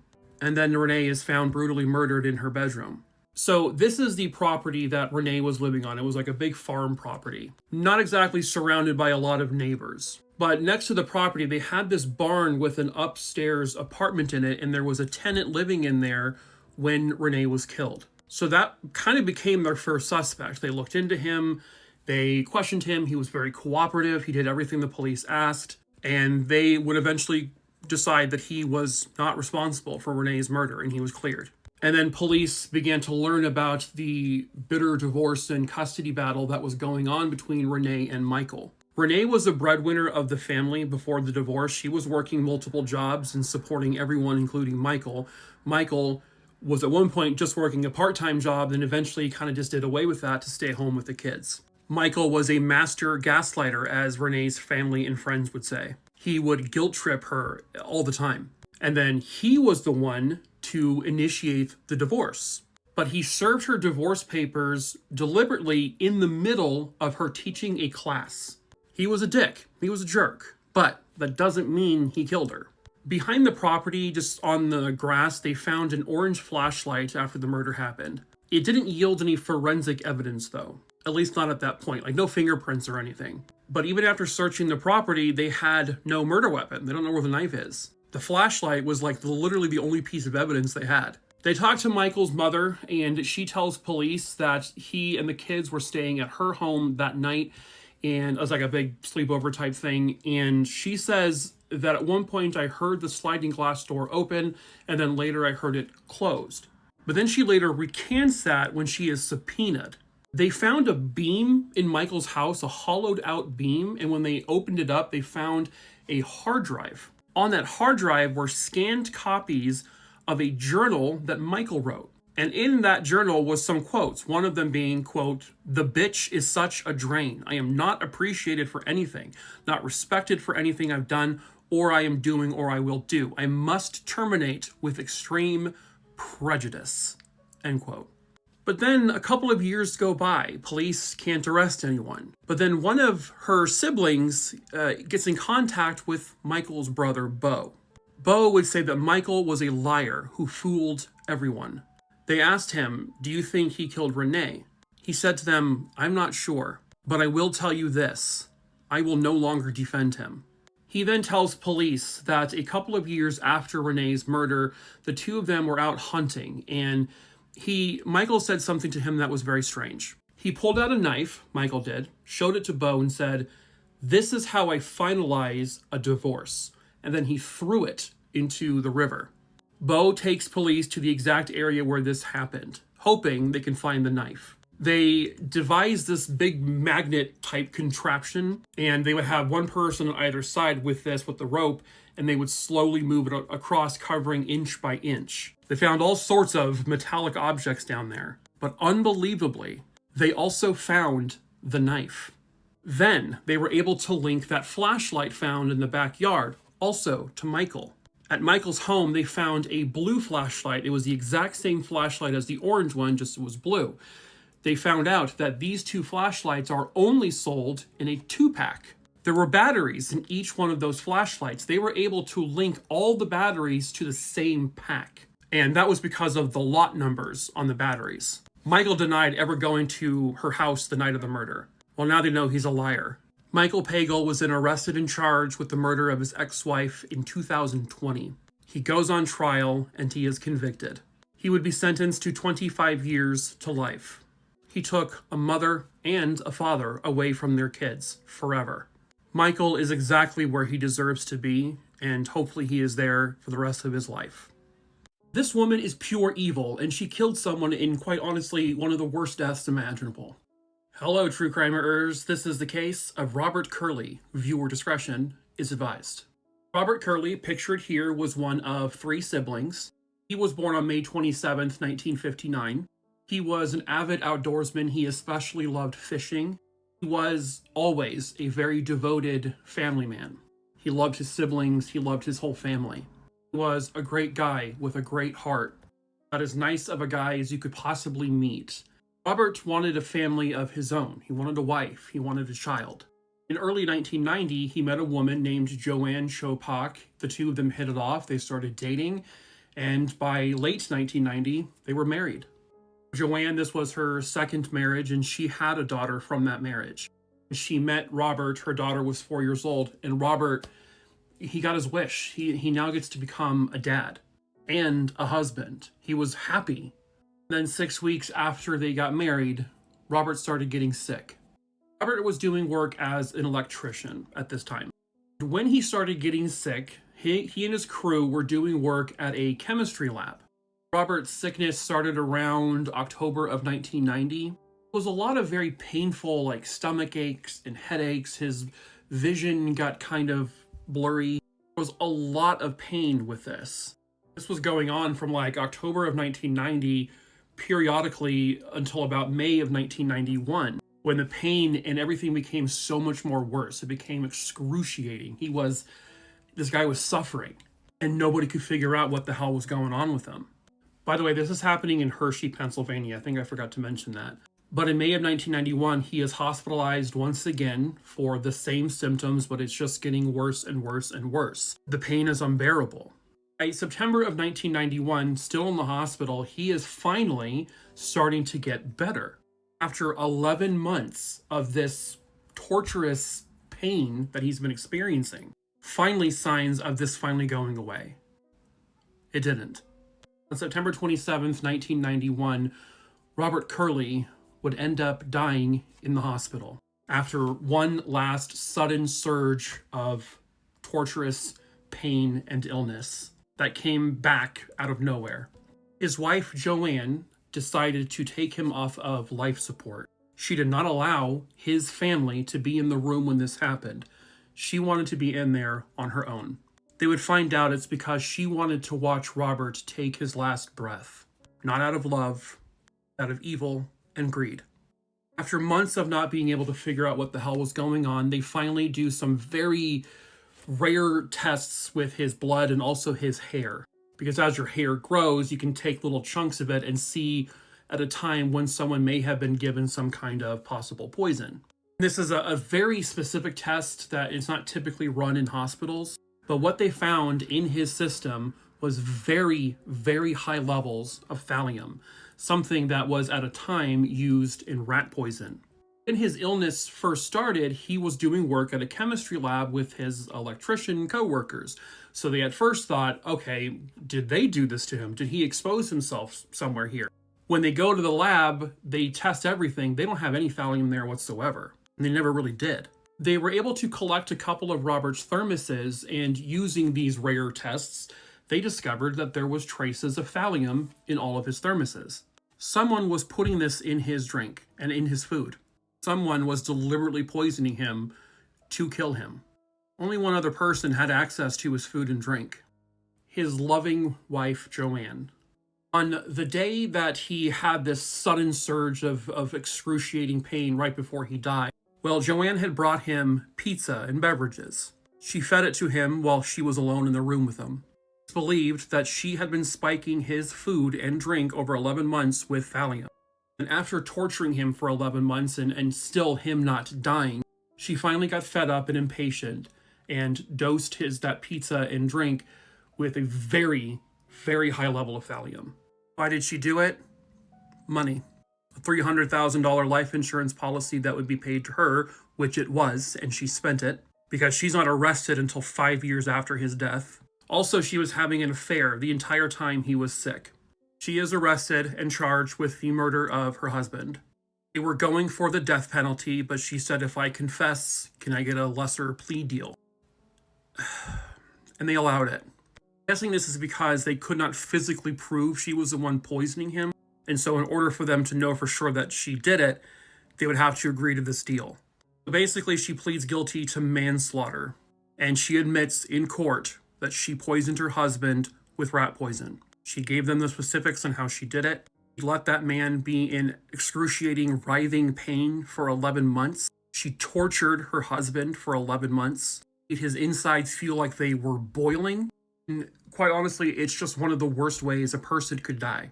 And she was given 20 years total. And in 2016, she was released. I hope she sees this video. Hi, you suck, you horrible fucking demon. I hope everyone who is currently in her life knows exactly who she is. She got to murder a person brutally and gets to be free. Did Robert really get justice? Not really. He got some, but not all the justice he deserved. Don't wind me up. I'm running out of places to hide the bodies. Gee, this would become disgustingly ironic. Hello, true crimerers. It's time for another Christmas murder story. Viewer discretion is advised. This was 34-year-old Samina Imam. She lived and worked in the Coventry area of the UK. She was a regional marketing exec for Costco, and she was responsible for many locations. Now, at Costco, like a lot of places, they kind of frown upon fraternizing with people, especially, say, a corporate person having an affair with, like, a manager at a location. But in Samina's case, that is what was going on. She was having an affair with one of the Costco managers. Hold your breath, ladies. Oh, it's a lot of head. Okay. That man was Roger Cooper. Now, Roger was also in another relationship. He already had a long-term girlfriend. Well, Roger had a hard time keeping his Dodger out of places it shouldn't have been. Samina gave him an ultimatum. She said, listen, I'm really into you. So for Christmas, will you finally tell your girlfriend that you're leaving her? And he said yes. Of course, my love. So they put a plan together. They were going to spend Christmas Day in Birmingham at the Malmaison Hotel. At 4 p.m. on Christmas Eve 2015, Samina left her work. She drove her BMW to go meet Roger. She loaded her luggage into his car. Roger said, listen, we have to take a quick detour. The detour would take them to Leicester to see Roger's brother, David. At about 5 p.m. on Christmas Eve, they arrived at David's house. Sabrina beforehand had purchased a bottle of Bellini, a wine or a champagne, I guess. When they got to David's house, they took the bottle of wine and put it in the fridge. And then Roger and David, using a chloroform-filled rag that also had a combination of antimony, cadmium, tin, mercury, and arsenic, and they just smothered her with that until she was dead. This is something they had planned for weeks. In fact, they wanted to kill her 12 days prior, but they failed. They communicated using Star Wars phrases like Death Star complete and you are expected, Vader. Fucking nerds. They then moved Samina's car to Leicester, and David disposed of her body in this allotment. At that allotment that David owned, this sign. He hit her body almost directly underneath it. You just can't make this shit up. But police tracked her phone to David's area. They found the bottle of wine she purchased in his fridge, and then they found her body. They both got 30 years. Here comes Santa Claus, he has lots of guns and a flamethrower. Yeah. Hello, true crimerers. This is another Christmas murder story. Viewer discretion is advised. This man, whose halls have not been decked, was Bruce Pardo, and he lived in Covina, California. This is Bruce, pictured with his ex-wife, Sylvia Pardo. Their divorce was made final on December 18th, 2008. They were only married for a little over a year. The divorce was going to lead to him having to pay her $1,800 a month. And he couldn't do that. He had been fired from his job a few months prior. So, apparently, he had other plans. On Christmas Eve 2008, he would put on a Santa suit. He took a box and put 4 handguns in it, and also a homemade flamethrower. He then went to his in-laws' house, and they were having a Christmas Eve party, and there was about 25 people in the house. These were some of his in-laws. At 11:30 p.m., he knocks on the door, they open it, and his former 8-year-old niece came running towards him because he was dressed as Santa. He pulled out one of the handguns and shot her directly in the face. Immediately, everyone goes into panic mode. Sylvia's sister is screaming, "Oh my God, they just shot my daughter!" And they're trying to pull her away, as Bruce is just now firing blindly into this crowd of 25 people who are trying to run. It's reported by some of the surviving witnesses that he would walk up to people that were on the ground in pain and then execute them by shooting them point blank in the head. Once he was done shooting, he took out this mammoth thing, his homemade flamethrower, and began spraying fire everywhere. This thing was so strong that the flames shot 50 feet in the air, and it annihilated the house. When he was done, he fled, of course. But what he left behind was the bodies of 9 people. The 8-year-old girl, by the way, who was shot in the face, she survived. The 9 victims were either shot to death or they had burned alive. Bruce then drove his car to his brother's house. He walked inside, and he put the gun to his head and ended his own life. Police suspected he wanted to flee, but he himself experienced some intense burns, so I guess he decided to just end his life. He rigged his car with explosives. The moment the police took the Santa suit out, it exploded. Luckily, no one was harmed in that. This story is straight out of a movie. 'Tis the season. She was right there, right in front of her home, and then gone forever. Hello, true crimerers. This is the case of Sarah Bushland. Viewer discretion is advised. Sarah Ann Bushland was born on August 15th, 1980, and at the time of this case, she is 15 years old. I know Sarah had a couple of sisters, but she also had a pair of stepbrothers. So Sarah and her family were living in Spooner, located in the state of Wisconsin. Sarah lived in this house with her mother and her stepfather and the stepbrothers. Sarah's father was still in the picture. Obviously, they were just divorced and he was living elsewhere. It seemed like Sarah was always a good kid who maybe got in trouble from time to time, but never for anything like serious or bad. When this case occurred, Sarah had just gotten done being grounded, and on the day in question, she is trying to get home quickly so that her stepfather doesn't find her diary again and read it, because she does not want to get in trouble again and get grounded again. So this is now on April 3rd, 1996. 15-year-old Sarah goes to school that day, and normally she takes the bus home, but she was apparently trying to find friends to drive her home because that would get her home quicker. Unfortunately, she couldn't find anyone to drive her home, so she ends up getting on the bus anyway. Now, on the road down to where Sarah lived, at one point there was a dark-colored pickup truck that seemed to be following the school bus. And according to witnesses who were on the bus, when Sarah gets off and begins to walk up the driveway of her home, that dark-colored pickup truck pulls into the driveway. Then there seems to be discrepancies on what is seen next. Some people say they think they saw Sarah get into the pickup truck. Others say they think they just saw Sarah talking to the person who was behind the wheel from outside the car. Then witnesses state that they see this pickup truck back out of the driveway area and leave. Now, Sarah's parents, her mom and her stepdad at least, were both out of town when this occurred, which was confirmed. And so they would later find out that afternoon from other family members that Sarah had not shown up at home. When they talked to the mom's like, well, that's fine. She probably just went to Jenna's house. But then the mom called Jenna's house and other friends' houses and realized that Sarah never showed up. So she ends up cutting their vacation short and comes home. She goes in the house, looks for Sarah. She makes more phone calls. She still cannot find her. And so they report her missing.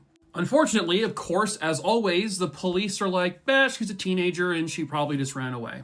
But as almost every time that happens, it's never actually a runaway. And so it took them a few days to actually treat this as a missing teenager case. And police find out about the witnesses who saw this dark-colored pickup truck, which no one in the family owned a dark-colored pickup truck.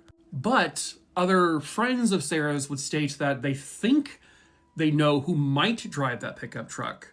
Sarah's boyfriend. Sarah's boyfriend was 21 years old, something her parents were not on board with. They essentially weren't really giving her permission to date him, but it seemed like she was anyway. That boyfriend did pick her up for lunch that day at school and then dropped her back off at school, which was also confirmed. When police talked to him, he states, that is the last time I ever saw her.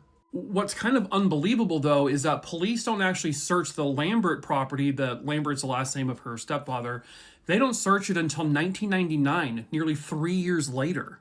But they combed the property top to bottom. They searched all around the property, included all the wooded areas, and they found nothing. There was a lake that was nearby this house. They dragged it looking for her. Again, nothing. All of Sarah's belongings, by the way, on the day she disappeared, were at the home. She had nothing with her. They also would find out through friends and family that Sarah is not the type of person to get into a vehicle with someone she has no idea who they are. So if she got into that dark-colored pickup truck, which they, again, could not confirm if it was actually the boyfriend's pickup truck or not, but if she got into that truck with this person, it's someone that she probably knew. Because nobody saw or heard like an actual altercation or screams of her being pulled into this vehicle. By 2017, Sarah's mother and the stepfather had both passed away, never knowing what actually happened to Sarah. After their deaths, they actually searched the property one more time. Still, nothing. They have come up with an age-progressed photo of what she may look like today. Her biological father and her sisters are still actively searching for her and trying to find out what happened to her. It does sound like the belief is that Sarah is definitely no longer alive. Whether or not she died on that day, they don't know for sure. But it does sound like this was more than likely a foul play situation. That she got into that vehicle with someone she trusted and they did something, or she was abducted by someone. They just don't really know what actually happened. They have never publicly named any suspects or persons of interest. But someone somewhere out there has got to know the truth about what actually happened to Sarah Bushland. And perhaps that someone is you. If you have any information on the whereabouts of Sarah Bushland and what may have happened to her, please call 715-468-4700. Jesus Christ, hello! Hi. Okay. Hello, true crimeers. This is the case of Sean Vincent Gillis. Viewer discretion is advised. On February 27th, 2004, the body of Donna Bennett Johnston was found. She was found in a drainage canal in Baton Rouge, Louisiana. There were tire tracks, fresh tire tracks near her body, which police would take images of and castings of. They did a very extensive search to see where that tire may have been purchased, and they kind of came into some luck. It was a very rare brand of tire. In fact, only 90 of those tires had been sold. They were able to narrow it down even further and found the car it belonged to. And it belonged... Oh, come on. Ugh. God, it looks like a Pomeranian died on your face. Well, it led to him, Sean Vincent Gillis. Then they collected DNA from him with a search warrant, and they discovered that his DNA matched DNA found with Donna's body. But it wasn't just her murder he was linked to with DNA. Then they got a warrant to search his home, and they found some extremely disturbing images on his computer. He had taken photos of Donna Johnston's mutilated and dismembered body, including images of her body in his trunk. They also found images of several other women who were also murdered. He used these images for self-gratification. Some people. Sean Gillis was born on June 24th, 1962, and he basically lived his whole life in Baton Rouge. His dad abandoned him when he was a child, so he was raised by his mom and his grandparents. By the time he was 17, he already had a long list of issues with police, DUIs, possession of marijuana, contempt of court. And then in 1994, he would later confess that his first murder victim was Ann Bryan. She was 82 years old. He had broken into her house simply with the intent of sexually assaulting her, but when he touched her, she screamed, and so he says he then slit her throat to make her stop screaming, and then he stabbed her 50 times. He would then kill Catherine Hall. She was a woman who apparently lived on the streets and was a known user of illegal substances, and he just killed her and then threw her away like she was trash. He then killed Hardy Schmidt. He had stalked her when she was jogging, and he finally decided to do something to her. So he actually hit her with his car. He then forced her into his car, where he would then later sexually assault her, and then he murdered her. And then 2 days later, after storing her in a trunk, he dumped her body. He was also linked to the murder of Joyce Williams, Lillian Robinson, Marilyn Nevels, Johnny Mae Williams, and according to him, she was actually his friend. They had been friends for 10 years. And then he just decided to kill her. He said his urge he couldn't fight his urges, and he just did it. And then Donna Bennett Johnston was his last victim. He had sexually assaulted her and then strangled her to death. He then slashed off her breasts, cut off her left nipple.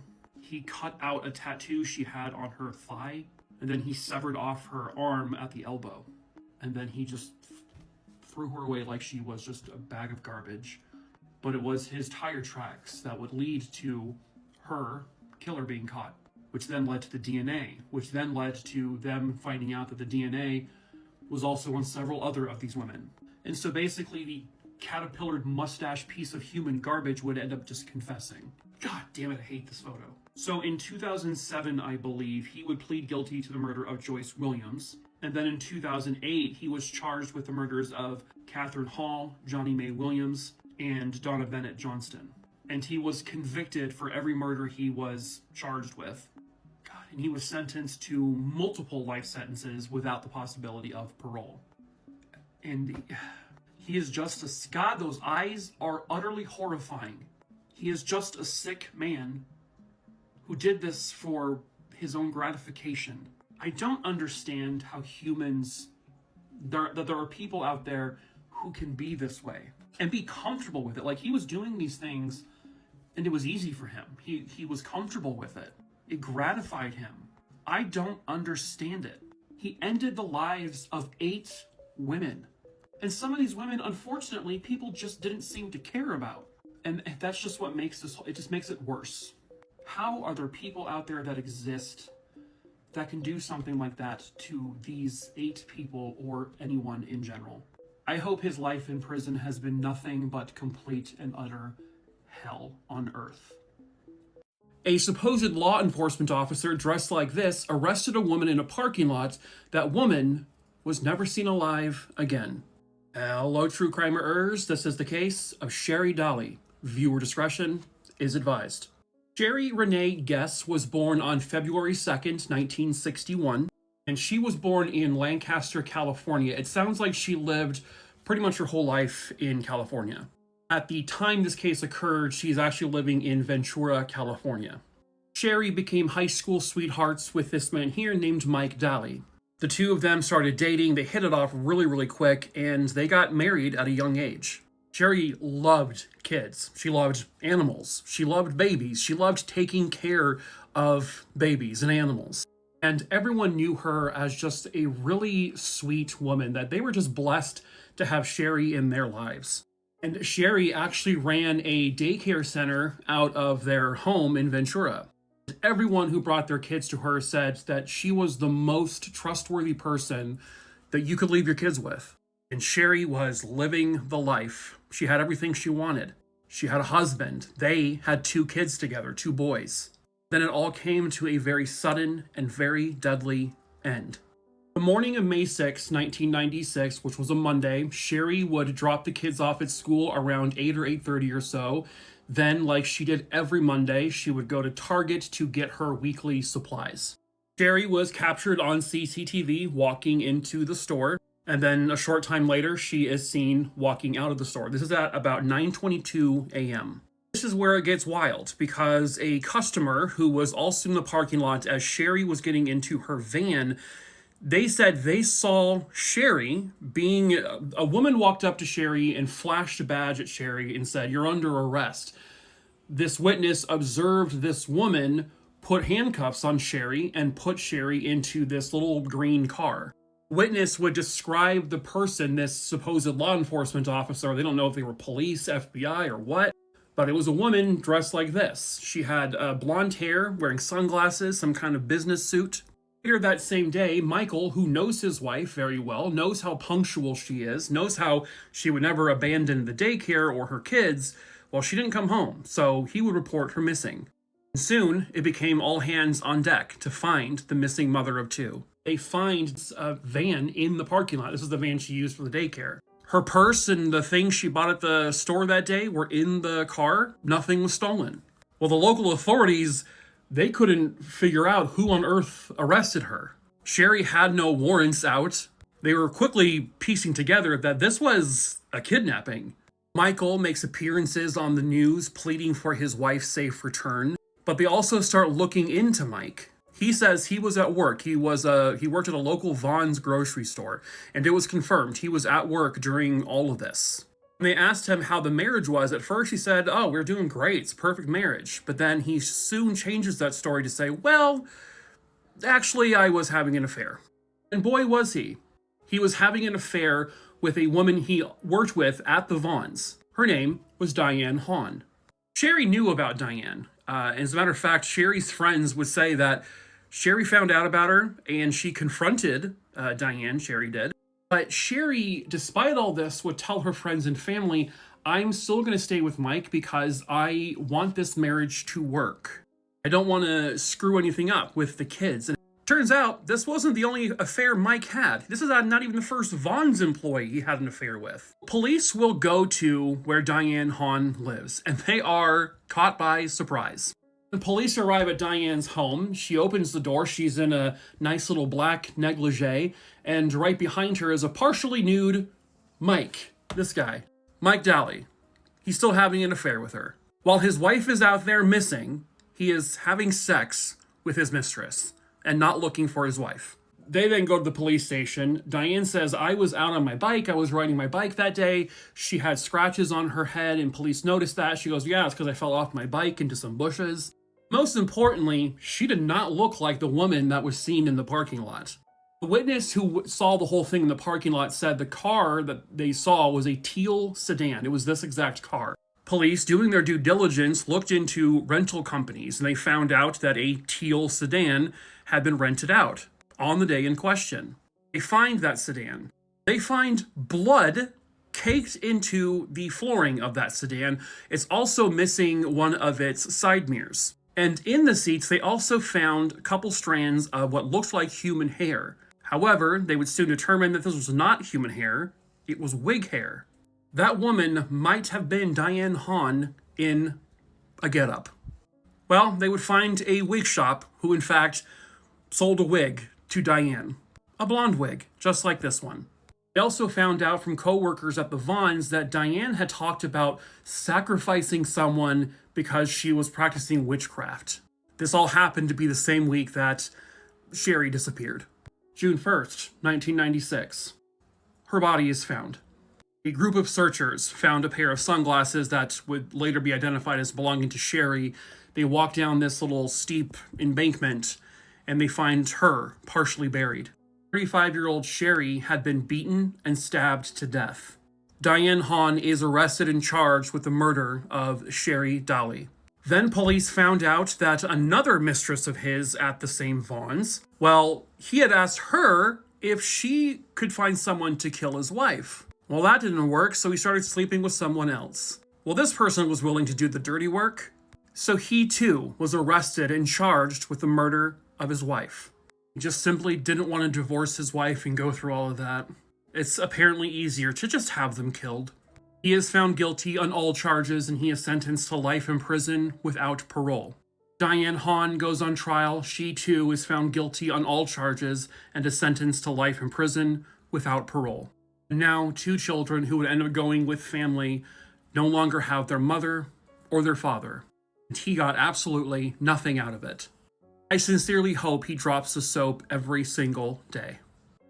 This would become the final resting place of a man in Florida.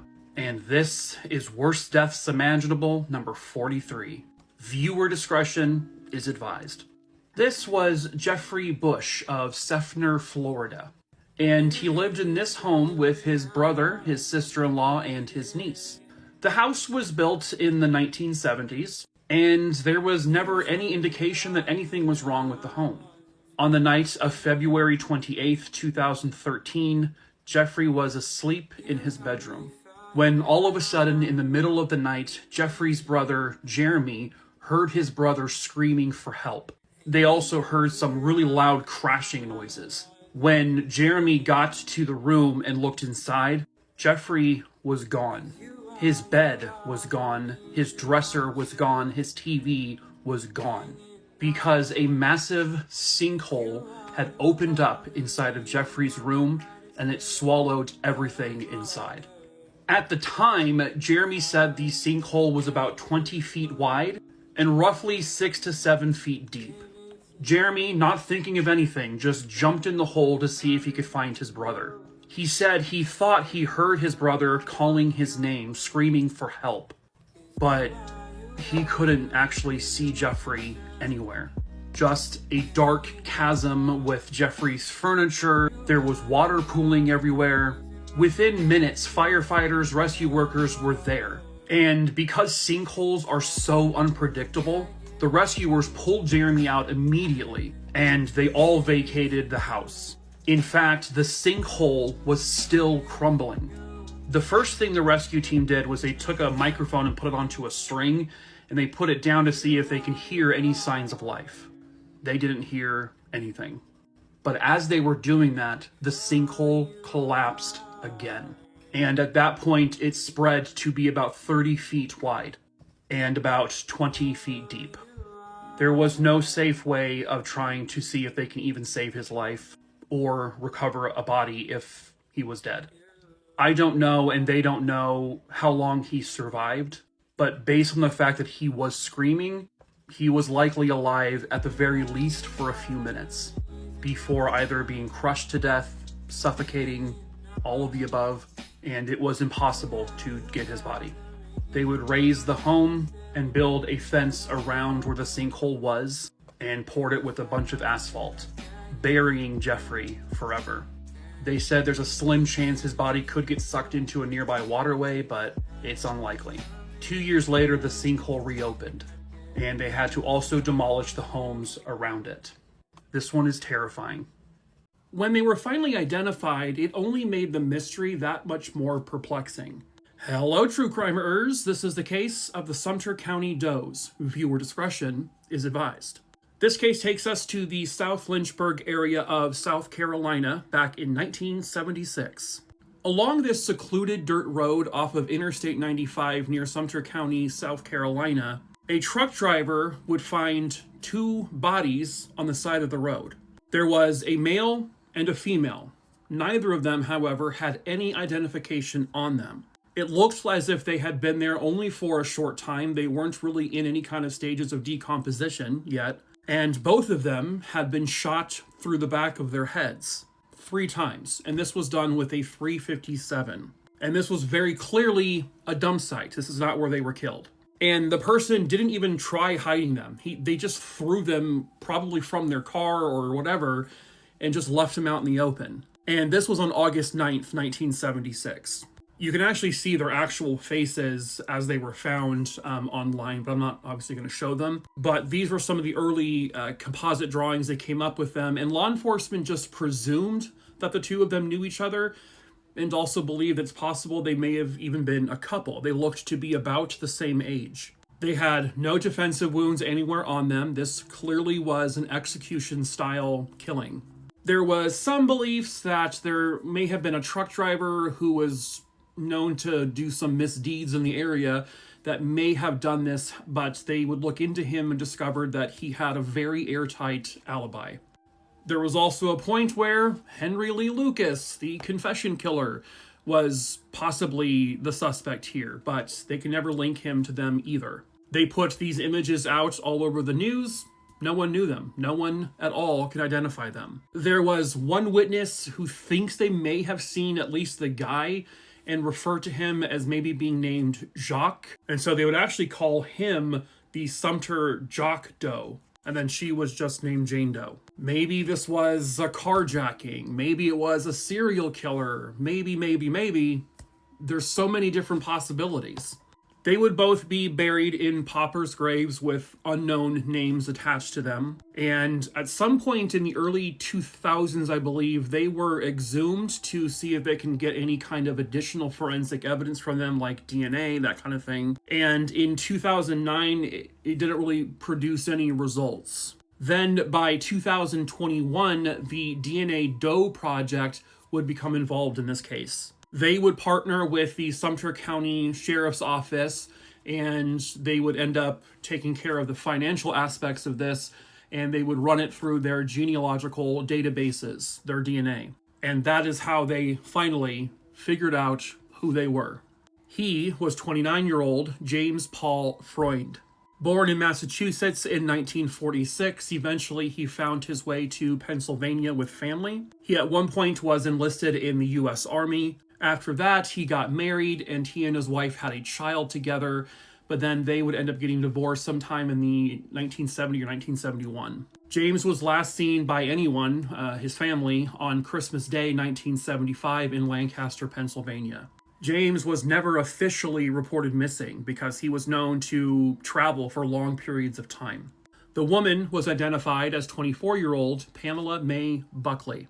Born in 1951 in Minnesota, she was one of 5 total siblings, and she spent the majority of her life in Minnesota. In the early 70s, she would end up joining a folk band called Sunlending, and she actually went on tour with them. And she was last known to be living in Colorado Springs, Colorado.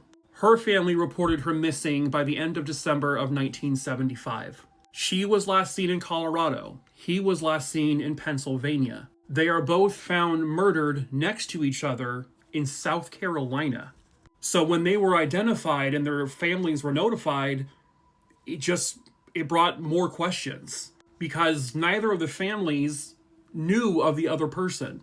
Now, both of them traveled a lot, but there were no witnesses who could state they saw these two together at any point. And nobody knows how they even ended up in South Carolina because neither of them had really ever been there before. They were presumed when they were found to be a couple, but were they a couple? Did they even know each other? Nobody knows. And that makes this mystery even more baffling. What happened in both of their lives that brought them together to be shot and killed together in South Carolina? Did they meet somewhere along their many road trips, fall in love, and travel together? It's possible. Were they traveling independently and were both maybe abducted by a potential serial killer or just a monster in general and were held captive together despite never meeting before? It's possible. Were they in the same location, didn't know each other, someone abducted both of them and killed them? It's possible. Their identities were discovered in 2021. It is now towards the end of 2025, and there is still no answers as to how these two knew each other, what their relationship was. That might help understand why they were found where they were found. That might help understand who did this. Because someone killed them. These two were murdered, execution style. And then their bodies were thrown off to the side of the road like they were just a pile of garbage. And for almost 50 years, their families had no idea that they were dead the entire time. Someone has to know something. Someone. It's been a very long time, and the person that killed him might be dead as well now. They could also very much still be alive. Or maybe you know who did it, maybe that person's dead now, and you can finally come forward. Because that's the right thing to do. If you have any information on the murders of Pamela Buckley and James Freund, you are asked to please call 803-436-2000. In the disappearance of a college student, one of the questions would be, was she ever even on the bus? Hello, true crimerers. This is the case of Suzanne Lyle. Viewer discretion is advised. Suzanne Susie Lyle was born in New York in 1978. She was the youngest of 3 siblings. Her sister was actually 9 years older than her, and her brother was 12 years older than her. Susie was artistic. She loved to write poetry, but also she was really into computers. She first had a Commodore computer when she was 10 years old, and she even tried to build her own. And that would eventually lead her to studying computer science, eventually, at college. Susie would eventually enroll at the State University of New York at Albany in 1997. To support herself through college, she would end up having 2 jobs, one of them being working at the Crossgates Mall in Albany.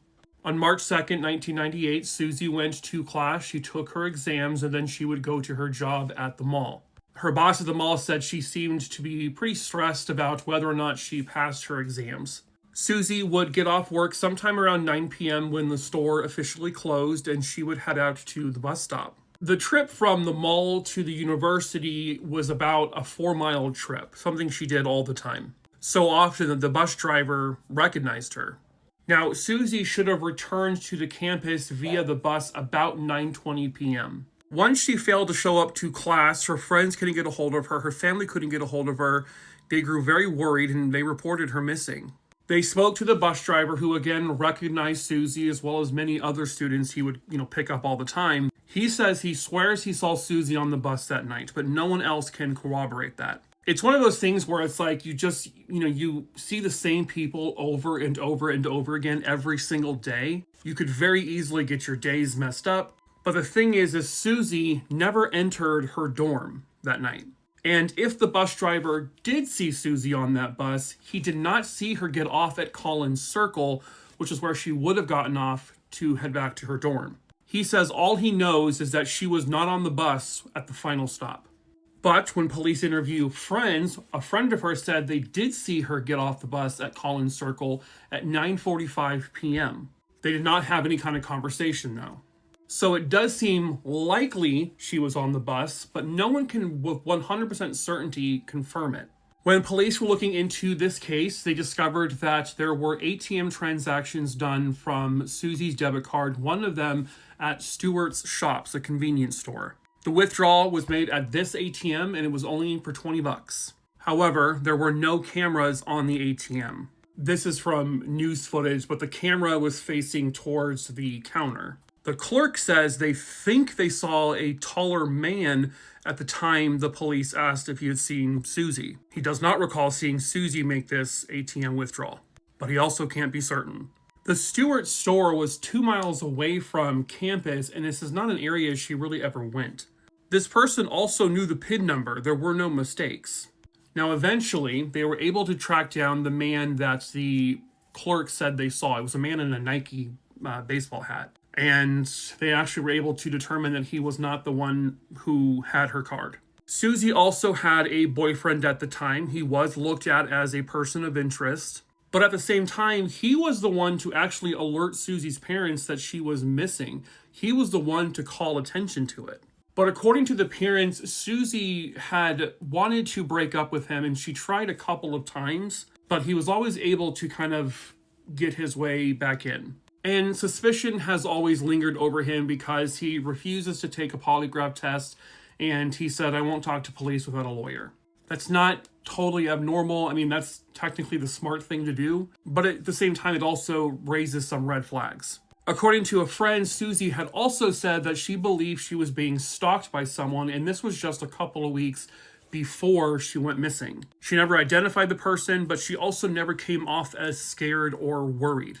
Police suspected a previously convicted rapist who was out at that time in the area, but they were able to rule him out based on alibis. A couple of months after her disappearance, her work badge was found at the Collins Circle bus stop. It was only found 90 feet away from the bus stop, but it was in a location that was way opposite of where she would have walked towards. The badge could have been left there by her potential kidnapper to throw people off, or she got off the bus that night, something happened where her name tag came off. But nobody saw a struggle, nobody heard a struggle. There was no witnesses who saw or heard anything.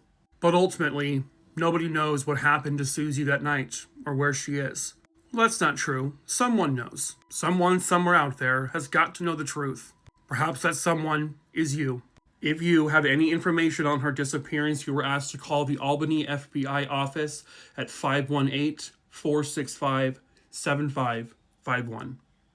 She was seen hitchhiking and then never again. That was over 40 years ago. Hello, true crimerers. This is the case of Tammy Mahoney. Viewer discretion is advised. At the time of this case, Tammy Mahoney was 19 years old. She was originally from the Farmingdale, Long Island area, but when this case occurred, she was actually living in the Oneida area of New York. She was actually attending Morrisville State College there. Tammy had aspirations of working in animal husbandry. She really wanted to work with horses. And to make ends meet, she was actually working as an animal groomer. Tammy was someone who was known to hitchhike, and again, this is the 80s where hitchhiking was definitely more prevalent. The horror stories of hitchhiking wasn't as known then as it is obviously now. It was the evening of May 8th, 1981. Tammy had gotten a ride to a residence off of Territory Road near Route 46 in Oneida. She spent a short amount of time at this party and then was last seen leaving the home, and then witnesses would observe her walking down Route 46 hitchhiking. The belief was that she was going to be hitchhiking to go to a friend's home, but she never got to that friend. And then Tammy has never been seen since. The 19-year-old will be reported missing by her family the following day on May 9th, and the search for her would begin. One area they searched, there was, I guess, a fire that had broken out somewhere around this same time, and so the belief was that maybe she was there. They searched those ruins for her, but they don't find her. Then police are putting out information, please, if anyone knows anything, please give us a call, as they're continuing to search the area. But there are no traces of her, no signs, nothing. According to the FBI, who is now investigating this case, there was someone dropped off a wallet to police shortly after Tammy's disappearance. It doesn't sound like it was Tammy's wallet. The person who dropped it off remained anonymous. But according to the FBI, they have said, quote, "The owner of the wallet has direct knowledge of what happened that night and saw Tammy the night of her disappearance." The wallet's owner has spoken to the local authorities, but the FBI wants to talk to that individual. So I don't know exactly what information they have that links the owner of that wallet to Tammy. I'm guessing it's probably found in the general vicinity of where she was last seen. But there is belief that that person may have some knowledge of what happened to her, if not also directly involved. In recent years, police have searched properties. They've searched along Route 46 where Tammy was last seen, but unfortunately, they have still come up with nothing. Tammy still has not been located. Despite all of the extensive searches, not a single shred of clothing, nothing. And as we all know, people can't just vanish into thin air. Something happened to Tammy, and the belief is that she met with foul play. As a matter of fact, the FBI has a very specific thing that they believe happened to her. So the party she had attended was on the Oneida Nation territory. And with this being on an indigenous territory, it does make investigating a little bit more difficult. There's a lot of issues, of course, with like jurisdiction and whatnot. But over the years, throughout their investigation, they have interviewed people and they believe what happened to her was that she was abducted either from that party directly or just outside of it as she was hitchhiking. She was then taken to a secluded location where she was raped, and in some cases I'm seeing they think that she might have been gang raped. And then she was murdered and her body disposed of, which is an absolutely horrific thing. Is that absolutely what happened to her? They can't say for sure because, again, they don't have her. They're really just relying on what they've been told. This was a 19-year-old girl. I mean, she had just barely started life. She was very much looking forward to her future. And it sounds like someone violently took that future away from her.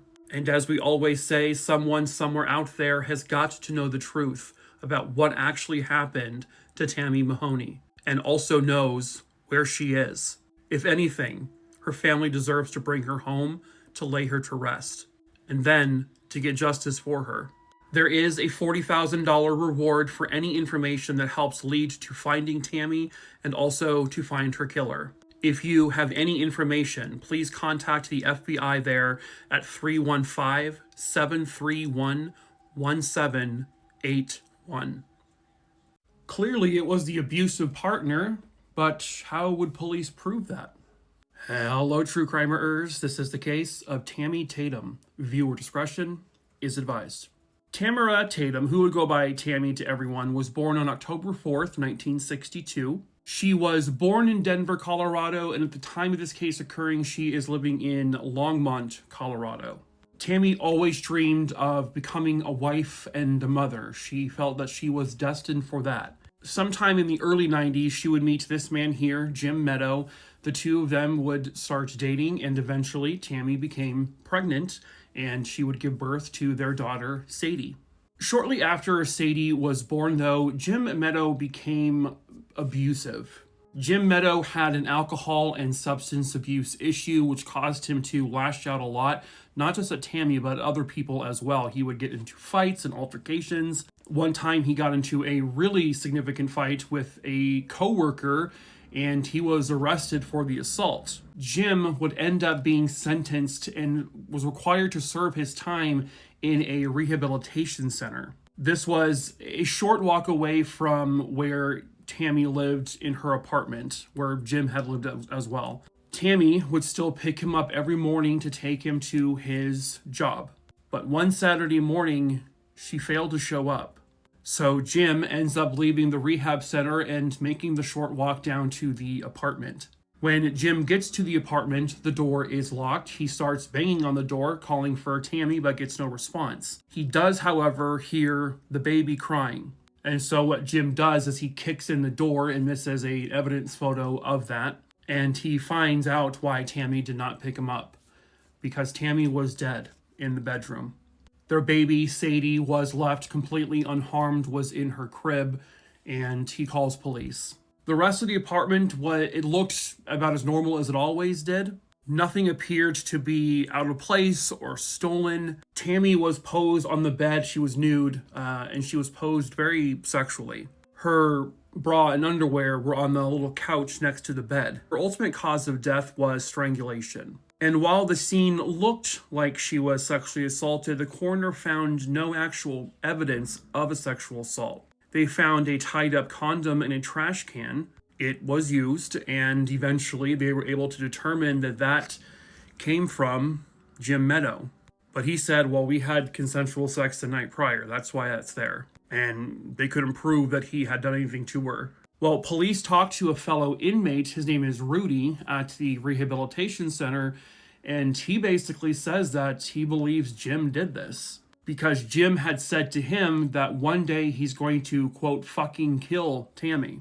The inmate also says that Jim had said this to other inmates there. And so now police, they're zeroed in on him. They just don't have the proof to show Jim did this. 3 years later, a short distance away from where Tammy was murdered, another young woman was sexually assaulted in her apartment. There was DNA present at that crime scene that also would match DNA found at Tammy's murder site.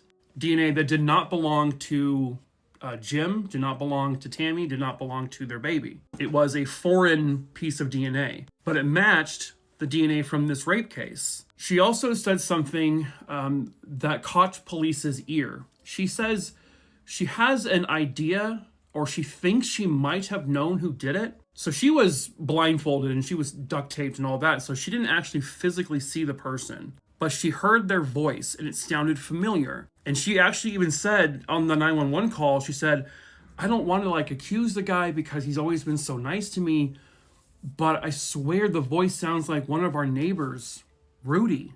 Well, Rudy was the name that jumped out to police. It was this man here, Rudy Gayton. Well, I also said that name a few moments ago. The name of the inmate who had tried to say that Jim Meadow was the one who basically confessed to killing Tammy, well, his name was also Rudy. Turns out, it's the same guy, whose DNA was with the second rape victim in 1996. That DNA matched Rudy Gayton, and that eventually led them to match the DNA found at Tammy's murder. It was also Rudy Gayton.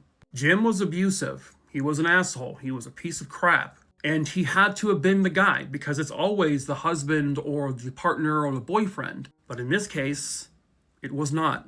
Jim Meadow did not kill Tammy. Rudy Gayton did. When all of this evidence came to light, Rudy is already in prison for other crimes. And so they bring him in saying, listen, we've got DNA, we can match you to all of this. And he just confessed. He said he was the one to kill Tammy. He tried to put police's scent on Jim because obviously they would believe that he did it. So he would be convicted to 72 years in prison for the 1996 rape. By 2010, he ends up pleading guilty to the murder of Tammy. And essentially, Rudy Gayton is sentenced to life in prison without parole. And he will never see or breathe free air ever again. And he was really close to getting away with it. But thankfully, Tammy got the justice, the correct justice, that she rightfully deserved. Murdered at Sea makes for a very compelling documentary. I just watched the Netflix true crime documentary, The Carmen Family Deaths. It's an hour and a half long. It's not a series, it's just one film. It covers the case of John Chocolus, who was found murdered in his bed. He was a millionaire, he was shot to death, and then 3 years later, his daughter, Linda Carmen, goes missing after a boating trip with her son, Nathan. Nathan would become a suspect in both cases. He was considered a suspect in his grandfather's murder, John Chocolus, pretty much right from the get-go. And then 3 years later, he's on a boating trip with his mother, but only he comes back. This is an actual image of him on the life raft with his mother nowhere to be found. The boat they were in that sank and his mother's body has never been found. But Nathan was rescued after allegedly being on the sea for 8 days. And Nathan Carmen is autistic. He was diagnosed as autistic when he was 4 years old. He grew up in a very, very wealthy family with his grandfather John being a millionaire in real estate. And there was a whole bunch of inheritance, if John were to die, the money would be split up between his 4 daughters. And then some of the trust would go to Nathan because Nathan was John's first grandson. They were a very close team. Because Nathan is autistic, obviously you're going to have some, different behavior. They're going to talk differently and respond to accusations and questions like that very differently. And the frustrating part about this is that the detectives are never fucking trained on how to talk to someone with autism. They're saying in the documentary, the hairs on my neck stood up. He gave off bad vibes. His behavior seemed different. It was off. Because he's autistic. I hate the fact that we might be putting innocent people in prison because a detective doesn't know how to talk to an autistic person and doesn't know how to interpret it. That being said, is Nathan innocent of the crimes? I don't know. They do provide compelling evidence from he is guilty and also compelling evidence that he is not. But the documentary does leave out some important pieces of information, as they always do. I never know why they do that. It's very frustrating when you have to Google stuff to find out other things that they left out. I will say, though, that I liked it a lot. It was a very good documentary. I had never heard this case before. Sort of like the epitome of a murder mystery. There are definitely signs of Nathan's guilt, and they point them out pretty clearly. But there's also signs that he is autistic and he does not know how to behave in these situations, and that he might be innocent, but we'll never know. He was arrested and charged for the murder of his mother, but was never arrested or charged for his grandfather's murder. But he died in his prison cell. He ended his own life just before the trial could begin, which many people will tell you is a sign of guilt, but not always. But I do think this was a really fascinating documentary. I would definitely recommend you watch it. It's only an hour and a half long. I'd never heard this story before. It's very interesting, and it really does make you think and question, is he guilty or not? They never really had any true physical evidence, but I do lean more towards he's guilty based on the very strong circumstantial evidence they provide, but I don't know for sure. So yeah, The Carbon Family Deaths, now available on Netflix, so I would recommend it. How many of you actually knew that Jeffrey Dahmer was murdered in prison alongside another convicted murderer? Honestly, I did not know. Let's talk about these two folks. So this was salesman Jesse Anderson, who was born in Illinois but then eventually would move to Wisconsin. Later down the road, Jesse would eventually marry Barbara, and they had 3 children together.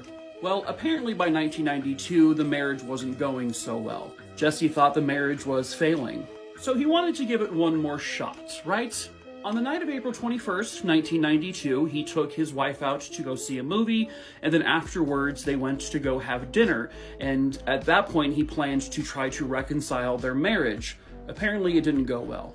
After they left the TGI Fridays that they were eating at in Milwaukee, Wisconsin, they would walk to their car, and not too soon afterward, police were called because there were 2 people on the ground bleeding. It was Jesse Anderson and his wife, Barbara. They had both apparently been stabbed. Barbara immediately went into a coma and would eventually die a couple days later, but Jesse, who had 4 stab wounds to his chest, would survive. Most of his stab wounds were superficial. Barbara was stabbed 21 times in the face. Jesse said that the assailants were 2 black men. He said he managed to knock off one of their hats, a Los Angeles Clippers hat. So police were looking for 2 black men who have done this. Well, in their investigation, it turns out that it wasn't 2 black men. It was Jesse Anderson who stabbed his wife multiple times in the face. By using forensic smarts and also witness testimony, that's how they came to that conclusion. Jesse had bought the hat from this man that same day. Jesse was convicted and sentenced to 60 years to life. He would eventually end up in the same prison as Jeffrey Dahmer. And also, Christopher Scarver. Christopher was working in Milwaukee at a conservation corps job group. He was promised a full-time position at this job by a man who eventually that man would be terminated from the company. Therefore, Scarver's promotion to full-time never got to happen. So on June 1st, 1990, he went to his place of work and he confronted the person who replaced the man who promised him a full-time job. That man was named Steve Lohman, and he was demanding money from him. And he was pointing a gun at Steve Lohman. He was drunk, he was crazy. When Steve only gave him a few bucks, he shot him directly in the forehead, killing him instantly, and then shot him 2 more times after he was dead. Another person there would end up giving him a $3,000 check, and he let them live. He found out that Jeffrey Dahmer was specifically targeting black young men. He also found out that Jesse Anderson tried to frame 2 black men for a murder he committed. So, while on cleaning duty in a locker room at the prison, he beat both men to death with a metal bar. He's now serving 3 life sentences without parole. This is one of the best true crime documentaries I have ever watched. It's called The Perfect Neighbor. It's now available on Netflix. It's about an hour and a half long. It is getting rave reviews, and it is also considered to be a frontrunner for an Oscar nomination for Best Documentary, and it is a must-watch. The movie is told almost exclusively through police body cam footage. You have the occasional news clip or interrogation footage, but you are seeing the case unfold almost through the eyes of the police as it unfolds. There are no interviews with loved ones or detectives. This is a very real feeling, very raw look into this case. This is a must-watch movie in terms of understanding racism in this country, how stand-your-ground laws tend to favor statistically white people, and in particular white people who kill black people. This is by no means an easy watch, but it is, I think, something you should watch. Personally, I feel like it does a relatively good job at not being biased towards either side, because we are seeing it unfold in real time, essentially. It's also something to look at in terms of the legal system in this country and how the 911 system is so easily abused and how people aren't punished for overtly abusing the 911 system. The documentary is about the 2023 murder of Angelica Owens in Florida. She was a mother to 4 kids who died defending her children, standing up for her kids. She died being a mom. And this frumpy sack of potatoes is Susan Lawrence, the one who constantly called 911. I'm talking multiple times a week to say that these kids were trespassing on her property. They weren't. And to say that they were being loud. But they just kept letting her do it. They kept letting her call 911. Like, clearly something is escalating here. But also, what could police truly do until something actually happened? She tries to argue self-defense, and eventually, which leads them to the stand your ground law, she basically exaggerated everything she ever told to police because multiple witnesses says, no, none of that actually happened. This is about a woman who was essentially taught and raised with racism. She calls the kids in this neighborhood, which is a predominantly black neighborhood, she refers to them as little slaves, she calls them the N-word, and she tells them to go back to the Underground Railroad. She even admits to this, by the way. She said, oh, when I called them the N-word, it probably just slipped. She said she was taught that that word meant dirty and unlawful. Again, she was taught racism. But it is a very compelling documentary. There are some moments that are very difficult to watch, but it is something you should watch. By the way, it's called The Perfect Neighbor because she, Susan Lawrence, described herself as the perfect neighbor. Anyway, check it out. It's on Netflix. Tell me what you think. It's weird to realize how many of the gifts in 12 Days of Christmas are birds. 6 out of the first 7 days, your true love just gives you birds. 23 total birds. What if you don't even like birds? I bet on day 5, you're like, golden rings. Phew, we're finally done with all the birds. Then bam, 6 geese. I never really thought about that. Oh, I have an owl on my shirt. That's a bird. Not to be that guy, but all the gifts are birds. Wait, what? Are all gifts mentioned in the 12 Days of Christmas actually birds? Huh? 5 golden rings. It's possible that the gold rings instead refers to common ring-necked pheasants. 8 maids a-milkin'. Oh, I never really thought of how gross that is. These are smallish, mostly white wading birds with yellow or grayish legs and long yellow beak. 9 ladies dancing. Is the northern lapwing vanellus? 10 lords a-leaping. It's possible that they were gray herons. All of them were birds? Every gift you got for 12 Days of Christmas were birds? What? Yes, many of the gifts in the Christmas Carol, the 12 Days of Christmas, are birds that were likely eaten? The song's many animal gifts may be a reference to feasting because many of the animals were eaten by Europeans. Tudor Christmas pie would have contained several of the birds in the song. Several of the birds in one pie? So this dude is gifting us a fuck ton of birds and we're supposed to, over 12 days, cook them and eat them? Well, this took a dark fucking turn. How many gifts are given in total? Over the course of the 12 days, the True Love gives 364 birds! That's because the gifts are cumulative. For each day, the singer gets a repeat of the gifts from the previous day. You get 12 partridges, 22 turtle doves, 30 French hens, 36 calling birds, 40 gold rings, 42 geese, 42 swans, 40 maids, 36 ladies, 30 lords, 22 pipers, and 12 drummers. And I gotta eat all that shit? How much would it cost? $200,000? Just give me 200,000 bucks. You can keep your birds. 364 birds worth 200 grand? Jesus Christ! He was attending a New Year's party and then seemingly out of nowhere, he vanished. Hello, true crimerers. This is the case of Vernon Jones. Viewer discretion is advised. Vernon Kent Jones was born in May of 1969, and he was born and raised in North Carolina. Vernon would end up attending the University of North Carolina, where he graduated. After graduation, he wanted to pursue his acting career. He would move from North Carolina to New York City. On January 1st, 1993, Vernon would be attending a New Year's party in this apartment building here, which is on the Lower East Side in Manhattan. According to witnesses, which unfortunately in this case is not exactly the most reliable thing, Vernon was, having a decent time at the party, but he began to feel sick. And he had attended the party with 3 of his friends. So around that time, 2 of the friends would end up leaving the apartment, but the 2 friends went right down the road to go get some paper towels to help clean up. This would have been a back and forth trip of maybe 5 minutes total. The 3rd friend allegedly stayed inside the apartment. But when the 2 other friends got back to the apartment where the party was at, Vernon was gone. From what I understand, the 2 friends did not see Vernon leaving the apartment when they were getting back inside. The 3rd friend who had stayed behind said that he was actually in one of the bedrooms and he thinks he heard a door slam, and when he went back out to the rest of the apartment, Vernon was gone. He says he assumes that Vernon just went outside to get some fresh air because he was feeling sick.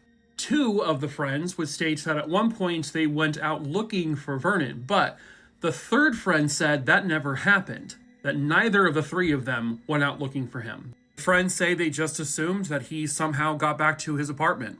I plugged this into Google to see, from the apartment the party was at to where he lived, it's not a short walk. It's like several blocks away. He would have had to take public transportation. But it doesn't sound like anyone remembers picking him up or anything like that. But also with it being New Year's and it's New York City, would they even remember? Eventually, when his family in North Carolina found out that he was missing, they would go to New York themselves. They looked into his apartment. That's where they found his wallet and his ID. So another issue is they don't know if Vernon actually had those with him at the party, and then he actually did get back home and then left again without those items, or if he had left them behind from the get-go and never had them with him that night. He would have needed those things in order to get public transportation. And again, there are no witnesses who saw him. His disappearance really didn't break headlines or anything. There's actually very little published about his case. But the fact of the matter is he is gone. He has not been seen since. It would have gotten to a point where someone would have recognized him. He would have had to have used his social security number at one point or tried to access his bank account at some point, but none of that has ever been touched. Vernon was in an apartment at a party, and then out of nowhere, he just poofed into thin air and was never seen again. Nobody recalls seeing him leave the apartment. No one recalls seeing him leave the apartment building. Did he truly leave on his own that night? Or did something else happen? Is foul play involved? They don't know for sure. In the years since, they have come up with these composite drawings to show what he may look like as an older individual. If alive today, he would be about 56 years old. He was 24 when he disappeared. Somebody somewhere out there knows the truth about what really happened to Vernon on that night in New York City. Someone out there, possibly watching this video right now, has the answers they all need and has the information to bring Vernon home. Perhaps that someone is you. If you have the information about this case, please call 1-800-490-2267. You can also call the New York Police Department at 646-610-6914. She checked into this hotel, but never checked out. Hello, true crimerers. This is the case of Leann Carpenter. Viewer discretion is advised. Leann Carpenter was born on November 29th, 1970, and she was born to this couple who was known as the Sonny and Cher of Italy. This is Albano Carpenter and his wife Romina Power. She also had a little brother, and they were also the grandchildren of American actor Tyrone Power and Hispanic actress Linda Christian. Her and her brother did appear very briefly in a movie with their parents, and Leann eventually became essentially the Vanna White of the Italian Wheel of Fortune. But the reality is she really wanted to become a novelist. She liked writing. And she was, at the time this case occurred, studying literature at King's College in London. Leann was also someone who loved going abroad. She loved to travel to different countries. take in other countries' cultures. And in 1993, she decided to do one of these little adventures, and she would go to first South America. She then found herself in Belize, and she was there for a few months. The day after Christmas of 1993, she decided that she wanted to take a bus and go all the way up to New Orleans in Louisiana in the US. And so this is the little trip she did. She then found herself near the French Quarter doing a lot of exploring. There is obviously plenty of culture to take in there in New Orleans. And she was staying at the La Dale Hotel, which was located on 749 Charles Street near the French Quarter. And she actually ended up, I guess, getting a room with this man here, a musician, Alexander Masakala. He was 54 years old at the time, and Ylenia was 23. The last time Ylenia's parents and brother heard from her was about January 1st of 1994. They had a phone conversation, and she was still in New Orleans. The last time anyone can recall actually confirmed seeing Ylenia was on January 6, 1994, and then after that, she fell off the face of the earth, has not been seen or heard from ever since.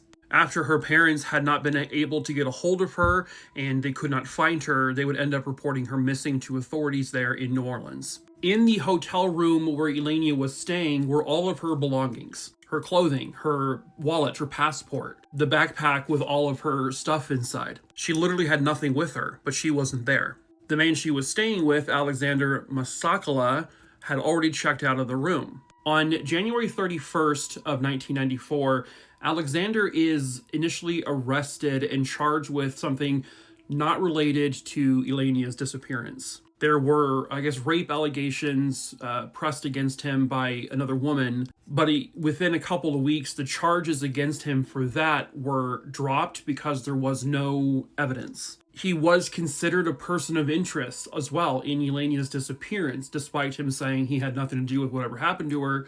But the police also had not a single trace of evidence to connect him to whatever may have happened to Ylenia. So charges against him for her case were also never pressed. And for all anyone knows, he had nothing to do with whatever happened to her. Or maybe he did. Then a security guard would come forward a short time after she disappeared and told the authorities that he saw a young blonde woman basically jump into the Mississippi River. He saw her at a park and he approached her and said, "You can't be in the park right now because now the park is closed." And she said to him, quote, "It doesn't really matter. I belong to the river." And then she jumped into the water. Apparently, other people in a boat saw this woman in the water, and she was having a hard time staying afloat, and eventually she went under. But when police just found out about this, and because police were called within a short time after this woman did that, they would end up combing the river, but they never found her. They brought in helicopters, they brought in boats, they had people go in the water physically, but nothing. It's a big river, unfortunately, so... But one of the biggest issues was the witness could not state if it was actually Ylenia he saw. And it doesn't even sound like the security guard who probably saw photos of her still couldn't confirm that that was the woman he saw. I think he went to police with this because you never know, it could have been her. They don't know why Ylenia would have just did that and just jumped into the river. It doesn't sound like something she really would do. She gave off zero indications that she was suicidal, but also a lot of times people don't. But whoever was in the water that date is as much of a mystery as to where Ylenia actually is. To this day, nobody knows exactly what happened to Ylenia Castillo. Did she disappear on her own? Did she end her own life? Was she abducted? Was she murdered? Unfortunately, the possibilities are endless. But someone somewhere out there might know the truth about what really happened to her on that January of 1994. The passage of time has moved on, and perhaps the person who did this is no longer connected to you. Maybe you were afraid to come forward out of retaliation. It's been decades now, though.